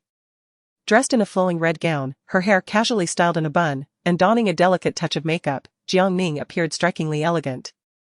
The gown, arranged by her family, had not yet been changed since her arrival. She instinctively touched her face, puzzled by the intense gazes directed at her, wondering if there was something amiss on her visage. Was it that her beauty rendered them speechless, causing them to forget their purpose for being there? In a playful manner, she flicked her bangs and cast a flirtatious glance towards them. The crowd murmured in disbelief, exclaiming, "How shameless!" It was indeed a rare sight to witness Jiang Ning, a woman who boldly adorned herself with self-praise. Just days prior, she had trended on social media, with rumors about her circulating widely. The momentary silence dissipated as discussions around her audacity reignited. "I heard this young lady from the Jiang family is being kept by an older man and even hospitalized her elder brother. Is there any truth to that?" one inquired. "Is that even a question? President Jiang has been hospitalized for several days, his injuries have yet to heal. Did you not notice the bandage wrapped around his head today, as he returned to celebrate his father's birthday? It must surely be the handiwork of Jiang Ning. I too have observed that Jiang Sanxiao's face is somewhat swollen. Jiang Ning is truly ruthless, she actually assaulted her 2 elder brothers, showing no mercy whatsoever. Is she not their sister? One would not treat even an enemy in such a manner. It is no wonder the Jiang family harbors disdain for her, with such behavior. Her expulsion from the Jiang household seems entirely justified." As Jiang Ning listened to their words, she shrugged indifferently. Yet she was suddenly seized by the arm. It was Jiang Xiyan. He tugged her forcefully towards the lounge. "Jiang Ning, is it not enough that you have already embarrassed yourself? Do you still have the audacity to linger here? Do you wish to drown in the spittle of those bystanders? Mother sent me to fetch you, you need to change your attire quickly, as the banquet is about to commence." Jiang Ning winced as Jiang Xiyan pulled her, casting him a cool glance. "Is your face no longer in pain?" Just days had passed since the last incident, and he still dared to resort to violence against her. Not fearing another beating? Jiang Xiyan touched his face, wincing. How could it not hurt? Those 2 slaps were indeed fierce. He had been applying ice packs for days, and the marks of his punishment still lingered. Momentarily taken aback, he looked at Jiang Ning in confusion. Jiang Ning pointed to his reddened hand, saying, "If you wish to avoid further punishment, you had best release me at once. Otherwise, I assure you, I can render you incapable of facing anyone later." Do you believe me? Though Jiang Xiyan was irritated, he knew that Jiang Ning was indeed capable of such threats. After all, he had already experienced her ferocity firsthand. And even now, his face still ached. Moreover, Jiang Ning's speed was akin to lightning, leaving no opportunity for retaliation. He harbored grave doubts about Jiang Ning's lack of prior training in Sanda. Otherwise, how could he be so formidable? Neither he nor his elder brother stood a chance against him. Jiang Xiyuan hastily released Jiang Ning's hand and gestured towards the lounge ahead, saying, "The lounge is right there. And the gown is in the changing room. You may go there yourself." He was reluctant to remain in the presence of this madman, fearing for his own visage. Observing Jiang Xiyuan's hurried departure, Jiang Ning shook his head in resignation, deeming him a cowardly creature that feared the strong while bullying the weak. When Jiang Ning emerged after changing, Bai Huixin was already waiting at the door, accompanied by the haughty Jiang Ye. Upon seeing Jiang Ning, Bai Huixin eagerly inquired, "Jiang Ning, when you were moving the items, did you inadvertently take the necklace I prepared for Ye? You must return it at once, it is a gift intended for her. Not for you. If you desire something, I will gladly procure you a more expensive one afterward. This necklace complements Ye's gown splendidly. And it took me considerable effort to select it. If you have taken it, it serves no purpose for you, it should be returned to Ye." Jiang Ning glanced at Jiang Ye and retorted with a cold smile, "Madam Bai, I believe you are mistaken. Do you really think I would need to steal what I desire? I am not like Jiang Ye, who has lived off the Jiang family for so many years, relying on your charity to sustain her current lifestyle. I have been self-reliant for 4 years now. Had it not been for my scholarship and the funds I earned through various part-time jobs, do you think I could have survived until this moment?" Pausing for a moment, Jiang Ning continued with a tone of sarcasm, "There was a time when I could barely afford a meal, relying solely on a series of part-time jobs and relentless study, sustaining myself with meager earnings. So, Mrs. Bai, do you honestly believe I would be enamored by that worthless necklace, which is nothing but a mere ornament? I am not Jiang Ye, who, while proclaiming her desire to lead the Jiang family, desperately clings to a life of luxury by playing the victim." With each word, Jiang Ning struck like a sharp blade, piercing Jiang Ye's heart. Jiang Ye was taken aback, never anticipating that the flames could engulf her as well. With reddened eyes, she hastily attempted to clarify, "Sister, it's not like that, you've misunderstood me." Jiang Ning had no intention of granting her any leniency. Fixating her gaze with a piercing question, "What exactly is the truth?"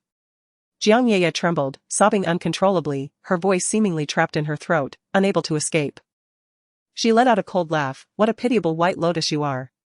Bai Huixin enveloped Jiang Ye protectively, asserting, "If you haven't taken anything, why berate your sister? She has always been kind and obedient, how can you be so harsh with your words? Don't impose your rustic rhetoric upon Ye, do not frighten her." Bai Huixin's demeanor suggested that Jiang Ning was akin to a venomous serpent, poised to devour Jiang Ye at any moment. Ah, how amusing it is. Chapter 54, suggesting that General Jiang undergo a paternity test. Jiang Ning's eyes were stung by the scene before her, a bitter ache spreading within her heart. Although she anticipated such a situation, her eyes still reddened. The human heart does not grow cold in a day, nor does it perish suddenly, rather, it is through each moment of being overlooked by the Jiang family that it withers. In their quest to please Jiang Ye, they have devised countless ways to marginalize her, showing no concern for her well-being. It is high time she awakened to this reality. Such relatives, who are even worse than strangers, are not worth having. Jiang Ning scoffed. "In what way have I bullied her? Am I not speaking the truth?"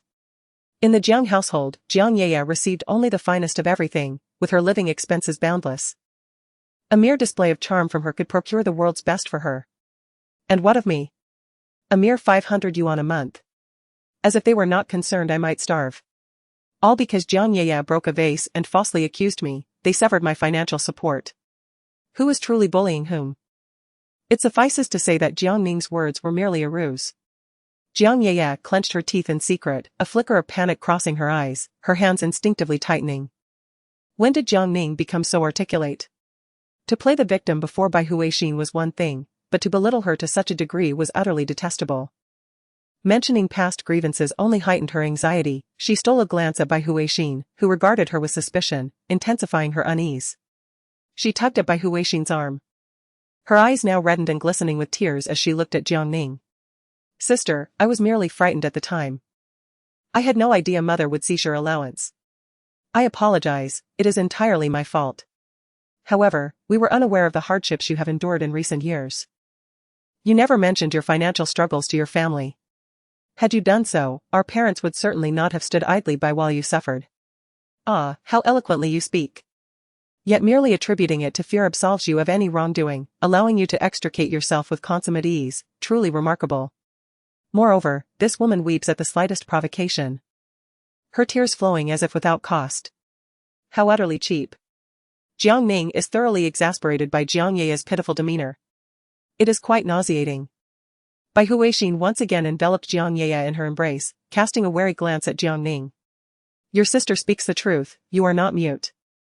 Could you not voice your lack of funds? Now, you dredge up these bygone matters, what intentions do you harbor? Do not bully your sister, she is innocent and kind-hearted. Unlike your cunning nature. Although Bai Huixin harbored a tinge of guilt and doubt, it did not sway her allegiance towards Jiang Ye. Jiang Ning found humor in Bai Huixin's words and pointed to herself. Am I bullying her? Mrs. Bai, please clarify, it is your belongings that were misplaced. And yet you come to me with accusations of theft. You two perform your mother-daughter theatrics before me merely to provoke my disgust. Congratulations, you have succeeded. I am on the verge of regurgitating my last meal.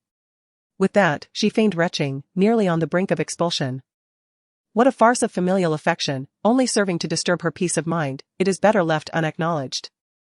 Bai Huixin was on the verge of being driven to despair by Jiang Ning. The recent tumult at home had been nothing short of chaotic. And she had yet to confront Jiang Ning about it. Meanwhile, Jiang Ning was causing a scene before her own mother, pushing Bai Huixin to her limits. Was this a display of audacity? If it were not for the elder brother's repeated cautions against causing a ruckus at the banquet, urging her to reserve her grievances for home, Bai Huixin would not have been so restrained in her temper. In truth, the misfortunes that had befallen the Jiang family were all instigated by Jiang Ning. How could she not be enraged? With gritted teeth, Bai Huixin exclaimed, Jiang Ning, do not overstep your bounds. Jiang Ning found the situation amusing. Overstep? I merely spoke a few truths, and yet Jiang Ye was so moved she shed tears. While you hold her and cast blame upon me, you defend an adopted daughter and belittle your own flesh and blood. Flaunting your bond before me, who is truly out of line here? Who is your genuine daughter? Or is it that Jiang Ye is an illegitimate child from your indiscretions? Brought into the Jiang household and cherished as if she were a precious gem?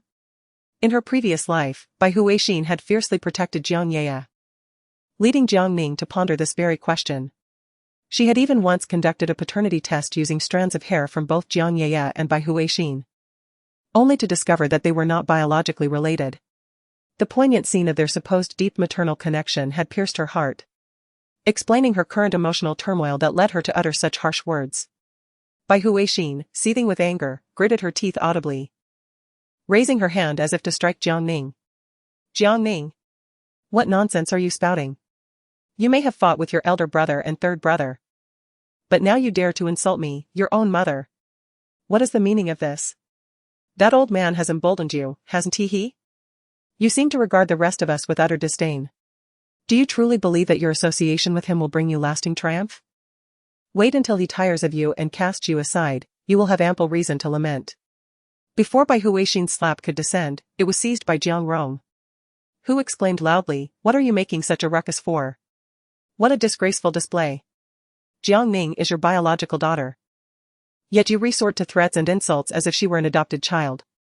Pausing for a moment, Jiang Rong continued to berate her, Bai Huixin, you are a lady of high society, not a common village woman.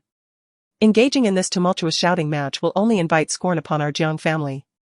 With so many guests present, eager to witness our family's folly, you are tarnishing our reputation beyond measure.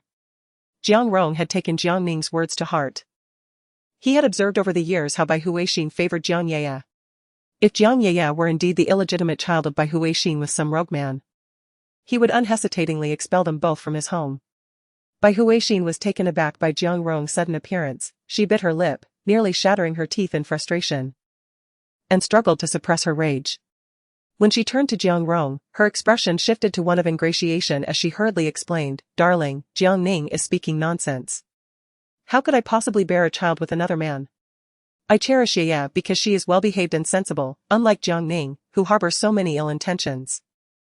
Jiang Ning let out a cold snort, asserting that an explanation merely serves as a disguise, and that disguise is equivalent to the truth.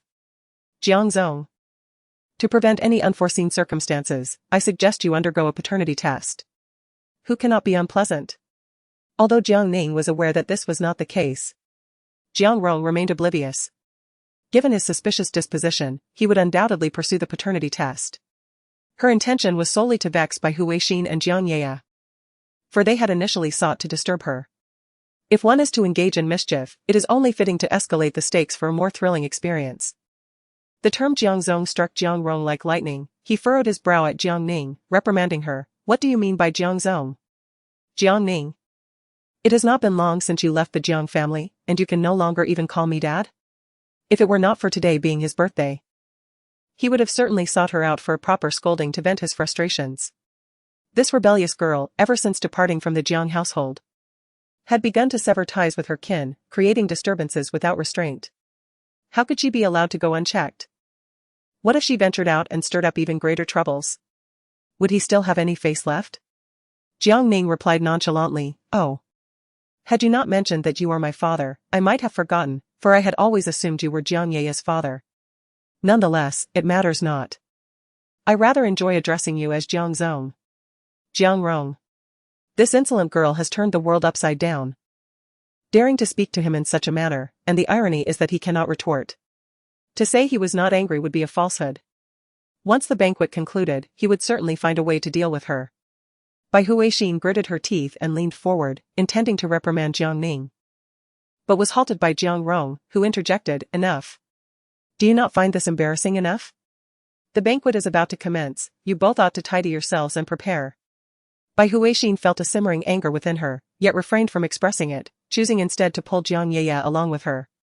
Jiang Ye, utterly bewildered, could hardly fathom how Jiang Ning had managed to turn the situation around with mere words. Furthermore, the suggestion for Jiang Rong to undergo a paternity test was nothing short of a malicious affront. Regardless of whether she was Bai Huixin's biological daughter, the mere idea of such a test was enough to infuriate them. Reluctantly dragged away by Bai Huixin, Jiang Ye cast a fierce glare back at Jiang Ning. In return, Jiang Ning flashed a provocative smile, nearly causing Jiang Ye to bite her own tongue in frustration. That detestable Jiang Ning was undoubtedly a lunatic. Chapter 55, Changing Household Registration. Agree or disagree, Jiang Ning had initially no intention of causing a scene, her objective was solely to change her household registration. However, trouble seemed to seek her out. If they aimed to make her uncomfortable, she was certainly not one to allow herself to be bullied without retaliation. Let them taste their own medicine and see who would ultimately prevail. Following the commotion upstairs, Bai Huixin had noticeably tempered her demeanor and no longer paid Jiang Ning any mind. She engaged with the affluent ladies, toasting and discussing the imminent launch of a renowned jewelry brand. Meanwhile, Jiang Ning languished in a corner, idly swirling her champagne, feeling quite bored. Having already satiated her appetite before arriving, she had no urgency to seek out food. As a server passed by her, he accidentally spilled his drink on Jiang Ning. He quickly apologized, "I am truly sorry, Miss Jiang, it was unintentional." As he reached for a cloth to clean her up, Jiang Ning waved him off, "It's all right. Just go." She was acutely aware that the attendant's actions were deliberate, after all, with such a wide path. How could he have spilled anything in her direction by mere chance? She was determined to uncover the intentions of the person who had orchestrated the attendant's behavior. The attendant surreptitiously signaled to Jiang Ye upstairs, indicating that everything was in hand, before departing.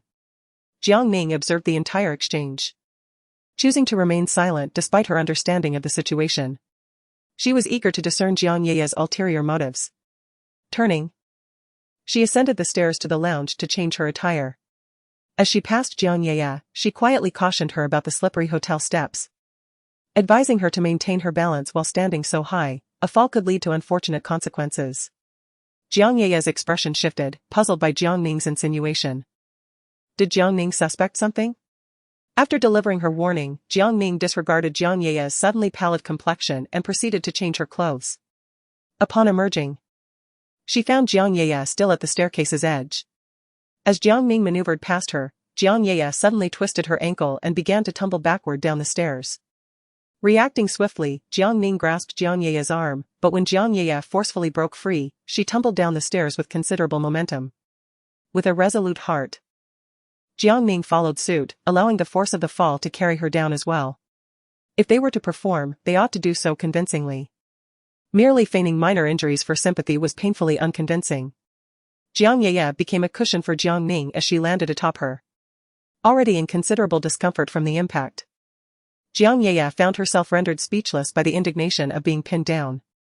The commotion drew the attention of those nearby, who turned to witness the spectacle unfolding at the staircase.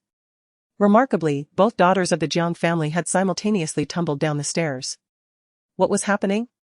Gu Jinghuai discarded the champagne in his hand and hastily approached, pulling Jiang Ning aside and enveloping Jiang Ye in his protective embrace. He regarded Jiang Ning with suspicion, questioning why she persistently targeted Ye. What had she done to deserve such relentless bullying? A woman as vile as you deserves to be jilted by grandfather. You are utterly unworthy of being a member of the Gu family. Jiang Ning winced at Gu Jinghuai's grip, her back painfully colliding with the cold floor. Shakily, she managed to rise, leaning against the railing for support. With a cold gaze, she addressed him, Gu Jinghuai, you are utterly blind. Do you not see that I too am injured? Do you truly believe I would be foolish enough to push her down the stairs and then jump after her? Ever since you fell in love with Jiang Ye, not only have you lost your sight, but your judgment as well. Just as Gu Jinghuai was about to retort, Jiang Ye intervened, not out of a desire to defend Jiang Ning, but because Jiang Ning had threatened her. Jiang Ye, I am aware that you do not have breast cancer. If you continue to provoke me, I will not hesitate to have the Jiang family conduct a full examination on you. Let us see then. Who will truly be the unfortunate one? Jiang Ning is nothing short of a lunatic. Jiang Ye firmly believed that Jiang Ning was capable of such deeds. Just moments ago, in front of Jiang Rong, she had suggested conducting a paternity test on the two of them. What, indeed, could Jiang Ning not do? However, how did she know about Jiang Ye's feigned illness? The Jiang family was oblivious, and Jiang Xizhe, having placed too much trust in her, had not mentioned the matter again. Is it really what Xie Rang said? Jiang Ye, with a sense of grievance, turned to Gu Jinghuai and pleaded, Brother Jinghuai, I'm in so much pain. Would you assist me to the lounge? Despite his annoyance, Gu Jinghuai found it difficult to refuse her request. After casting a fierce glance at Jiang Ning, he lifted Jiang Ye and ascended the stairs. As they passed Jiang Ning, he intentionally jostled her with considerable force. The impact was so intense that Jiang Ning nearly lost her balance, only narrowly avoiding a fall by grasping the handrail. Observing their retreating figures, Jiang Ning felt a fresh pang of heartache. Strangely, the pain she had not perceived moments earlier now surged through her entire being. Although she anticipated such a reaction, she could not suppress her distress. Upon hearing the news, the Jiang family hurried over, with Bai Huixin being the first to approach. Pointing an accusatory finger at Jiang Ning, she scolded, Jiang Ning, what has our Jiang family done to deserve this? First, you assaulted your elder brother, then your third brother, and now you even target Ye. How can our family have such a malicious daughter as you? Were it not for the multitude of onlookers, Bai Huixin would have already struck Jiang Ning across the face. How could this wretched Jiang Ning not cease her mischief? With so many eyes upon her, she still dared to commit such a transgression. Truly, it was outrageous. Jiang Ning remained silent, her eyes glistening with unshed tears as she fixed her gaze unwaveringly upon Bai Huixin.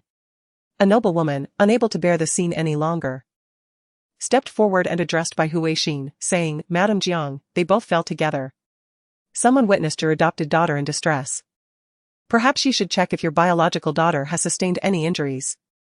Bai Huixin shot a glare at the noble woman, thinking that even if they had both fallen, it was Jiang Ning's own doing. She had brought this upon herself, a consequence of her own actions. The onlookers were dismayed by her blatant favoritism. Recognizing that it was beyond redemption, the noblewoman retreated, casting a sympathetic glance at Jiang Ning, realizing that she had unnecessarily meddled in the situation. After a moment's pause, Jiang Ning finally spoke, since you, Madam Bai, find it disgraceful to have me as your daughter, allow me to propose a clear path forward. Please remove my name from the Jiang family registry, sever all ties with me, and I shall depart from your lives. You will never have to see me again. Wouldn't that be splendid? This was indeed her intention all along. Given how much disdain they held for her, staying would only serve to humiliate herself further. And she could hardly expect any compassion from the Jiang family. Thus, after achieving her objective, she intended to distance herself as far as possible. Any hint of hesitation would only signify a lack of respect for herself. Jiang Xiyu, standing behind Bai Huixin, coldly retorted, Jiang Ning, do you truly believe that leaving the Jiang family will lead you to paradise? Do not be foolish, without our protection, you are nothing. Opposing us in this manner will only lead to regret. Jiang Ning casually brushed her bangs aside, replying, that is my concern, and no need for you, young Master Jiang, to fret. My sole desire is to change my household registration, do you agree or not? She recognized their attempt at moral coercion. There was no way out. While the Jiang family repeatedly sought to appease Jiang Ye, disregarding her well-being, the beloved Jiang Ning had already perished within. The person standing before them now was Jiang Ning, who regarded familial bonds as mere refuse. To her, kinship held no value whatsoever. Chapter 56, the pain in her chest intensified with fury. Surrounding her were voices rising in a cacophony of opinions, some accusing Bai Huixin of favoritism, while others deemed Jiang Ning's actions excessive. Regardless, Jiang Ning remained a member of the Jiang family, even if she had moved out. This fact did not alter her status as the eldest daughter of the Jiang family. In front of so many witnesses, how could Jiang Rong endure such a declaration of severing ties with the Jiang family? Just as he was about to sternly reprimand her, Jiang Rong exclaimed, "Jiang Ning, are you not ashamed enough? In front of all these people, you dare to mention changing your household registration? Do you truly disregard me as your father?" Jiang Xiyuan, infuriated, turned crimson, pointing an accusatory finger at Jiang Ning. "Do you think that after years of behaving as you please in the Jiang household, no one dares to confront you? To audaciously suggest severing ties with us? Do you believe you can continue living as you did before, relying on the Jiang family as your support? How utterly ridiculous!" Jiang Ning, amidst her anger, found herself laughing through tears. Have you ever seen a young lady of a family living on a mere 500 yuan monthly allowance?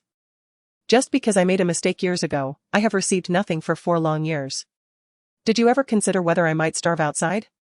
When Jiang Ye fell ill, you were all concerned, treating her as if she were the very apple of your eye, fearing for her life. Yet when I nearly perished within these walls, you accused me of feigning. In their attempt to placate Jiang Ye, you compelled me to leave the hospital against my will. When I did not comply, you dismissed my actions as childish and unreasonable. Pray tell, what kind of young lady does this portray? Upon utterance of these words, the crowd erupted in fervor, their disdain directed towards the Jiang family. Some accused them of favoritism towards their daughter, others lamented Jiang Ning's plight, while a few deemed the Jiang family utterly excessive. In that moment, the Jiang family's dignity was trampled beneath the weight of public scorn. Jiang Sais approached Jiang Ning, speaking gently, "Ning Ning, let us discuss this at home. Shall we? I understand you feel wronged, grant us a chance to make amends." Yet, Jiang Ning shrugged off his hand, wiping away her tears, and reiterated, "I shall ask once more, do you consent to my request to transfer my household registration?" Jiang Rong, still reeling from shock, was unaware of the life Jiang Ning had endured within the Jiang household over the past years. His heart felt as though pierced by something sharp, leaving him breathless for a fleeting moment. At that instant, it seemed as though something slipped away from him, and he could not grasp it in time. He shot a glare at Bai Huixin before stepping forward to comfort Jiang Ning, saying, "Ning Ning, please, do not make a scene. If you require living expenses, let us return home to discuss it properly. I assure you, I will provide a reasonable explanation." "No need," Jiang Ning replied firmly, "I shall not return to that house. All I desire is to reclaim my household registration, nothing more." Jiang Rong, feeling a pang of sorrow, reached out to embrace Jiang Ning. Reminiscent of when she was a child, when she cried, he would hold her, and she would giggle in response. However, she evaded his embrace. At that moment, a tall figure emerged from the crowd, approaching Jiang Rong with a greeting. "Mr. Jiang, may I have a word?" The visitor was a middle-aged man, impeccably dressed in a tailored suit, exuding an air of elegance in every gesture. A seasoned businessman, he radiated a strong aura of commercial acumen. This man, Su Jingming, was the only one in Yuqing without familial influence, yet within a mere decade, he had transformed the Su family business into one of the leading enterprises in Yuqing. His prowess was well recognized within the circles, and his methods were equally formidable, ensuring that no one dared to provoke him in Yuqing. Upon seeing Su Jingming, Jiang Rong immediately donned a fawning expression, greeting him with deference. "Mr. Su, I apologize for the unfortunate circumstances that have brought you here." Su Jingming glanced at the injured Jiang Ning, a flicker of complexity crossing his eyes. He set down his champagne, gestured towards the upper floor, and reiterated, "May I have a word?" Jiang Rong promptly gestured for him to proceed. "Mr. Su, please." The two executives ascended the stairs, followed by the Jiang family, who went to check on Jiang Ye. Jiang Ning, once again left behind, felt a pang of bitterness, yet what could be done? Who would even care? All they could see was Jiang Ye's injury, oblivious to her own suffering. In the reception room, Jiang Rong invited Su Jingming to sit and graciously prepared tea for him. His obsequious demeanor starkly contrasted with the authoritative figure he usually presented in the company. Su Jingming lifted his cup, took a sip, and then spoke. I have heard that the Jiang family project has encountered significant troubles, is that true? Jiang Rong offered a wry smile and nodded. I regret that it has come to this. Su Jingming placed the teacup upon the coffee table and, with deliberate calmness, inquired. If there were an opportunity for a turnaround for the Jiang family, would Mr. Jiang be willing to give it a try? Upon hearing this, Jiang Rong's eyes sparkled with hope, and he nodded vigorously. Of course, I would desire it immensely, even to the point of dreaming about it. Jiang Ning, having sustained an injury, leaned against the nearby handrail and cautiously made her way to the lounge. A sharp pain gripped her chest, and she could no longer discern whether it stemmed from her ailment or the distress caused by her family. As soon as she entered the room, she collapsed onto the table, gasping for air. The impact against the table exacerbated her discomfort. Despite her recent adherence to her medication, the onset of her condition persisted. At that moment, a server passed by and noticed Jiang Ning's distress, promptly rushing to assist her into a chair. Observing her pallid complexion, he anxiously asked, Miss Jiang, are you all right? Jiang Ning waved her hand dismissively. I am fine, please bring me a glass of warm water, thank you. After a brief interval, the server returned with a cup of warm water. Jiang Ning, with sluggish movements, retrieved her medication from her bag, swallowed it hastily, and drank the water in one go. The bitterness lingered, reminiscent of her own fate, harsh and astringent. Satisfied that she was stable, the server left the room. Gradually, the pain in her chest subsided. And as Jiang Ning leaned against the table, fatigue enveloped her, leading her into a slumber. Half an hour later, Su Jingming exited the meeting room, followed closely by a beaming Jiang Rong. Thank you once again for your assistance, Mr. Su. Rest assured, I shall uphold my commitments. Su Jingming glanced downstairs and inquired. Where is Jiang Ning? Jiang Rong, spotting Jiang Siyuan passing by, seized his arm and asked, Where is your sister? Jiang Siyuan, under the impression that Jiang Rong was inquiring about Jiang Yeye, hastily replied, Yeye is in considerable pain at the moment. I am just about to meet Dr. Lin at the entrance. Dr. Lin is the family physician of the Jiang family, summoned due to Jiang Yeye's severe injuries and her unwillingness to go to the hospital, necessitating the doctor's visit to the hotel instead. Jiang Rong furrowed his brow and corrected him in a somber tone, I am asking about Jiang Ning.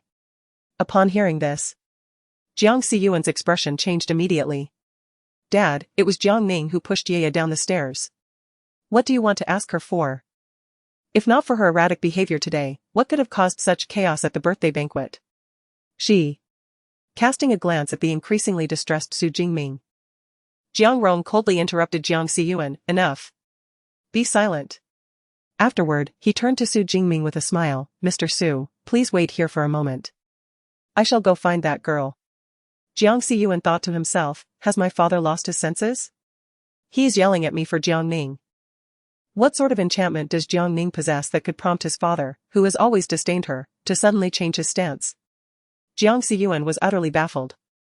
Jiang Rong searched the banquet hall twice but found no trace of Jiang Ning, and her phone calls went unanswered. Could it be that the girl has fled? Just as this thought crossed his mind, he dismissed it. She had returned to change her household registration, and having not achieved her goal, she would not leave so hastily. He seized a waiter and, after inquiring, learned that Jiang Ning was resting in the lounge.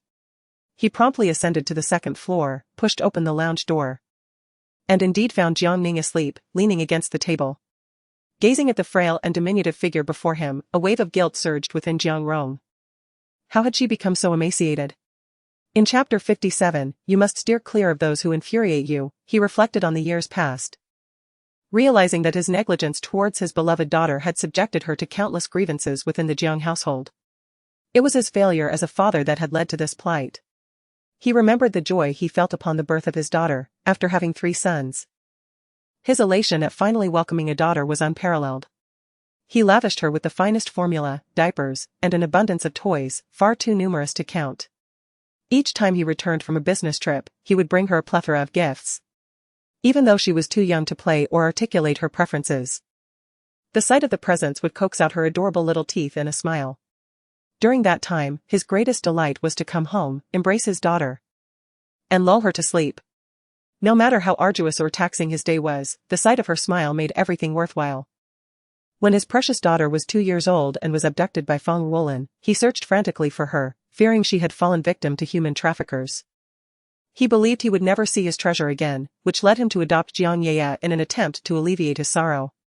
When he finally found Jiang Ning at the age of 15, after more than a decade apart, he was astonished to see how the once tiny bundle of joy had transformed into a graceful young woman. Upon their first reunion, he was taken aback. She appeared so thin and fragile, her eyes brimming with trepidation, clearly a result of malnutrition. After bringing her home, he had contemplated how to compensate for the years of neglect. Yet, when had he allowed his paternal affection to be replaced by endless criticism and disdain? Jiang Rong could scarcely recall. Faintly, she recalled how, upon his return, Jiang Ning would timidly call him father. However, so much had transpired since then that he could hardly fathom how their father-daughter bond had deteriorated to this point. Perhaps Su Jingming was right. If he could not provide her with the finest life, then he should let her go. Maybe that was indeed what Jiang Ning desired. Jiang Rong stepped forward, gently smoothing the disheveled strands of hair from Jiang Ning's forehead. At that moment, she awakened. Her eyes fluttering open to behold Jiang Rong gazing at her with tenderness. Had she misjudged him? Such a look was one she had not witnessed for several years. Seeing it today felt remarkably strange. To be precise, it had been years since he had directed such an expression towards her. Was the sun rising in the west today? She straightened herself, evading Jiang Rong's touch, only to discover her body ached as if it were falling apart. Had she known better, she would not have tumbled down. The pain was quite unbearable. She resolved never to engage in such self-destructive endeavors again. With her eyes glistening, she looked at Jiang Rong and spoke, "Mr. Jiang. Do you require my assistance?" The formality stung Jiang Rong's heart. When had their relationship become so estranged? He was at a loss. Unsure how to amend the debt he felt towards Jiang Ning.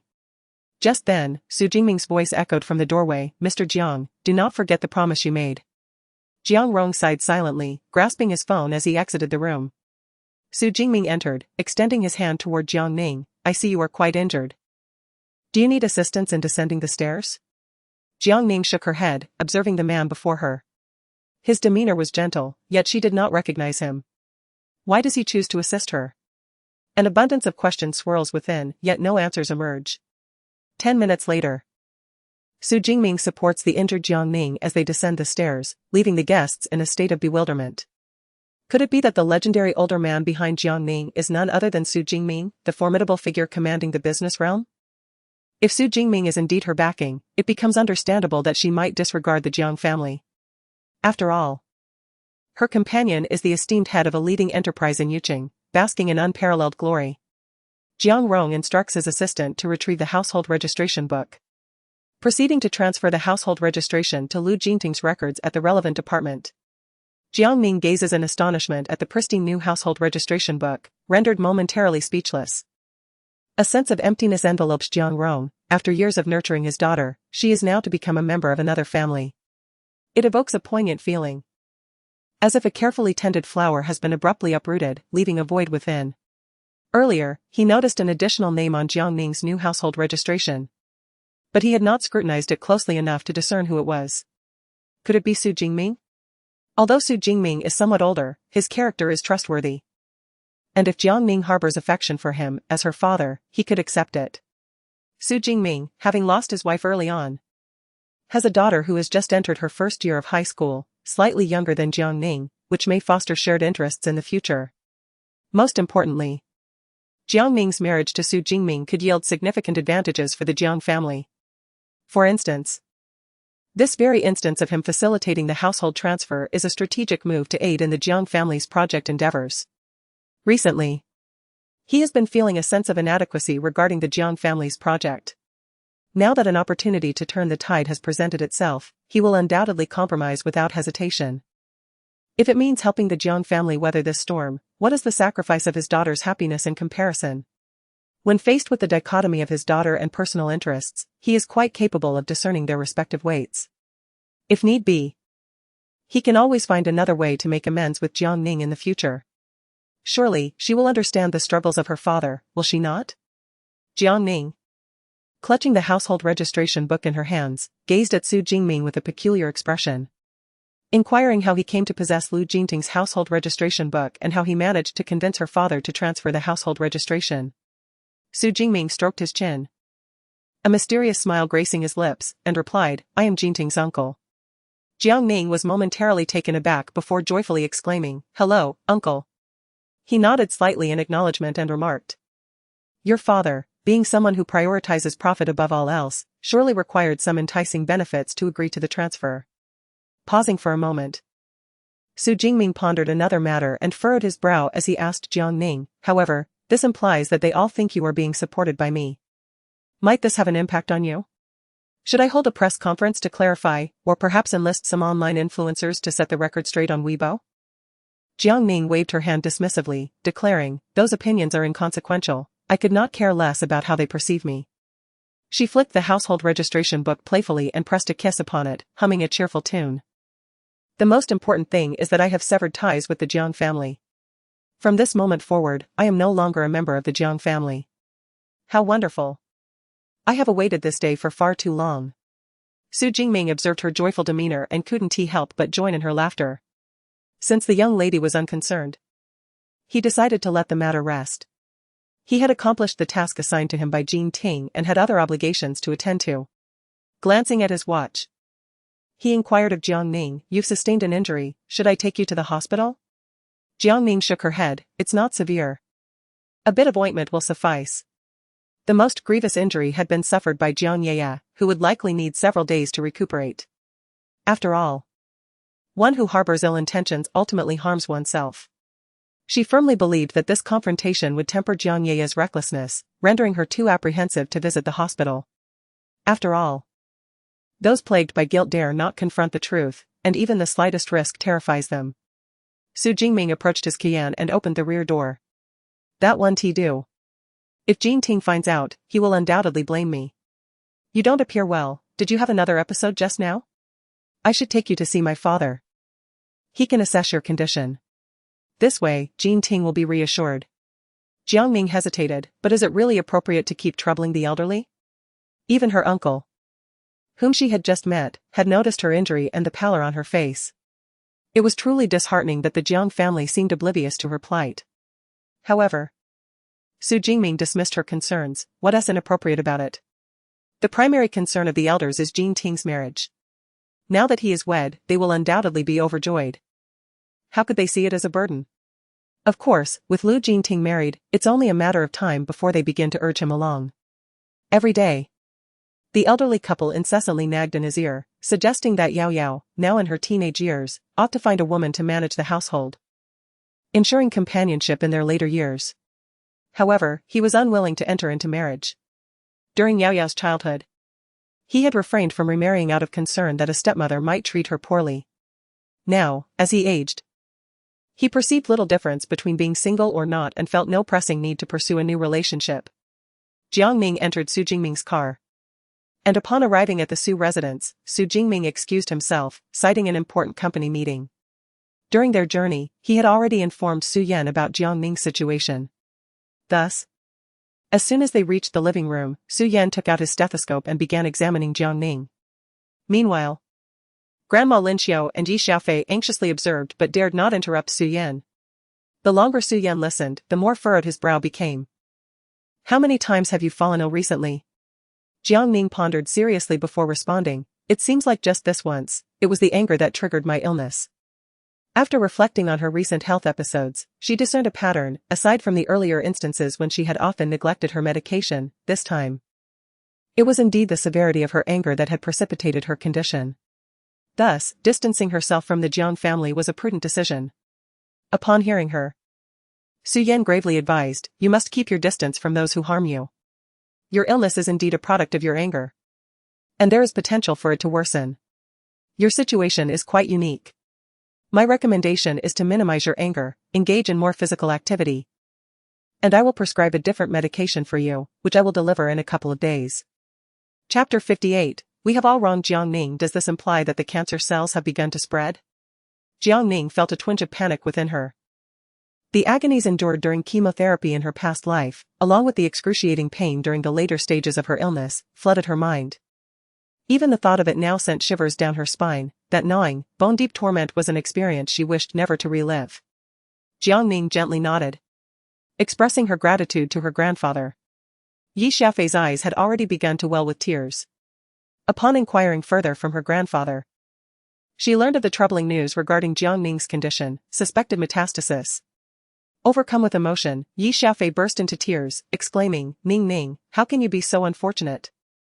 Abused by your foster mother in childhood, then mistreated upon returning to your biological parents, and now, just as life begins to improve, you are diagnosed with cancer. And it appears to be spreading. You are far too pitiful, sob sob." Jiang Ning thought to herself, well, the truly pitiable one is you. Why are you crying so sorrowfully? An outsider might wrongly assume that Yi Xiaofei is the one deserving of sympathy. Su Yan took out his phone and stepped onto the balcony to make a call. Lin Qiu grasped Jiang Ning's hand gently, reassuring her, "Good child. Your grandmother believes that you will surely recover.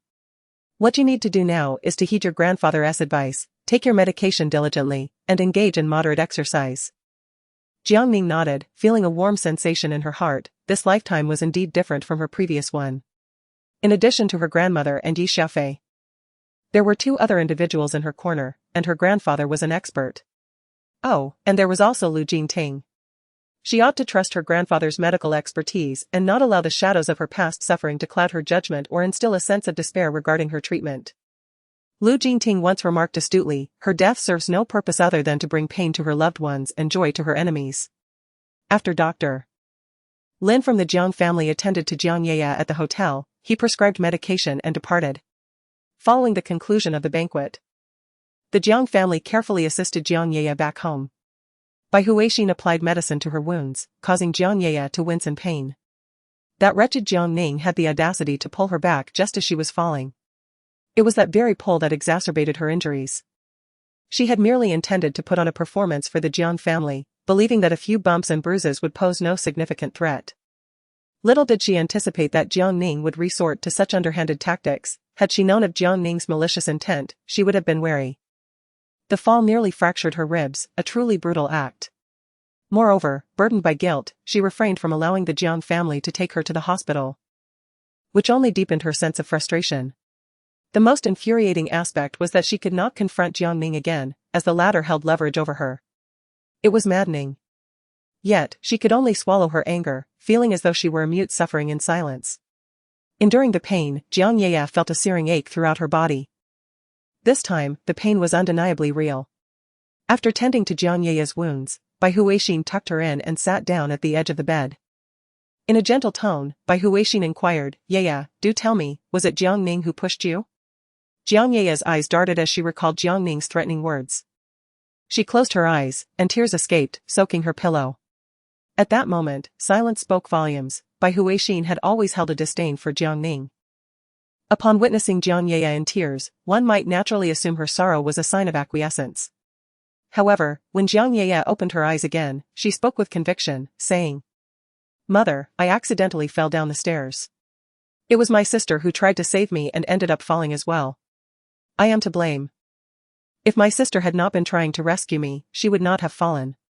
But before she could finish her sentence, her sobs rendered her voice inaudible, and her words became lodged in her throat.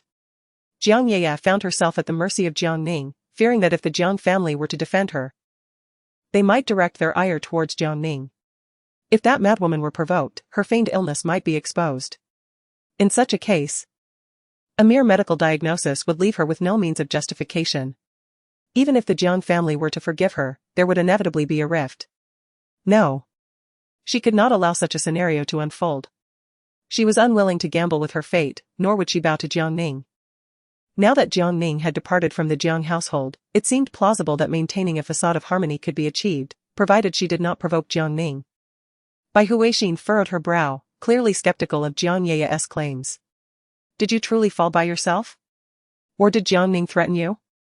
"It's all right, tell mother. And I shall deal with her." This daughter was behaving unusually today. There had been similar incidents in the past, but Jiang Ye's reaction was markedly different this time. It is often said that unusual events are accompanied by hidden truths, and Jiang Ye's response was indeed peculiar. After careful consideration, Bai Huixin could conclude only one possibility: Jiang Ye had been coerced by Jiang Ning. That wretched Jiang Ning had even harmed her children. This was truly intolerable. How could she possibly swallow such indignation? Upon hearing this, Jiang Ye's heart sank. She could not allow Bai Huixin to confront Jiang Ning. Today, Jiang Ning was undoubtedly in a foul mood. Seeking her out now would only invite chaos. No. She had to prevent Bai Huixin from causing trouble for Jiang Ning, at least not at this moment. As she watched Bai Huixin rise to leave, Jiang Ye quickly grasped her arm, her voice trembling with desperation. Mom, it was truly my own fault that I fell.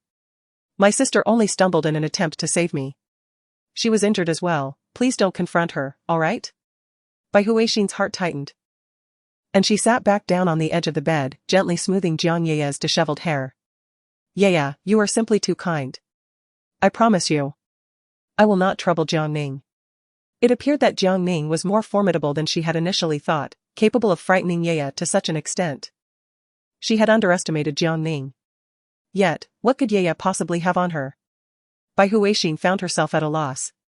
Jiang Ye managed a smile, though it was more sorrowful than any frown. Admitting to being inferior to Jiang Ning was a fate worse than death. Yet, there were no other means to deter the Jiang family from seeking out Jiang Ning. As long as they refrained from doing so, her secret of feigning illness would remain concealed forever. She had surrendered to the Jiang family, not to Jiang Ning. With this thought, Jiang Ye felt a sense of relief. After Jiang Ye had fallen asleep, Bai Huixin exited the room. Jiang Xiyuan anxiously inquired, Mom, did Ye fall because Jiang Ning pushed her? Bai Huixin made a silencing gesture, glanced back at the peacefully sleeping Jiang Ye, and, after closing the door, softly instructed Jiang Xiyuan, let us discuss this downstairs. Upon arriving downstairs, Jiang Xiyuan eagerly reiterated the earlier inquiry. Bai Huixin, seated on the sofa, took a sip of her tea, while Ye stated that it was her own carelessness that led to her fall. She explained that Jiang Ning had only stumbled down the stairs while attempting to assist her. Jiang Xiyuan, upon hearing this, wore an expression of disbelief and grasped Bai Huixin's arm, insisting, Mother, this is implausible. Jiang Ning must have threatened Ye, compelling her to withhold the truth for fear of further harm. It must be so. Whenever she struck me or my elder brother, she did so with malicious intent. Ye and she have never gotten along, and I am certain she is responsible for this incident. Mother, you must stand up for Ye. We cannot allow her to be bullied in such a manner. The thought of his gentle and considerate sister being mistreated by Jiang Ning filled Jiang Xiyuan with mounting anger. At that moment, Jiang Xiyu, who had stepped out to answer a phone call, returned and declared, I just reviewed the hotel lobby surveillance footage. Jiang Ning indeed fell down the stairs while trying to help Ye. We have wrongfully accused her. Jiang Xiyuan was taken aback. Was the slap in the face delivered so swiftly? He felt as though both sides of his face ached even more. With no time to catch his breath. Chapter 59, How does the sister-in-law raise her daughter? Jiang Xiyu was equally astonished upon viewing the footage. His immediate reaction was that Jiang Ning was too stubborn. Despite the family's accusations, she refused to speak the truth. In a moment of crisis, when all eyes were upon them, anyone would panic, feeling the weight of embarrassment. The Jiang family's reputation was at stake. It would have sufficed to utter a few more words. However, Jiang Ning remained as silent as a wooden statue throughout the ordeal, enduring their scolding without uttering a single word. This was indeed the crux of the misunderstanding. It felt as though an invisible hand was relentlessly tugging at his heart, rendering him deeply uncomfortable. Was it guilt? Jiang Xiyu could not ascertain. From the perspective of the surveillance footage, it was evident that Ye had inadvertently twisted her ankle, leading to her fall. Jiang Ning had merely attempted to catch her. In that fleeting moment, he lost his grip, and both tumbled down the stairs together.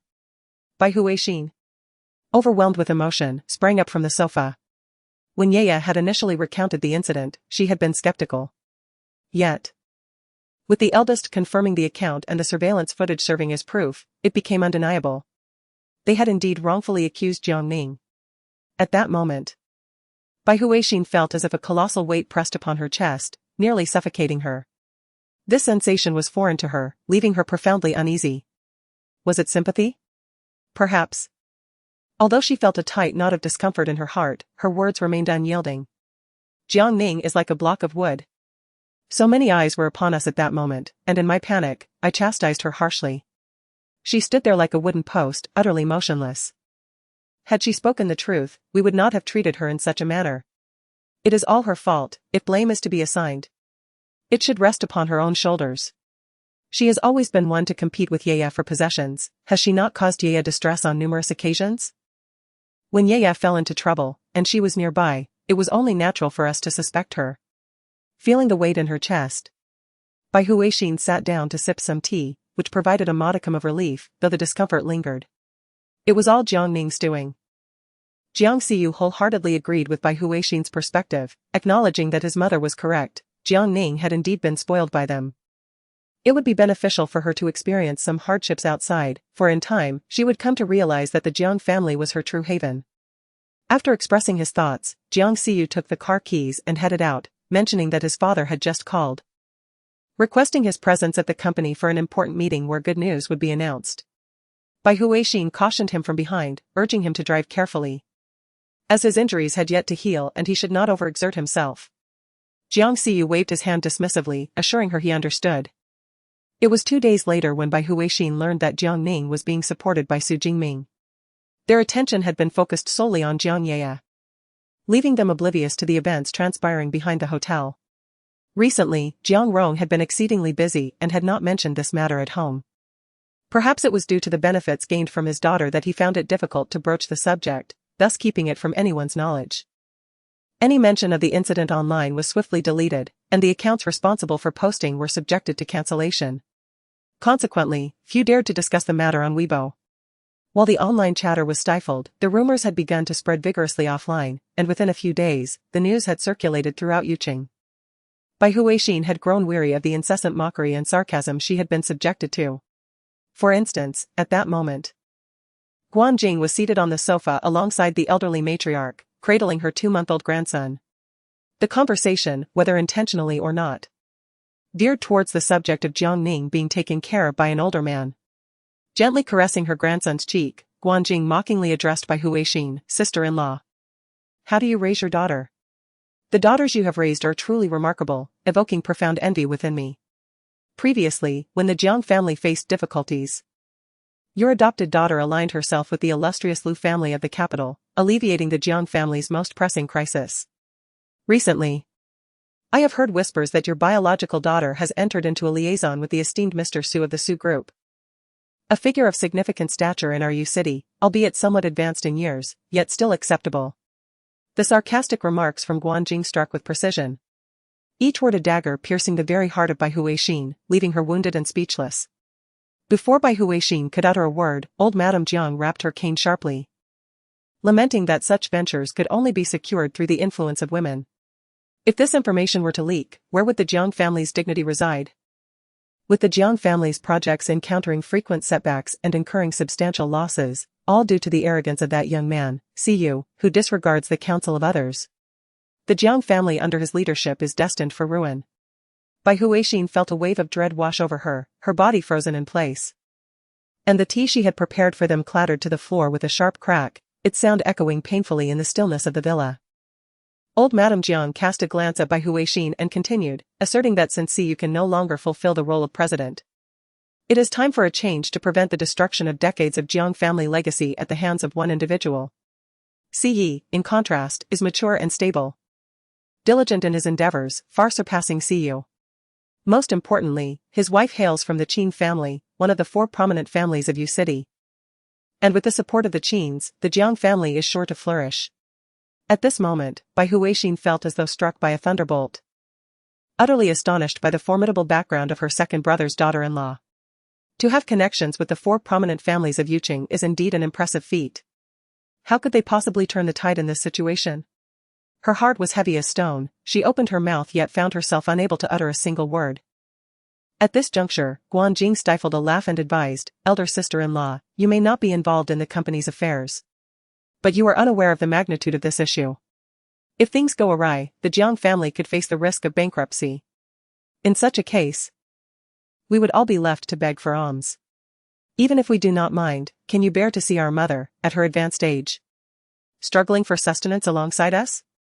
Upon hearing the word bankruptcy, old Madame Jiang felt a chill crawl up her spine. She rapped her cane firmly and declared, this matter is settled. In a few days, I shall personally attend the board meeting to address this issue. Remind Siyu to be prepared for any eventuality. At these words, Bai Huixin's heart leapt to her throat, and just as she was about to speak, Guanjing interrupted. With a sly smile that did not quite reach her eyes, she remarked, "Elder sister-in-law, let me be candid, if you are not cut out for this, do not take on such burdens. Your Siyu has only been in office for a few years and has already created such a mess. Now, it falls upon our Siyu to clean up after him. Have you considered that if it were not for the bond of brotherhood, our Siyu would be reluctant to take on this troublesome task?" Finally regaining her voice, Bai Huixin defended, "Though I may not comprehend the intricacies of the company, mother, Siyu has been groomed as the heir by the old master since childhood. To simply replace him is rather inappropriate, don't you think? Moreover, this position holds great significance for the company. A sudden change in personnel would undoubtedly have repercussions, and such a hasty decision is unacceptable. No. She cannot allow her eldest son to step down, otherwise, she would forever remain overshadowed by Guanjing, with no hope of ever rising again." Chapter 60. Just a dog raised by the Su family. Bai Hui's heart was in turmoil, yet she knew she had to remain composed. As it pertained to her eldest son's future, she simply could not afford to lose. She strove to suppress the fear bubbling within her. But she overheard old Madame Jiang stating that this position is reserved for the capable. Look at what he has been up to lately. I have heard that even the board of directors has been stirred, deliberating on the possibility of a personnel change. I am not here to discuss this with you. I am here to inform you, so that you may prepare yourselves mentally. Bai Hui intended to counter with her thoughts, yet was interrupted by Guanjing. "Sister-in-law. It's merely a matter of losing a title. In the future, Siyu will still be a part of the Jiang family, and the money will continue to flow. True. The shares may diminish somewhat, but they will still suffice to support your entire family." This conclusion, we arrived at after careful deliberation. A demotion and relinquishing of shares is far better than begging on the streets, wouldn't you agree? Such words sound more pleasant than reality. If it were truly so advantageous, why would they be so intent on occupying that position? It is merely a desire for greater profit. If the eldest son were truly to be ousted from his high position, where would that leave their family's dignity? How heartbroken he would be. Bai Hui was overwhelmed with mixed emotions, yet could not conceive a rebuttal, leaving her utterly exhausted. She felt a profound sense of powerlessness. As if she were a mere pawn in their game. This Guanjing, with her sharp tongue and veiled threats, excels at sowing discord. It is unclear how much she has whispered into the elder lady's ear, but even the elder has begun to doubt the eldest's capabilities. Matriarch Jiang rose, striking her cane heavily against the ground. "All right, let us return, Yang will need his milk." Bai Huixin, watching their departing figures, hurriedly dialed the eldest's number. Only to be met with silence. She called Jiang Rong, but the outcome was the same. In disarray, she collapsed onto the sofa, her mind a tempest. Her heart trembling with indignation. What to do? Jiang Ning was oblivious to the affairs of the Jiang family. She was currently in the laboratory, engaged in reagent research alongside her seniors. Due to her recent arrival, there was concern that she might disrupt their findings, so she had been assigned menial tasks, fetching reagents for them. Ever since Jiang Rong's birthday banquet, she had gained notoriety at Yuqing University. Whispers about her followed her wherever she went. Yet, fortunate for her, she now enjoyed the protection of a powerful figure, and no one dared to provoke her. How splendid! Su Qingran handed her a box containing reagents. "Take this to the seniors over there." Jiang Ning carefully accepted it. "Oh, all right." Holding the reagents with great caution, she was suddenly caught off guard as a foot protruded unexpectedly. She stumbled, her foot caught, and she fell towards the ground. In her desperate attempt to regain balance, the reagent slipped from her grasp, scattering across the floor. The seniors nearby, alerted by the commotion, rushed over, their hearts sinking at the chaotic scene before them. A chill creeping down their spines. Alas, it appears that their efforts over the past few days have been in vain, for the reagents have been depleted. The senior brother, Guanxing, closed his eyes momentarily and reproached, "Jiang Ning, what have you done?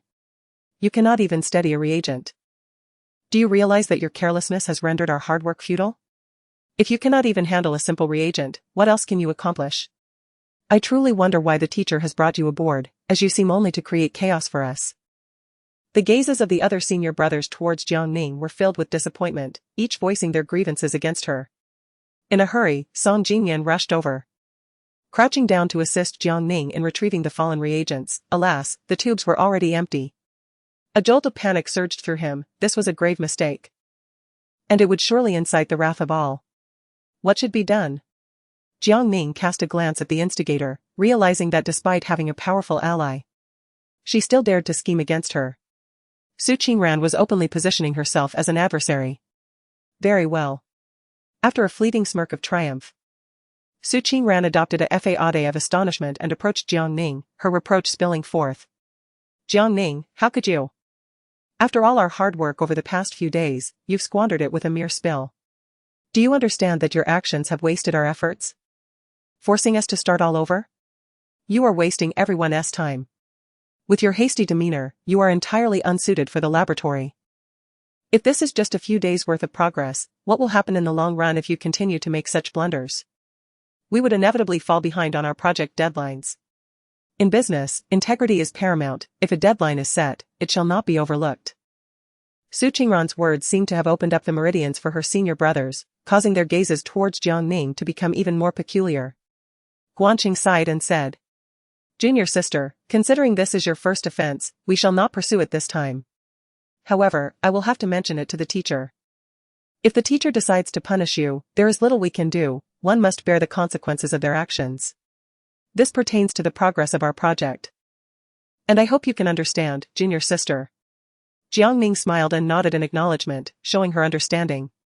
With Guanqing's statement, everyone else had no further objections. After all, who hasn't made mistakes at some point? At worst, they would have to work a few extra shifts, which was hardly a significant issue. Moreover, once the teacher learned of the matter, it was certain that Jiang Ning would face some form of punishment, and they would not involve themselves any further. As everyone busied themselves with their own tasks, Su Qingran cast a provocative smile at Jiang Ning. Jiang Ning, unfazed, calmly inquired, Su Qingran, was that intentional? Su Qingran boldly admitted, yes, and what of it? Do you think that by aligning yourself with Su Jingming, you can rest easy? Do not forget. Our Su family is the foremost among the 4 great families of Yuqing. Compared to us, your man falls short in many respects. Previously, she had been unaware of the identity of Jiang Ning's backing, but now that the cards were laid bare, Su Qingran felt no need for restraint. After all, Jiang Ning was merely someone who had risen through cunning. Despite her considerable worth, without a formidable family to support her, she posed no threat to Su Qingran. Even if Jiang Ning were to confide in Su Jin about her affection for Jiang Xiu, it would matter little. Without evidence, Su Qingran could easily fabricate her own narrative. The possessions acquired through the patronage of older men are destined to be fleeting. She refused to believe that Jiang Ning could perpetually bask in such fortune. The remark about her man struck Jiang Ning like a thunderbolt. Oh, how she had forgotten that they perceived the older gentleman behind her as merely her uncle. If they were to discover that her partner was none other than Lu Jinting, the princely heir of the capital, would they not kneel in supplication for her forgiveness? She found herself eagerly anticipating such a spectacle. Jiang Ning cast a measured glance at Su Qingran, remarking, "You are nothing more than a mere illegitimate child. What is there for you to boast about? You are merely a dog raised by the Su family." I refuse to believe that, when faced with self-interest, the Su family would continue to shield you unwaveringly. Let us not forget, a year ago, they sacrificed you to the bed of the CEO of the Lu family in the capital, a man known for his disinterest in women. Do you truly believe you will be so fortunate again? In truth, Jiang Ning had stumbled upon this trivial matter through a casual conversation with Yi Xiafei. It must be said that such gossip, when wielded at crucial moments, proved to be quite advantageous. Just like now. Upon hearing Jiang Ning's words, Su Qingran's heart raced, and she felt as though she were teetering on the brink of collapse. How did Jiang Ning come to know this? Aside from the Su family, even Jiang Yeye and Jiang Xiu were oblivious. The Su family, ashamed, relished in mocking her behind her back, labeling her as a worthless burden. She was overwhelmed by a suffocating sense of vulnerability, unsure of how much Jiang Ning truly knew of her secrets. The sensation of being manipulated at someone else's whim was utterly unbearable. Chapter 61, The boss is truly a person of distinction. Calmly, Jiang Ning remarked. I have previously stated that as long as you do not provoke me, we can coexist peacefully. However, should you continue to seek discomfort, I would not hesitate to ensure that you make headlines as well. The title of my post would be, "The Second Miss of the Su Family Desires to Share a Bed with President Liu, Yet is Rejected and Ultimately Returned. What do you think? Isn't that far more sensational than my situation of being kept by an older man? If this post were to gain traction, who would be the more embarrassed one in the end?" Su Qingran felt a chill run down her spine, the sense of suffocation growing ever more intense. She struggled to breathe. Observing her seemingly soulless expression, Jiang Ning found it amusing. Was she truly frightened by this? It was rather pitiful. She had yet to unleash her full arsenal. If she were to intensify her approach, Su Qingran might very well faint from fright. Another cowardly bully, it seemed. With a resigned shake of her head, Jiang Ning took a couple of steps forward, prompting Su Qingran to hastily grasp her arm. Clearly shaken, Su Qingran's voice trembled with a hint of desperation. "Where are you going? Are you going to post it? Jiang Ning, let us discuss this rationally. I assure you, I will never harm you again. Please, do not post it, alright?" Today, she was genuinely terrified. Jiang Ning possessed too many of her secrets. She should never have provoked this lunatic. This woman was nothing short of insane. Once provoked, she would recklessly threaten others. Even more alarming, she could resort to actions that were utterly unfathomable, leading to the ruin of one's reputation. Although Jiang Ning had never engaged in such despicable acts, following the encounter with Jiang Ye at that birthday banquet, few dared to provoke her again. Jiang Ning cast a fleeting glance at Su Qingran and said, "Su Qingran, this is the second time. The next time you attempt to harm me, I shall not offer you another warning. I will make your disgrace public, employing online agents to ensure it trends. I possess photographic evidence, which I will share as well. My reputation is already tarnished. I do not mind adding another charge of invading someone's privacy to my name." After stating this, Jiang Ning turned her attention away from Su Qingran and knelt down to gather the scattered tubes. Su Qingran stepped back a couple of paces, her back hitting the wall. Yet she felt no pain as she stared vacantly at Jiang Ning's actions. Indeed, Jiang Ning was a madwoman. Even Jiang Ye feared her. And it was prudent for Su Qingran to avoid her, lest she find herself in dire straits. Moreover, Jiang Ye had already entered the tutelage of Professor Yin. Someone even the involved parties dared not provoke. Why should she invite trouble upon herself? It was undoubtedly a losing endeavor. Resolving to abandon such thoughts, Su Qingran bent down to assist Jiang Ning in picking up the items strewn across the floor. Jiang Ning found no surprise in Su Qingran's sudden epiphany. Continuing to act as Jiang Ye's pawn would only lead to her own misfortune, while Jiang Ye would remain unscathed. Wise individuals do not entangle themselves in futile conflicts, especially when Jiang Ye was already grappling with her own challenges. How could one possibly take into account Su Qingran, a pawn that has long lost its value? Upon returning home from school, Jiang Ning alighted from the car, striking her arm with her fist, utterly exhausted from the day's trials. "Aunt Guan, what shall we have for dinner?" This had become her daily ritual, yet this time felt distinctly different. There was an unusual silence in the house. Aunt Guan did not pop her head out to inform her of the evening's meal. Curiously, she wondered if everyone had gone out. Just then, emerging from the kitchen wielding a chef's knife was not Aunt Guan, but Lu Jingting, who had just returned from a business trip. Clad in an apron, with remnants of freshly sliced vegetables adorning the blade, he approached her with an air of elegance. His flawless visage radiated joy, his eyes sparkling with delight. Seeing Lu Jingting return filled Jiang Ning's heart with elation, yet the gleaming knife instilled a hint of trepidation within her. As he drew closer, she instinctively took 2 steps back, tilting her head to point at the menacing blade in his hand. "Brother, could we perhaps set that down? Even if you wish to frighten me, might there be a less alarming method?" Only then did Lu Jingting realize that he still clutched the knife, his longing for Jiang Ning having momentarily clouded his judgment. The sound of her voice filled him with boundless joy, igniting a desire to embrace and kiss her. He set down the knife, removed his apron, and rushed to envelop Jiang Ning in his arms. Breathing in her familiar fragrance, the pangs of longing that had tormented him for so long began to dissipate. In his embrace, Jiang Ning tilted her head upward and inquired, "Didn't you say it would be several more days before your return? How is it that you are back so soon?" If she remembered correctly, Lu Jingting had mentioned that he would be on a business trip for half a month, yet he returned after just a week. Had he again overexerted himself? The thought tugged at Jiang Ning's heart, leaving her somewhat disconcerted. Was it pity she felt? She pondered, perhaps it was. Lu Jingting whispered in her ear, delegating his tasks to others. The truth was that there had been a minor incident at Uncle Guan's home, prompting him to return to his hometown. He worried about the young lady being alone at home, fearing she might feel scared, and was also concerned about her health regarding takeout. Thus, he entrusted his responsibilities to the vice president, who hastily took a flight last night. As soon as the work was handed over, he eagerly made his way back.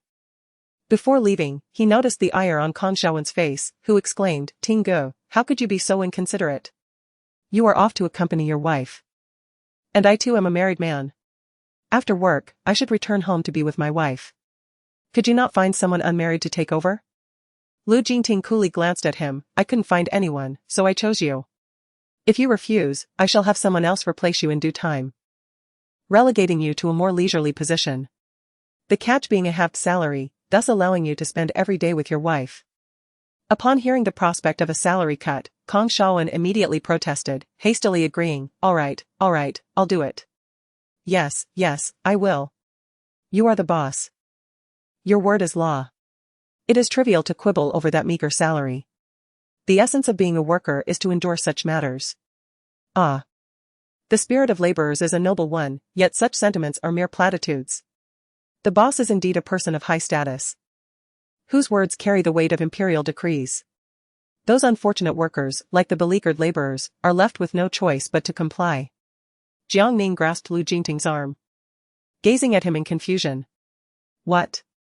So, you snuck back?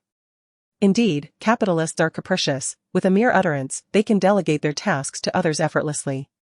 Individuals like her, a mere small fry in the grand scheme, are doomed to toil incessantly. If their performance falters, they face reprimands, and after being scolded, they must continue working, tears in their eyes, without a hint of complaint. The malevolent capitalists. Lu Jingting replied nonchalantly, I merely have some concluding tasks to attend to. It's beneficial for my assistant to gain some experience.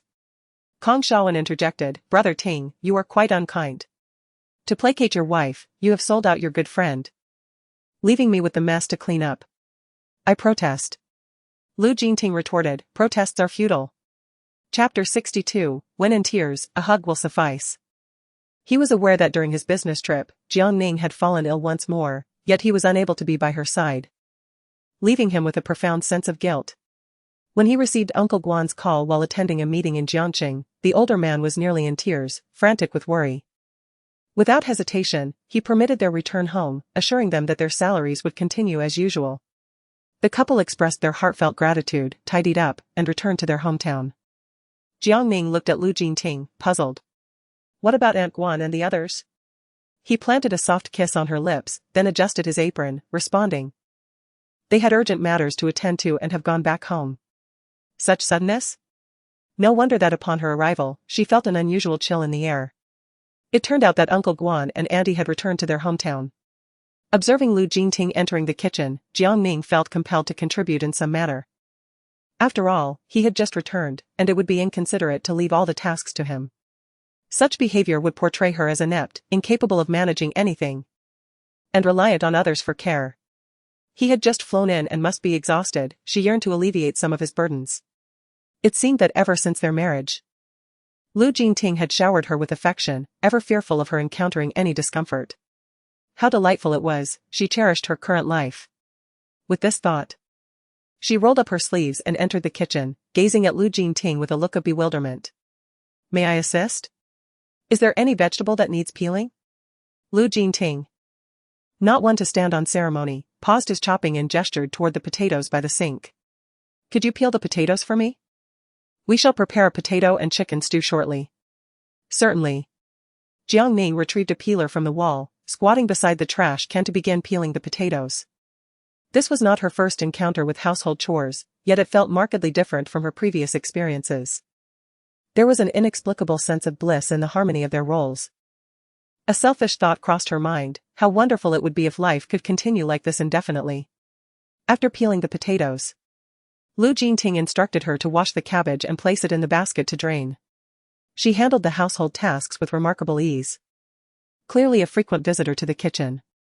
Unable to restrain his curiosity, Lu Jingting inquired, Did you often help with chores at home? Nowadays, it seems that young women prefer to avoid the kitchen, citing the unpleasant smell of cooking oil. Few are inclined to squeeze into that space. Jiang Ning placed the final leaf of greens into the basket and remarked, I used to often find myself in quarrels with Jiang Ye, which would result in punishment, being forbidden to eat. At times, I would secretly gnaw on bread upstairs, as my room was frequently stocked with it, inevitably attracting mice. Occasionally, when they were out, I would prepare something to eat for myself. Fortunately, I learned to cook at my adoptive mother's home when I was very young, otherwise, I would have starved in that household. However, things have improved now. I no longer need to worry about going hungry. I genuinely appreciate my current life, free from constant strife and the anxiety of being punished for eating. I am content. Lu Jingting tightened his grip as he lifted the pot lid, a flicker of complexity passing through his dark eyes. He casually inquired, why do you argue with your sister? Is your relationship quite poor? Jiang Ning's heart jolted, her breath catching momentarily, followed by a wave of bitterness as she forced a self-deprecating smile. So, are you here to speak on Jiang Ye's behalf? Or perhaps to declare a position? Regardless of the intent, I feel like a mere joke. Why does everyone feel compelled to blame me when it comes to Jiang Ye? Am I not magnanimous enough? Not forgiving enough? I have distanced myself from the Jiang family to allow her to thrive. What more do they want? Must they drive me to the brink before they are satisfied? With misty eyes, Jiang Ning gazed at Lu Jingting and stated, yes, my relationship with her is poor, very poor. She is my adversary. Is this answer satisfactory, Mr. Liu? In the final sentence, Jiang Ning nearly shouted, perplexed by the overwhelming support for Jiang Ye. Jiang Ye had already garnered the affection of everyone in the Jiang family, while she felt unworthy of any love herself, didn't she? Her heart, once warmed, turned even colder than before due to Lu Jingting's casual inquiry.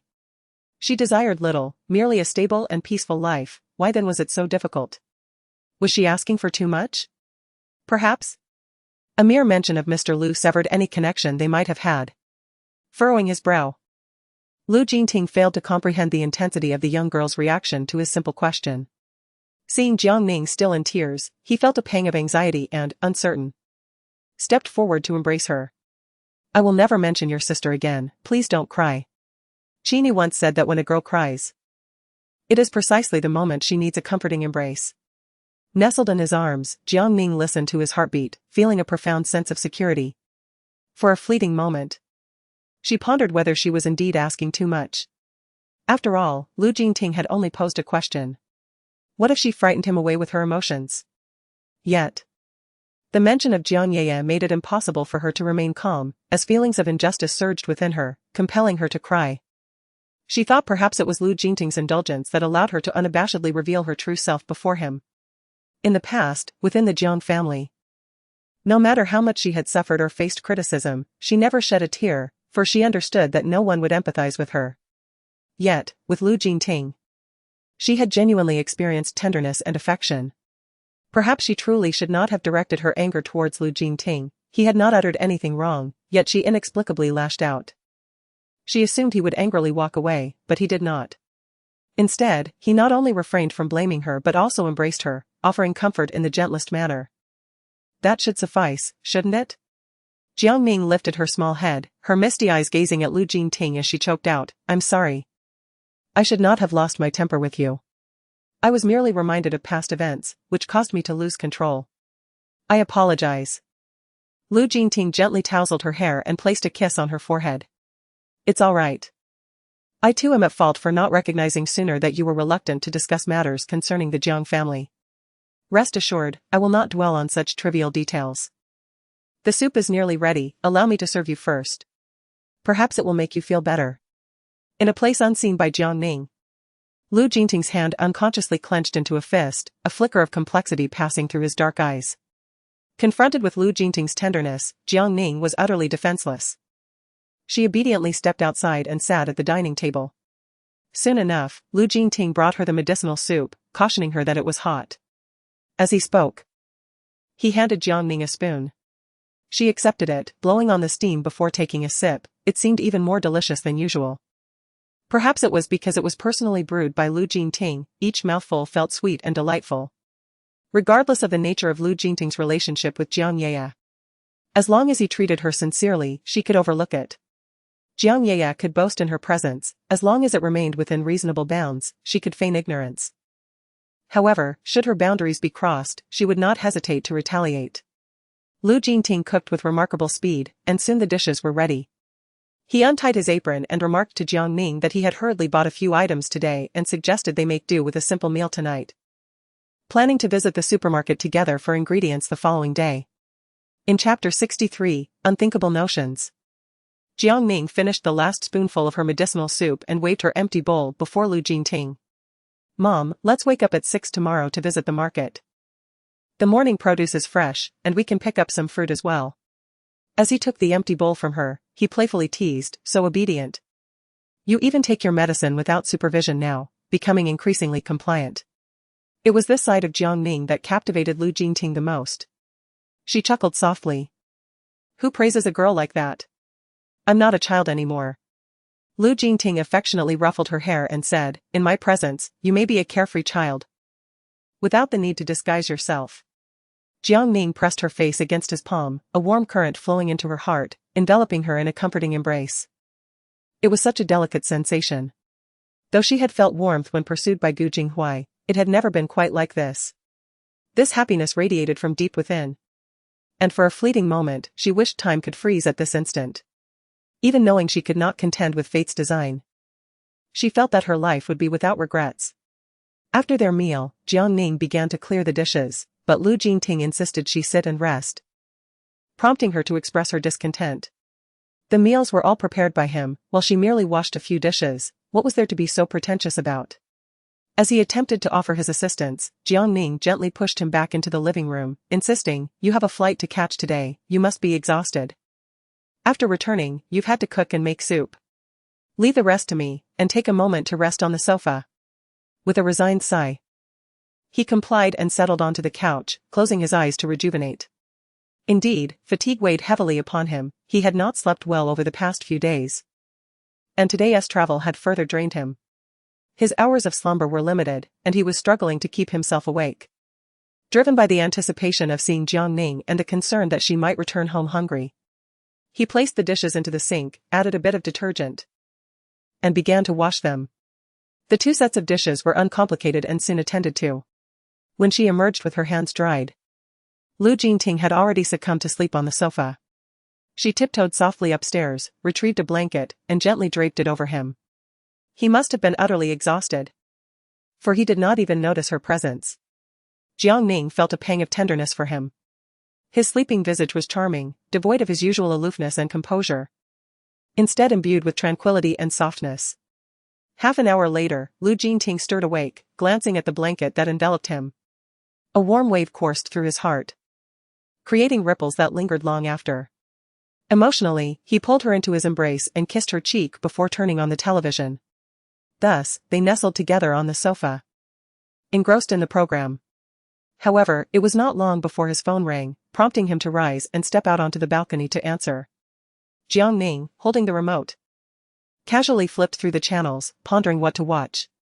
After searching through all the channels without finding a program she liked, she settled on an animated series. Upon finishing his phone call, Lu Jingting brought over the sliced apples and, glancing at the television, teased her, "How old are you? Still watching Pleasant Goat and Big Big Wolf?" He sat on the sofa, using a toothpick to lift a piece of apple and offered it to her. His eyes filled with tenderness. Jiang Ning took a bite of the apple and, with her mouth full, mumbled, "You just said I could act like a child. And now you're saying otherwise?" He offered her another piece, affectionately replying, "Of course, it counts. Now, little one, shall we go for a walk to help with digestion later?" She patted her round belly, complaining, "Are you trying to fatten me up on purpose, so that I become spoiled and no one else will compete for your affection? Look at how round I've become, and you keep feeding me fruit. Do you want me to turn into a plump girl?" Lu Jingting playfully brought the apple to her lips, reassuring her, "What is there to fear? Apples are for weight loss, not gain. Eating more apples is beneficial." Jiang Ning retorted, "Even if they help with weight loss, my stomach simply can't take any more." After hastily biting into the apple he offered, she declared, "I can't eat any more." Lu Jingting popped the apple into his own mouth and remarked, It's rather sweet." He then drew her into his embrace, lowering his head to kiss her lips, murmuring, "This is even sweeter, I like it." His kiss was fervent and urgent, as if he wished to melt her into his very being. Once their breathing had steadied, Lu Jingting found himself leaning over Jiang Ning, pinning her beneath him. He gazed intently at Jiang Ning, feeling a throbbing discomfort in some part of his body, yet refrained from allowing his desires to run rampant at that moment. He feared that he might frighten the young girl, and even more so, that she would perceive him as a fearsome beast, retreating from him at their next encounter. Should that happen, all his previous efforts would be rendered futile. However, with beauty so close, and his long-standing admiration for her, it was indeed a painful torment to be left yearning without fulfillment. Struggling to suppress the heat coursing through him, he sensed that if this continued, he would inevitably reach a breaking point. What to do? He hastily rose from beside Jiang Ning, stating, "I shall take a shower first and then go for a stroll. Just to aid digestion, otherwise, you might feel uncomfortable sitting after such a hearty meal." With that, Lu Jingting ascended the stairs, leaving Jiang Ning in a state of bewilderment. Having heard of showering after a run, she found it quite peculiar to hear of bathing before a walk. Today, Lu Jingting seemed oddly different, though she could not quite pinpoint what was amiss. Was she being overly sensitive? In the bathroom, he spent a full half-hour under cold water, striving to quell the restless stirrings within him. His yearning for Jiang Ning intensified with each passing moment. He wished for her to be wholly his, not merely in the context of a read book. He craved more, especially after their separation and subsequent reunion, when that desire surged with even greater ferocity. Faced with the gentle and obedient Jiang Ning, even the simple act of her draping a blanket over him filled him with immense joy. He felt that his efforts were finally yielding a reward, and it truly moved him. He genuinely feared that one day he might lose control, like a famished beast finally capturing its desired prey, potentially causing her harm. In that case, the young girl would surely keep her distance from him, refusing to let him come any closer. Lu Jingting closed his eyes, allowing the water from the shower to cascade over every corner of his body without restraint. The girl was still quite young, he could not entertain such beastly thoughts towards her. After finishing his shower, he descended the stairs, and the two of them strolled around the villa area twice. Jiang Ning observed that there were quite a number of villas here, each adorned with an opulent decor. It must belong to a wealthy district. Just before drifting into slumber, Jiang Ning set her alarm for 5:50, then succumbed to a delightful dream. When the alarm rang, she squinted her eyes open just a crack to check the time. It was still early, just 5 more minutes of sleep would be splendid. When the 5 minutes elapsed and the alarm chimed again, she reached out to silence it, planning to indulge in another 5 minutes of rest. Chapter 64, If you don't get up, I will have to resort to measures. At that moment, the door swung open, and the first ray of morning sunlight streamed through, casting a golden glow across the room. Lu Jingting stood in silhouette, enveloped by the warm light. Resembling an angel descended to the earthly realm. He approached the edge of the bed, switched off her alarm, and said, "It's time to rise. Didn't we plan to visit the market for groceries today?" Jiang Ning frowned, pulling the blanket over her head. "Just 5 more minutes, please, just 5 minutes." She felt utterly fatigued, grappling with the challenge of waking up, always lingering in bed longer than necessary. He swiftly yanked the blanket away and pinched her cheek. "Come on. Get up. You've already overslept by 5 minutes. Didn't your grandfather remind you that, besides taking your medicine on time, you should also engage in more exercise? We are now heading out to explore the vegetable market, followed by a few laps around the villa." Jiang Ning felt a shiver run down her spine. She slowly opened her eyes, gazing at Lu Jingting with a look of bewilderment. "What did you just say?" "I only saw your lips moving. But I couldn't catch what you said." "Oh my, a stroll through the market is one thing, but to run a few laps as well? What on earth?" She was reluctant to run and lacked the energy to do so. What should she do? Play dead? Yes, she would pretend not to understand human speech. Lu Jingting turned to draw the curtains, declaring, "I know you heard me. If you don't get up now, I shall have to lift you from the bed." As he pulled the curtains, sunlight streamed through the windows, bathing every corner of the room in a warm hue. Upon hearing Lu Jingting's words, all remnants of sleep fled from Jiang Ning. She rubbed her eyes and replied, "No need for you to lift me, I will rise on my own." 10 minutes later, having completed her morning routine, Lu Jingting drove them to the market. The place was bustling with shoppers, predominantly elderly men and women, each clutching a basket while haggling with the vendors. Young people like them were likely still nestled in their beds. The cacophony of sounds at the market was overwhelming, causing a headache. The last time she visited the market was ages ago, accompanying Aunt Jiang. Back then, she helped Aunt Jiang select fresh produce, choosing only the dishes that the Jiang family adored. Not a single item was to her liking, and reflecting on it now, it seemed rather absurd. No matter how much she did for them, it could never compare to the few tears shed by Jiang Yaya or the comforting words spoken. How tragic it truly was. Before the seafood stall, Jiang Ning turned her head and inquired of Lu Jingting, "Shall we purchase some shrimp?" She had a fondness for shrimp. Strangely, she was allergic to crabs yet held a particular affection for shrimp. Lu Jingting did not respond. Instead, he instructed the vendor to weigh several pounds for him. Jiang Ning thought to herself, "You are wealthy and thus free-spirited, not even inquiring about the price, yet you order several pounds. If all shoppers behaved like Lu Jingting, the vendors would surely be in fits of laughter." The seafood vendor, with a cheerful demeanor, scooped up a large net of shrimp and placed it on the electronic scale. He tugged gently at Lu Jingting's arm and whispered a reminder, "There are just the two of us dining, why purchase so much? How will we ever finish it all? These shrimp won't remain fresh for long, we can only enjoy one meal. There is no need to buy so many." Lu Jingting frowned. It was his first time buying groceries, having never visited a market before. He was unaware that even the purchase of mere vegetables carried such intricacies. Observing this capitalist, Jiang Ning wondered if he intended to feast on shrimp for days to come. With that thought, she smiled at the seafood vendor, saying, "Sir, there are only two of us at home, that is far too much for us to consume. Just 1 pound will suffice." Initially, the seafood vendor had assumed he was dealing with a significant client, one who ordered so much without inquiring about the price, a rare encounter with a prosperous patron. And he was delighted. However, upon hearing Jiang Ning's words, his expression darkened. "Young lady," he replied, "once these shrimp are caught, they cannot be returned. If they perish, how shall I sell them?" Jiang Ning tilted her head and pointed at the dead shrimp sinking in the pool, saying, "These deceased shrimp are still in there. Yet I haven't seen you fish them out to dispose of them." The proprietor felt a sudden chill run down his spine. He glanced at several patrons selecting seafood, who were also casting their gazes in this direction. He shot Jiang Ning a glare, acutely aware that if the conversation continued, he might jeopardize his business. Reluctantly, he returned the shrimp to the pool and retrieved another pound for her, only to find that the size of the shrimp had led to an extra pound being weighed.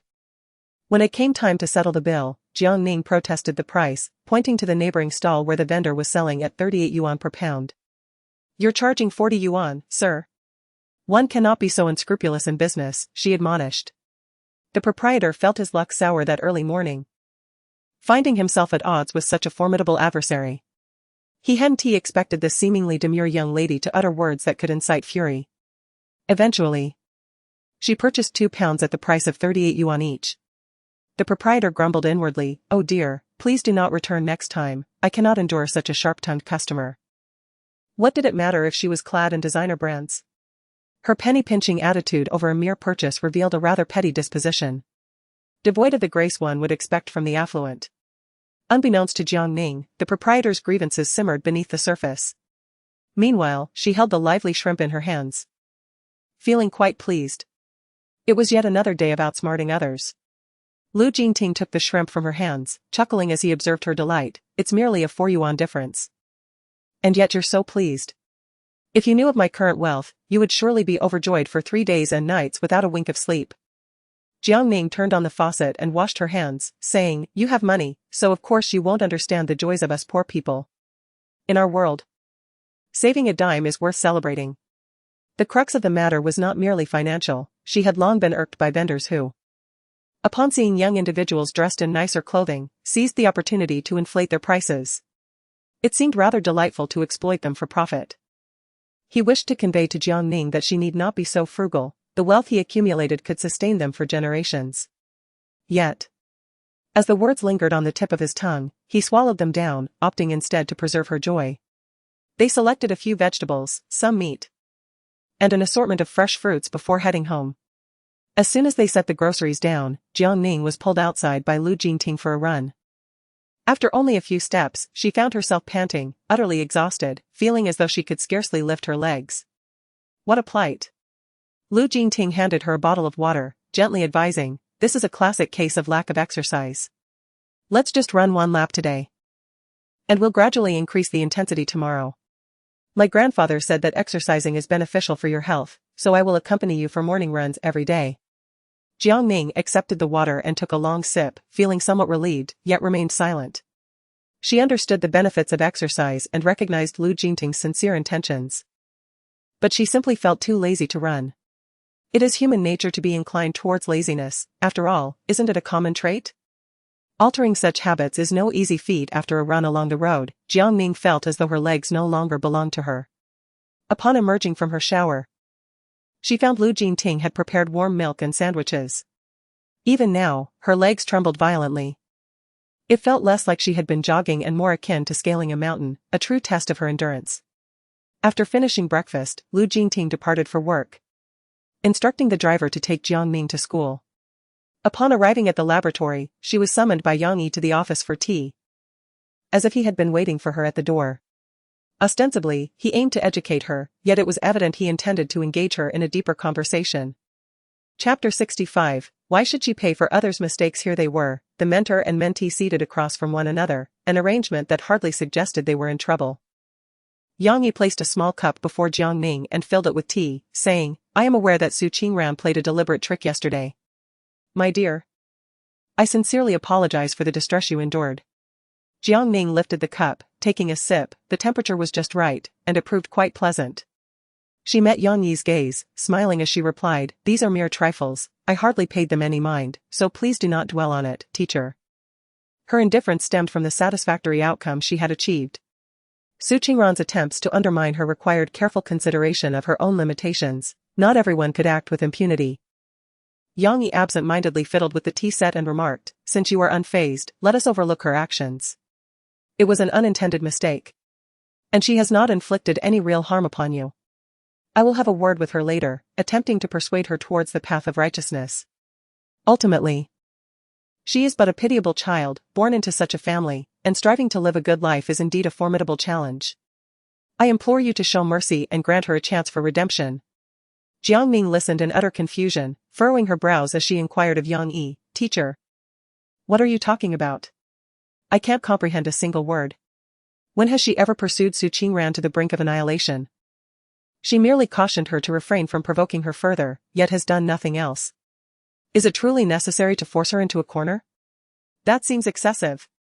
Yang Yi lifted his teacup, blowing gently across its surface before sighing, "Our project's chief executive has decreed that Su Qingran is to be excluded from future research endeavors. Otherwise, we shall no longer be sought for collaboration." This pronouncement signified that Su Qingran had been cast aside, and furthermore, she had been blacklisted by that major corporation. It would likely become exceedingly difficult for her to secure employment in the future. Upon hearing Yang Yi's words, Jiang Ning felt a profound shock. Her immediate thought being that Su Qingran had offended someone of considerable consequence.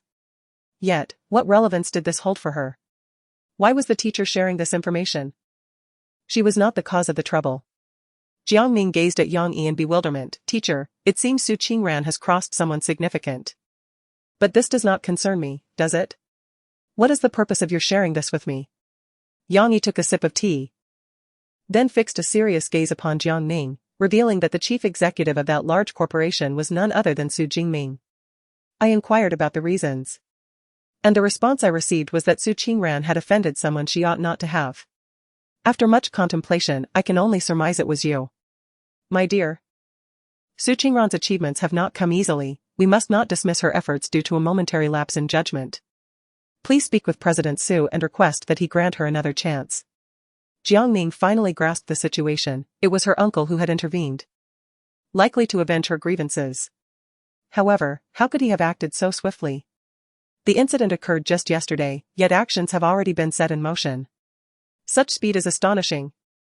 Though Su Qingran may be somewhat detestable, it hardly warrants her being placed on a blacklist. Noticing Jiang Ning's silence, Yang Yi continued to urge. "Each of you is a disciple I have meticulously chosen, and I wish for you all to shine brightly in this industry. Rather than being entirely dismissed for a singular mistake after achieving some measure of success. Qingran is not inherently bad, her misdeeds stem from a troubled upbringing.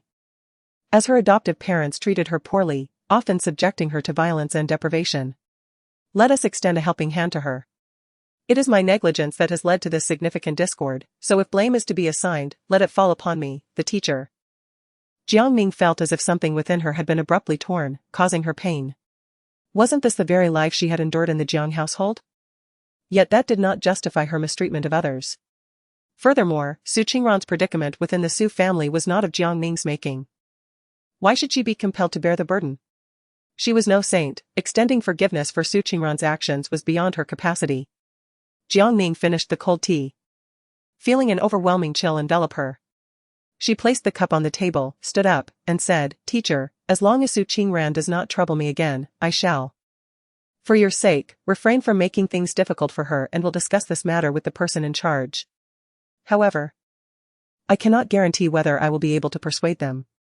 Yet, should she persist in her obstinacy, I shall settle both old and new scores with her. And at that point, you cannot blame me." Yang Yi nodded repeatedly. "That is only natural. If you can plead with General Su, he is sure to heed your words. I will speak to her about this matter shortly. Rest assured, I shall do my utmost to persuade her." However, there was something disconcerting about his words. Jiang Ning chuckled self-deprecatingly and replied, "Teacher, you overestimate my influence.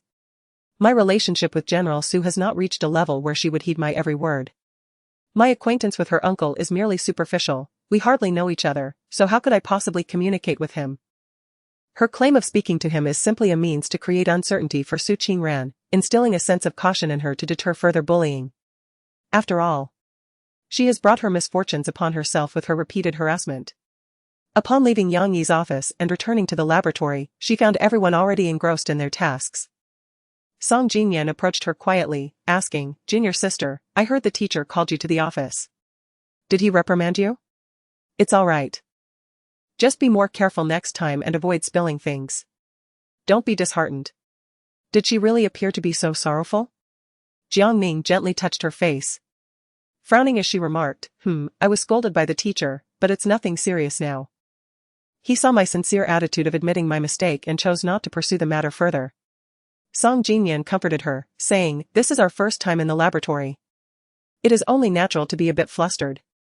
Making mistakes is forgivable, and since the teacher has chosen to overlook it, we can consider this episode as closed. Little junior sister, do refrain from such elementary errors in the future. Let us strive together."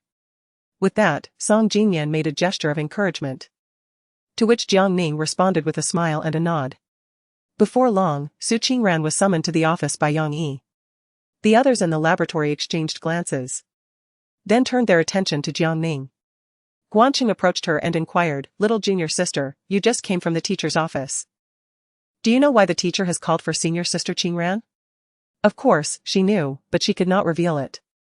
Jiang Ning shook her head, feigning innocence as she replied, "Elder brother, I was just scolded by the teacher and instructed to write a reflection.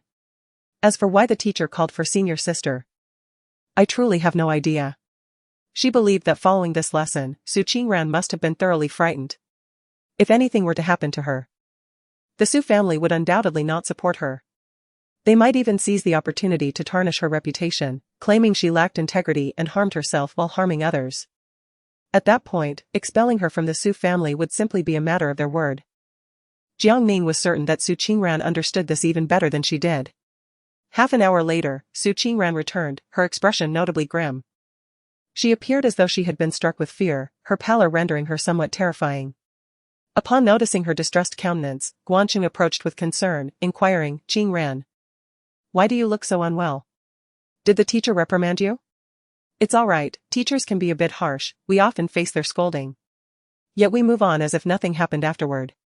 Su Qingran forced a smile that was more sorrowful than a frown. "Elder brother, I'm fine.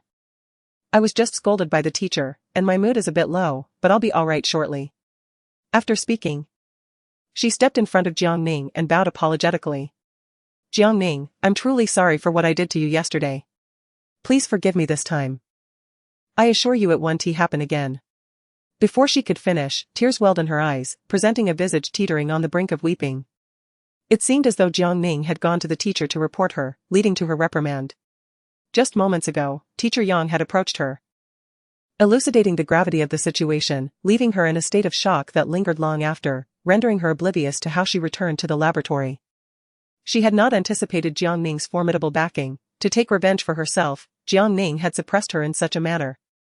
She simply could not comprehend what made Jiang Ning so remarkable, why so many rallied to her aid. Yet, despite her indignation, she had to concede an undeniable truth: she had been thoroughly bested by Jiang Ning. To survive, she had no choice but to submit to Jiang Ning. In the face of life and death, pride became a trivial concern. Guanxing, steadying the faltering Su Qingran, solemnly asked Jiang Ning, "Junior sister, did you tell the teacher that it was Qingran who harmed you, leading to the spilling of those reagents?" This is the sole explanation for Su Qingran's sudden apology. Otherwise, why would the teacher summon her immediately upon Jiang Ning's return? It is indeed surprising that the newly arrived junior sister, though young, possesses quite a cunning mind. Song Jingyan approached and whispered to Jiang Ning, "Junior sister, we have just arrived. If a mistake has been made, it is best to acknowledge it. Why retaliate and bring it to the teacher's attention? You are paired with senior sister Qingran. If you offend her, how can you expect to have a pleasant time here?" Several senior brothers also stepped forward, admonishing Jiang Ning for her retaliatory behavior, suggesting it would create an uncomfortable atmosphere for everyone. Instead of being angry, Jiang Ning smiled and gazed at Su Qingran, asking, "Senior sister, is that truly the case? Did I go to the teacher to report you?" Upon hearing this, Su Qingran's heart trembled, and she hastily clarified, "You are all mistaken, it was not Jiang Ning who reported me to the teacher, but rather..." Forcing herself to admit that she had intentionally set up Jiang Ning was a challenge for Su Qingran, as she was, after all, a proud individual. Yet, in the face of her future, she was willing to set her pride aside, albeit temporarily. Guanxing furrowed his brow, looking at Su Qingran with confusion. "And what is that?" The others exchanged glances, reading uncertainty in each other's eyes. Su Qingran closed her eyes, biting her lip, and after a moment of deliberation, confessed, "Yesterday, when I handed Jiang Ning the reagents, I tripped her with my foot, which caused her to spill them. The teacher happened to see it and summoned me to the office, where I received a thorough reprimand. It was truly not a case of Jiang Ning turning the tables. If I must face humiliation in front of these people, so be it. It is certainly preferable to being blacklisted." With this thought as a consolation, Su Qingran felt somewhat better. Upon hearing this, the crowd looked at Su Qingran in disbelief. Could it really be so? At that moment, Yang Yi entered, addressing Jiang Ning. "Since Su Qingran has acknowledged her mistake, let us consider this matter settled." Jiang Ning nodded, as she had no intention of delving deeper. It was evident that Su Qingran genuinely recognized her error. Yang Yi was pleased with this outcome. He glanced at the disciples gathered around and stated, "I hope that such incidents as yesterday will not recur within my team. Otherwise, one may face expulsion rather than mere reprimand. Do you understand?" The crowd responded in unison, affirming their understanding. His subsequent remarks were directed at Su Qingran, urging her to remain within her bounds. Should she err again, no one would come to her aid. Su Qingran bowed her head low, hardly daring to breathe. She would never again provoke Jiang Ning. After assigning the tasks for the day, Yang Yi departed from the laboratory. During lunch, Jiang Ning received a call from Bai Huixin. The tone on the other end was noticeably more courteous than usual. "Ning Ning. Our family hasn't tea gathered in quite some time. Why don't you come home tomorrow and bring General Manager Su along? Let us all have a meal together." Jiang Ning remained silent. Although it was purportedly a gathering, she suspected they aimed to extract some benefits from her. After all, when she held no value for them, they would hardly care about her well-being. In her past life, she had been mercilessly silenced, left lifeless in the streets, and they wouldn't even bother to claim her remains. Contemplating this, Jiang Ning took a fierce bite of her chicken leg, declaring, "I am quite busy lately." With that, she hung up the phone. Only when they recognized her potential utility did they attempt to ingratiate themselves with her. Jiang Ning found their insincerity appalling. Yet, for a fleeting moment, her heart quivered, and her hand trembled slightly while holding the phone. However, it was but a brief instant. In her previous life, she had toiled tirelessly in pharmaceutical research to garner her family's attention, but what had she received in return? They cared solely for the accolades she could achieve, which might yield them profit, never once considering that her life was nearing its end. Even as she approached death, they had been preoccupied with celebrating Jiang Ye's birthday, reveling in her joy, completely indifferent to her plight. After her rebirth, both she and Jiang Ning were diagnosed with breast cancer simultaneously, yet they acted as if blind, dismissing her claims as mere theatrics, accusing her of being unreasonable. Jiang Ning, leveraging her illness, lamented and wailed, while they, eager to appease her, disregarded Jiang Ning's existence, often leaving her to return to her room on an empty stomach. How utterly laughable. With each forceful bite of the chicken leg, she seemed to be directing her resentment towards the Jiang family. How could she not harbor bitterness? They were her own parents and brother. Yet their focus was solely on Jiang Ning. They would never comprehend the profound longing for familial warmth that a 15-year-old girl felt upon returning to this home. It was they who meticulously extinguished all her hopes, piece by piece, while reminding her to be understanding and magnanimous. Since her younger sister was in poor health, she was expected to yield to her in every matter. No matter how hard she tried, she could not measure up to Jiang Ning in the slightest. If that were the case, why should she subject herself to such futile efforts? She had already repaid her debts to the Jiang family in her past life. In this lifetime, she had no kin and considered herself an orphan. Tears, unbidden, cascaded down her cheeks. Yi Xiaofei, concerned, took the mangled chicken leg from her hands. Ning Ning, I understand your grievances. Just block them all, out of sight, out of mind. Her eyes too glistened with unshed tears, for she felt all of Jiang Ning's injustices deeply in her heart. Had it not been for Jiang Ning's profound attachment to the Jiang family, Yi Xiaofei would have long since extricated her from that mire. Nonetheless, it was not too late to emerge now. Ning Ning had become a disciple of Professor Yang and was married to her formidable cousin. Everything was progressing in a positive direction. How wonderful that was. Bai Huixin called again, but Jiang Ning chose to ignore it. When the third call came through, she hung up directly, trembling fingers swiftly blocking the number. Chapter 67, a secret meeting with a former lover. The world finally fell silent, yet a tinge of discomfort lingered in her heart. That was the maternal love she had yearned for over so many years, even knowing that her mother did not cherish her. The act of blocking her own mother was inevitably painful. A WeChat message pinged in, and Jiang Ning glanced at it. It was from Bai Huixin again. How much longer would this continue? She cast a sidelong glance before picking up her phone and opening the chat window. Upon noticing the announcement of your elder brother's engagement next Saturday, she felt compelled to click on it. Your elder brother is getting engaged to Su Jing next Saturday. It's alright that you're not returning now, but you must come back next Saturday. This is a significant event in your brother's life, and as his dear sister, it would be rather unacceptable for you not to be present. Is Jiang Xiyu truly getting engaged next week? Such rapid progression. She recalls that in her previous life, Jiang Xiyu was not engaged at this time. Could it be that many events have shifted since her rebirth? Subconsciously, she glanced at Su Qingran, who was seated nearby, her head bowed over her meal. This news must be quite difficult for her to accept. Although her relationship with Jiang Xiyu was clandestine, emotions are often beyond one's control. Much like her feelings for Gu Jinghui, she knew that he held no affection for her. Yet she clung to a modicum of hope, remaining steadfast throughout her life. Love is a force that can blind one's judgment. It is often said that those in love possess an intelligence quotient of 0, and this adage holds true. Bai Huixin was so incensed by Jiang Ning's abrupt phone call that she could scarcely eat, her gaze fixed upon the invitation on the table.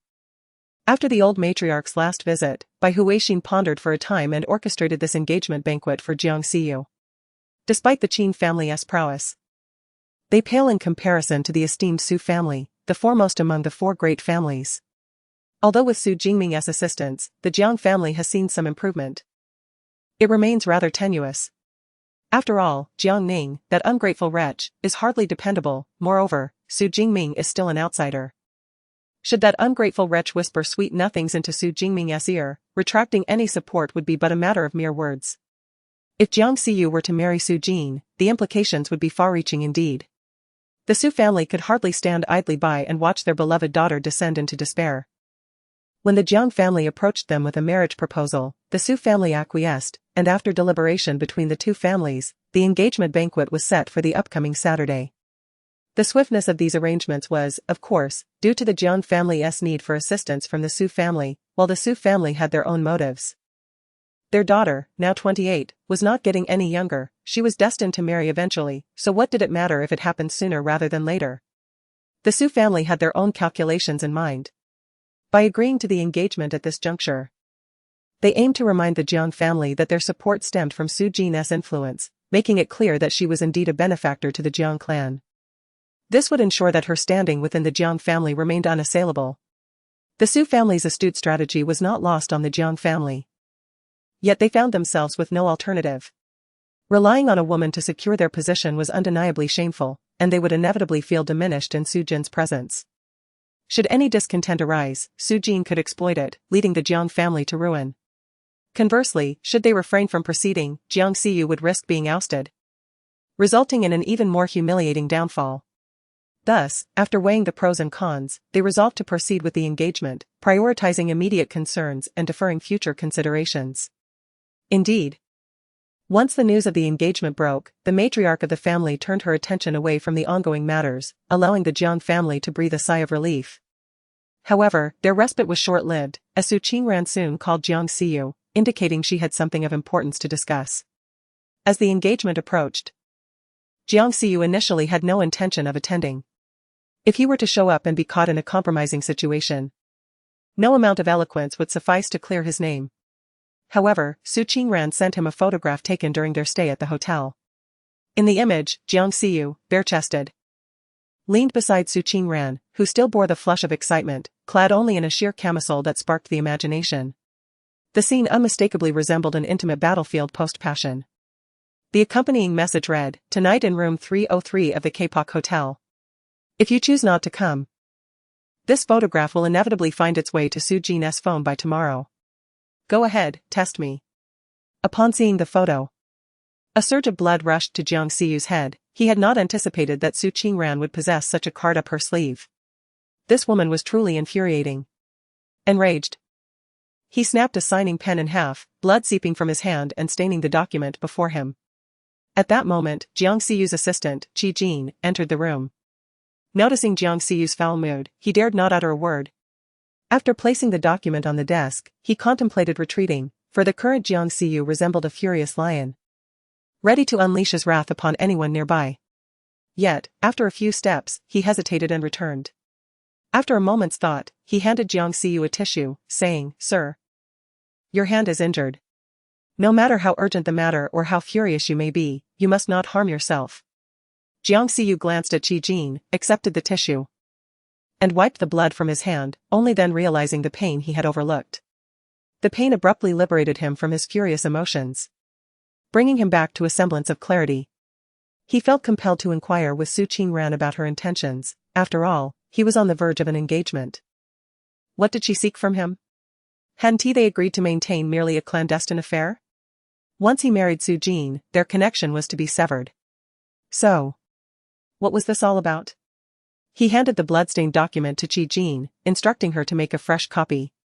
Furthermore, the meeting scheduled for tonight is to be cancelled. I have pressing matters to attend to. Qi Jin hesitated. "Mr. Jiang, tonight's meeting is crucial for summarizing the projects of the past few days. Are you certain you want to cancel it?" She was puzzled by the notion that anything could possibly eclipse the significance of company affairs. Jiang Xiyu tossed the bloodied pen into the trash and asserted, "Then you shall preside over it in my stead. I will prepare the content this afternoon. You need only ensure accurate notes." The prospect of Qi Jin replacing the president for the meeting was unprecedented. He feared he might falter, which could lead to undesirable consequences. This thought only deepened Qi Jin's dilemma. "Mr. Jiang, you have always chaired the meetings. Asking me to do so now seems inappropriate. There may be objections." The thought of delivering a speech for the first time, especially in front of so many senior executives, filled her with trepidation. "The pressure will be immense. And I might end up embarrassing you." Jiang Xiyu rose and placed a reassuring hand on Qi Jin's shoulder. "You must have faith in yourself. Every endeavor has its first time. I believe in your capabilities. You have accompanied me for 3 years, and I still trust your capabilities. If it were someone else, I would find it hard to place my faith in them. Otherwise, I would not have sought your assistance in this matter. Why does it sound so awkward? Mr. Jiang exerts such tremendous pressure on him, and he fears he might falter. What to do? Alas, the plight of the working person is to abide by the whims of their employer. Qi Jin steeled himself to comply. What choice did he have? The tasks assigned by the boss must be faced head-on, even if it means traversing treacherous paths. After all, delivering a speech is not insurmountable. Better to risk embarrassment than lose one's livelihood. Chapter 68, My seeking you surely indicates my longing. The night was heavy, like an impenetrable darkness, concealing the city's shadowy secrets. The Mufan Hotel, located on the outskirts, was modest in size yet remarkably discreet. In the past, Su Qingran and Jiang Xiyu often rendezvoused here. But this time, the emotional landscape was entirely different. Jiang Xiyu arrived as usual, driving his assistant's car, a strategy devised to avoid unnecessary complications. Exiting the garage, he adeptly navigated to the elevator, donning sunglasses and pulling his cap low to evade recognition. A few individuals awaited the elevator, and upon noticing their gaze upon him, Jiang Xiyu lowered his hat further. Upon reaching the third floor, he made his way directly to room 303, where the door was slightly ajar, allowing him to enter effortlessly. Su Qingran, clad in a sheer spaghetti-strap nightgown, leaned against the headboard, sipping red wine. Hearing the commotion, she turned her head and raised her glass, finishing the wine in her hand. The nightgown slipped from her shoulders with her movements, revealing glimpses of her alluring figure. From Jiang Xiyu's vantage point, it was evident that she wore no bra beneath. This was not the first time he had admired Su Qingran's physique. Yet his body reacted in a manner that he found utterly unexpected. Damn it, how could he possibly be aroused by Su Qingran at this moment? Su Qingran set her wine glass down and sauntered over, her delicate waist swaying as she approached. Her hand grazed Jiang Xiyu's Adam's apple, teasingly caressing it. He seized her playful hand, forcing her onto the bed and pressing his lips against her fragrant shoulder with a firm bite. Su Qingran winced in pain but did not express anger. Instead, she reached to loosen his tie and unbutton his shirt. Jiang Xiyu struggled to suppress the chaotic desire surging within him, rising from Su Qingran's side to straighten his black shirt. When he looked back at her, a flicker of anger ignited in his eyes. Su Qingran, what exactly do you intend to do? His breathing grew heavy as the desire he had just quelled flared anew, ignited by her allure. At that moment, he could no longer restrain himself, pushing Su Qingran back onto the bed and pressing his body against hers. To hell with morality. To hell with legality, those were concerns for another time. All he knew was that beauty lay before him, irresistible and inviting. He chose to indulge once more. After all, they had engaged in such encounters before without consequence, and he was confident that as long as he took the necessary precautions, Su Qingran would not dare to cause a scene in his presence. Thus, Jiang Xiyu felt reassured. This time, she sought him out. Undoubtedly distressed upon hearing the news of his impending engagement to her sister. Perhaps she yearned for a semblance of solace through this encounter. It would likely be their final rendezvous. Once he was wed, any further connection with Su Qingran would be utterly improbable. After all, should Su Jin discover their liaison, chaos would surely ensue. After their passionate encounter, Jiang Xiyu instinctively lit a cigarette, inhaling deeply before exhaling a cloud of smoke. However, Su Qingran chose that moment to extinguish the cigarette, reminding him that smoking is detrimental to health and advising him to indulge less frequently. Jiang Xiyu cast her a sidelong glance, his handsome face darkening with evident displeasure. You truly have a wide reach, don't you? Have I ever told you to mind your own business? Otherwise, you may find yourself facing dire consequences. Our relationship is merely a transaction. I provide you with project resources, and you offer your body in return. Beyond that, we share no connection whatsoever. Su Qingran's heart trembled violently, as if an invisible hand had torn it asunder, leaving her breathless. Her eyes stung with unshed tears, yet what did it matter? She had long accepted that Jiang Xiyu was devoid of any genuine emotion. Even if she loved him, what difference did it make? He was destined to be her future brother-in-law, a truth that could never be altered. She had brought this upon herself. Turning away to conceal her tears, she acknowledged the agony that threatened to consume her, yet she understood it was a consequence of her own making. Was there truly nothing between them? For 2 years, since she was 19, she had been entangled with him in a clandestine affair, one that was far from pure in intention. Yet, having shared 2 years together, she undeniably harbored feelings for him. But what of Jiang Xiyu's feelings for her? 2 years of affection merely amounted to a mere transaction, a mutual exploitation of needs. How absurd is this reality? A self-deprecating smile escaped her lips, as a piercing pain surged through her once more, leaving Su Qingran feeling utterly shattered. Jiang Siyu's phone chimed, prompting him to glance at Su Qingran, whose face was concealed by her hair, before rising to answer the call. A furious voice resonated from the other end. Jiang Rong's ire was palpable. Jiang Siyu, what could possibly be so urgent that you must attend to it today? Do you have any notion of the significance of today's meeting for the company? I don't care what your reasons are, you must return immediately. Or you shall bear the consequences. With that, the call abruptly ended. Jiang Siyu cast a fleeting glance at Su Qingran, who remained motionless in her position. I must inform you that I have decided to become engaged to your sister. To avoid any misunderstandings, it would be best if we no longer meet. With his tie neatly fastened, Jiang Siyu took the car keys from the bedside table and departed without a backward glance. It was only upon hearing the door close that Su Qingran allowed herself to weep openly. All the grievances she had suppressed over the years surged forth, overwhelming her. As her sobs grew louder and more desperate. Having been raised in the Su family, she was always regarded as the child of the mistress, forcibly adopted by the family. Mrs. Su held no affection for her whatsoever. Despite her relentless efforts to win their favor, she could elicit not even a trace of sympathy from them. In contrast, her half-sister, Su Jin, lives a life of opulence, indulged in luxury and comfort, embodying the quintessential spoiled young lady. The absence of comparison brings no harm. As a daughter of the same father, how could she not harbor resentment? Jealousy consumed her to the brink of madness. Chapter 69, Troubles created must be resolved by oneself. In the Su household, Su Qingran held no position of significance. From childhood, Mrs. Su subjected her to relentless verbal and physical abuse. Even with such egregious treatment from Mrs. Su, her biological father remained indifferent, joining in the censure of her supposed disobedience. Over time, she became desensitized, meticulously flattering every member of the Su family to ensure her survival. In the eyes of outsiders, Mrs. Su appeared exceptionally kind, often extolling Su Qingran at social gatherings, rather than Su Jin. Yet, unbeknownst to all, the gown she donned was merely a cast-off from Su Jin. The praise Mrs. Su lavished upon her stemmed solely from the fact that she was not her biological child, striving to project an image of a foster daughter being more cherished than a biological one. Yet, in the shadows, Mrs. Su revealed herself to be a true harbinger of torment, not only belittling and abusing her but also employing psychological manipulation. Within the Su household, Su Qingran possessed no dignity. Labeled as the daughter of a mistress, she was deemed inherently inferior, accused of possessing an innate ability to seduce men. Yet, at that time, she had done nothing wrong. Completely oblivious to her supposed faults, and suffered such humiliation.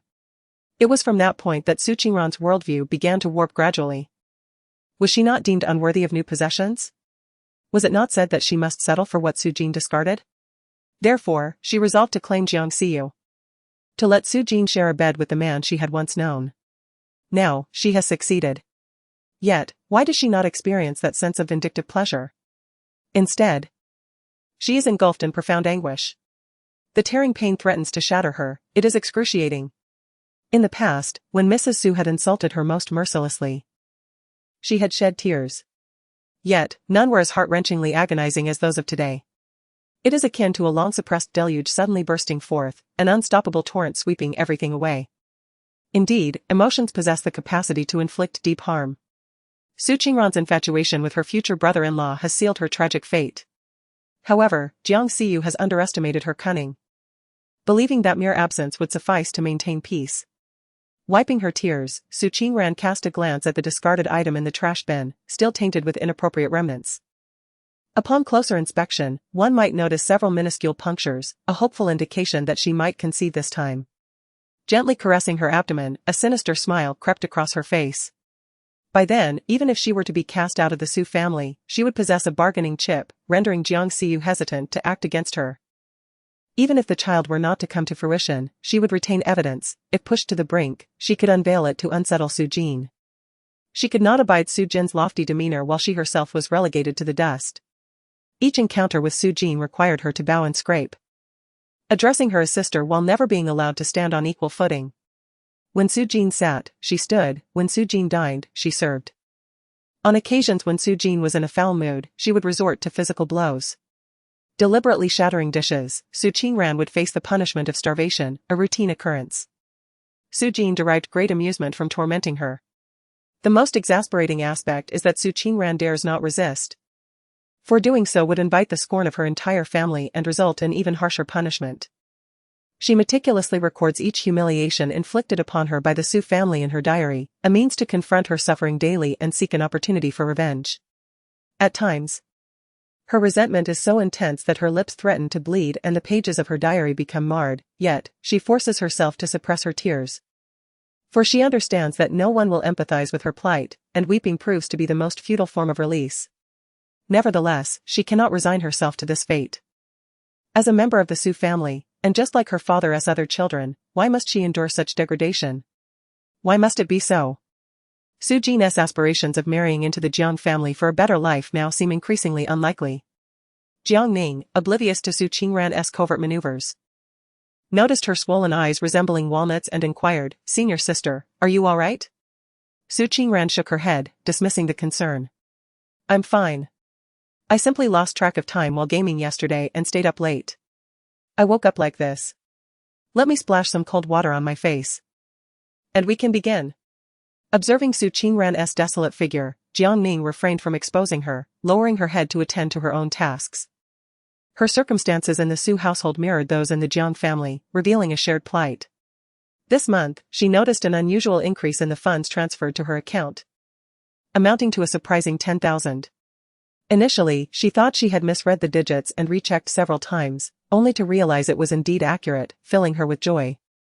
Having lived a previous life, Jiang Ning chose to distance herself from the Jiang family, thereby evading much of the associated turmoil. Yet, Su Qingran was not so fortunate.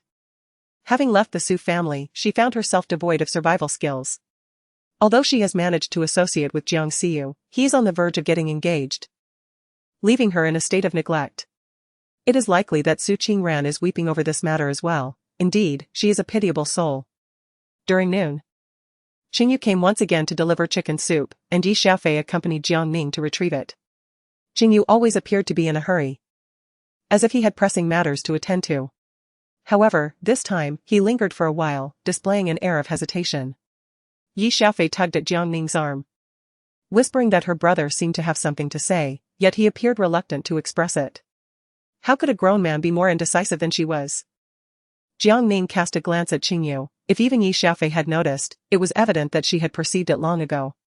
She refrained from turning away, eager to discern what Qingyu wished to convey. Yet, several minutes passed, and as the anticipation grew stale, Qingyu remained silent, unable to contain her frustration. She frowned and remarked, "If you have something to say, just speak plainly. Stop dawdling like a woman."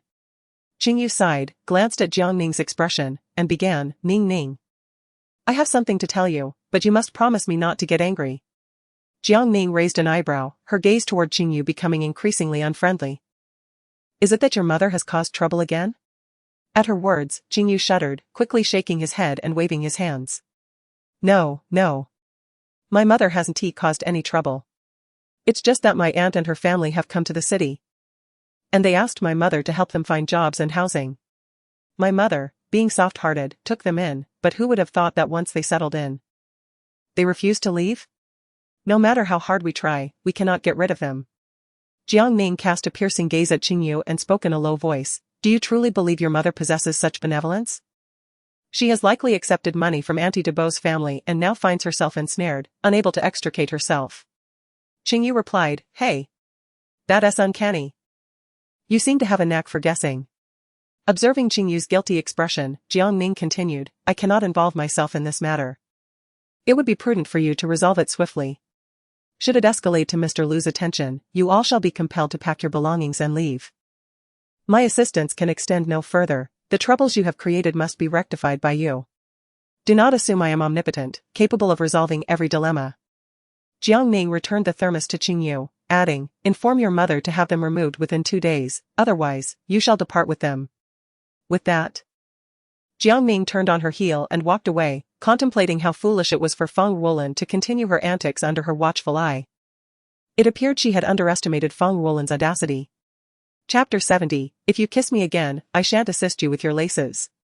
Yi Xiaofei caught up with Jiang Ning, inquiring with curiosity, "Ning Ning, are you not concerned that your adoptive mother might escalate the situation?" Jiang Ning shrugged nonchalantly, "What is there to fear? If the situation intensifies, it will be her misfortune. Rest assured, this fire will not reach me.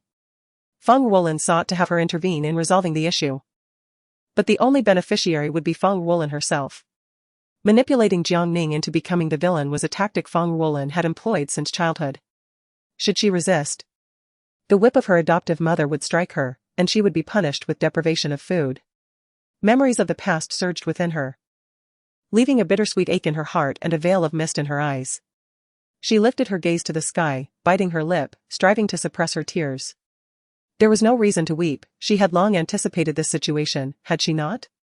Yi Xiaofei held her hand, her misty eyes blinking as she offered comfort. Ning Ning. Don't dwell on those unpleasant memories.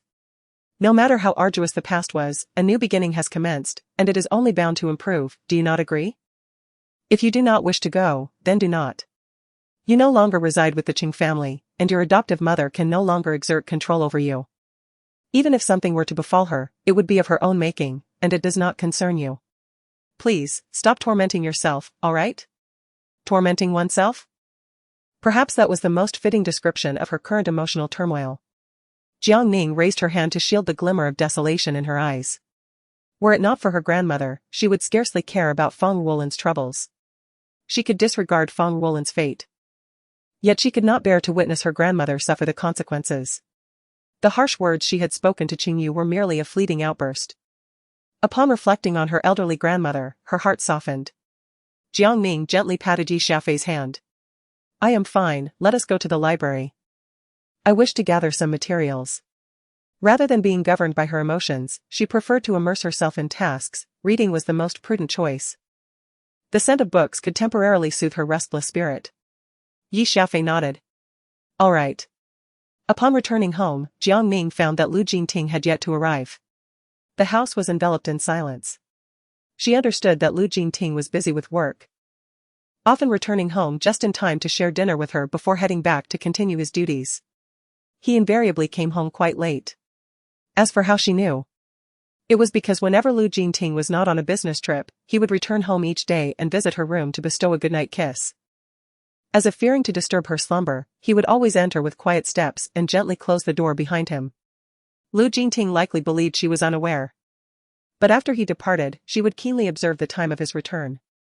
Each time she noted the hour past midnight, her heart would ache, and at times, she wished to share his burdens. She mused that this must be what it meant to feel heartache. Entering the kitchen, she removed the apron hanging on the wall and retrieved the ingredients she had purchased that day from the refrigerator, beginning to prepare the meal. In the midst of washing, she suddenly remembered that she had not cooked rice, lightly tapping her forehead before proceeding to rinse and boil the grains. When Lu Jingting returned, his weary body greeted the inviting aroma of the dishes wafting from the kitchen. A warmth blossomed within him, and the fatigue etched on his brow began to dissipate. He had thought she would not be inclined to cook, fearing she might go hungry, so he had postponed work until after 8. It turned out that having a wife felt like this: when one has someone to care for, the instinctive priority shifts towards family over work. Knowing that there was always a light left on at home for him brought him immense comfort. Companionship, perhaps, is the most enduring declaration of love. There is no need for grand, dramatic romance, rather, it is the small surprises and tender moments in the mundane daily life that truly matter. Each time he returned home and saw Jiang Ning, much of his weariness would fade away. It was indeed a delightful feeling. As Jiang Ning emerged from the kitchen, carrying a plate of freshly prepared shrimp, she spotted Lu Jingting at the doorway, rolling up his sleeves. She casually remarked, "You've worked hard all day. Why not take a moment to sit and rest? There's no need to help in the kitchen, dinner will be ready soon." Lu Jingting took the shrimp from Jiang Ning's hands and complimented, "It looks quite delicious." Jiang Ning replied, "It seems that the art of complimenting is indeed hereditary. Yi Xiaofei is good at it, and now Lu Jingting has also become quite adept, it's truly astonishing." The usually aloof prince had a knack for flattery, which she found delightful. Energized by his praise, she returned to the kitchen with renewed vigor, humming a little tune as she opened the pot simmering nearby. Filled with the medicinal soup she drank daily, Lu Jingting entered to wash his hands and, noticing her joyful demeanor, couldn't help but ask, "Is there something good happening today that has you so cheerful?" Joy appeared to be contagious, as Lu Jingting's lips curled upwards, his eyes filled with affection. Jiang Ning replaced the lid and added water to the pot, saying, "Well, I was complimented today, does that count as good news?" Lu Jingting approached from behind, enveloping her in an embrace, his handsome face brushing against hers before placing a playful kiss on her cheek, then releasing her. Seizing the pot from her hands, he whispered in her ear, "You've worked hard today, let me handle the tasks here. You can go wait for dinner." Hearing his words, Jiang Ning's cheeks subtly flushed to the back of her ears. The acknowledgement of her efforts and the compliments she received filled her with happiness. As she untied her apron, Lu Jingting opened his arms, signaling her to help him tie it back on. Jiang Ning gestured for him to lower his head. Lu Jingting obediently complied but seized the moment when she was distracted to peck her cheek. Her face immediately flushed. Pretending to be angry, she said, "If you keep this up, I won't help you tie it anymore." The smile on Lu Jingting's lips deepened. "Alright, I won't kiss you anymore." This statement sounded somewhat peculiar. Regardless, she hurriedly finished tying it, eager to escape the awkwardness. Her face felt as if it were ablaze. Lu Jingting had become increasingly skilled at teasing her, always managing to render her flushed and bashful. During dinner, Lu Jingting peeled shrimp for Jiang Ning, placing one after another into her bowl. Curiously, she asked, "Aren't you going to eat shrimp?" He had given her the entire plate. What would he eat? Vegetables. Lu Jingting placed the final shrimp into her bowl and replied, "I don't particularly like shrimp, you should eat more." She lifted her bowl, filled with shrimp, and poured half into his, insisting, "You're lying, who doesn't like shrimp? We'll share equally. Hurry and eat, you still need to return to the company, right? How late will you be working today?" Lu Jingting paused with his chopsticks, realizing she knew he returned home late every day. Despite his carefulness, he had still disturbed her. Chapter 71, The sweetness of a wife's feeding. Jiang Ning picked up a shrimp and offered it to his lips, saying, "Try the shrimp I made, it's quite delicious." In the past, due to Jiang Ye's aversion to shrimp, they rarely bought it at home, resulting in her having even less. Jiang Ye has a penchant for crabs, yet she is allergic to them. The Jiang family seems oblivious, even claiming that it is Jiang Ning who enjoys them. Lu Jingting, savoring a piece of shrimp, casually remarks, "This is tastier than what I make." The primary reason being that it is lovingly fed to him by his wife, its sweetness surpassing that of honey. Jiang Ning wonders if such casual flattery is truly appropriate, nevertheless, it brings her joy, for she cherishes such words. During dinner, as Lu Jingting prepares to clear the dishes, Jiang Ning hurriedly intervenes, saying, "You, a strong man, work so hard outside, let me handle this." However, Lu Jingting dismisses her concern, asserting, "Who says household chores are solely a woman's responsibility? Our family has no such stipulation. No matter how accomplished a man may be outside, once home, he should cater to his wife. The foremost rule in our household regarding men is that a wife is to be cherished, not relegated to domestic duties and childcare. Should one treat his wife poorly or allow her to feel wronged, he will surely face the ire of the entire family." Jiang Ning raises an eyebrow. Have you ever faced their scorn? This familial atmosphere is what countless young women dream of, yet the reality can be harsh. How many have perished under the weight of their dysfunctional families? Men often criticize women for their changing figures, relegating them to the roles of cooks, cleaners, and caregivers, devoid of any romance. Conversely, women lament that men neglect the home and disregard their feelings, focusing solely on blaming them for not earning or dressing up. Yet when women step into the workforce, who tends to the children? Can children thrive on their own? It's not that women lack a desire to adorn themselves. It's merely that the income provided by men is barely sufficient to sustain the family, leaving little for personal embellishment. Lu Jingting shook his head, holding her hand. "You won't let me go public, and even if I wanted to be scolded, there's no opportunity." Jiang Ning retorted, smooth-talking, "Indeed all men are insufferable." Ultimately, it was Lu Jingting who washed the dishes. Before heading to the office, he leaned in to kiss her once more. "You needn't wait for me tonight. I might come back quite late, and I won't disturb you." With that, he cheerfully went off to work overtime. Jiang Ning thought, is this infuriating man addicted to kissing? Yet, a flicker of affection lingered within her. What on earth was happening? She touched her flushed cheeks, pondering, It seems I might even be a tad hopeful. Oh no, it appeared she had fallen under Lu Jingting's spell. That night, she lay in bed, tossing and turning, unable to find slumber. After a while, she checked the time on her phone, only to do so repeatedly. When she glanced again, it was precisely 2 in the morning.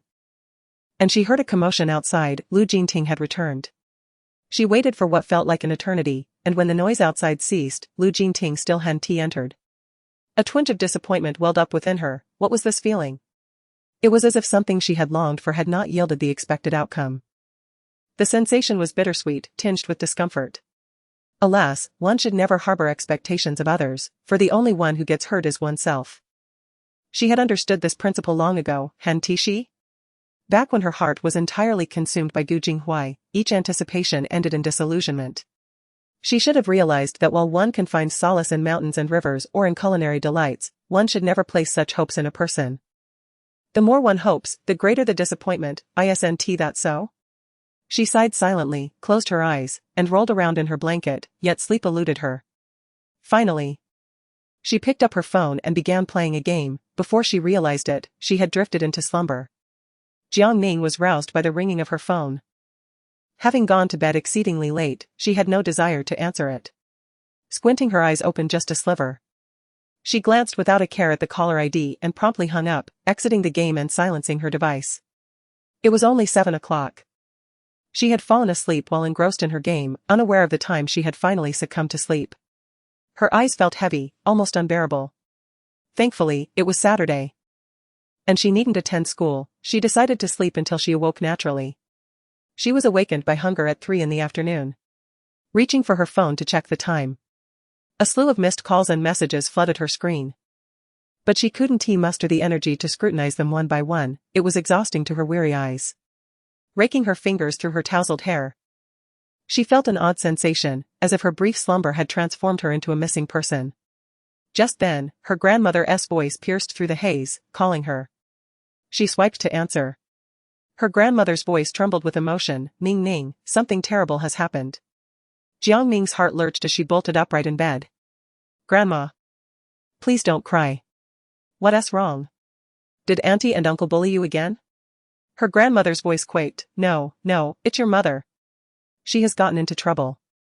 She accepted money from your auntie, promising to find them jobs, but now she can't secure any employment and refuses to repay the money. Today, she tried to send them away, and they began to argue.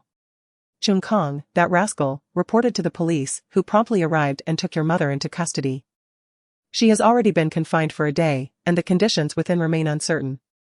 Jiang Ning felt overwhelmed, her frustration manifesting as she ran her fingers through her hair. This Feng Wulan, truly, must she always stir up trouble? It is utterly irresponsible to burden her elderly grandmother with such worries. Why does she not simply vanish? Noticing Jiang Ning's silence, her grandmother cautiously remarked, Ning Ning, could you find a way to secure your mother's release? I assure you, I will no longer be a source of trouble for you. At worst, I will take her back to the countryside, never to return to the city again. Would you consider helping your grandmother one last time? Jiang Ning sighed, her heart softening despite her irritation. As she tossed aside the covers and rose from her bed, she reassured her grandmother, do not worry, I will certainly retrieve her. Please remain calm, I shall go right away to secure her release. They merely seek money. We shall provide it. Rest assured, this matter is easily resolved. Yet, deep down, Jiang Ning felt a lack of confidence, uncertain of the circumstances she would encounter, and clueless about how to address the issue. She spoke those words solely to comfort her grandmother. After ending the call, Jiang Ning changed her clothes and hurried downstairs. Grabbing the spare key from the garage, she stepped outside. On her way to the garage, she called Qingyu, who answered promptly. Jiang Ning inquired directly. My grandmother has sent me to bail your mother out. What is the situation on your end? Qingyu's voice, laden with tears, reached Ning Ning, at last. You've decided to answer the phone. It's utter chaos here. Mother hasn't calmed down at the police station, she's berating the officers. And no matter how they interrogate her, they can't glean any sense from her. The police are at their wits' end and have detained her, insisting she reflect on her actions within those walls. Jiang Ning shut her eyes, exasperated by this despicable behavior of evasion. Did she truly believe that by stubbornly refusing to acknowledge her actions, everything would simply be resolved? Little did she realize, this was merely a flight from responsibility. Now that she was detained, who could possibly rescue her? Jiang Ning was utterly flabbergasted by this old scoundrel, who reigned supreme at home without a care. Once outside, who would tolerate such abhorrent behavior? Even at the police station, she showed no signs of restraint, which was simply intolerable. Chapter 72, Attempting to Extort Her. What a pipe dream. As Jiang Ning arrived at the police station, she could already hear Feng Wulan's vitriolic voice outside. After being confined for so long, her spirit seemed undiminished, suggesting that her time there had been woefully insufficient. Upon entering, she coincidentally crossed paths with Lin Xiuxiu, who scrutinized Jiang Ning with a piercing gaze.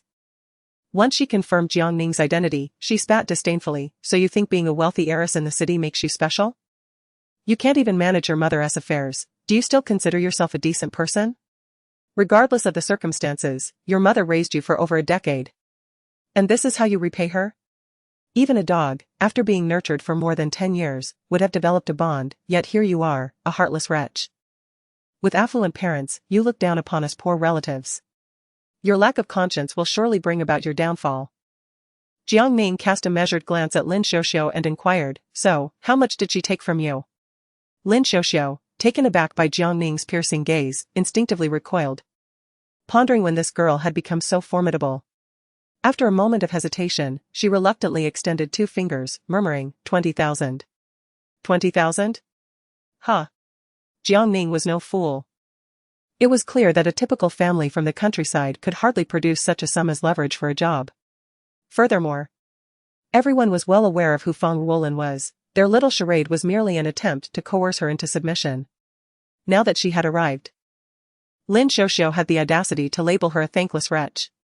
With such an attitude, how could they expect her assistance in securing employment? It was utterly preposterous. Behind Lin Xiuxiu, Chen Kong tugged at his mother's sleeve, signaling her to temper her demeanor. They were the ones in need of assistance. Yet their lofty posture suggested otherwise. It felt more akin to debt collection than a plea for help. What kind of reasonable person approaches a request in such a manner? The impression they gave was one of entitlement. "You must kneel before me, for I have a favor to ask, and you shall comply, lest I resort to moral coercion." Such behavior was hardly appropriate.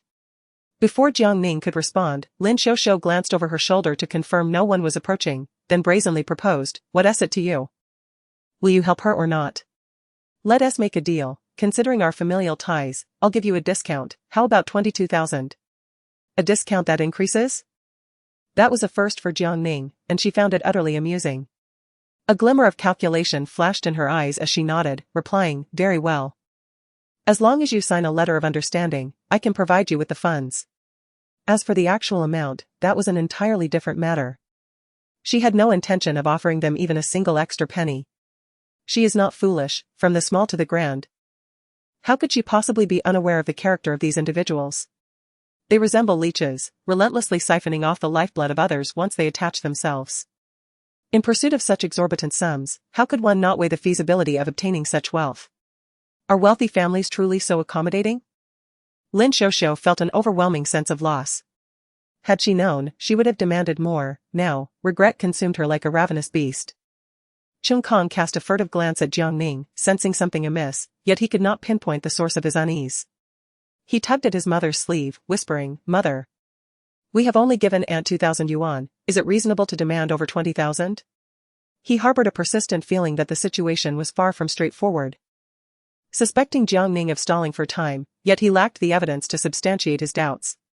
Lin Xiuxiu, exasperated by Qin Kang's incessant pulling, shot him a glare. "What do you know? When that girl's grandmother fell ill, you handed over 20,000 without hesitation, proving she indeed has substantial means. You claim to be a person of great ambition, yet a mere sum such as this intimidates you? Pathetic." However, Chen Kong wished to voice his thoughts but was interrupted by a sharp jab from Lin Xiuxiu's foot. He wanted to argue that wealth does not equate to wisdom and that it is improbable for affluent individuals to part with their money without cause. Lin Xiuxiu scolded him vehemently, "Stop being so indecisive, acting like a woman, you show not a trace of masculine fortitude. Please leave me alone. I will speak to them myself. I warn you, I do not expect your assistance, but do not hinder me, or else I shall return and break your legs." Chen Kong cried out in pain and dared not utter another word. At that moment, Jing Yu emerged and, upon seeing Jiang Ning, a weary smile graced his face. "Ning Ning has arrived." That smile, in all its appearances, seemed more sorrowful than a cry. It appeared that his troublesome mother had exhausted him to the brink. Jiang Ning politely addressed Lin Xiuxiu, "Aunt, please go inside and tell the police that you are experiencing a family dispute, and that Miss Fang has not extorted you. Then sign the letter of understanding, and everything will be resolved." Lu Xiuxiu, not foolish, immediately grew displeased. "What about my 22,000? If you do not pay? What if I sign and you refuse to give me the money?" Anticipating her reaction, Jiang Ning requested Lin Xiuxiu's payment code and promptly transferred her 1,000 yuan face-to-face. Jiang Ning seized the moment and added, "Aunt, I will first transfer you 1,000 as a deposit. Once you sign, we can settle the remaining amount. What do you think?" Lin Xiuxiu, elated by the money, acted impulsively and went inside to explain to the police. Qingyu anxiously turned to Jiang Ning. Pulling her aside to caution, "Ning, she just received 2,000 from our mother, now you are giving her over 20,000. Isn't this outright extortion? Once the money is in her pocket, she will never return it." She shot Qingyu a sideways glance. "Do you think I am that foolish?" Qingyu found himself momentarily speechless. Indeed, his cousin Ning was no fool. She had been astute since childhood and would never be so naive as to part with her money without good reason. With this thought, Qingyu felt reassured. Half an hour later, Lin Xiuxiu emerged, her face alight with joy, accompanied by a police officer. However, Fang Roland did not follow them out. The officer addressed the family waiting at the door, explaining that Ms. Fang had been causing a scene at the station, hurling insults at the police. Although the defendant had signed a letter of understanding, absolving her of responsibility, she would still need to remain in custody until the following day. Jiang Ning nodded in understanding. Expressing her gratitude, "Thank you, officer. I sincerely apologize for the trouble we've caused you." It seemed prudent to let Fang Roland spend a day and night in confinement, allowing her to reflect on her actions and preventing her from further harm upon her release. It was clear she had grown overly brazen, believing herself untouchable. Once the police had departed, Lin Xiuxiu hurriedly produced a payment code and placed it before Jiang Ning. "As agreed, here is the remaining balance. There's still an outstanding amount of 11,000. Jiang Ning retrieved her phone, transferring 1,000 to her immediately, while the remaining 20,000 would be credited in 1 hour, with the option to cancel within that timeframe. Seeing that the 20,000 had yet to arrive, Lin Xiuxiu anxiously pressed Jiang Ning, "The 2,000 has been received. But why hasn't the 20,000 shown up? Are you simply toying with me?" Jiang Ning gently tucked a stray lock of hair behind her ear and replied, "Auntie, please speak with integrity. You witnessed me make the transfer, how could it possibly be false? The sum of 20,000 is somewhat substantial. The funds will only be available 24 hours later, at this time tomorrow. If you doubt it, you may inquire with your son. She possesses the transfer receipt. How could it possibly be fabricated? It is merely subject to cancellation at any moment, yet this must not be disclosed, lest Lin Xiuxiu become furious. By this time tomorrow, Feng Roland will be released, and there will be no need for concern regarding any disturbances from Lin Xiuxiu at the police station. As long as matters do not escalate to the precinct, all can be negotiated. As for the farm, she intends to inform Uncle Zhang that once they have relocated, they shall not be permitted to re-enter the estate. Should they dare to cause further trouble, the authorities will be contacted. Although Qin Kong may lack understanding of these matters, he nodded in agreement without a second thought, influenced by Jiang Ning's words and the watchful presence of his mother. Seeing her son acquiesce, Lin Xiuxiu felt reassured. And to prevent Jiang Ning from having second thoughts, she swiftly took her son away. Chapter 73, She aims to alter her grim fate after Lin Xiuxiu departed. Jiang Ning promptly cancelled the transfer. Fortunately, the other party would not receive any notification, or it would have been difficult to explain. Qingyu hesitantly approached and apologized. Ning, I am truly sorry, I failed to keep an eye on my mother and caused you trouble. He had not anticipated that his mother would accept money from Aunt, and it was only when Aunt came to confront them that he realized his mother's misconduct. Although the fault did not lie with him, he had promised Ning that he would monitor his mother and prevent her from causing any further chaos. Despite all his precautions, today's incident still transpired, leaving him with a sense of guilt. Jiang Ning glanced at Qingyu and reassured him, "This is not your fault. It may be beneficial for your mother to reflect while she is inside. Have you eaten? Would you care to join me? She has yet to eat anything and is on the verge of starvation, she must find a place to nourish herself." Qingyu shook her head. finally feeling a twinge of hunger. Since the incident, she hadn't even sipped a drop of water. She opened the car door and said to Qingyu, who was still in a daze, "Why are you standing there? Get in the car. I haven't eaten either, let us go have a meal together. And then I'll take you back to the farm." The Yuyu farm, nestled in the expansive northern reaches of Yuqing, is a vast estate of which Jiang Ning is uncertain of the exact area, only knowing it is immense. She has never fully explored its grounds. This was the estate that her grandfather cherished most during his lifetime. The mountains are adorned with numerous fruit trees, including navel oranges, apples, and passion fruits, along with many other fruits that Jiang Ning cannot identify. The land is also cultivated with abundant rice paddies and seasonal vegetables, creating a truly delightful sight. It is no wonder her grandfather adored this place. After spending too long in the city, coming here to breathe in the fresh air is simply exquisite. In stark contrast to the city's hustle and bustle, this place is like a serene paradise. Upon entering, one can hear the calls of insects and frogs, followed by the chirping of birds. It is incredibly soothing. It feels as though she has been transported back to her childhood, where scenes of fishing in ditches and collecting snails in the fields replay vividly in her mind. Back then, the sight of leeches in the fields was terrifying. Upon encountering one, they would flee faster than rabbits. Reflecting on those times now, it brings a sense of amusement. Grandmother is somewhat anxious, knowing that Feng Ruolin will only be released tomorrow. "Ning Ning, I have heard that your aunt has moved everything away. Do you think they will not return to trouble us again? I am quite worried about your mother. She must be suffering from poor food and restless sleep inside." Lin Xiaoxiao and the others are indeed swift in their actions, seemingly afraid that Jiang Ning might demand money from them. Jiang Ning knelt down and took grandmother's hand, reassuring her, "Grandmother, do not worry, your aunt will no longer dare to trouble us in the future. As for Miss Feng, a little hardship inside might do her good. She has been overly indulged by you, which has fostered her arrogant and overbearing demeanor. If she does not temper her disposition, it could lead to serious consequences. The city is not like the countryside, one cannot simply wield their tongue and act as they please. Even in the police station, she was unruly, hurling insults at the officers. This clearly demonstrates her lack of emotional intelligence and character." Grandmother sighed, agreeing with Jiang Ning's sentiments. "Your mother has indeed acted impulsively. How could she insult the police? No matter how I advise her, she never listens. Now, it has escalated to this point.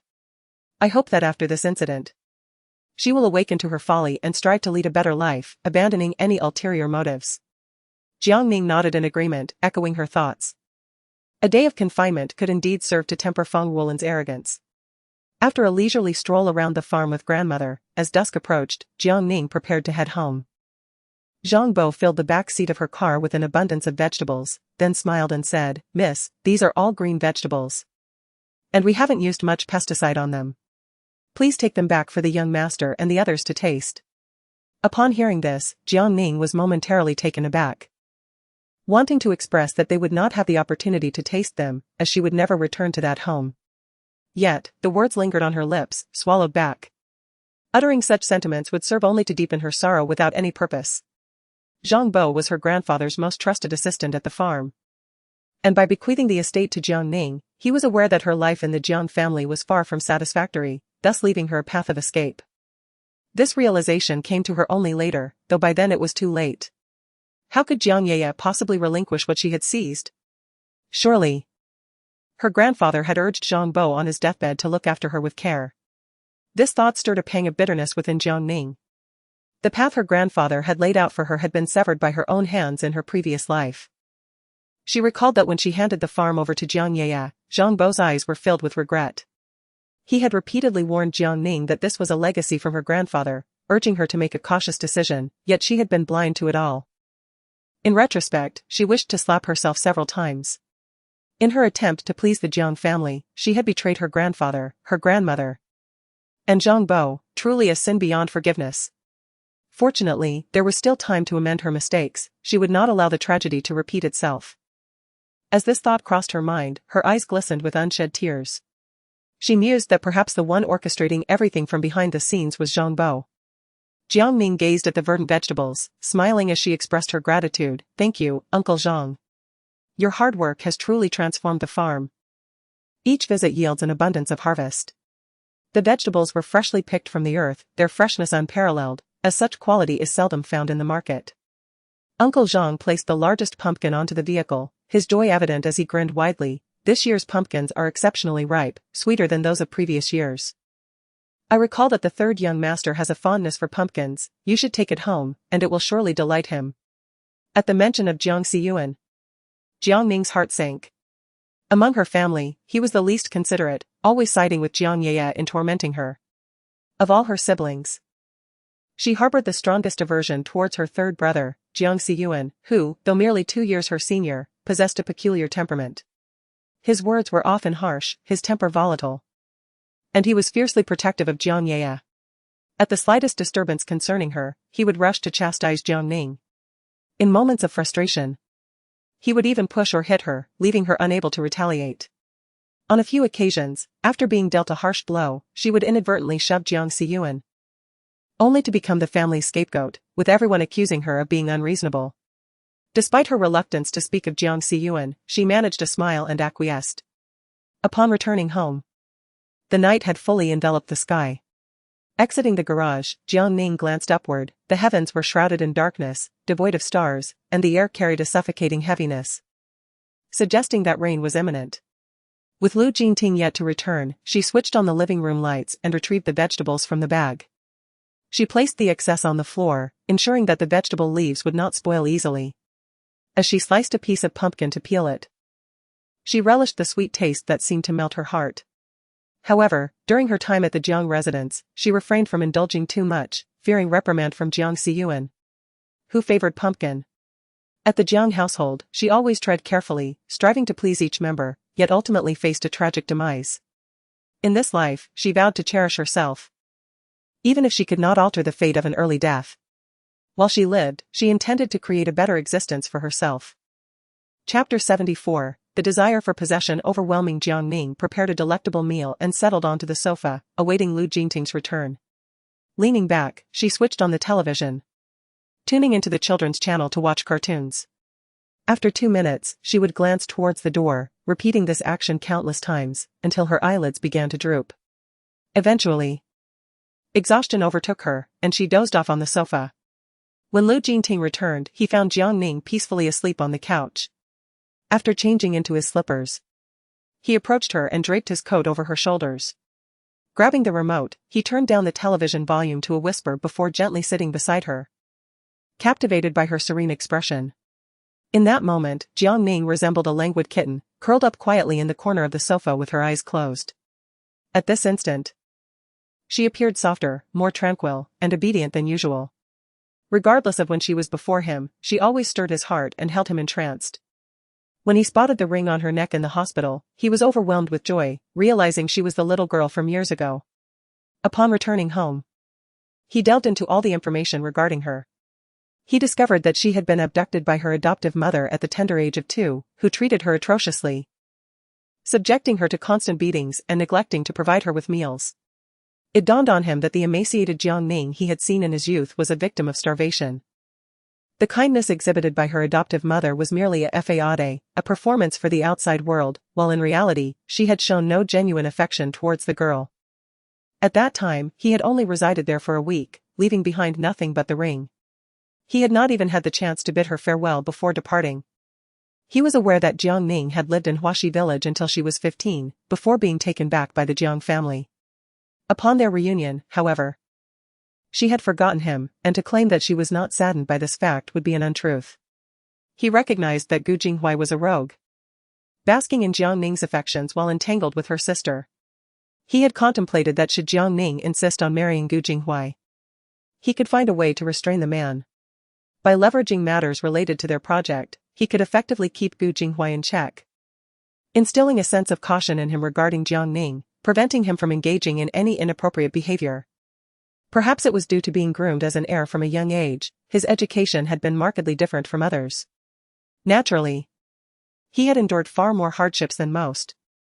To possess what others could not inevitably meant sacrificing certain liberties, while other children reveled in their parents' affection. He had already begun to observe the subtleties of human behavior. In the past, he remained unflinching even in the face of overwhelming adversity. It was only upon encountering Jiang Ning that he realized he, too, was capable of deep emotions. Her joy brought him happiness, and her sorrow tugged at his heartstrings. His feelings seemed to ebb and flow in tandem with her own. Subsequently, when the elder of the Gu family mentioned the dissolution of their engagement at the birthday banquet, he felt a surge of elation. He acknowledged his selfishness, a selfishness that compelled him to wish to claim her as his own. Later, while in the car, upon hearing her express that the decision to end the engagement was hers, he nearly leapt from his seat in joyous celebration. He leveraged his connections to restrain Gu Jinghua, ensuring he would not dare to trouble Jiang Ning again. In truth, he was filled with trepidation. They shared 5 years of history, while he had only recently entered her life, leaving him with little hope of victory. The sole strategy he could employ was to keep Gu Jinghua at bay, preventing him from appearing before Jiang Ning. He confessed that such tactics were indeed despicable, yet he could not bear to relinquish the young lady to another. Had Gu Jinghua been a man of integrity, he would have felt at ease entrusting Jiang Ning to him, but he was not. Thus, he could not afford to be courteous. When he heard her inquire whether he would be willing to marry her, his heart soared with joy. After such a long wait, the long-anticipated good news had finally arrived. He was determined to seize the moment, under the guise of considering her best interests, gradually inviting her to reside in his villa. Now, with the enchanting lady before him, still his lawful wife, his heart brimmed with contentment. He relished the simplicity and beauty of his current life. Realizing that the young woman had prepared a feast in eager anticipation of his return, only to fall asleep while waiting, Lu Jingting felt a pang of guilt. As a man now bound by marriage, he recognized the need to balance his work commitments, for there was a wife at home awaiting his return for dinner. He must return early tomorrow. Jiang Ning shifted slightly, nearly toppling off the sofa, but Lu Jingting swiftly caught her. Startled, she instinctively wrapped her arms around his neck, her warm breath cascading onto his nape, causing his breathing to deepen. Lu Jingting gently placed her back on the sofa, kissed her cheek, and gazed at her with an apologetic expression. "I'm sorry for coming home late today. If I'm not back for dinner, or if I'll be late, please eat without waiting for me." Sometimes, when he became engrossed in work, he neglected to eat, and only felt hunger when he finally paused. Jiang Ning folded his coat neatly and placed it in a corner of the sofa. With a smile, she replied, "It's all right, I was also somewhat negligent. Next time, when you're busy, I'll bring you lunch at the office. It will save you a trip and precious time. I happen to have a lot of free time." Upon hearing Jiang Ning's words, Lu Jingting felt a warmth envelop his heart. He affectionately embraced her and kissed her cheek again. Leaning close to her ear, he whispered, "I have indeed been exceedingly busy lately, and in a few days, I might need to go on a business trip for a month." Surprised by the prospect of such an extended absence, Jiang Ning felt a twinge of concern, yet what could she say? Feeling a slight itch in her ears, she scratched them and pointed to the food on the dining table. "The meal has cooled. I'll go warm it up." As she began to rise, Lu Jingting stopped her, saying, "It's getting warmer, it doesn't need reheating. It's perfectly fine as it is." Jiang Ning rose and said to him, "I will fetch some bowls and chopsticks from the kitchen. You still need to return to the company after your meal, so please sit for a while." With that, she made her way to the kitchen, retrieved the bowls, and served both of them a generous portion of rice, carefully arranging the chopsticks. She even graciously pulled out a chair for Lu Jingting. As they sat down to eat, Jiang Ning added a substantial piece of pumpkin to Lu Jingting's bowl and, like a child showcasing a prized possession, boasted, "This was given to me by Zhang Bo when I visited Yu Farm today. It's all organic produce. The vegetables on the table were also picked by him for me. I haven't tasted such sweet pumpkin in ages. You must try it, it's truly delicious." Lu Jingting picked up a piece and took a bite, nodding in approval. "Indeed, it is quite sweet." After dinner, Lu Jingting handed Jiang Ning a black card, saying, "This is my salary card. I will be on a business trip for a month in a few days, and I will arrange for a caretaker to look after you during my absence." Upon glancing at the black gold bank card, Jiang Ning felt her heart tremble as memories flooded back. She recalled a time when she had seen a similar card in Jiang Xiyu's possession. However, when Jiang Xiyu presented the black gold card, it was not for her, but for Jiang Yaya, described as a supplementary card for her unrestricted use. At that moment, her heart ached profoundly. Why did her most respected elder brother show such favoritism towards Jiang Yaya? She felt a surge of resentment. After a fierce argument with her family, It was no surprise that she was once again punished by being forbidden to eat, confined to her room for reflection. Such incidents occurred almost every few days, ultimately affecting her health. Yet, it garnered not a modicum of concern from them, only their indifferent gazes in return. Contemplating this, her heart would still ache. But no matter how painful it became, she would no longer demand anything from them. A lifetime of insistence in her past yielded what? A tragic demise at the hands of another, where she sent them messages to return and collect her remains. How did they respond? Each one preoccupied with celebrating Jiang Ye's birthday, not only neglecting to retrieve her body but also accusing her of causing a scene, claiming she was feigning death. How absurd. Lu Jingting, seeing her refusal, directly placed something in her hand, stating, "I will send you the password shortly, I must head to the office now." Watching Lu Jingting's retreating figure, Jiang Ning found herself lost in thought for an extended period. Everything felt rather surreal. Perhaps the lessons from her previous life were too profound, too ingrained to be overlooked. If given the choice, she would prefer never to have returned to the Jiang family. It was not until her phone rang that she snapped back to reality. Glancing at the caller ID, she saw it was her grandmother calling. Her grandmother was Bai Huixin's biological mother, and after returning to the Jiang family, she had lived there for a while. That period was the happiest time for Jiang Ning. With her grandmother's protection, the Jiang family dared not treat her too harshly, at least not openly. However, her grandmother later left Yuqing for Jiangqing. Years had swiftly passed, and she had seldom kept in touch with her grandmother. To her surprise, her grandmother had taken the initiative to call this time. This was unexpected, for in her previous life, her grandmother had not returned at this juncture. She was baffled as to why so many events had changed after her rebirth. She remembered that she had never seen her grandmother again before her death, yet now, her grandmother had inexplicably returned. What was the meaning of this? As soon as the call connected, a frail voice resonated from the other end, "My dear child. I am sorry you have endured so much these past years. You chose to move out rather than come to see me." Upon hearing her grandmother utter her childhood name, Jiang Ning felt a wave of nostalgia. It had been so long since she had heard it that she nearly forgot she even possessed such a name. Tears streamed down her face as she choked out, "Grandma, I'm so sorry for not visiting you, it is my fault." In the past, whenever she faced hardships, she would confide in her grandmother, who would always stand up for her. Over time, her conflicts with her family deepened. After her grandmother returned to Jiangqing, she lost her support and had to swallow her grievances alone. She became like a hedgehog, capable of inflicting pain on others while simultaneously hurting herself. Her grandmother sighed. "My dear, I have already returned to Yuqing today. Do not worry, I am here to seek justice for you. For the sake of this old woman, please do not harbor resentment. Come home soon." Jiang Ning closed her eyes, tears flowing freely. She believed her grandmother could advocate for her, yet she wondered, what difference would it make? Habits ingrained in one's nature are not easily altered, the biases deeply etched in her family's hearts could not possibly change overnight. In the shadows where her grandmother could not see, they continued to suppress her. Sensing Jiang Ning's silence, her grandmother continued, "Dear child. Just come back to visit this old woman, will you? I traveled all this way from Jiangqing specifically to advocate for you. Whatever you wish to express, tell me, and I shall bear the burden for you." The members of the Jiang family, summoned back unexpectedly, trembled in fear, their usual arrogance completely diminished. It was over. The matriarch was about to unleash her wrath. They fervently hoped that Jiang Ning would not return, for her presence would spell disaster for them. To their dismay, Jiang Ning's voice echoed from the other end, "All right, Grandma, please wait a moment, I am on my way." This was truly catastrophic. Regardless of their prior grandeur and influence, before the matriarch, they had to bow in deference. The sudden return of old Madame Bai, summoning them all back, coupled with her fearsome countenance, indicated that trouble was imminent. After ending the call, old Madame Bai turned around, her piercing gaze sweeping over the crowd, silently warning them of the reckoning that awaited upon Jiang Ning's arrival. Those who usually basked in their glory outside now resembled mice in the presence of a cat, heads bowed in silence. A flicker of panic crossed Jiang Ye's eyes.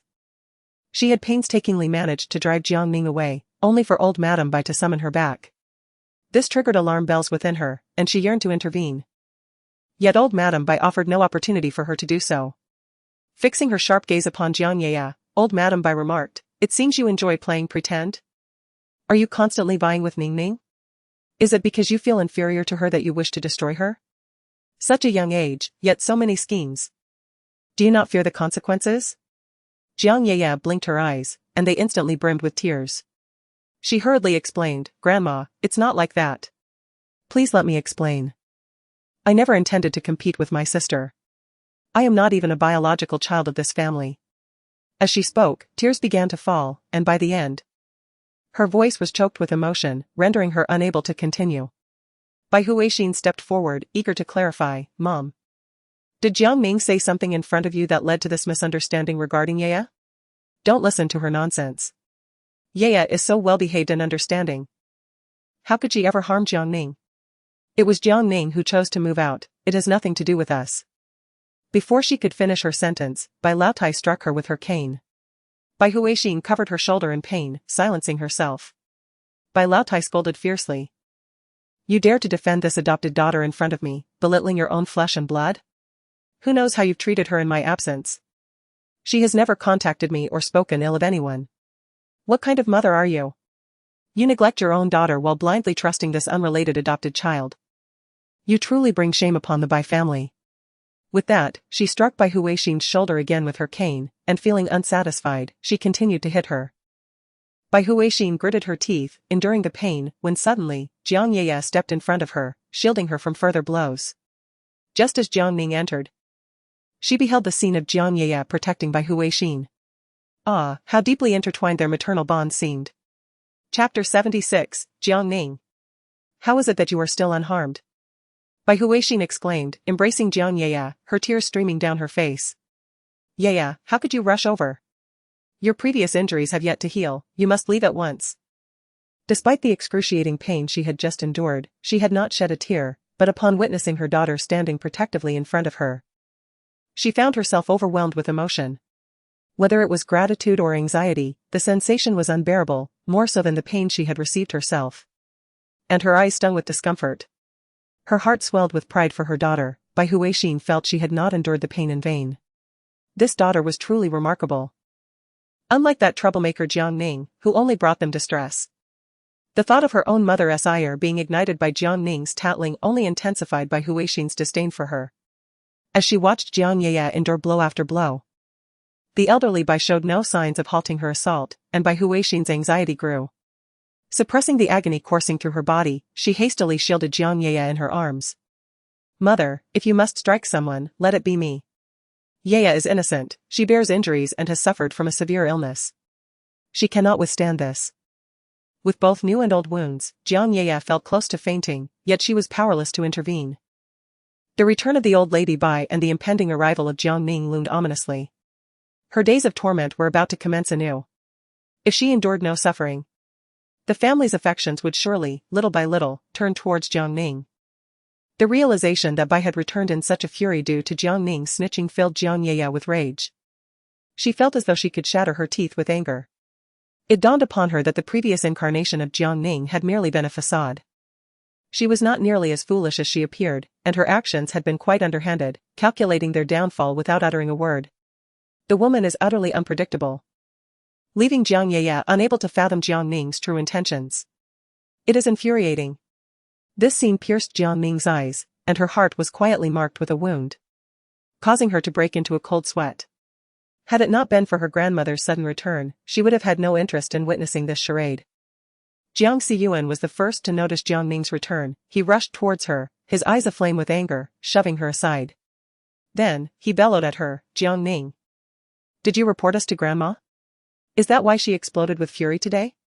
Now, both Mom and Yaya are being punished, and soon it will be our turn. Are you satisfied? You cannot find peace until you have driven us to despair, can you? A woman with such a venomous heart as yours does not deserve to be a sister of the Jiang family. Aren't you the one diagnosed with cancer? Aren't you supposed to be on the brink of death? Why then are you still alive and well? Why haven't we witnessed your demise? Watching his beloved sister suffer, Jiang Xiyuan felt a deep ache in his heart. Seeing his mother and sister weeping together, his eyes also grew misty. The resentment he had harbored towards Jiang Ning had reached its breaking point. Thus, when he pushed Jiang Ning, he exerted all his strength. He had already sent his elder brother to the hospital, causing the Jiang family significant losses, and now he had turned his aggression towards her. The 2 slaps he delivered were fierce enough to leave his ears ringing and his vision momentarily blurred. Even now, the memory sends chills down his spine. Most despicable of all, she did not spare Yaya, leading to Yaya's fall down the stairs, which devastated their entire family. Now, she even dared to run to grandmother to complain. As she reflected on the series of events, all linked to Jiang Ning, Jiang Ning could no longer contain her frustration. Since punishment was inevitable, she resolved to drag Jiang Ning down with her into misfortune. Unprepared, Jiang Ning was pushed to the ground, landing painfully on her backside. Her head striking the corner of the mahogany door, blood seeping from her forehead. The venomous curses from Jiang Ning felt like an invisible hand tearing at her freshly opened wound. The pain was excruciating. Her body ached, but her heart ached even more. Upon seeing Jiang Ning injured, old lady Bai halted her actions, nearly fainting with rage at Jiang Ning's words. She seized a cup from the table and hurled it at Jiang Ning, who did not flinch and was struck directly. The cup deflected slightly, hitting Jiang Ning on the calf. Instinctively, he covered his leg, grimacing in genuine pain. It was surely swollen by now. At that moment, Jiang Ning approached cautiously, helping Jiang Ning to her feet. He then turned to Jiang Ning, reprimanding him. "Third, your words are utterly unacceptable. Apologize to Ning Ning at once." With a glance, Jiang Ning signaled for Jiang Ning to temper his behavior. Yet, Jiang Ning did not even spare his elder brother a glance. His leg still throbbed, and the flames of anger surged within him. He would sooner lose his mind than apologize. Pointing at Jiang Ning, he shouted in fury, "Second brother. Why should I apologize to her? Does she deserve it? Look at how she has turned our family upside down. Is it because you haven't been punished that you dare to speak so disdainfully?" Jiang Ning furrowed his brow, interrupting Jiang Siyuan. "Third brother, could you please keep silent? Grandmother is already furious, your words are merely adding fuel to the fire." Another cup was hurled, but this time Jiang Siyuan, having learned from experience, managed to dodge. The cup shattered at his feet, the sharp sound echoing piercingly through the quiet villa, startling everyone present. The matriarch's fury reached its zenith. Elder Mrs. Bai, with labored steps, approached Jiang Siyuan and raised her cane, striking him repeatedly. Her wrath was palpable as she exclaimed, "You treacherous wretch! How dare you curse your own sister in my presence? You have crossed the line. If you behave so shamelessly before me, I shudder to think of how you treat your sister when I am not around. You cherish your adopted sister like a treasure while treating your own flesh and blood like mere grass. A flawed upbringing leads to a flawed progeny. Your mother is no saint either, she has raised nothing but miscreants." The room fell silent, the weight of her words crushing.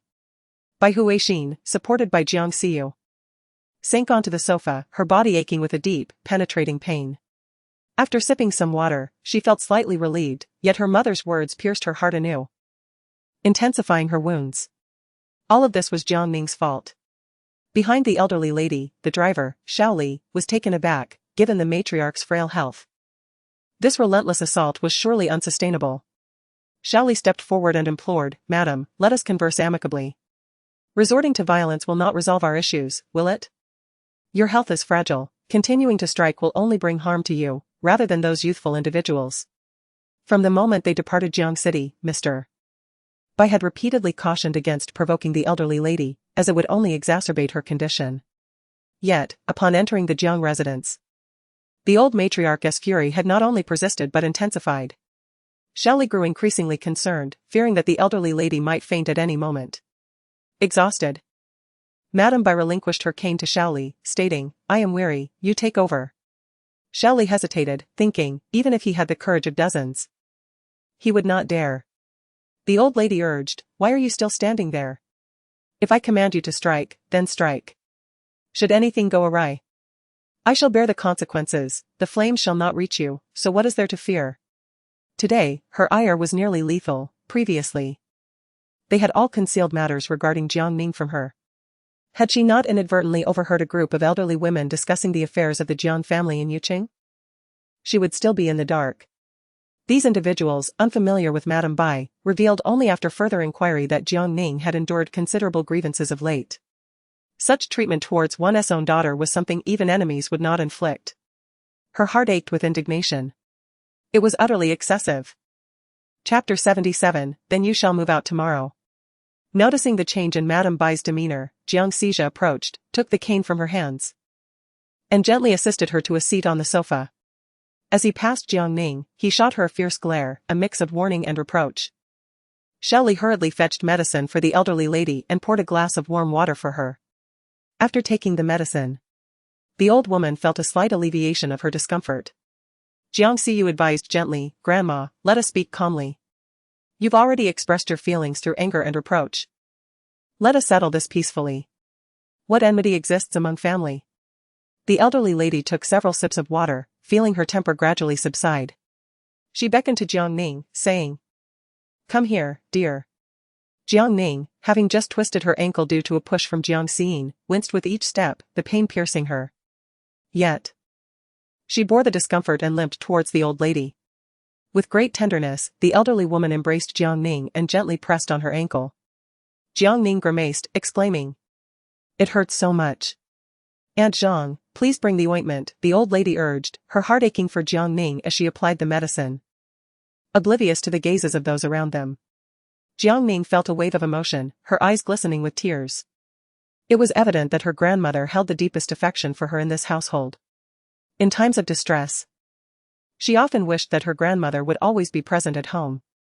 However, in her grandmother's absence, her relationship with her family had deteriorated, creating an inner conflict. Yet now, her perspective had shifted entirely. She no longer felt the need to appease the Jiang family and was liberated from excessive concern. The elderly lady cast a stern glance at the Jiang family, who were too afraid to speak, and inquired, "Why have you driven my dear away? Who among you can provide me with a reasonable explanation?" The family exchanged glances, hesitant, until Jiang Rong stepped forward to clarify, "Mother, it is not that we expelled her. Jiang Ning chose to move out secretly, and we were all kept in the dark. It was only later that we heard Aunt Zhang mention that while she was cleaning in the afternoon, she discovered that Jiang Ning's belongings had vanished. And thus we learned of her departure." Granny Bai slammed the medicine she was holding onto the coffee table, exclaiming, "A young girl like her managed to move her possessions right under your noses, and none of you noticed? How can you claim to be oblivious? Have you all gone blind?" Jiang Rong felt as if an invisible hand had tightened around his throat, a suffocating sensation spreading through him. He opened his mouth, yet no words escaped. At that moment, Jiang Xiyu interjected, "Grandma, Jiang Ning chose to leave on her own accord, it has nothing to do with us. So you cannot blame us." Granny Bai seized a blanket from the coffee table and hurled it at Jiang Xiyu, retorting, "It has nothing to do with you? When our girl first returned, she was so well-behaved and understanding, it was your blind and indifferent family that forced her away."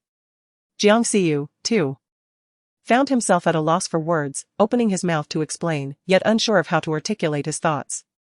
At that moment, Granny Bai's gaze turned sharply towards Jiang Yaya, her piercing eyes slicing through the air as she demanded, "And you, what wrong did our girl ever do to you? Is this how you choose to treat her?" Jiang Yaya was terrified by Granny Bai's stare. She bowed her head, her eyes reddened as she stammered, "Grandma, you misunderstand me. I never intended to compete with my sister for anything because I know I am not a biological child of the Jiang family. She left of her own will.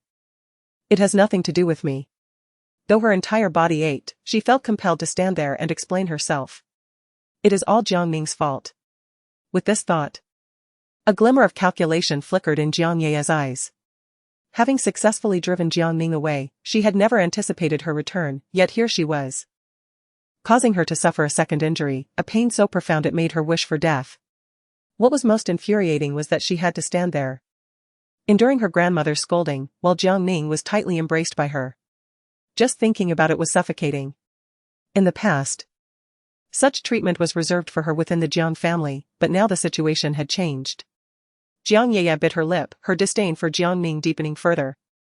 Bai Huixin stepped forward to speak on behalf of Jiang Yaya, asserting that it was indeed Jiang Ning who had caused all this trouble, and that it had nothing to do with Yaya. It was merely a reflection of Jiang Ning's failures during her upbringing in the countryside. After all these years, their entire family had been unable to set her straight, and if she wished to move out, there was little they could do to stop her. Old Lady Bai hurled the cup in her hand at Bai Huixin, exclaiming in anger, "I did not ask you. She is not your own daughter. Why do you protect her so? Are you not concerned about Nguyen Wan's feelings?" Bai Huixin winced from the impact of the cup, feeling a pang of discomfort. How could she forget that Jiang Ning was capable of feeling hurt as well? Reflecting on the years gone by, she realized her bias against Jiang Ning stemmed from her association with Feng Ruolin. Each time she attempted to show kindness to Jiang Ning, she was confronted with the shadow of that woman, evoking memories of an unbearable past she wished to forget. Thus, she had consistently harbored grievances against her daughter. Madame Bai sighed, expressing that it was not her wish for the child to be taken away by Feng Ruolin during her youth. That woman had treated the child poorly, subjecting her to considerable suffering. This mistreatment stemmed from the fact that the child was not Feng Ruolin's biological offspring, and given their past connection, her indifference could be somewhat comprehended. However, the child was a part of her, a piece of flesh from her own body, and shared the blood of the Jiang family. How could they bear to treat her so cruelly? As she spoke, tears streamed down Madame Bai's face. Regardless of any misdeeds the child may have committed in the past, she had returned now, and they must treat her well, ensuring she would no longer endure hardship outside. Hearing Madame Bai's words, the others felt a deep sense of discomfort, lowering their heads in remorse. At that moment, Jiang Rong spoke up, suggesting, Ning Ning, why not move back in? There should be no lingering grudges among family. I promise to personally oversee the finances and will ensure you receive your living expenses on time, whatever amount you desire. Upon hearing this, Jiang Ye's heart raced with alarm. Jiang Ning was planning to move back? No, she knew her secret. If Jiang Ning returned, there would be no place for her in the family. She could not allow Jiang Ning to come back. With this thought, Jiang Ye tearfully exclaimed, Sister, you are the true princess of the Jiang family. Rest assured. If you are willing to move back, I can leave immediately.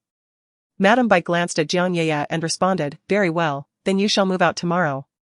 At these words, Jiang Ye instantly ceased her tears, her heart racing with panic as she unconsciously tightened her grip on Bai Huixing's hand. She was merely engaging in conversation to elicit sympathy from the Jiang family. In doing so, she preserved her virtuous image and seized the opportunity to vex Jiang Ning. Truly a case of killing two birds with one stone. However, to her astonishment, old Madame Bai also joined in, attempting to drive her away. What should she do? Bai Huixing winced under Jiang Ye's grip, her displeasure evident as she furrowed her brow. She turned to old Madame Bai, saying, Mother, Ye is suffering from a severe illness. As a young girl, she cannot be forced to move out, it would be detrimental to her health. Chapter 78, Old Jiang, have you fallen in love with Jiang Ye? Jiang Xijia stepped forward, echoing Jiang Ye's plea, Grandma, Ye is at a critical stage in her battle against cancer. She cannot leave home. It is far too dangerous for a girl to be on her own outside. We simply cannot rest easy. Jiang Rong supported Jiang Xijia's sentiments, asserting, Indeed, Mother. The child is already enduring so much suffering from her serious illness. To force her to live alone would be tantamount to signing her death warrant. Jiang Ning scoffed inwardly. Had the roles been reversed, she imagined these individuals would have been spitting venom in no time. How ironic the situation was. Old Madame Bai lifted her eyelids, surveying the group. You are all concerned for her safety if she moves out, yet have you ever thought to ask her how she feels about it? Are you not worried that she, as a young girl, might be victimized or perish from hunger on the streets? At this moment, Jiang Xiyuan chuckled in response, Grandma. She won't starve. Have you forgotten? She owns a shop and collects rent, there is no way she would be without money. Upon the mention of the estate, Jiang Ning's gaze flickered, and she merely glanced at Jiang Xiyuan, choosing to remain silent. Upon mentioning this, the elderly matriarch directed her gaze towards Jiang Ye. I have heard that you wish to usurp the shop from Nan Nan. As a mere adopted daughter, what right do you have to contend with her? Is it merely due to your audacity and talent for theatrics? Jiang Ye trembled in fear, hastily shaking her head. No, grandmother. I have no intention of competing with my sister. The old woman was indeed formidable, what was she to do? In a moment of panic, Jiang Ye's eyes rolled back, and she fainted. Here we go again, Jiang Ning thought, shaking her head in resignation. This charade had played out countless times before, and it never failed to elicit the same response. The elderly matriarch had grown accustomed to such antics, observing the flustered reactions of those around her. She turned her attention to Jiang Ning. Noticing her calm demeanor, she finally felt at ease. After a flurry of commotion, they hurriedly transported Jiang Ye to the hospital. Leaving the living room in a state of tranquility, Jiang Rong was the last to depart, apologizing to the matriarch, Mother. I am sorry to leave you here alone so soon after your arrival. You and Ning should have a good chat. I will check on the situation.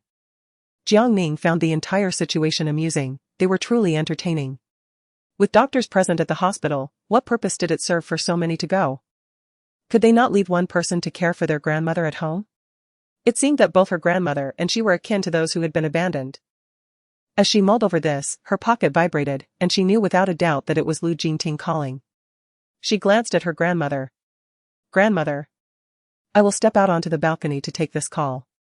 The elderly matriarch nodded. Go ahead. Jiang Ning limped towards the balcony to answer the phone. A raspy voice came through the line, announcing that there was an urgent situation and that he had already arrived at the airport. This time, he would be away for an extended period, likely over a month. The matters concerning Uncle Guan and the others had yet to be resolved. So I had asked the aunt to come over, and she would arrive tomorrow. While I am away, you must remember to take your medication and exercise diligently. I will call and ensure the aunt supervises you. Jiang Ning glanced at the night scenery outside. Alright, Lu Jingting, you must also take good care of yourself. My grandmother has returned, and she is here to settle scores on my behalf, so I may need to stay at home for a while. There was a moment of silence on the other end before he replied, you need to look after yourself and avoid getting too worked up, otherwise it could trigger an illness. I will have that rascal Tang Jinlin deliver your clothes and medication. Grandpa mentioned that the traditional medicine can be paused for a while.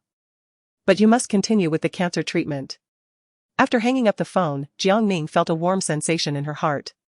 She returned to the living room, where her grandmother was also on a call, and she refrained from interrupting. Aunt Zhang came down from upstairs and, upon seeing Jiang Ning, exclaimed joyfully, Miss, you have finally chosen to return.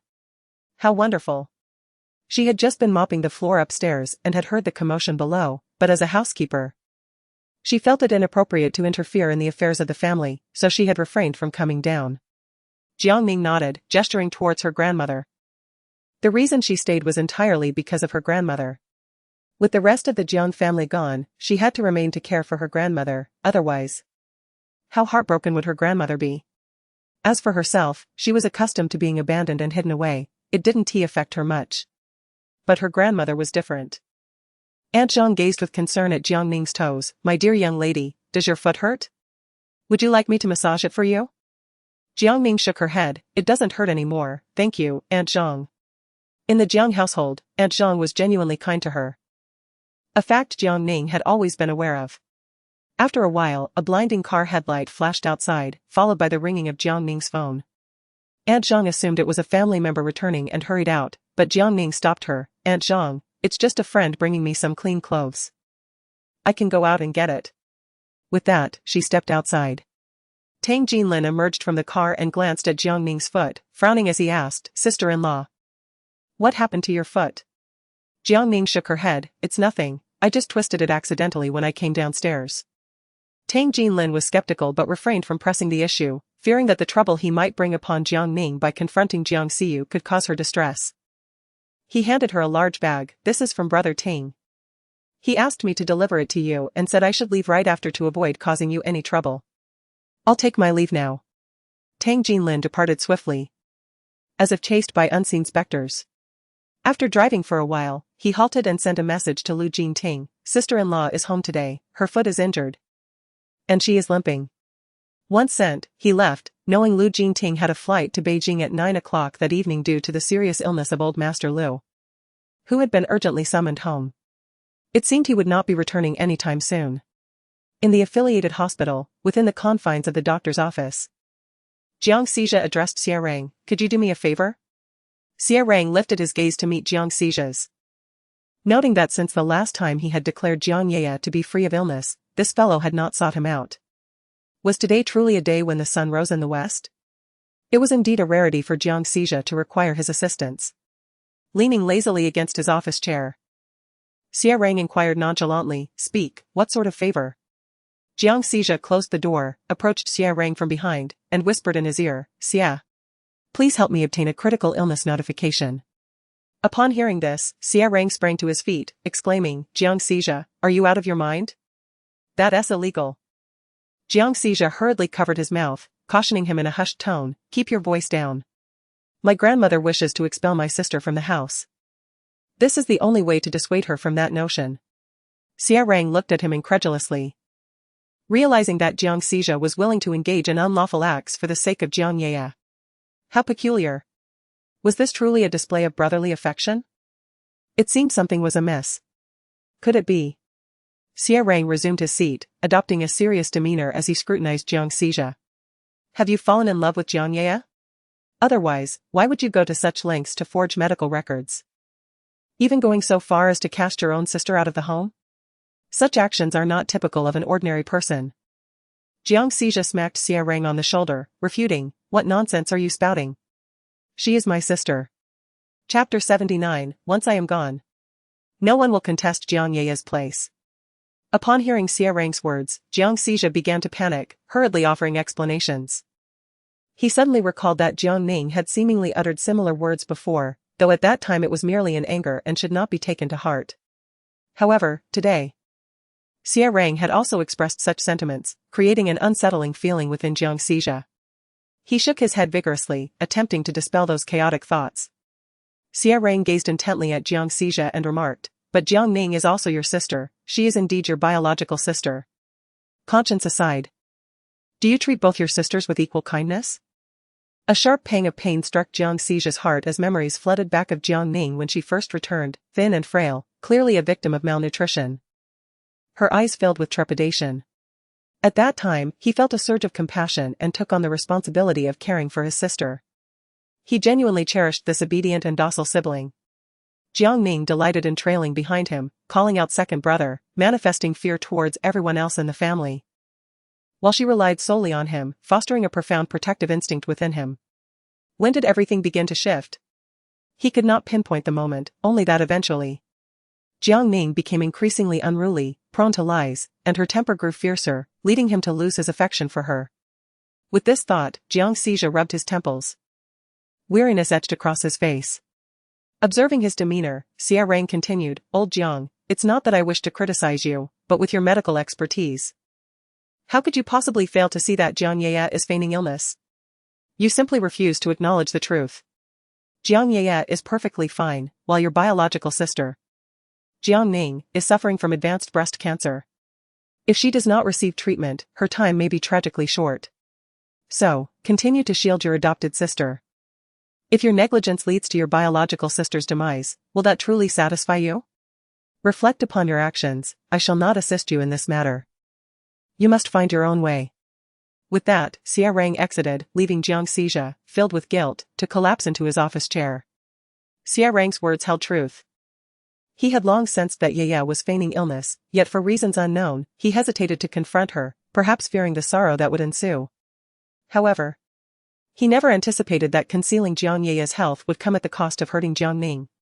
Unbeknownst to him, harm had already been inflicted. And he found himself at a loss as to how to make amends. He sighed silently, deciding to begin by persuading her to accept treatment. After visiting Jiang Ye and confirming her well-being, Jiang Xija returned home. Once his grandmother had fallen asleep. Jiang Ning opened the door only to find Jiang Xija standing before her. Startled, as she had intended to sneak out for medicine, she clutched her chest and remarked, Why are you lurking at this hour like a restless spirit? After realizing her voice had carried too loudly, she glanced back at her grandmother and stealthily stepped outside, shutting the door behind her. With a hint of irritation, Jiang Ning asked, What do you want? Despite anticipating her dismissive demeanor, Jiang Xija felt a pang of hurt. After gathering his thoughts, he replied, It concerns your illness. Upon hearing this, Jiang Ning shot him a surprised look, furtively scanning their surroundings before pulling him towards the balcony on the second floor. After closing the balcony door, Jiang Ning coldly chuckled, realizing that you had known all along. Jiang Ye feigned illness, yet not only did you refrain from exposing her deceit, but you also conspired with her to torment me. Truly, you are my dear second brother. Leaning against the balcony door, she felt utterly weakened, having exerted all her strength to pull Jiang Xija outside, fearing that grandmother might overhear their conversation. Little did she imagine that her beloved second brother, the one who had once rescued her from her fears, would cast her back into an abyss of despair for the sake of Jiang Ye. Had it not been for the Yi siblings, she might have succumbed to the same torment of cancer as in her previous life, gradually fading away. A wave of excruciating pain surged through her, causing Jiang Ning to collapse onto the ground, her small face pale to the point of being frightful. Jiang Xija hurried to support her, his eyes filled with concern. Ning, are you all right? Let me take you to the hospital. You misunderstand me, she replied weakly. I was unaware before, when Xia Rang informed me, I, too, found it hard to believe. It was only when I witnessed Yaya consuming vitamins instead of anti-cancer medication that the truth dawned upon me. At the moment Jiang Ning fell, Jiang Xija's heart felt as though it were being rent asunder. She was, after all, his sister. Yet, what had he done? The guilt within him intensified, stemming from his negligence that allowed Jiang Ning to suffer in such a manner, unable to receive proper treatment. A sharp pang of anguish struck Jiang Ning's heart as she observed Jiang Xija, realizing his expression was genuine, reminiscent of their childhood days. When she fell ill, her second brother gazed at her with a heart-wrenching expression, gently pouring her a glass of warm water and coaxing her to take her medicine. Jiang Xija supported Jiang Ning and softly remarked, Ning, if you must assign blame, let it be on your second brother. Yaya is innocent. Upon hearing his words, Jiang Ning felt as though she had been doused with a bucket of icy water, chilled to her very core. The evening breeze wafted in through the balcony, enveloping her in a sense of profound coldness. Despite the sweltering heat outside, she felt an overwhelming chill. Was she nearing death? Indeed. The kindness of her second brother came with strings attached. He expected her to refrain from speaking out, to conceal the fact that Jiang Yaya was not ill. How ironic. Jiang Ning thought with self-mockery. She was on the verge of being moved. Here she was, crumpled on the ground in agony. But her caring second brother was not concerned about her well-being. Rather, he urged her to be magnanimous and overlook Jiang Yaya's actions. Summoning every ounce of strength, she pushed Jiang Xija away and collapsed onto the floor, which felt so cold beneath her. It was as if countless ants were gnawing at her chest, the pain nearly suffocating her. With a frigid tone, she challenged, Jiang Xija, you claim Jiang Yaya is innocent, what of me? Am I not innocent? Because Jiang Xija lost me, I endured years of suffering outside, and when my biological parents finally found me, what kind of life did I have? Each of you. In your bid to appease Jiang Yaya, how many times have you harmed me? I lie in the hospital, on the brink of death, and you say what? To discharge me early, is that what a brother ought to say? She now feels as though she is on the brink of death. Unable to distinguish between chest pain and heartache, every part of her body is engulfed in agony. Jiang Xija stumbled back 2 steps after being pushed by Jiang Ning. His gaze fixed on her pale face, paralyzed by fear and uncertainty. He yearned to offer an explanation, yet all that escaped his lips was a mere, I'm sorry. Jiang Ning, clutching her chest and gasping for breath, weakly remarked, if I die, there will be no one to compete with Jiang Yaya. You can finally have your wish and be rid of this troublesome burden. After uttering these words, she succumbed to unconsciousness, utterly exhausted and in desperate need of rest. Upon witnessing Jiang Ning's collapse, Jiang Xija panicked, swiftly lifting her into his arms and making his way downstairs. However, at the staircase, he hesitated. If Jiang Ning were to be taken to the hospital, her ailment would inevitably be discovered. Yet, if he refrained from seeking medical assistance, would she not perish? Glancing at the increasingly pale visage of Jiang Ning, her lips tinged with a shade of purple, his heart raced with trepidation. The thought of her dying haunted him, he would regret it for a lifetime. With this realization, he hurriedly descended the stairs. As he rushed, he called out to Aunt Zhang. Aunt Zhang, Ning has fainted, please come with me to the hospital. It would be best to support her in the car, do not let her sleep. Aunt Zhang hurriedly emerged, her expression transforming to one of alarm upon seeing Jiang Ning's ashen face. Second young master, what has happened to Miss? She was perfectly fine just a moment ago. How could she suddenly faint? Jiang Xija offered no lengthy explanation, simply stating, I just returned and found her fainted on the balcony of the 2nd floor. I am as perplexed as you are. Chapter 80, Jiang Yaya begins to feel anxious initially. Jiang Yaya resorted to a ploy of self-infliction to evade her grandmother's relentless inquiries. To her astonishment, Jiang Ning also collapsed and was admitted to the same hospital. Upon learning this, Jiang Yaya was instantly engulfed by trepidation. She was uncertain of her elder brother's thoughts, especially since he had not returned home for an extended period after discovering the medication she had taken. Moreover, she was apprehensive about whether Jiang Ning might divulge anything. To ensure absolute secrecy, she resolved to visit Jiang Ning to gauge his response while her grandmother was away. Accompanying Jiang Ye was Jiang Ning, who, upon witnessing Jiang Ning's indifference, shouted at him, "Ye rushed here to see you despite her own condition upon hearing you were hospitalized. How can you be so ungrateful?" Jiang Ning cast a sidelong glance at Jiang Ning and replied in a nonchalant tone, "Did I ask her to come?" It seemed evident that Jiang Ye's visit was not motivated by genuine concern for him. Had he not been aware of her circumstances, he would have doubted her altruism. Feeling momentarily silenced, Jiang Ning quickly retorted, "Jiang Ning, Ye came to see you out of kindness. Is this truly the attitude you wish to convey? Do you not feel any remorse?" Ever since Jiang Ning awoke from her hospitalization, she appeared to have transformed entirely. She was no longer the same Jiang Ning. Although she had previously exhibited resistance, it was not accompanied by the sharpness and arrogance she now displayed. The memory of being struck by her during their last encounter at school reignited Jiang Ning's ire. Jiang Ning raised her gaze, humor dancing in her eyes as she regarded Jiang Ning. "It is not as though I summoned her here. Why should I feel remorse? Moreover, regarding Jiang Ye's presence here, she is undoubtedly aware of her true intentions. Would you not agree, dear sister?" The latter part of her statement was deliberately emphasized by Jiang Ning, causing Jiang Ye's heart to skip a beat, tears welling up in her eyes. With a misty gaze, she looked towards Jiang Ning and timidly replied, "Sister, I harbor no ulterior motives, I merely wished to see you. Please do not misunderstand."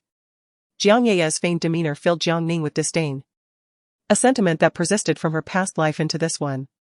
Observing Jiang Ye's tears, Jiang Siyuan protectively shielded her behind him, casting a wary glance at Jiang Ning. "Jiang Ning, do not overstep. Ye came with good intentions to see you, yet you accuse her of having ulterior motives. Are you still human?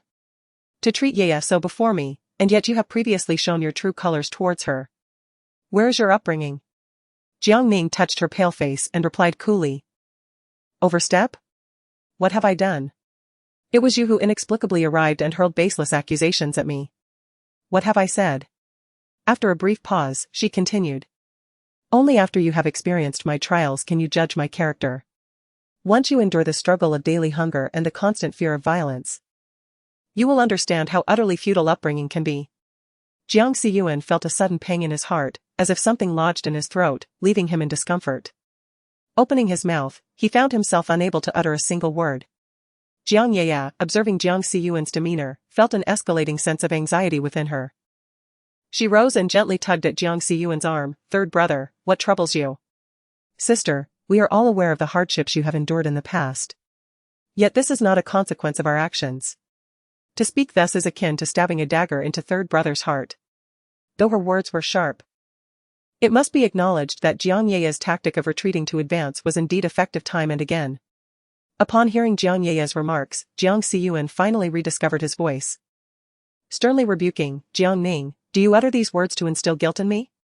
Is this yet another of your ploys for affection?" He scoffed, "Save your breath. Only second brother and Ye might believe your fabricated ailments. We are not so easily swayed by your deceit." Despite his bravado, an unsettling feeling began to consume Jiang Siyuan, as Jiang Ning's words echoed persistently in his mind, leaving him restless. He despised this sensation, which prompted him to adopt a harsh tone, a mere faade to mask his unease. In a fit of anger, Jiang Ning seized a cup from the bedside table and hurled it at Jiang Siyuan, exclaiming, "Then you may as well leave." The disposable cup, though lightweight, was filled with water, drenching Jiang Siyuan and igniting his fury. "Jiang Ning, have you lost your mind? Your true colors are finally showing. You claim to be on the brink of death, yet you possess the strength to hurl objects." He sneered. "How delightful it is to see your facade crumble, you truly repulse me." Without hesitation, Jiang Ning retaliated by throwing a thermos from the bedside table at Jiang Siyuan, asserting, "Get out." The word was nearly squeezed from between her clenched teeth, her petite face flushed with indignation. She was utterly exasperated, no matter the situation. Jiang Siyuan consistently chose to stand by Jiang Ye's side, hurling the most venomous accusations at her.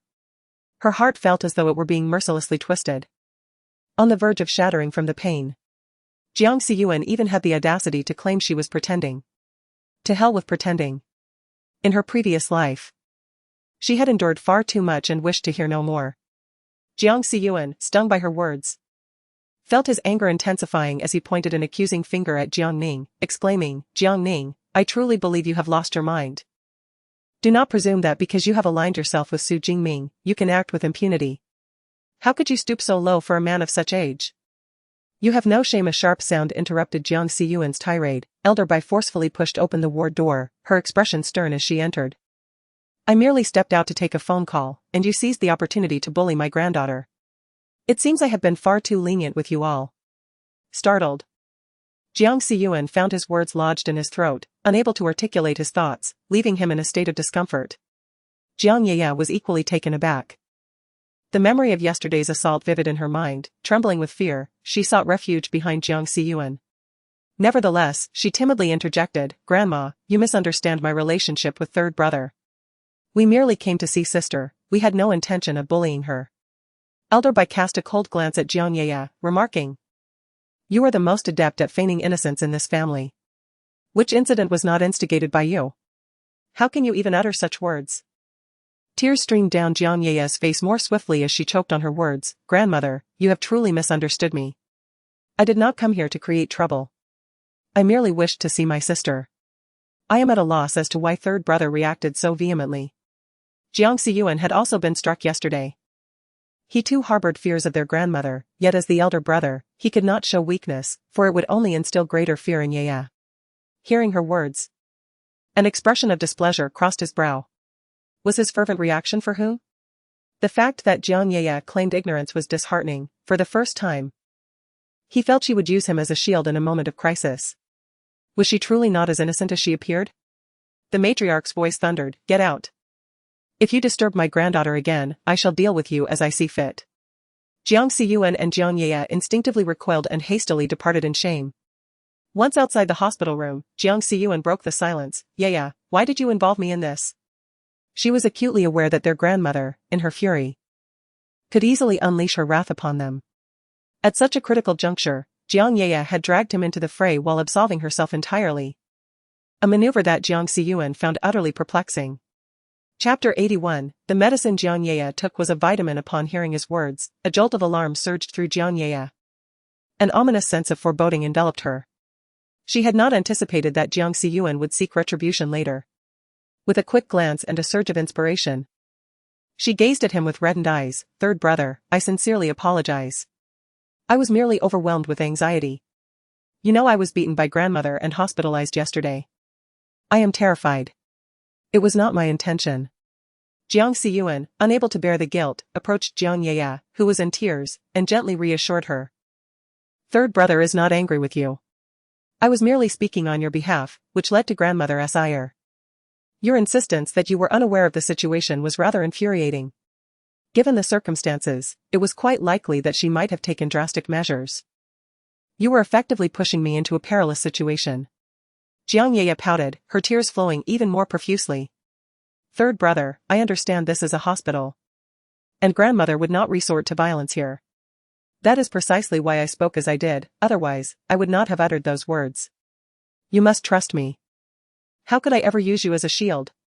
She wished to maintain a favorable impression in front of her brother. The last time she had taken her medication, second brother discovered it was merely vitamins, not the cancer medication he had assumed, and he had not spoken to her since. Second brother's resolve was wavering. And she could not afford to lose the support of third brother, otherwise, her existence within the Jiang family would become exceedingly arduous. Having tested the waters, Jiang Yaya was aware that Jiang Ning had not disclosed her medical condition. However, living in a constant state of tension was bound to drive her to madness. It seemed she must seek out second brother to inquire about the situation and devise a plan to expel Jiang Ning once more. Jiang Ning could not be allowed to remain. The longer he stayed, the more precarious her situation would become. Jiang Siyuan tenderly ruffled Jiang Yaya's hair. Third brother knows you are the most understanding one. It is my fault for doubting you. Now, please stop crying, I shall bring you your favorite figurine shortly. In Jiang Siyuan's room, there resided a figurine that Jiang Yaya had coveted for quite some time. Despite her long-standing desire, Jiang Siyuan had been reluctant to part with it. However, in an earnest effort to appease her, he finally decided to invest significantly. With this gesture, Jiang Yaya's tears transformed into a radiant smile. And she affectionately nuzzled against Jiang Siyuan's arm, playfully declaring, Third brother, you are the best to me. I adore you the most. Jiang Siyuan smiled indulgently. Yet his mind lingered on Jiang Ning's words. Had Jiang Ning truly endured such a life in the past? Why had she never spoken of it before? Was this merely a new tactic to vie for affection? Though a vague intuition suggested otherwise, he found himself unwilling to confront the matter. In Jiang Xija's office, Jiang Ye, dragging her injured body, entered with a thermos in hand. Upon seeing her, Jiang Xija promptly stepped forward to take the thermos from her. Ye, your injury isn't healed yet. Why are you wandering about? He admonished gently. You should leave the thermos in the hospital room. Just send me a message, and I will retrieve it myself. He guided her to sit at his desk before placing the thermos down. Jiang Ye began to unpack the meal from the thermos, layer by layer, releasing an enticing aroma that stirred Jiang Xija's appetite. Once the dishes were laid out, she looked at him with a hint of sorrow in her eyes. Second brother. It has been ages since you shared a meal with me. Aunt Zhang prepared an abundance of food, and I cannot possibly eat it all alone. Since you haven't dined yet, please keep me company. Jiang Xija felt a pang in his heart, as if he were reminded of the long time since he had last enjoyed a meal at home. It has been a week since the last time he dined at home. On that day, after completing a day of exhausting work, he returned home and shared a meal with his family before retreating to his study to read. Emerging from the study around 10 o'clock, he felt a thirst and descended the stairs in search of water, only to encounter Jiang Ye downstairs taking her medicine. He approached her and inquired, Ye, are you taking anti-cancer medication? Why are you waiting until this late hour to take your medicine? Such timing could adversely affect liver function. Jiang Ye was startled by his sudden voice, causing her to drop her vitamins all over the floor. After a moment of fright, she patted her chest and reproached. Second brother, why do you walk so quietly? You nearly scared me to death. Jiang Xija bent down to retrieve the medicine bottle, but Ye snatched it away. With his keen eyesight, he clearly discerned that it was labeled as vitamin B and not anti-cancer medication.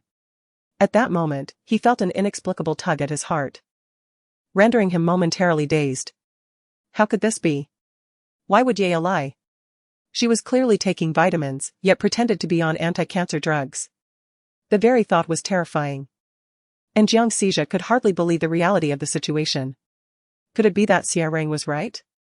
The one truly unwell was Jiang Ning, not Ye. But why would Ye resort to deceit? Pointing at the small bottle, he questioned, Ye, you have always been taking vitamins. Why would you lie and claim you have cancer? Such falsehoods can lead to dire consequences. Jiang Ning is suffering from such a serious illness and has moved out, receiving inadequate treatment. This could truly be fatal. At this moment, Jiang Xija recalled Xia Rang's words, Old Jiang, your sister will die if she doesn't take the cancer medication. She claims she has lived enough and doesn't wish to continue. You should persuade her, after all, she is your own sister. If she perishes, can you truly find peace? His heart was mercilessly torn asunder, and Jiang Xija felt a wave of pain that almost rendered him unsteady. He staggered back 2 steps, leaning against a chair to regain his balance. Jiang Ye's heart raced, her eyes darting, as tears cascaded down her cheeks. She hurriedly stepped forward to explain, Second brother. You've misunderstood me. I just took the cancer medication, I'm only taking vitamins now.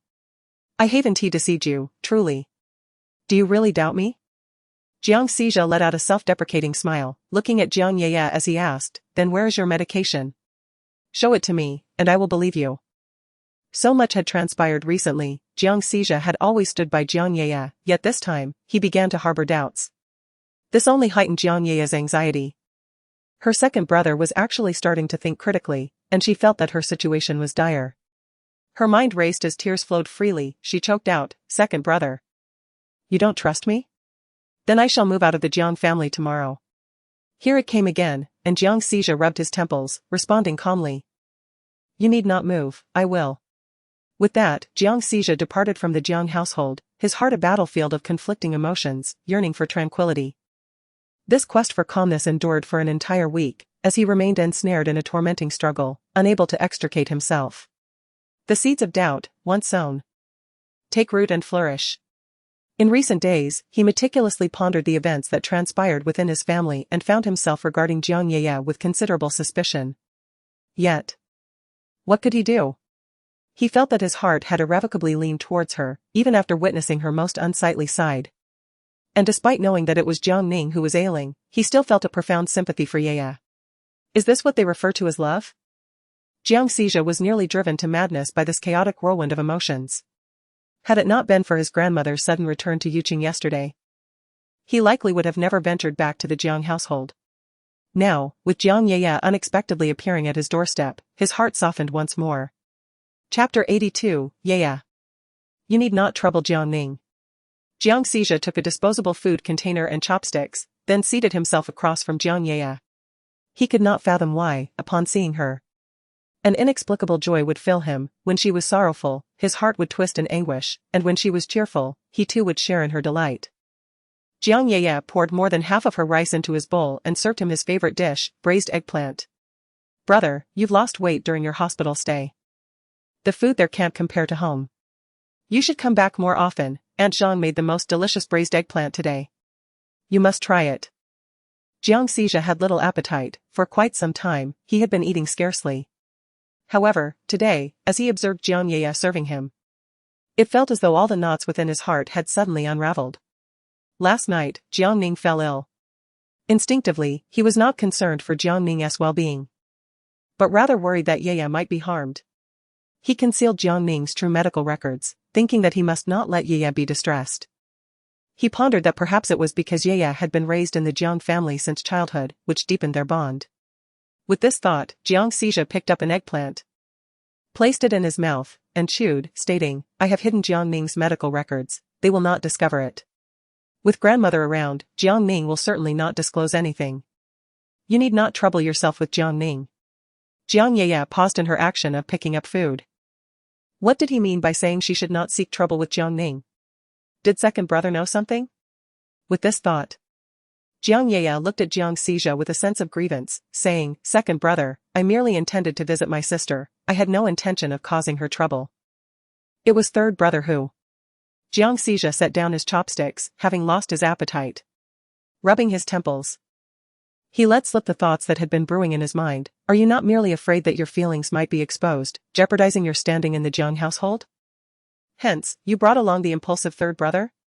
You wish to assert your dominance over her, to make her recognize her place in this family. Ye, you truly disappoint me. Jiang Ye's heart trembled violently, alarm bells rang fiercely in her mind. At that moment, she was utterly panicked. Yet, since second brother was on her side, it indicated that she still had a chance to redeem herself in his eyes, did it not? With tear-filled eyes, she timidly gazed at Jiang Xizha and said, Second brother, if you think this way, I am powerless to change it, but I truly never intended to harm my sister. When I received the diagnosis, I was terrified. After all, Jiang Ning is your biological sister, while I am merely an adopted outsider. I feared that upon discovering the ill fate of Jiang Ning, your attention would shift entirely towards her, and I would be cast aside. Second brother, I have grown under your protection since childhood. I truly do not know what to do without you. Sniffling, Jiang Ye continued to choke back her tears, unlike Jiang Ning, who has a shop to sustain herself. If I were to be expelled from the Jiang family, I dread to think of what my fate would be. Second brother, I realize my mistakes. Please forgive me this once, will you? I will apologize to sister and implore her to return for treatment. Please do not let this matter slip out, all right? The more she spoke, the more sorrowful she became, her tears soaking her clothes, as if they were an unstoppable cascade. Jiang Xizha's heart tightened, and once more, he felt a surge of compassion. He took out a tissue and gently wiped her tears, assuring her, I will not disclose this matter, please stop crying. As for Jiang Ning, I will persuade her. She has already suffered from a lack of care due to her illness, it is enough for her to bear. Do not seek her out again. He had surrendered, it no longer mattered who was right or wrong. What mattered was that he could not bear to see Ye in distress. Each tear that fell from her eyes felt like a dagger to his heart, inflicting pain upon him as well. Why should both of them suffer? Yet, Jiang Ye felt anxious. It was evident that second brother had begun to sympathize with Jiang Ning. What should she do? With a faint sorrowful expression, she remarked, Yet it is Jiang Ning who is ill, she is your true sister. If she suffers any delay in treatment due to me, I shall be deeply troubled. The mention of Jiang Ning only intensified Jiang Xizha's headache. He placed a hand on his forehead and reassured her, Do not worry, I shall find a way to ensure she receives the finest medical care. I will not stand idly by and watch her perish. Do not speak so lightly. Her true intention was to see Jiang Ning meet her demise. Yet Jiang Ning was remarkably resilient. Despite a severe wrist injury that had caused a significant loss of blood, she had survived. Now, having returned to the Jiang family amidst such serious illness, she had become an unforeseen complication.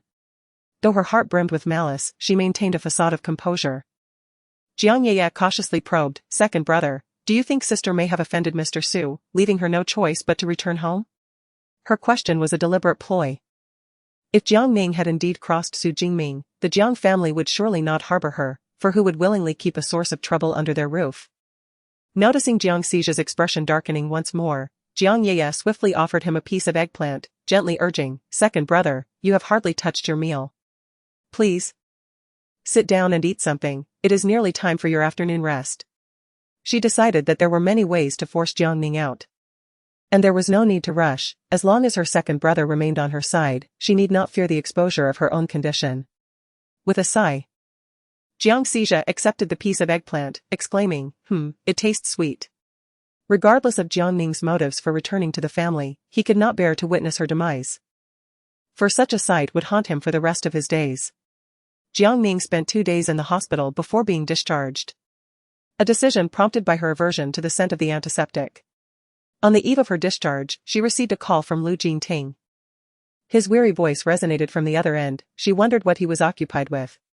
Glancing at her hospital gown, she fabricated a lie, saying, "I'm just about to sleep. How about you? Is your work in Jiangchen going smoothly?" After a brief silence, a hoarse voice replied, "Not very smoothly. It seems I may have to delay my return." Jiang Ning racked her brain, trying to recall what had transpired in her previous life at this juncture concerning Lu Jingting. But despite revisiting her memories, she found no answers. Just as she was about to surrender to frustration, a recollection struck her, at this time in her past life. She had heard from Yi Xiaofei that Lu Jingting might be getting engaged. She hadn't inquired further, nor had Yi Xiaofei divulged the identity of his fiancé. Eventually, news of the engagement had circulated, yet for reasons unknown, there had been no subsequent announcements regarding Lu Jingting's marriage. Thus, if she did not consciously dwell on it, she would have entirely forgotten this matter. After a prolonged silence from Jiang Ning, Lu Jingting could not help but ask, "What's wrong?"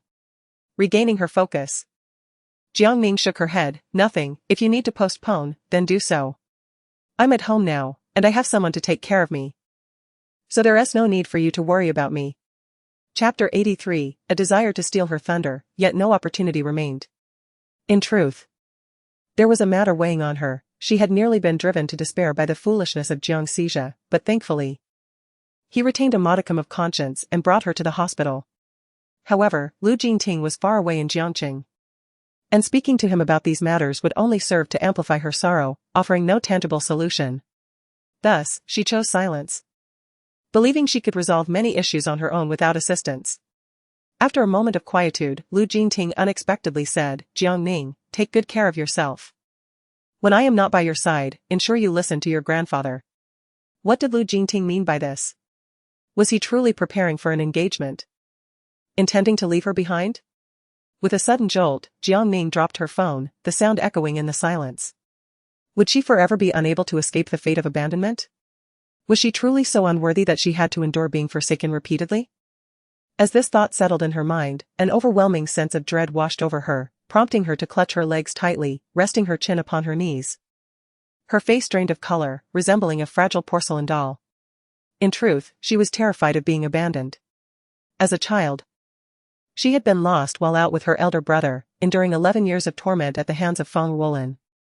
Just when she thought she had persevered long enough to be reclaimed by her biological parents, she found herself unable to escape the specter of abandonment.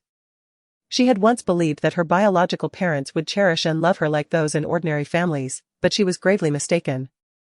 Their affections were reserved solely for Jiang Ye. Even in her past life, when she was on the brink of death, they still refused to believe her words. She could never comprehend why they doubted her, for she was undeniably their daughter and sister. Did their hearts not ache at the way they treated her? The phone on the ground continued to connect, and Lu Jingting's anxious voice broke through, "Jiang Ning, what is wrong? Are you having another episode? Where are you? I will send someone to find you. Jiang Ning, please respond. Do not frighten me, what is troubling you?" The silence persisted. The loud crash of the phone hitting the floor had startled Jiang Ning, who was growing increasingly anxious on the other end of the line, yet felt utterly helpless. When he finally heard Jiang Ning's sobs, he felt a slight sense of relief, grateful that she was unharmed. However, her weeping tugged painfully at his heart. He was oblivious to the cause of her distress, yet it was evident that it could not be anything pleasant. He yearned to assist her. But the current circumstances rendered him powerless, forcing him to refrain. Should he intervene now, it would inevitably expose her identity, prompting the old master to send someone to investigate, thereby placing Jiang Ning in jeopardy. The old master desired him to marry Chu Mushi, but he had firmly rejected this notion, claiming his heart belonged to another. To reveal Jiang Ning now would be akin to thrusting her into a perilous abyss, a course of action he could not condone. The old master had likely caught wind of the unrest in Yuqing. Feigning illness was merely a ruse to coerce him into marriage. Yet he remained resolute in his refusal to wed Chu Mushi. Perhaps it was time for Jiang Ning to learn to stand on her own. True growth often arises from moments of solitude and adversity. Upon ending the call, Jiang Ning's heart sank to an abyss of despair. It turned out that Jiang had not gone to Jiangqing but had returned to the capital. Their marriage had always been a product of her insistence. Should he wish to divorce, she would undoubtedly acquiesce. Yet, why did her heart ache so profoundly? Was it a burgeoning dependence on Jiang? Perhaps. But that matter had become inconsequential. The following day, Jiang Ning discharged herself from the hospital and returned to school, immersing herself once again in her research within the laboratory. As the school day drew to a close, Yang Yi announced an important development to them. The school is set to hold a data analysis competition lasting a week, with each teacher selecting 2 outstanding students to participate. The student who secures the first place will have the opportunity to study abroad as an exchange student for 2 months. Jiang Ning recalls that a similar event occurred in her previous life, where Jiang Ye was not initially on the list but was later acquired by the Jiang family from another source. There was another name she could not remember, as time had obscured her recollection. Yang Yi addressed Guanqing and Jiang Ning, stating, "This time, I have chosen both Guanqing and Jiang Ning to participate in the competition. You two should analyze diligently and not bring shame to the teacher." The others were somewhat perplexed by Yang Yi's decision. After all, Jiang Ning was merely a newcomer, unfamiliar with many aspects, leading them to speculate if it was too risky to assign her the task of data analysis. Song Jinyan looked at Yang Yi with confusion and said, "Teacher, Jiang Ning, like me, has just arrived. I fear she may not be able to fulfill the task assigned by the teacher. Perhaps you could select someone else." Being newcomers themselves, they were concerned about falling behind, and Song Jinyan felt muddled in his own understanding, let alone Jiang Ning, who was only in her 2nd year. However, Yang Yi remained unfazed, exuding confidence as he replied, "You underestimate Jiang Ning's capabilities. Jiang Ning, work hard alongside your senior brother, the teacher has faith in you." Jiang Ning nodded vigorously, expressing her gratitude, "Thank you, teacher." She had encountered this dataset in her past life, though the details were hazy. Nevertheless, she retained the analytical methods, which made her feel quite assured. The thought of thwarting Jiang Ye's aspirations of studying abroad brought her joy. Upon returning home from school, her grandmother presented her with fruit, even personally feeding it to her, leaving Jiang Ning with a delightful sense of being cherished. Jiang Ye returned home a step behind Jiang Ning, and upon witnessing such a tender scene, an involuntary pang of bitterness surged within her. In the past, during her time in the Jiang household, she was the sole recipient of such warmth, but ever since Jiang Ning's return, it seemed her privileges had been elevated even further. This unsettling shift gnawed at Jiang Ye's heart. Bai Huixin approached Jiang Ye with some belongings and inquired with genuine concern, "Ye, were you tired at school today? Your injuries have yet to heal. You should have stayed home a few more days, yet you insisted on attending classes." Jiang Ye concealed the sorrow lurking in her eyes and smiled at Bai Huixin. "Mom, our teacher called me last night and informed me of a data analysis competition at school. I attended today, and I've heard that the winner will get the opportunity to study abroad as an exchange student for a month." Though she felt considerable pain, the prospect of outshining Jiang Ning was an opportunity she could not let slip by. A recent mistake on her part had allowed Jiang Ning to gain the upper hand, but this time she was determined to surpass her. Jiang Ning was merely an ordinary sophomore. There was no comparison to her own experience in managing projects. She was confident that Jiang Ning's name would not appear on Professor Wang's selection list. Jiang Ning's aspirations to steal her thunder were unlikely to materialize. Bai Huixin's eyes sparkled with excitement as she exclaimed, "What wonderful news! Our Yaya is so talented, she is sure to secure the exchange student spot. I will be there to witness your presentation on data analysis." In her mind's eye, she could already envision Jiang Yaya standing confidently on stage, delivering her speech. And the joy of receiving an award brought her immense happiness just thinking about it. Jiang Yaya approached Jiang Ning and sat down beside her, affectionately linking her arm with Jiang Ning's. "Sister, I heard that each teacher will select 2 outstanding students to participate this time. Were you chosen by Professor Wang?" Although her words appeared to be a mere inquiry, they were laced with a subtle intent to flaunt and provoke Jiang Ning, aiming to elicit a reaction from her. She knew precisely how to push Jiang Ning's buttons. A facade of vulnerability would surely sway the Jiang family in her favor. A tactic she had employed successfully throughout her life. Noticing Jiang Ning's silence, Bai Huixin offered insincere comfort. Ning, it's alright if you didn't participate this time. Just keep working hard. I believe Professor Yang will recognize your strengths. Perhaps next time, you will be selected." Bai Huixin's words, though devoid of any fault, exemplified a masterful method of mockery. Even old Madame Bai nodded in agreement, affirming, "Indeed, my darling is the most exceptional. If you put in the effort, you will surely be chosen next time." Jiang Ning pursed her lips, remaining silent. A flicker of triumph flashed in Jiang Yaya's eyes, though she masked it with a facade of concern. "Sister, it's no big deal if you weren't selected. Your academic performance is so excellent.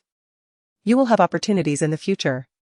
Jiang Ning discreetly withdrew her hand, finding Jiang Yaya's feigned sympathy utterly distasteful. She feared she might lose her appetite. At that moment, Jiang Xiyuan, her elder brother who was a third-year computer science student at Yuqing University, entered the room. Upon noticing Jiang Ning's indifference towards Jiang Yaya, he shouted at Jiang Ning, "So what if you weren't chosen for the competition? It's your own lack of effort that led to Professor Yang overlooking you. Yaya owes you nothing, so why do you present yourself in such a dramatic manner?" Elder Bai shot a glare at Jiang Xian, remarking, "Your good sister has been chattering away, yet when Nanai returns, she says not a word. You little rascal. Bullying your sister in front of me, are you itching for a beating?" Jiang Xian rubbed his arm, still sore from a recent beating, and recoiled slightly. Realizing that with his grandmother present, he dared not retort. He turned and ascended the stairs. Jiang Yaya instinctively rubbed her own sore spot and rose to leave, fearing that Elder Bai might lash out at her as well. With fresh and old wounds combined, she feared that another beating would jeopardize her chances of participating in the competition. With Elder Bai at home, the family gathered for dinner, excluding Jiang Rong, who was away on business, resulting in a large table of people. Elder Bai served Jiang Ning some dishes, advising, "Nanai, you've lost weight during your hospital stay. Make sure to eat more meat. Don't overexert yourself with studies. Their failure to select you reflects their lack of vision, not your abilities." The others murmured, "Grandma, could you be a bit more realistic? Clearly, not being selected is a matter of capability, yet you insist it's the teacher's fault. Is that really a sound perspective?" Jiang Xiyu placed a piece of braised fish on Jiang Yaya's plate, expressing concern. "Yaya, I heard you were chosen by Professor Yan for the upcoming data analysis competition. Congratulations. Are your injuries manageable? Will you be able to participate in the competition? If not, do not overexert yourself, take the time to heal properly. There will be future opportunities." Jiang Yaya remarked, glancing at Jiang Ning, who was eating, before turning to Jiang Xiyu. "Elder brother, I am perfectly fine and can participate in the competition. I heard that sister was not selected and is feeling rather low, she barely touched her food. Is she alright?" Jiang Ning, who had been unexpectedly mentioned, cast a sidelong glance at Jiang Yaya, recognizing the subtlety in her words. Ostensibly expressing concern, she was, in fact, deriding Jiang Ning in an attempt to highlight her own superiority. Throughout her upbringing, Jiang Yaya had consistently employed such tactics, and despite the passage of years, her methods remained unchanged. Seated beside Jiang Yaya, Jiang Xiyuan scoffed lightly, "I believe she is simply envious of you, Yaya. Pay her no mind, if she cannot eat. That is her concern. Ultimately, it is she who will feel the pangs of hunger, not you." Jiang Yaya was pleased with Jiang Xiyuan's words. Yet her expression remained one of concern as she gazed at Jiang Ning. But sister must be struggling out there, she has lost so much weight. Third brother. Please do not speak of her that way, it will only hurt her feelings.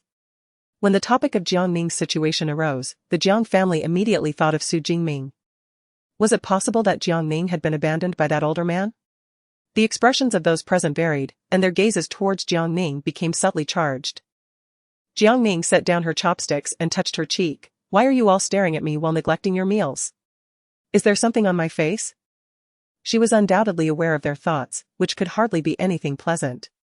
They likely believed she had returned out of desperation after being abandoned by Su Jingming. Grandma Bai, perplexed, cast a puzzled glance at Jiang Ning and inquired, Ning Ning, have you not been faring well outside? Why do they regard you with such disdain? Jiang Ning innocently shook her head, replying, I truly do not know, you ought to ask them. Even if she were aware, she could not divulge the truth. For the misunderstanding was rather significant, and she found it difficult to articulate. It would not do to say that moving out meant she had essentially married herself off. Such a revelation would only heighten Grandma's concern for her. Jiang Yeye seemed to realize her blunder, hastily covering her mouth as she whispered to Jiang Siyuan, third brother. It appears Grandma is unaware of sister's situation.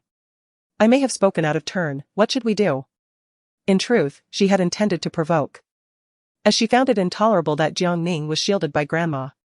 If Grandma were to discover that Jiang Ning was being supported by someone else, she would likely cease her protection.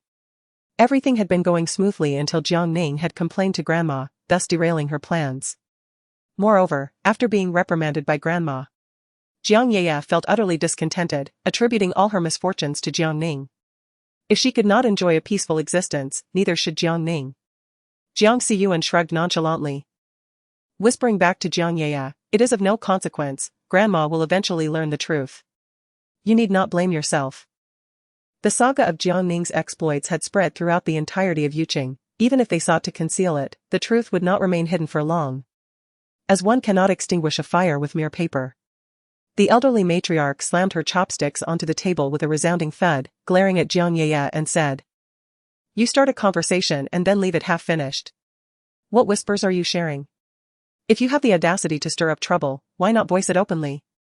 Startled, Jiang Yeye dropped her chopsticks to the floor, her eyes reddening as she hurriedly explained, Grandmother, you've misunderstood me. I didn't realize you were unaware of my sister's situation. I thought you already knew. I'm sorry for speaking out of turn. I want to do it again. Bai Huixin rose and walked over, tenderly wrapping Jiang Yeye in her embrace. She continued, since it has already been spoken. There is no need for further concealment. Jiang Ming's decision to leave home is not our fault.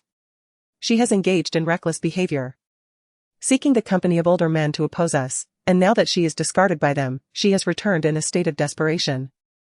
It is Jiang Ning who should feel shame, not you, Yeye. Do not let this sorrow burden you, seeing you like this pains me. Despite her belief that her heart was impervious, Bai Huixin's words struck a nerve. Though she knew nothing favorable would be said about her from their lips, hearing such things from her own mother pierced Jiang Ning's heart deeply.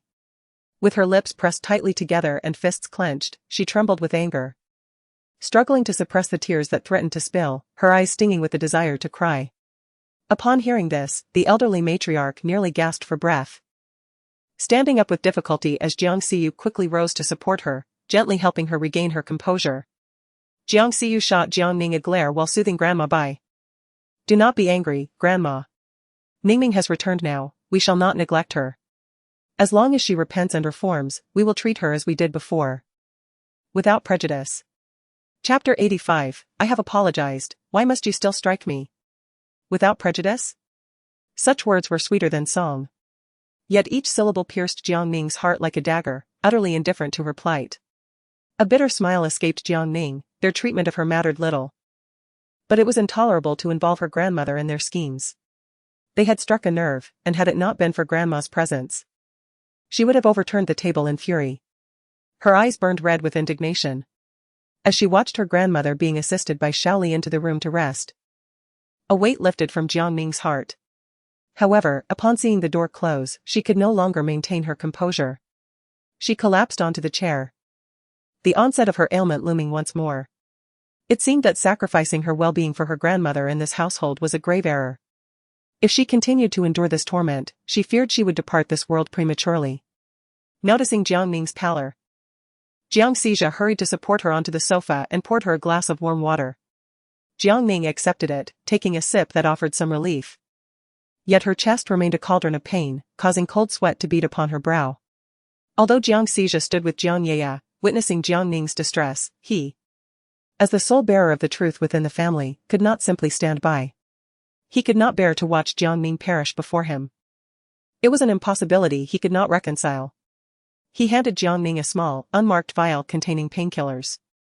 He retrieved one pill and offered it to her. Jiang Yaya, her voice choked with emotion, inquired of Bai Huixin, her tears flowing more fiercely, "What is wrong with my sister? Did I say something to upset her? I didn't mean to." Bai Huixin found the situation perplexing. Jiang Ning had always enjoyed good health, so it was unusual for her to resort to pain medication. Though she harbored doubts, Bai Huixin gently reassured Jiang Yaya, "This is not your fault. Perhaps Jiang Ning is merely feigning discomfort to evade the distress of being abandoned by Mr. Su, employing a strategy of self-inflicted suffering." Despite her words, unease began to settle in Bai Huixin's heart. The fact that heir had administered medication to Jiang Ning suggested that it was not merely an act. It appeared that Jiang Ning was genuinely unwell. Her excuse was merely an attempt to comfort Jiang Yaya. Jiang Xiyu had also noticed the situation with Jiang Ning. Approaching with concern, he asked, "Heir, what is the matter with Jiang Ning? Why is she taking painkillers?" Jiang Ning rarely fell ill, and medicine was seldom part of her routine. Observing her taking the medication from Jiang Xijia, Jiang Xiyu was compelled to believe that Jiang Ning was indeed unwell. Jiang Xijia glanced at Jiang Ning, who was coincidentally looking at him. He quickly averted his gaze, feeling somewhat guilty as he explained, "It's nothing serious. She simply fell the other night and is experiencing some discomfort now. I noticed her pallor and decided to give her pain relief." Jiang Ning secretly scoffed at the excuse. It was indeed a clever ruse. Yet, why did a bitter sensation begin to spread within her? Is there still some expectation for them? Perhaps. But it has ceased to matter. Jiang Xiyu furrowed his brow and could not refrain from saying, "You are still unwell, so do not discharge yourself from the hospital. The family is not incapable of affording your medical expenses. It seems as though we are mistreating you. Who are you trying to impress with this display? Look at how you've distressed Grandma, she is on medication now. In the future, refrain from causing trouble so we won't have to clean up after you. Let bygones be bygones, I shall not hold past grievances against you. However, moving forward, I expect you to behave yourself and refrain from employing those petty tricks on Yaya, as they will only incite our disdain for you." Jiang Ning found the situation utterly amusing. It was she who had been provoked by Jiang Yaya. Yet they insisted on placing the blame upon her. Gritting her teeth against the pain, she stood and spoke coldly, "Elder brother, are you blind? Who caused Grandma's illness? If it weren't for Jiang Yaya's constant instigation, would she have fallen ill? I have not uttered a single word throughout this ordeal. It has been you all who have spoken, yet you turn around and accuse me. Does your conscience not ache?" She was nearly at her wit's end. Not only did they refuse to acknowledge their faults, but their misguided accusations only served to exacerbate her frustration. It was high time to lay everything bare, so that they could enjoy a moment of peace even during mealtime. Jiang Yaya approached, tears streaming down her face as she hurriedly tried to explain, "No, sister. You misunderstand me. I truly had no idea Grandma was unaware of this matter, I meant no harm. I am so sorry." Jiang Ning had seen enough of the false innocence portrayed by the so-called White Lotus. Without hesitation, she delivered a resounding slap, and before anyone could react, she followed it up with another strike. Now, both sides of her face were indeed symmetrical, marked by the imprints of 5 fingers, and both were rapidly swelling. Jiang Yaya, covering her bruised face, looked at Jiang Ning in disbelief. "Sister, I have apologized. Why do you still hit me?" She was nearly driven to despair. Jiang Ning had truly lost her mind, daring to strike her in front of their family. Did she not fear being cast out of the Jiang household? Yet, upon reflection, perhaps it was for the best. If this opportunity could be seized to expel Jiang Ning, then the 2 slaps she received would not be in vain. Jiang Ning glanced at her reddened hand and scoffed, "Do I need to choose an auspicious day to hit you? I'm striking you for that treacherous tongue of yours. You sought to sow discord between me and the Jiang family with those rumors, and you succeeded. I shall no longer contend with you. But why do you also scheme against our grandmother? Jiang Yaya, you sweet-talking yet cold-hearted woman, do you not fear that retribution will someday befall you?" Jiang Yaya, On the brink of collapse, wept like a distressed flower, choking back her sobs. So this is how you see me, sister. Very well, I shall take my leave. After all, you are the true family, and only when I depart will you return to your former lives. With that, Jiang Ye ran upstairs in tears, while Jiang Xijia shot Jiang Ning a glare and hurried after her. Bai Huixin reproached Jiang Ning, Ning, how could you speak to your sister in such a manner? She is suffering from a serious illness. Are you trying to drive her to despair? Mother knows we care for Ye more deeply, you harbor resentment. Yet you must understand that her grave condition stems from the distress you cause her. If we do not acquiesce to her demands, her condition will only deteriorate further. If something were to happen to her, would you truly find joy in that? Jiang Ning parted her lips, desperately wanting to express that she was the one truly suffering. That she was the one on the brink of death. Yet, the words caught in her throat, for what would it change? In their eyes, there was only Jiang Ye. Her own existence rendered invisible. Watching Bai Huixin's retreating figure, Jiang Ning's heart was a tumult of emotions, if not for the fear of her grandmother's sorrow. She would never have returned to this frigid home. Jiang Xiyuan, in a fit of anger, pointed an accusatory finger at Jiang Ning, exclaiming, Jiang Ning, how cruel you are. Knowing full well that Ye's illness cannot withstand agitation, you still provoke her. Do you wish to drive our entire family to despair? Jiang Xiyu approached, guiding Jiang Ning to a room, his icy words piercing her ears. Reflect on your actions and words within. When you truly understand your mistakes, we shall release you. A wave of dread washed over Jiang Ning. The thought of being confined in a small dark room filled her with trepidation. Over the years, she had endured too many such imprisonments, each time leaving her terrified. She recalled one instance when she had fallen asleep inside, only to be jolted awake by a mouse biting her foot, leading her to weep and plead for release. That experience had left her scarred, and since then, she had been overly cautious around Jiang Ye, striving to appease them. The prospect of being confined again filled her with resistance. Jiang Ning struggled vehemently, exclaiming, I will not go. Let me go. Chapter 86, Let your adopted daughter mind her words. Jiang Xiyu's strength remained formidable. In a moment of desperation, Jiang Ning resorted to biting his arm. Though her chest ached, limiting her strength, her actions only served to infuriate the already enraged Jiang Xiyu. In pain, he forcefully pushed Jiang Ning to the ground.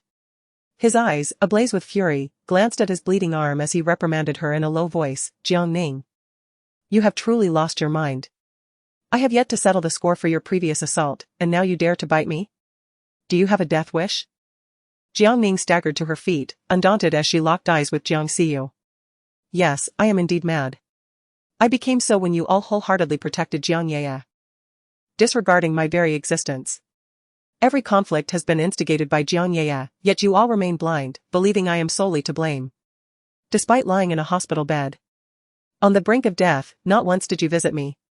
Instead, to appease Jiang Ye, you urged me to leave the hospital early. As if you feared my demise would not be sufficient for your disdain. Her words struck a painful chord in Jiang Xiyu's heart. They only understood that Ye needed companionship during her illness, yet never considered the profound hurt they had inflicted upon Jiang Ning.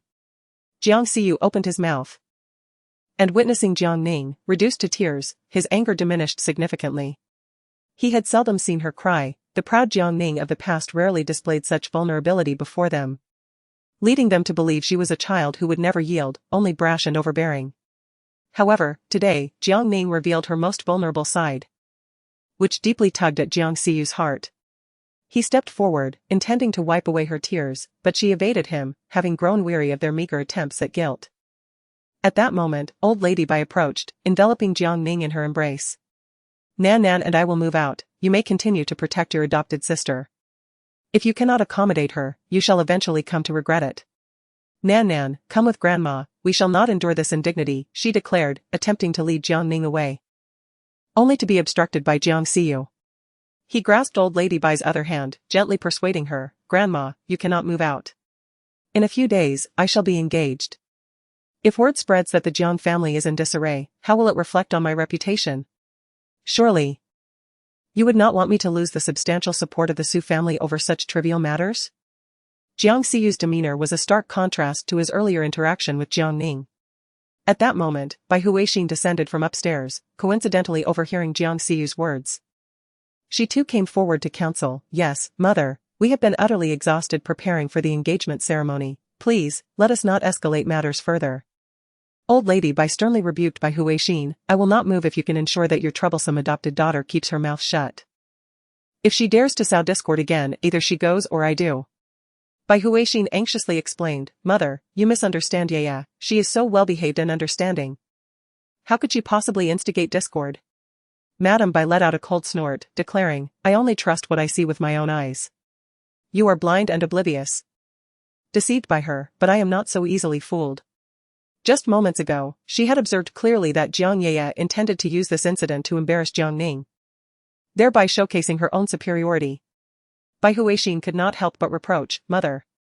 Madame Bai, growing somewhat impatient, interrupted her with a stern tone, Enough. This is my sole request, if you cannot fulfill it, do not blame me. She understood that it would be futile to persuade them at this juncture. Habits formed over many years could not be altered overnight. Jiang Xiyu stepped outside, stating, I will return to the company first. Bai Huixin followed suit. Knowing her son was about to become engaged and that she had a multitude of matters to attend to. Watching the retreating figures of the mother and son, Madame Bai sighed helplessly to Jiang Ning, Dear, I am truly sorry. It pains me to see you subjected to such bullying while I am powerless to intervene. Your mother and elder brother are right, your brother is about to get engaged, and it would be inappropriate for us to move out now. Please bear with it a little longer. Jiang Ning sniffled, managing a smile that was more sorrowful than tears. Grandmother, you need not worry about me. Once you return to Jiangqing, I will leave on my own. She had returned solely to spare her grandmother from sorrow and had no intention of causing trouble, yet. Trouble found her regardless. She longed to distance herself from these individuals, wishing for greater separation, but their intricate ties made such a severance impossible. Madame Bai grasped Jiang Ning's hand with increasing intensity, Dear, where would you go if you moved out? Jiang Ning was momentarily taken aback. Suddenly recalling that Bai Huixin had already divulged the matter, and her grandmother must have misunderstood. She also remembered that she was currently residing in Lu Jingting's home. And it seemed he was on the verge of an engagement, likely preoccupied with the preparations for the occasion. It felt inappropriate for her to remain there. She truly seemed at a loss regarding where she could call home. It dawned on her that she had never truly possessed a place to belong. A wave of bitterness surged within her, she felt like a failure, unable to escape the fate of being cast aside. As she pondered how to respond to her grandmother, the voice of Gu Jinghuai echoed from the living room, breaking the silence, Why is it so quiet at home? Hearing that voice again caused Jiang Ning's heart to flutter involuntarily, and upon seeing that familiar yet foreign figure, she momentarily lost her train of thought.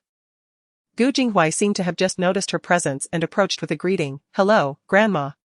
Old Mrs. Bai nodded slightly. In truth, she held no fondness for Gu Jinghuai, considering him a fickle man who gazed at the pot while eating from the bowl. When Gu Jinghuai saw Jiang Ning, his eyes flickered slightly. And he couldn't help but inquire, Ning, are you back to help your elder brother prepare for the engagement banquet? His tone was somewhat stiff, as if he were struggling to find conversation. Jiang Ning did not respond to Gu Jinghuai's question, merely turning her head away to avoid looking at him. In the past, she had enjoyed surrounding herself with him, chattering excitedly about amusing anecdotes. Just the sight of him would fill her with joy. However, the current version of herself was quiet, even reluctant to see him, let alone speak with him. This profound disparity left Gu Jinghuai feeling unsettled, a sense of oppression weighing on his heart. After a month apart, she had lost considerable weight, suggesting that she had not been faring well outside. A pang of anguish surged within him as he contemplated stepping forward. Yet the recollection of Jiang Ning's actions over the past month quelled his impulse. The girl before him, once the object of his deep affection, still evoked a sense of heartache upon witnessing her disheveled state. However, the fact that Jiang Ning had found solace in another's arms left Gu Jinghuai unable to find closure for an extended period. How could she profess to no longer love him so easily? He was acutely aware of the jealousy Jiang Ning harbored regarding Yaya. Yet, Yaya was her sister. Was it not entirely natural for her to require care when unwell? Why could she not extend him a modicum of understanding? A delicate, gentle voice wafted down from the staircase, Brother Jinghuai, is that you? Upon observing the tenderness in Gu Jinghuai's gaze directed at Jiang Ning, Jiang Yaya felt an unsettling twist in her heart. Gu Jinghuai still harbored feelings for Jiang Ning, and her return disrupted all of Jiang Yaya's carefully laid plans. Gu Jinghuai lingered a moment longer on Jiang Ning before turning toward Jiang Yaya. Yaya, why are you down here? Is your injury improving? I brought you some excellent ointment for your wounds. As he approached, he noticed the swelling on Jiang Yaya's face. And his heart ached as he gently touched her reddened cheek. With concern, he inquired, Yaya, what happened to your face? Who hurt you? Given the Jiang family's evident concern for Jiang Yaya, it was implausible that they would inflict harm upon her. The only conceivable culprit was Jiang Ning. Jiang Yaya winced, tears spilling down her cheeks. Brother Jinghuai, I just applied medicine to my face, it hurts whenever it's touched. Gu Jinghuai was deeply pained. He turned around and glared at Jiang Ning, rebuking her. Jiang Ning, why did you strike Yaya? Are you envious that your family favors her over you? Why do you not reflect on your own faults but instead persistently trouble Yaya? How can you be so malicious? The Jiang Ning of the past was obedient and docile. No matter how arrogant she appeared before others, whenever he chastised her, she would rush over, anxiously explain herself, and promise to amend her behavior in the future. However, this time, Jiang Ning stood her ground, not even lifting her eyes, as if he were not addressing her at all. This indifference only exacerbated Gu Jinghuai's irritation. How dare Jiang Ning disregard him so brazenly? At that moment, Jiang Xiyuan descended from upstairs and interjected. Isn't it because Yaya was selected by the teacher to participate in this data analysis competition, while she was not? Naturally, she feels resentful. Jiang Ning retorted. Your talent for distorting the truth is truly exceptional. Gu Jinghuai, incensed by Jiang Xiyuan's words, felt a crimson rage swell within his dark eyes. As if he were about to burst into flames. Were it not for the presence of old Lady Bai, he would have seized Jiang Ning and given her a thorough reprimand. Jiang Yaya, grasping the furious Gu Jinghuai, tearfully explained, Brother Jinghuai, please calm down. It was my own careless words that upset my sister, she only reacted to my provocation. After Jiang Yaya's explanation, the crimson hue in Gu Jinghuai's eyes became even more pronounced. He recalled the previous year, when Jiang Ning had also struck Jiang Yaya out of jealousy for not securing a competition spot. Back then, her attitude had been equally arrogant, claiming that Yaya had stolen her opportunity. Later, he spoke a few words to her, finally pacifying her. However, this time, his words fell on deaf ears. And Jiang Ning had grown indifferent to him. At this realization, Gu Jinghuai felt as if something was being forcibly pulled away from him, leaving him grasping at shadows. This profound sense of helplessness was both disconcerting and inexplicable.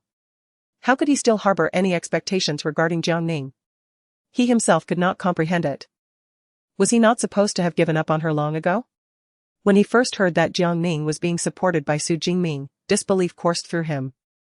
Yet hearing Jiang Ning's own admission of having a boyfriend rendered him unable to dismiss it. The fact that she had chosen an older man to provoke him should have incited his disdain, was it not so? Jiang Yaya, observing Gu Jinghuai's demeanor, felt a pang of anxiety. Could it be that he still held feelings for Jiang Ning? No. She could not allow their old flame to rekindle. With this thought, Jiang Yaya grasped Gu Jinghuai's arm and said, Brother Jinghuai, I have a question that I cannot solve, could you please help me upstairs? Gu Jinghuai snapped back to reality, looking at Jiang Yaya with affectionate indulgence. All right. Jiang Yaya shot a provocative glance at Jiang Ning, resolute that Brother Jinghuai belonged solely to her. She had endured the arduous process of their broken engagement and finally claimed him for herself. She would not permit Jiang Ning to disrupt her newfound happiness. With a radiant smile, Jiang Yaya declared, Brother Jinghuai is the best to me. Gu Jinghuai affectionately ruffled Jiang Yaya's hair, his eyes brimming with tenderness. A warmth that Jiang Ning had never experienced. Before departing, Gu Jinghuai cast a deliberate glance at Jiang Ning, who displayed no emotion in her eyes. As if she had never cared for him at all. He felt a surge of agitation in his heart and pulled Jiang Yaya upstairs. Granny Bai cast a worried glance at Jiang Ning, and upon seeing her composed demeanor, she finally relaxed. She placed a set of keys into Jiang Ning's hand, saying, Dear, we do not require the charity of others. This house was originally intended as a birthday gift for you on your 20th birthday. But I am giving it to you now. It shall serve as your home outside, which will put my mind at ease. Jiang Ning was taken aback and hurriedly returned the keys to her grandmother. Granny, such a precious gift, I cannot accept it. Please take it back. She merely hoped that her grandmother would not consider her moving out as an act of rebellion, as the older generation often held conservative views. Granny Bai insisted. shoving the keys back into Jiang Ning's hands, her tone slightly irritated. Take it. It was meant for you, whether given early or late makes no difference. I support your decision to move out, you may even pursue a relationship. However, you must promise me to keep your wits about you and not be deceived. Jiang Ning understood her grandmother's intentions. After a moment's hesitation, she whispered, Granny, I have not been kept by anyone, those are mere fabrications. I have never acknowledged such claims. Yet, she had not denied them either, feeling it unnecessary. Explanations held no value for those who did not believe her, thus she chose silence. But for her grandmother, who trusted her, she felt free to speak the truth, for her grandmother's affection was genuine. The earlier distress that had caused Granny Bai to become unwell was likely provoked by those words spoken by her own daughter, leaving both her and Jiang Ning in disbelief. Driven to exasperation, the weathered visage of Elder Bai broke into a reassuring smile, and I knew instinctively that our dear child would never stray from the path of goodness. Take this key, it was intended for you. Please accept it. Jiang Ning felt a pang of emotion, brushing against Elder Bai's arm in a playful manner and murmuring. Thank you, Grandma. This truly was a timely blessing. She had initially planned to rent a place after her grandmother departed. Now, with the gift of a home, she finally possessed a sanctuary of her own. How wonderful. After a moment of reflection, Jiang Ning added, Grandma, I have delightful news to share. I have been selected by Teacher Yang to participate in the upcoming competition. Elder Bai affectionately ruffled her hair, saying, I always knew our little girl was exceptional. I believe you shall win a prize. A warmth enveloped Jiang Ning's heart, no matter the circumstances. Her grandmother was unconditionally on her side, and that was truly comforting. Once Elder Bai had drifted into slumber, Jiang Ning descended the stairs in search of water and to take her medication. During this period, as long as she avoided anger, her ailments remained at bay. Even during moments of frustration, the pain was no longer as fierce as before. Perhaps it was the medication's influence. She resolved to adhere to her treatment regimen, hoping to extend her life just a little longer to accompany her grandmother. Jiang Xijia descended the staircase, having followed Jiang Ning after observing her emergence. Weary, he addressed her. Ning, let us have a conversation. Lately, his inner turmoil had been nearly unbearable, and he wished to encourage Jiang Ning to embrace her treatment, which would at least ease his own concerns. Thus, he concealed his intentions from everyone and sought to discuss her illness with Jiang Ning. Jiang Ning poured herself a glass of water, placed a pill in her mouth, and swallowed it in one swift motion. Setting down the cup, she remarked, There is nothing to discuss between us. Having said that, she attempted to bypass Jiang Xijia and ascend the stairs, only to be intercepted at the staircase's entrance. He wearily rubbed his brow and said, Ning, I acknowledge my wrongdoings towards you. Please grant me an opportunity to make amends, if you would. Chapter 88, Ning. I am sorry for my actions, dear brother. Jiang Ning cast a glance at Jiang Xijia, a sardonic smile playing on her lips. Do you not find your words rather absurd, dear brother? You concealed my illness from the family to protect Jiang Ye, even going so far as to mask my condition before elder brother, resulting in his reprimands directed at me. And now, you come to me, professing a desire to make amends. Is it not akin to being a harlot while seeking to erect a fade of virtue? Once, she had placed her trust in her elder brother, relying upon him completely, adhering to his every word. Yet, he had since changed. His heart and mind consumed by Jiang Ye, inflicting harm upon her in his quest to please her. Previously, these transgressions were minor, but this time, they had crossed a line. Jiang Xijia's face turned ashen, and he suddenly spoke in a grave tone, Ning. Did I not teach you that one should not speak so harshly to one's family? We are kin, not adversaries. At his words, Jiang Ning paused, momentarily lost in thought. As if transported back to several years prior when she had just returned to the Jiang family, a time when she had regarded everyone with suspicion. However, she was particularly reliant on her second brother, to the extent that she obeyed him without question. When she was wronged by the Jiang family, her words inevitably became harsh, and her second brother would gently remind her in her ear. During those moments, he would advise her to endure, and to soothe her anger. He would buy her delicious treats, leading her to believe he had her best interests at heart. In retrospect, it is indeed ironic, in her past life, she swallowed her grievances, but what did it yield her? She met her demise at home, while they busied themselves with celebrating Jiang Ye's birthday, too preoccupied to return for her remains. One wonders if, after she was concealed within a suitcase, the Jiang family felt any urgency to search for her upon her disappearance. Jiang Ning shook her head, attempting to dispel the chaotic thoughts swirling in her mind. She could not afford to be soft-hearted, lest she succumb to the fate of an early death. With this in mind, Jiang Ning bit her lip, forcefully suppressing the pang of bitterness, and coldly declared, "Do not think that merely uttering a few familiar phrases can erase your transgressions. The harm you inflicted upon me can never be remedied." Had she not encountered Lu Jingting, she likely would have tread the same path as in her previous life, struggling against illness and suffering a painful demise. It is truly ironic that her second brother, after concealing the truth of her illness from the Jiang family, would come before her feigning innocence. Observing Jiang Ning's demeanor, Jiang Xijia felt a tightening in his chest. Momentarily at a loss for words, he intended to use past admonishments to remind Jiang Ning of the kindness he had once shown her. A tactic that had previously proven effective, as she had always been susceptible to such appeals.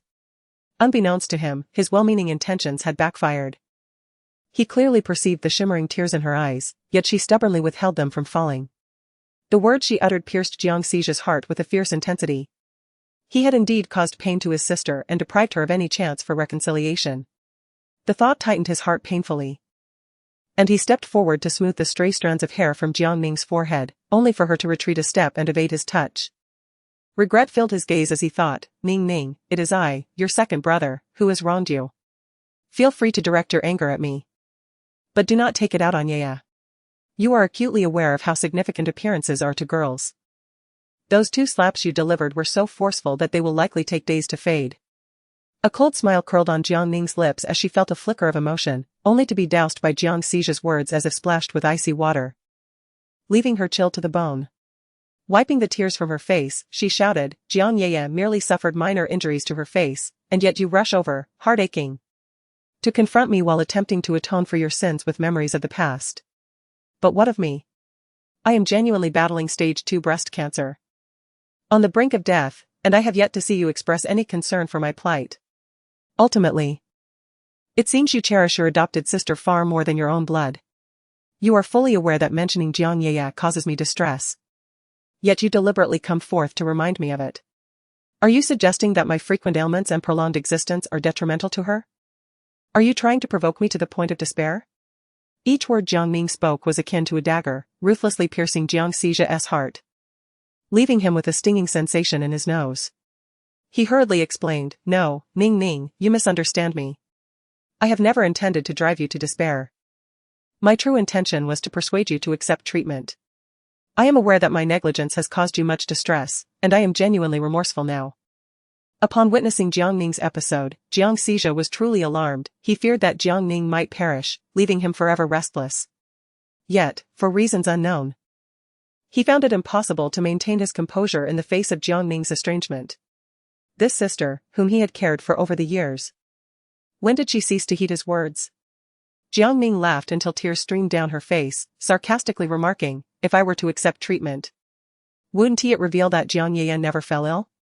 Jiang Xijia paused, caught off guard, having not considered that angle. His mind was consumed by the words previously spoken to him by Xie Rang, and he felt as though he was on the brink of madness. Now, reminded by Jiang Ning, his resolve began to waver once more. Jiang Ning observed every shift in his expression and then self-deprecatingly commented, "I have never encountered someone who advocates for treatment quite like you. You promise to make amends, yet what happens? The moment I mention Jiang Yaya, you begin to regret your decision. You prioritize the wounds of raising a sister above the life of your biological sister. Don't you find that rather ironic, second brother?" Jiang Ning deliberately emphasized the phrase raising a sister, almost grinding her back teeth in frustration. Jiang Xijia was rendered speechless, as though an invisible hand had tightened around his throat, making even the act of breathing feel laborious, engulfing him in an unprecedented sensation of suffocation. As he gazed at Jiang Ning's frail figure, memories flooded back from long ago when Yaya and Jiang Ning had been hospitalized together, both preoccupied with caring for Yaya. Meanwhile, Jiang Ning appeared like an orphan, weakly lifting the 4-bag, stepping outside in search of a nurse to remove the needle. His heart twisted painfully once more. He realized he had gone too far. He wanted to call out to Jiang Ning, yet despite opening his mouth, no words escaped, his handsome face flushed with anxiety. He yearned to approach her, to offer comfort, but thoughts of Yaya held him back, leaving him rooted in place, engulfed by a profound sense of helplessness. As Jiang Ning turned away, tears flowed uncontrollably. She despised her own weakness. Fully aware that her second brother was insincere and that any mention of Jiang Yaya sent him into disarray. She could never measure up to Jiang Yaya. Nor did she wish to compete, merely feeling a sense of misfortune at the thought of her. She still lacked the ruthlessness needed, allowing them to hurt her time and again. Lost in these thoughts, her phone buzzed in her pocket, revealing a call from an unfamiliar number. Typically, she refrained from answering such calls, yet she stepped onto the balcony to respond. On the other end, Lin Xiaoxiu's furious voice erupted, "Jiang Ning. How dare you deceive me? If it weren't for the child at home needing care, I would have come over to tear you apart." Chapter 89, So, when will Jiang Yaya die? Upon hearing Lin Xiaoxiu's voice, Jiang Ning remembered her deception. Days had passed, and it struck her how long it took for this woman to react. A woman's furious voice echoed from the other end, "Jiang Ning, you shameless wretch, how dare you deceive me? Do you believe I won't come to your school tomorrow to expose your true nature to everyone? I shall also report you to the authorities, ensuring you are unable to continue your university studies." Jiang Ning, momentarily stunned, felt a twinge in her ears and absent-mindedly rubbed them. "Oh, feel free to report me. I possess recordings of your extortion attempts. If you choose to involve the police, it may well be you who finds yourself behind bars. Go ahead, give it a try." After severing the call, she promptly blacklisted Lin Xiaoxiu. Glancing at the scenery outside, the evening breeze caressed her face, and despite the sweltering heat, she sensed a hint of coolness. Suddenly, the balcony door was flung open, and through the hazy moonlight, Jiang Ning discerned the figure of Jiang Rong, her nominal father. Perhaps due to middle-aged weight gain, his gray suit appeared somewhat snug. He seemed to have indulged in alcohol, his face flushed, and the scent of liquor wafted through the air even from a distance. Approaching Jiang Ning, he smiled and inquired, "What brings you out here this late to enjoy the breeze? Are you unable to sleep?" Jiang Ning remained silent, merely gazing out at the nightscape. Observing her, Jiang Rong suddenly noted her apparent weight loss. Had she been neglecting her meals? How could she have become so thin? A memory struck him. Recalling her as a chubby little girl, barely able to walk steadily, resembling a small gas canister, running towards him with a sweet voice, calling him daddy. Jiang Ning's first utterance was daddy, which delighted Jiang Rong immensely. He embraced her, showering her with affection. For his greatest joy each day was to return home and dote upon his daughter. The mere sight of his beloved girl could dissipate the weariness accumulated throughout the day. He once aspired to provide her with the finest the world could offer. However, as time passed, Jiang Rong found himself pondering repeatedly, had it not been for Feng Wulin's interference, his precious little girl would undoubtedly have been the happiest princess in existence. But alas, there are no ifs. Nuan, Jiang Rong couldn't help but softly call out Jiang Ning's nickname. Jiang Ning paused, momentarily lost in thought. As if transported back to the time when she had just returned to the Jiang family, when Jiang Rong had similarly addressed her. Back then, he genuinely wished to make amends, purchasing new clothes and delightful treats to bring her joy. In those days, she felt profoundly happy. Believing her return to the Jiang household was akin to entering paradise, free from suffering, she would wake from dreams with a smile. Yet, at some point, it became unclear when their affection waned. Whenever Jiang Yaya faced difficulties, they were quick to cast blame upon her. As a teenager, Jiang Ning felt utterly powerless in the face of her family's accusations, often retreating to her bed at night to cry in solitude. Yet, the Jiang family remained oblivious to her pain. It was not that they lacked compassion, but rather that their empathy was not directed towards her. With a sigh, Jiang Rong remarked, "I am aware of what transpired this evening. Why are you being so obstinate? Is it truly so difficult to apologize to your sister? She has been gravely ill, your actions have only exacerbated her distress. If anything were to happen to her, could you truly find peace within yourself? Heed your father's advice and cease opposing Yaya, won't you? As your father, I sincerely wish for harmony between you two sisters. Yaya is unwell and understandably irritable. As the elder sister, it is only fitting that you show her some leniency, wouldn't you agree?" Yet another voice rising in defense of Jiang Yaya. How naive of her to think he had a sudden pang of conscience, it appears she was mistaken. She knew all too well that the Jiang family would invariably favor Jiang Yaya, disregarding her own well-being. Jiang Ning sniffled, gazing up at the sky. striving to stifle her tears. After a moment of brooding, she coldly inquired, "So, when will Jiang Ye die?" "Just moments ago." Jiang Xijia had come to admonish her against competing with Jiang Ye, and now Jiang Rong was invoking familial bonds. She had reached her limit. She never anticipated the Jiang family could be so shameless, surpassing her imagination. Each of them, wielding the banner of kinship while inflicting harm upon her, was truly audacious. Her patience had long been exhausted, and thus, upon hearing his moralistic tirade, she naturally had no kindness to extend to Jiang Rong. Throughout her life, she had endured countless similar admonitions, and she was thoroughly weary of them. After all, she was merely hours older than Jiang Ye. Why must she always concede? Why must she? Jiang Rong's expression darkened, and he rebuked, "Jiang Ning. How could you curse your sister's death? How can you be so malevolent?" Jiang Ning merely cleaned her ears and replied coolly, "It's getting late. If Mr. Jiang has nothing further to discuss, I shall retire to bed." With that, she departed from the balcony. Gazing at the increasingly frail figure, Jiang Rong felt an intense pang in her heart. In a moment of disorientation, Jiang Ning's silhouette overlapped with her younger self, stumbling through childhood. Whether it was due to anger or some other sentiment, Jiang Rong felt an unbearable ache in her chest. The following day, Jiang Ning discovered that she had once again trended on social media, unsurprisingly for the wrong reasons. Trending topics often resemble an enlarged visage. From this vantage point, it was evident that the face was severely swollen. Accompanying the image were the words, "The eldest daughter of the Jiang family, out of jealousy towards her sister selected for a competition, has left her sister looking like a pig's head. What a disgrace." The comment section was rife with vitriol. "This Jiang Ning has gone too far. Just because she envies Jiang Ye, she has reduced her to this state. No wonder the Jiang family dislikes her. She has brought this upon herself. Oh my goodness, how can the goddess go to school looking like this? Jiang Ning is insane. She has beaten up all the Jiang family members. If it were me, I would have confronted her long ago. Indeed, Ye is simply too kind. She couldn't make it outside, and when the Jiang family welcomed her back, she not only failed to show gratitude but dared to assault her sister. Just wait. It won't be long before she is cast out again." Regarding her sudden return to the Jiang family, could it be that she was dumped by President Su? TSK, having beaten her two brothers, it's astonishing that the Jiang family has not retaliated. How does she muster the audacity to return and to strike Ye? Upon reading this, Jiang Ning merely smiled, while her companion Yi Xiaofei began to seethe with indignation.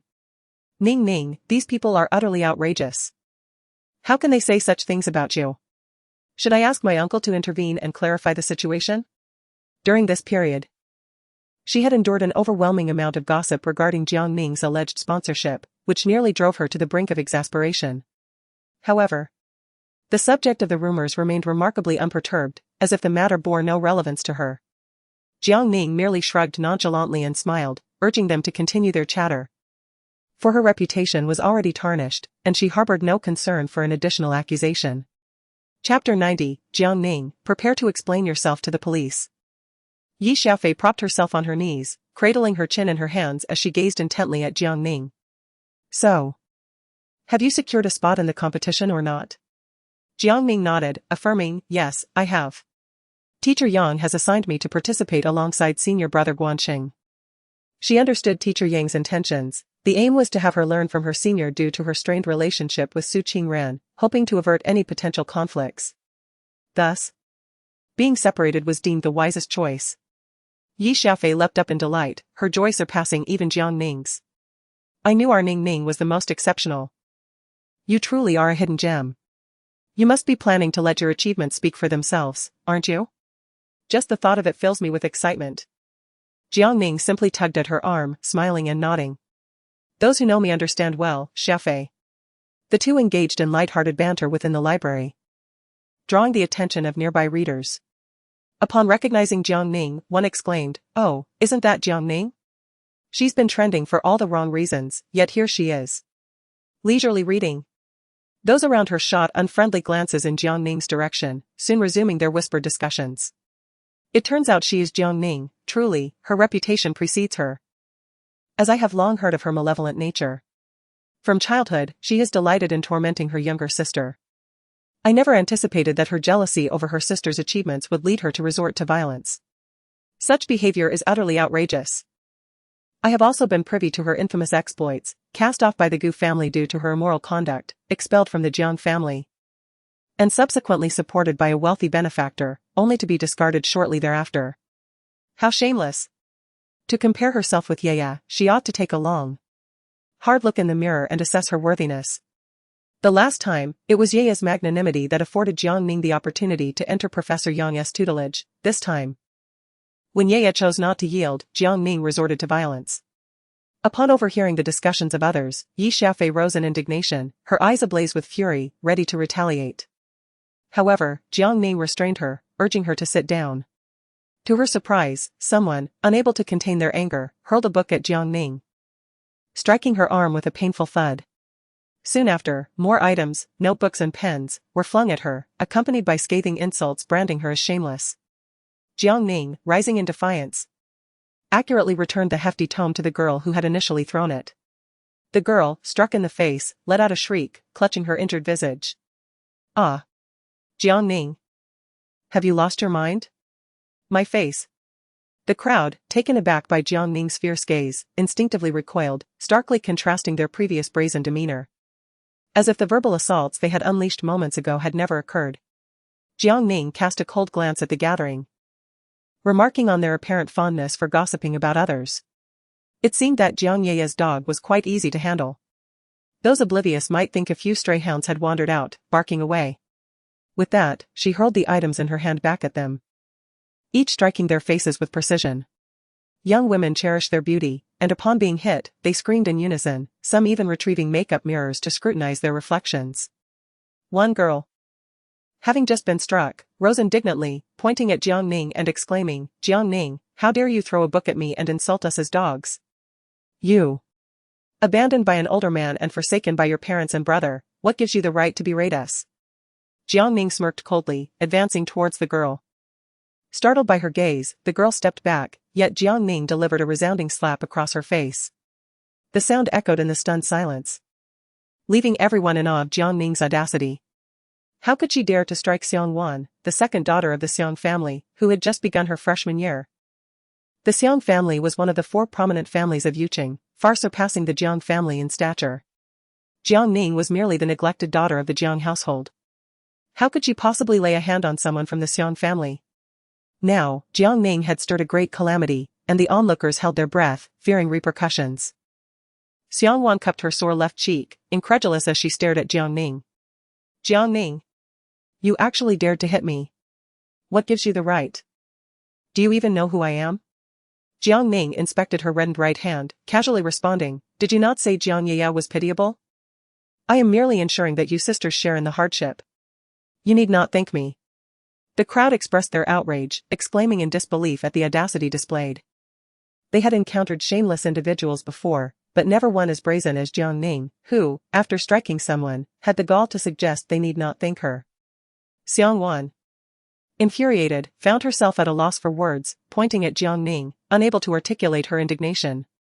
Jiang Ning cast a cold gaze over the assembled group and, in a low voice, challenged anyone with objections to voice them openly, warning that she had taken note of their faces and would retaliate should she hear any further gossip. The girls exchanged glances, instinctively touching their own faces in fear, rendered mute by the prospect of Jiang Ning's unpredictable wrath. She was indeed a lunatic. If she dared to strike Xiang Wan, they feared she might do the same to them if provoked. Recovering her composure, Xiang Wan lifted a nearby stool and hurled it at Jiang Ning, her eyes ablaze with fury. "You dare to strike me publicly?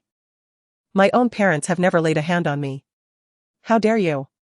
Yi Xiaofei cried out, "Ning Ning, be careful."